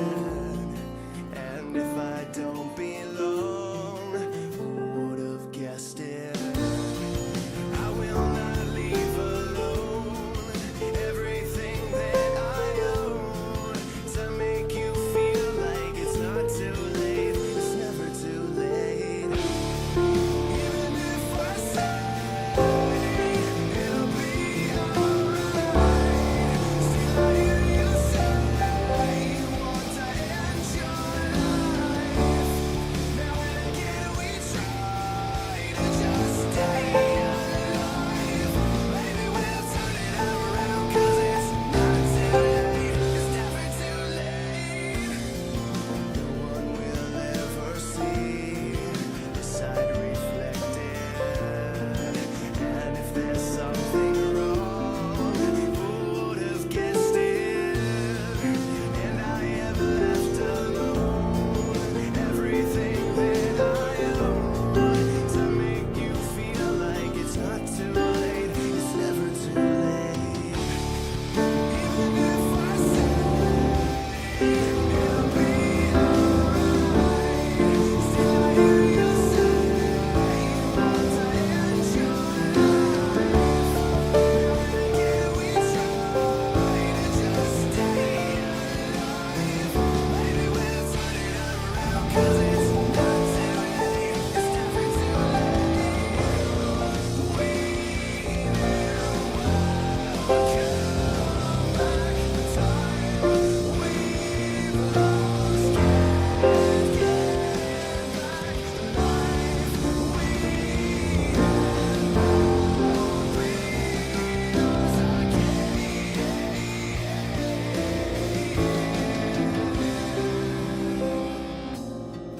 This world will never be what I expected.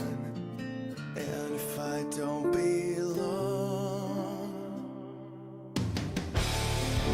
even if I say it'll be alright, still I hear you say you want to end your life. Now and again we try to just stay alive. Maybe we'll turn it around, 'cause it's not too late. It's never too late. Maybe we'll turn it around, 'cause it's not too late. It's never too late. It's not too late. It's never too late.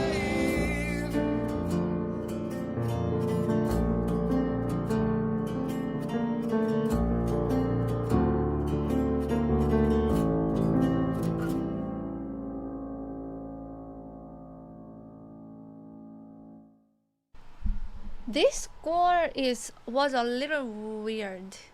Yeah. I'm gonna try one more time without actually score. I will just jam to it and then let's see if it goes better. And then yeah. Thank you.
Okay.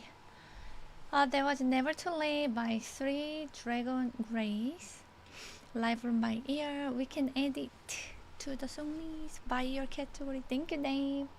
And Sir Vega for gifting a livelearn. And Pace.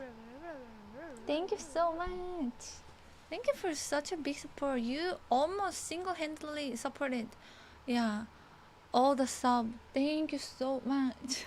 If you have any livelearn, let me know, please. Thank you everyone for the clips.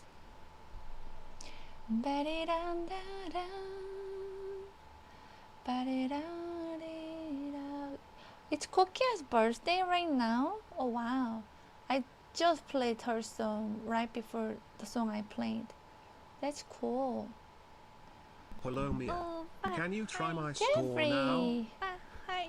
Oh, okay, sure. Yeah, thank you. Biflo.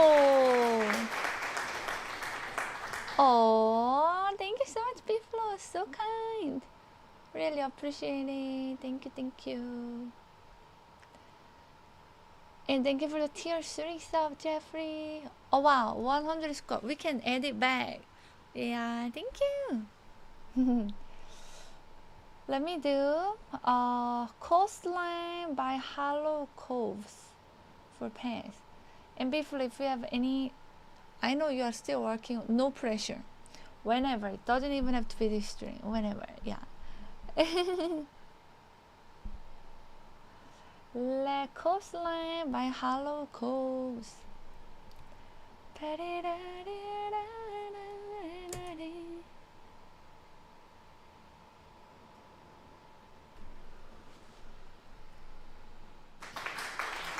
Oh. Whoa, thank you for nice up. Thank you. Oh yeah, I feel like Hype Train should like pop up. Better. Thank you, Biflimpes. I remember the one day when I was in Austin, you two were like, should we go one more level? Should we go one more? Let's do it together. And it was so sweet.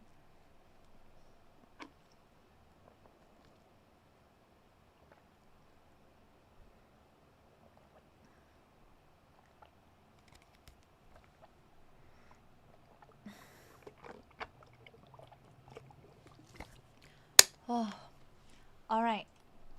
Let me do that. livelearn.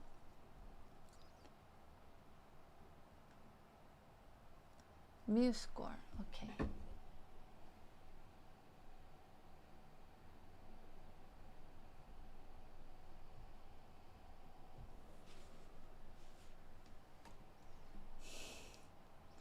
It's hot.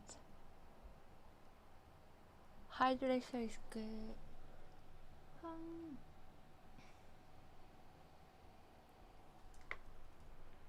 This version of the score is not available in your country. Okay. Then I will just do by ear. Okay, no problem.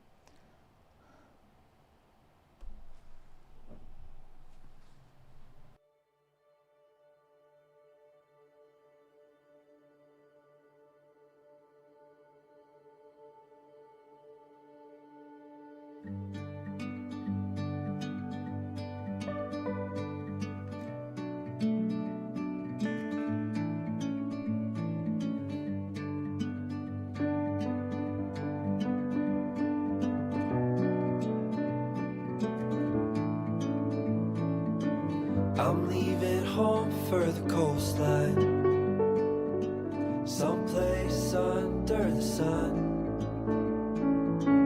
I feel my heart for the first time, 'cause now I'm moving on, yeah, I'm moving on. And there's a place that I've dreamed of, where I can free my mind.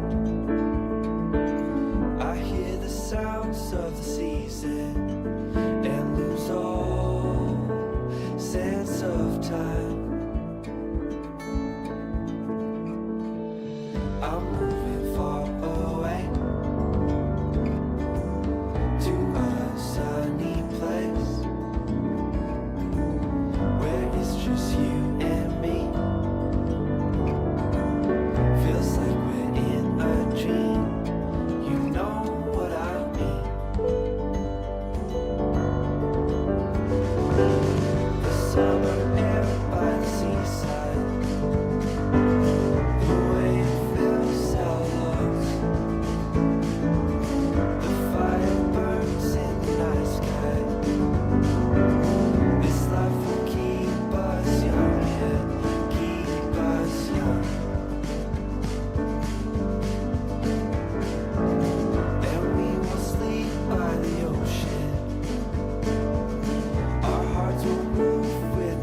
Okay, that was my Lifeline by ear for Coastline by Hollow Coves. Thank you everyone, and thank you so much, Pace. That was very nice. We can add it to by ear category. Hi, Space Dive, welcome in. And best sixers, welcome in. Whoa! Exclamation mark SR live learn night swimming by. Thank you, thank you, thank you. Appreciate it. Thank you, dang it, Nikki. Good night, Anthony. Are you actually going to sleep? You have become such a not opposite of night owl that this year that I am like shocked. I have a hope that I can be a morning person too now. I know, but he used to, no matter when he would go work, he used to like stay awake until really long and always let him sleep. But that was like, it's been a while. Yeah. By reading away for, oh, okay. Oh, such a nice habit. Yeah. Alright, then I will do live alone for Jeffrey for his arrangement of She's a Rainbow.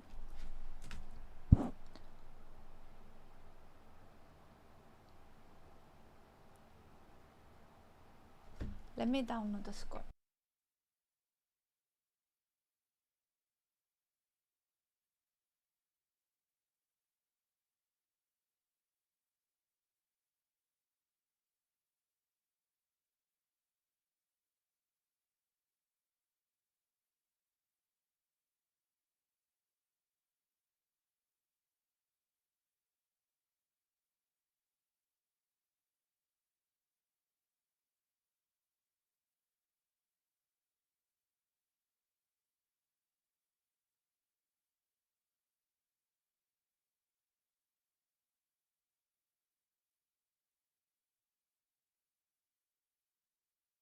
Okay, I'm gonna start with this new arrangement that Jeffrey XX wrote with the recording first.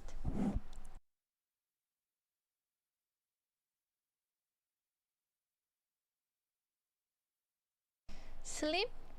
Oh, sleep. Or should it be sleep? Good night, Anthony. Have a good sleep.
you. What a nice arrangement. Super good. Oh, piss. Whoa. Thank you so much, Piss. I appreciate it. Thank you, thank you.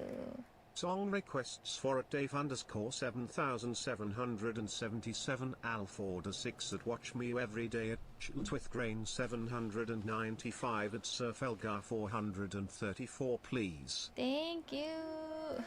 Let's record it. Yeah, I will try now without the recording.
All right. That was for Jeffrey. His arrangement. Yeah, very good arrangement. Yeah. Thank you, everyone. I love your live one because I love listening to how you decorate the song and how that evolves while you're playing. Thank you. That was really nice. Yeah, you've made a good score. Thank you so much. Let me title this properly.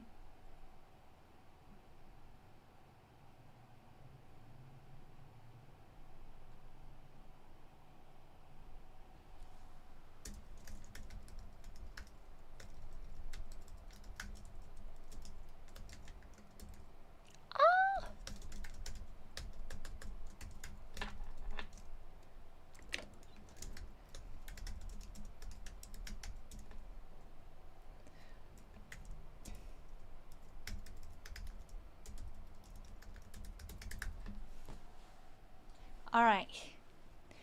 And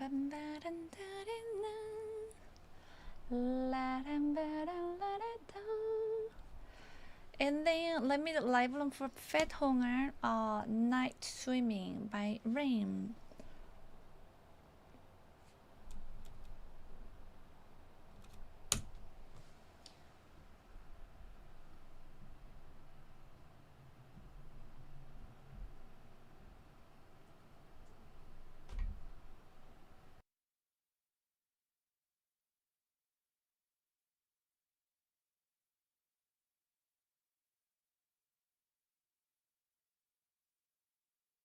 Do you see broken tonation overlay? Really?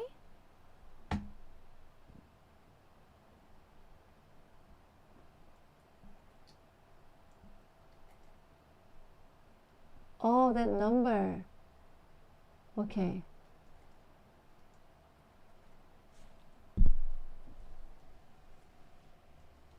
Oh, I see, okay. Gotta make the contrast with like black color. Where is it gone? I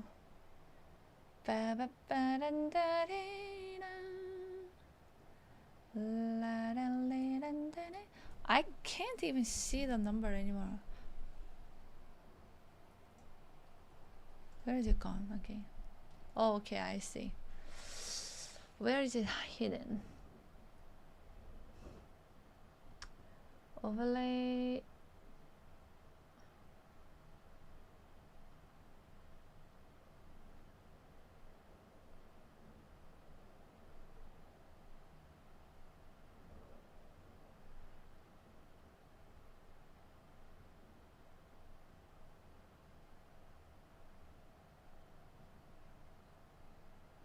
Tonation. Okay. All right, I removed it. But then I might forget again to remake it to appear again. Yeah. So if somebody redeems anything in Tunisia, any roulette or request and it doesn't appear and I forget to add, I will probably forget. Let me know, please. Yeah.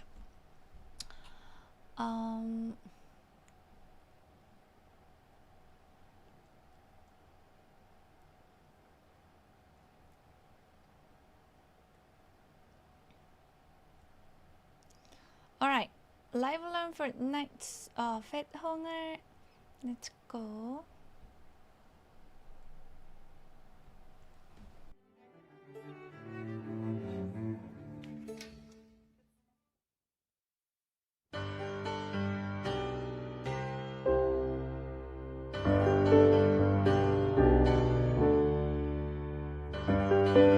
Night swimming deserves a quiet night.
Okay.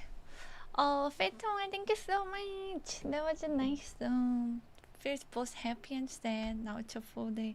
I love how you feel music. Yeah. It's a gift. Thank you everyone for the clips.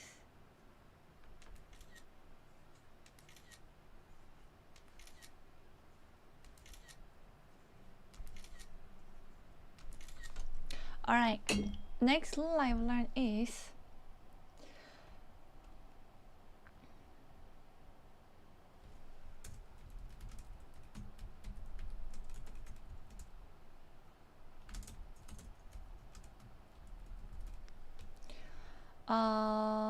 for B-Flow. This will be by ear. Bam, bam, bam, da, da, da, da, da. I think I should change to a headphone. I feel like it's hurting inside my ear since yesterday.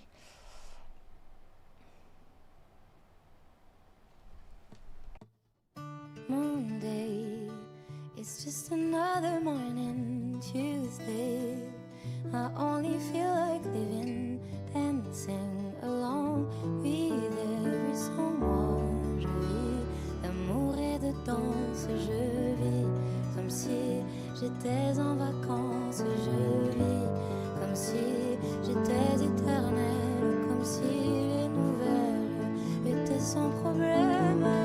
Moi, je vis d'amour et de rire. Je vis comme si y avait rien à dire. J'ai tout le temps d'écrire mes mémoires, d'écrire mon histoire à l'encre bleue.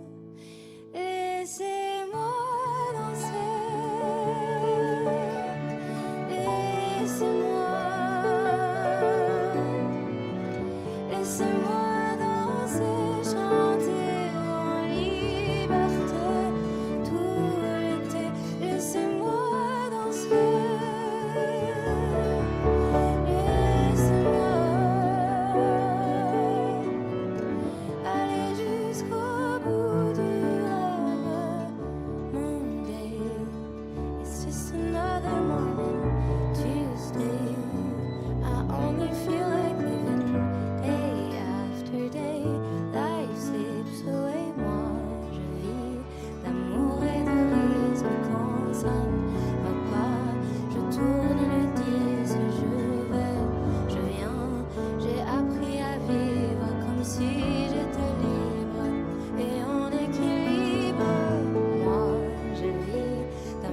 Alright, that was for Biflo.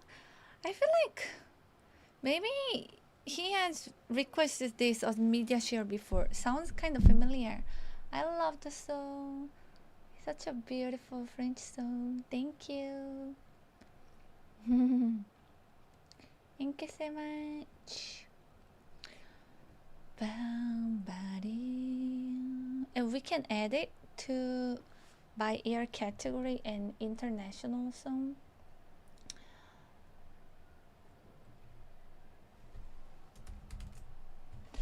Alright, next song is, let me play Clocks first. Clocks by Coldplay.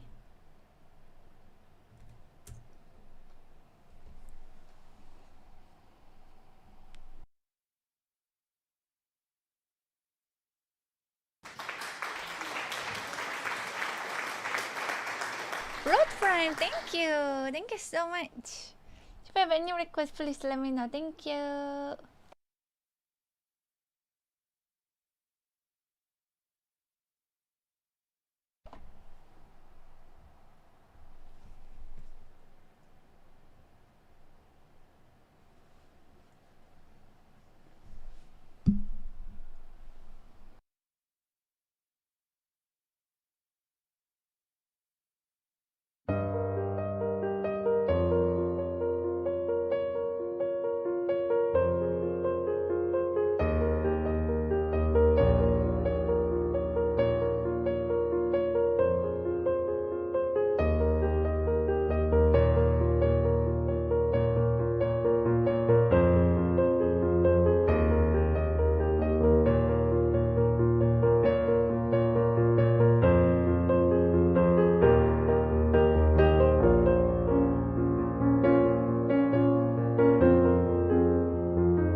오케이. 오늘 레드 라인 필터 어땠어? Taylor, thank you. Thank you so much, everyone. Stella for the kind support yesterday. Next song is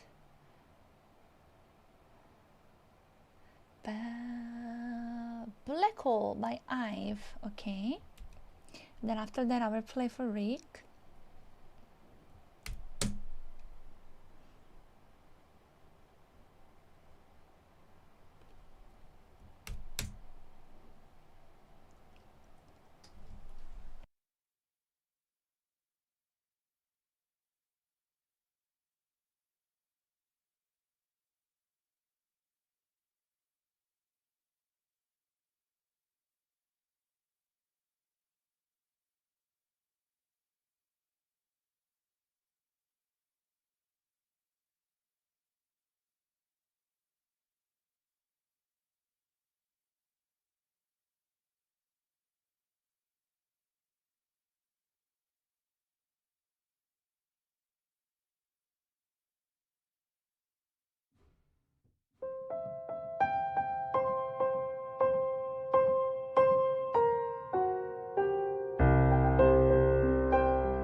Let me play this one more time. I was playing with the recording to remember.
think Mia and chat will like this song. Oh, Barton Gift, how are you?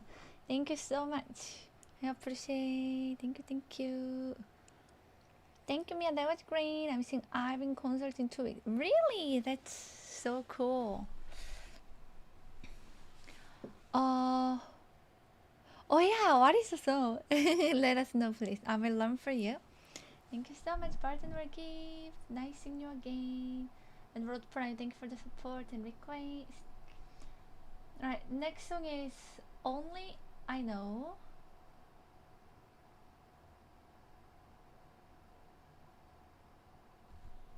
Right, IU.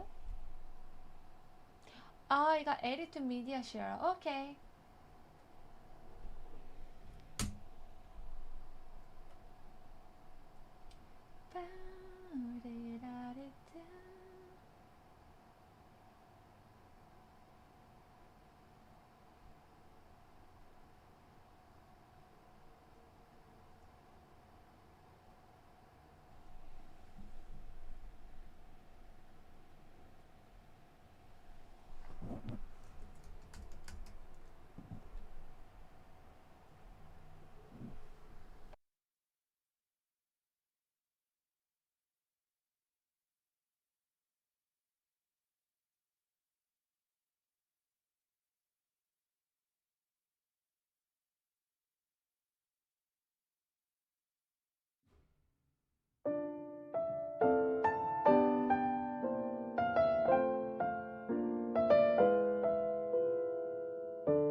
Beautiful song and sad song. Thank you, Ree. for the song redeem and B-Flow. Thank you so much for the super generous support and livelearn.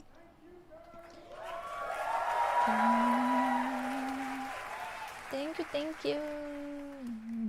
Controlled by Zoe Weeze, my am heart. Thank you so much.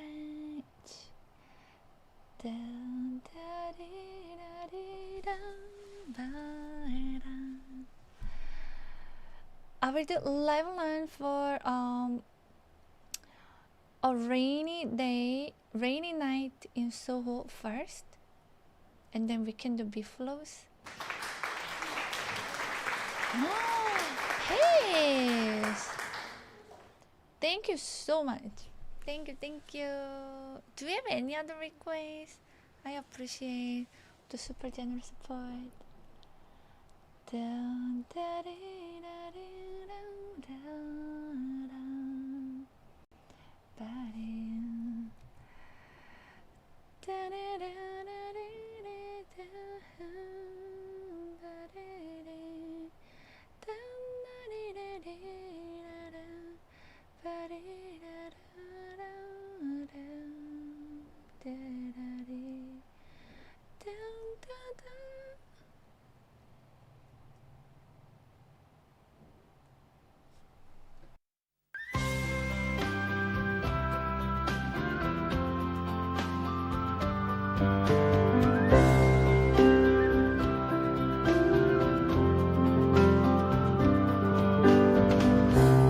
I've been loving you a long time.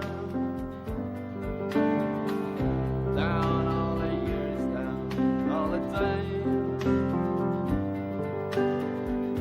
And I've cried for all your trouble. Smile at your funny little ways. We watched our friends grow up together. And we saw them as they fell. Some of them fell into heaven. Some of them fell into hell. Birds that shelter from a shower. And I stepped into your arms.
Alright, that was live learn for a burden or a gift.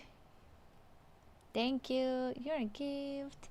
We can add this one to the song list in the by ear category. And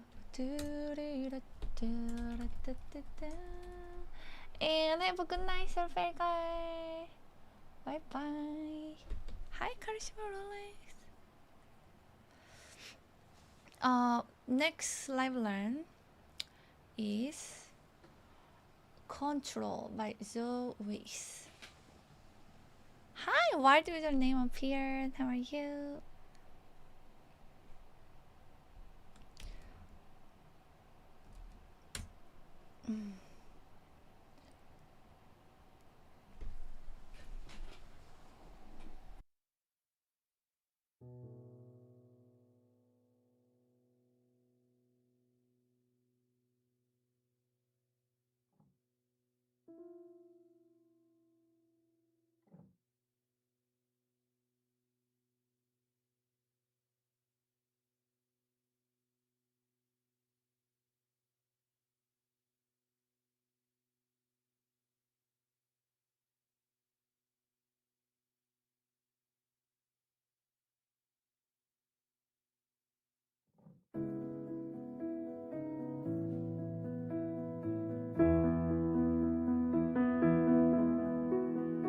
Early in the morning, I still get a little bit nervous.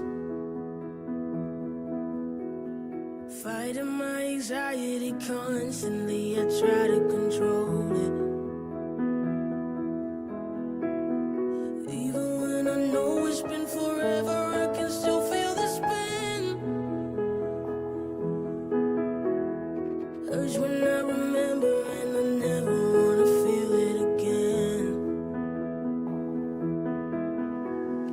Don't know if you get it, 'cause I can't express how thankful I am that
Okay, that was live learn for control by Zoe for Biflo. Thank you so much.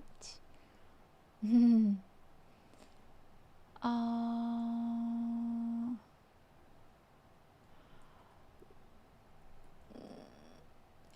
for burden or a gift live learn, that was by year. Yeah, but this one I have the score, so we can add. Yeah, this one as well.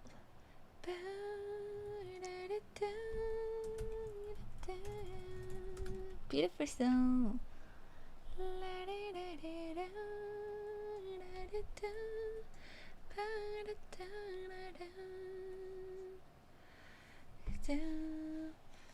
Yeah, if there is no score, I just do my ear.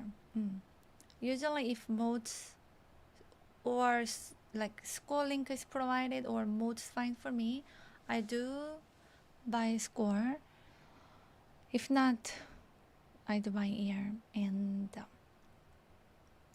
wait, it's watch me every day here.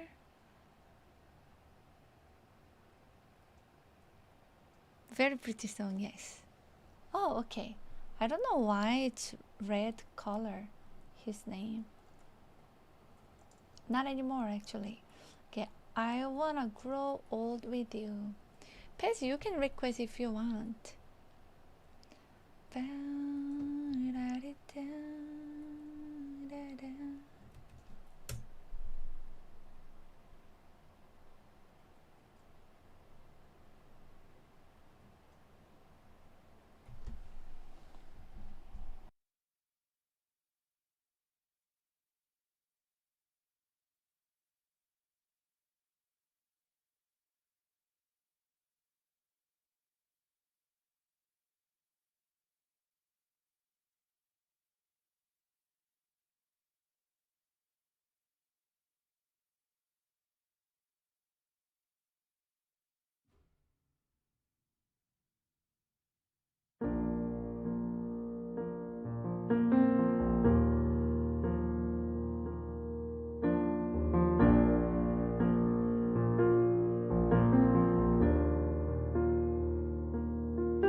This song is so pretty.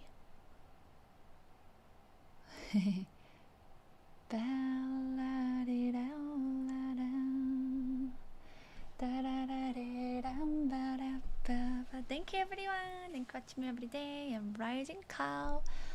Nice for stream sellers. Okay. Next song is Bowser's Castle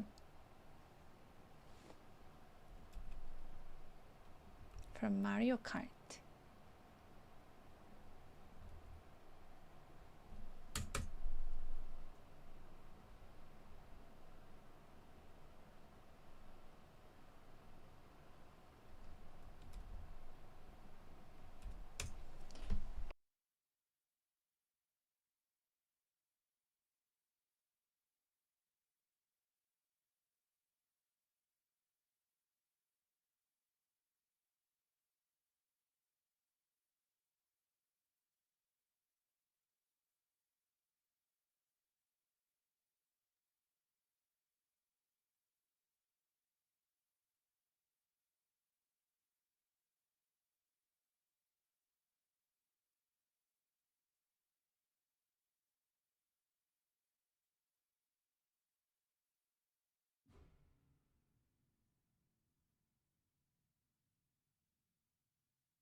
Alright. Thank you Twitch Green for the request and pass for the gift. Let me play the TTN. Thank you everyone for the clay. That was fun song.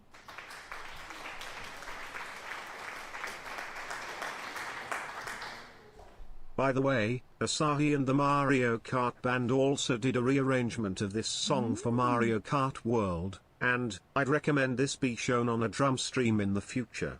I've put a link to the audio in the music share channel in our Discord. Whoa, Mario Kart song with the drum. Sounds fun. Okay, thank you.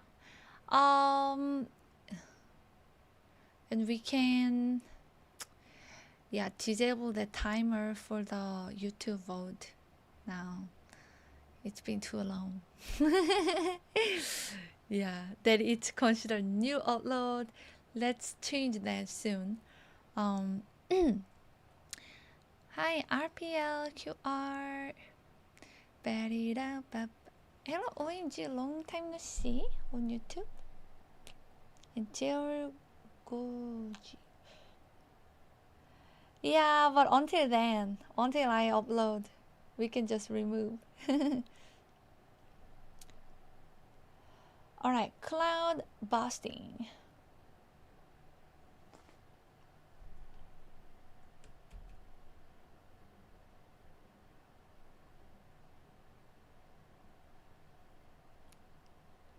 Or we can enable YouTube timer so that people can go listen whenever. Alright, Cloud Busting by Kate Bush. That's next live learn.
I still dream of Organon.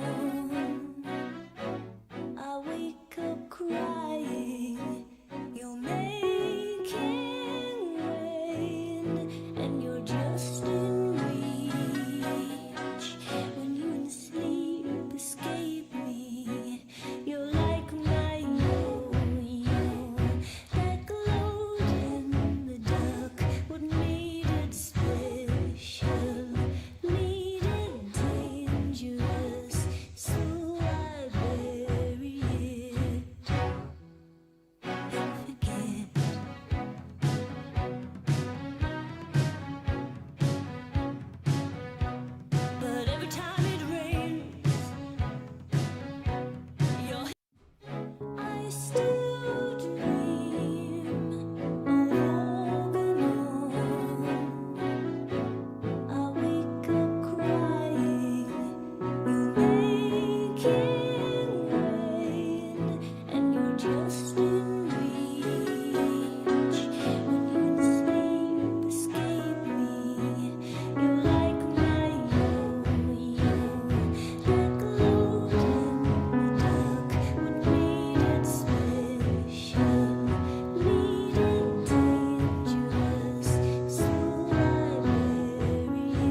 was nice song. Oh, Paige, thank you so much for the supporting livelearn. I appreciate it. Thank you, everyone. I will end with the next and last song.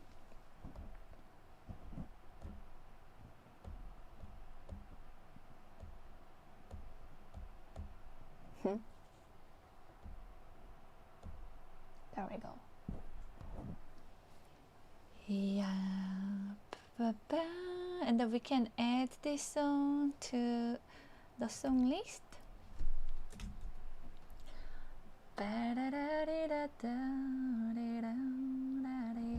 Sleeping song, very appropriate. Also good night song, I think. Okay. Sleeping song by Nightwish. Let's go.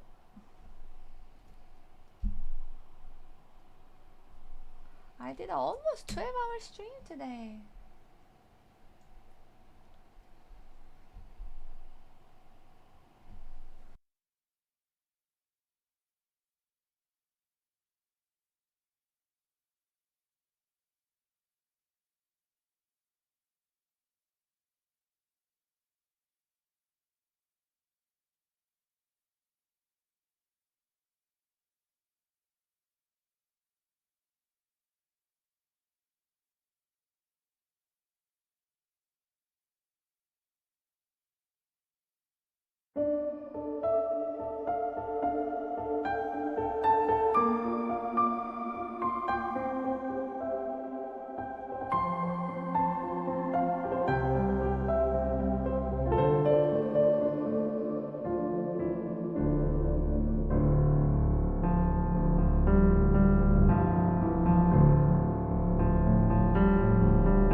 Oh wow, Pass, thank you.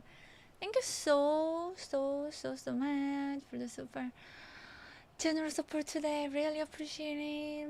And welcome back, Belly. Thank you, Dave. Oh, I'm going to go rest. Yeah. Oh, now. Yeah. But thank you so much, Pace.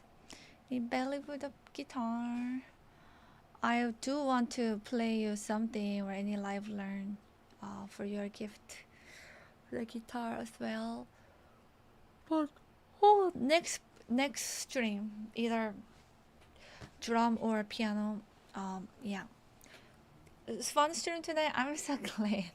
I'm so glad that it was fun. It was low intense 9 hours of lectures. I didn't even know I was watching videos for 9 hours. Goodness gracious. But it was super fun for me too. Tomorrow I want to do co-working stream. I want to brainstorm a little bit. I want to plan a little bit. Want to work on scores a little bit. Yeah. Thank you for everything, me and my heart. Aw, Bifro, thank you for everything. I thank you too. And then maybe some guitar. Ooh, I'm sorry. And then maybe the next day we can do. Oh, when I'm going to do IRL, I wanted to drum too, but yeah. Oh, I still have to make announcement and start getting requests for community appreciation stream. So yeah, VIPs and moods, please think about what you want to request. Yeah, and then I will take some time to practice them before Sunday and then do it. Anyways, I'm gonna go rest. Bye everyone. Thank you. I know so many things that I want to do and not enemy yet, and then people are saying stream less. The video says stream less because I have to find time to work on other things. Yeah. Bye. Chocolate please. Thank you. It'll be nice to discuss with you. Is there your Grimmy? Thank you so much. Thank you. I appreciate it. Thank you. And Barton over a gift as well, and Fetor. Everyone, thank you so much for the support and for watching and all good vibe and subscribing and everything, and everyone on YouTube too. Really appreciate. Thank you for always coming back, enjoying. I want to be more active on YouTube. Let's get that going. Alright. Bye everyone. Good night. Thank you. Is that you, Grimmy? Good night. Bye, Skippy. How did you miss my stream? I've been live for 12 hours. Hope you had a good day. Alright, bye everyone. Oh.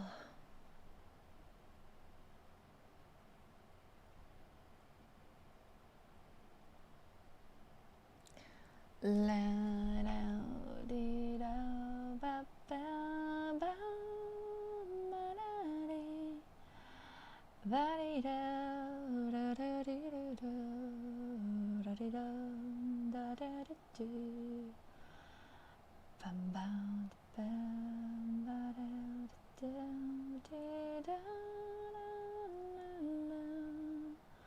la sleep. Go to sleep. Good night, Beeflo.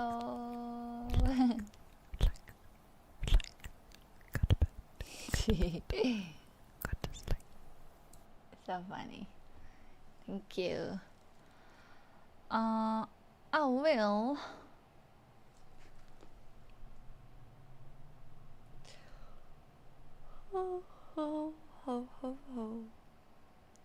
Let's rate Jonas F today. Thank you, Groovy Goalie.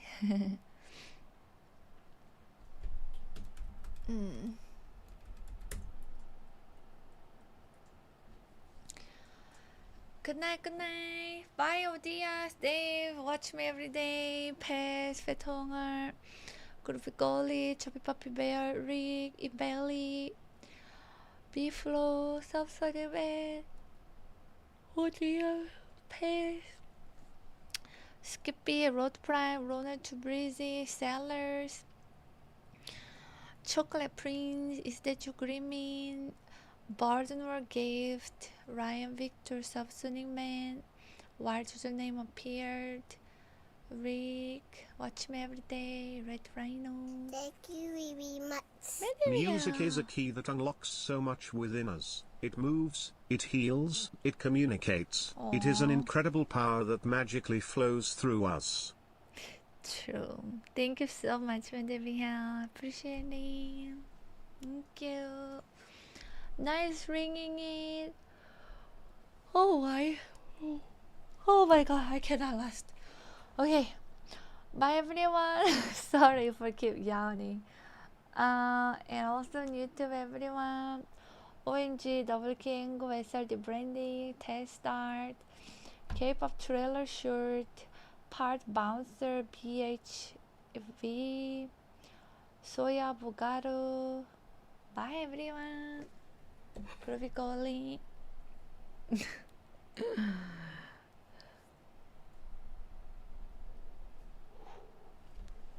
Bye bye. Did I write? Yes. Okay. Let's end. Bye.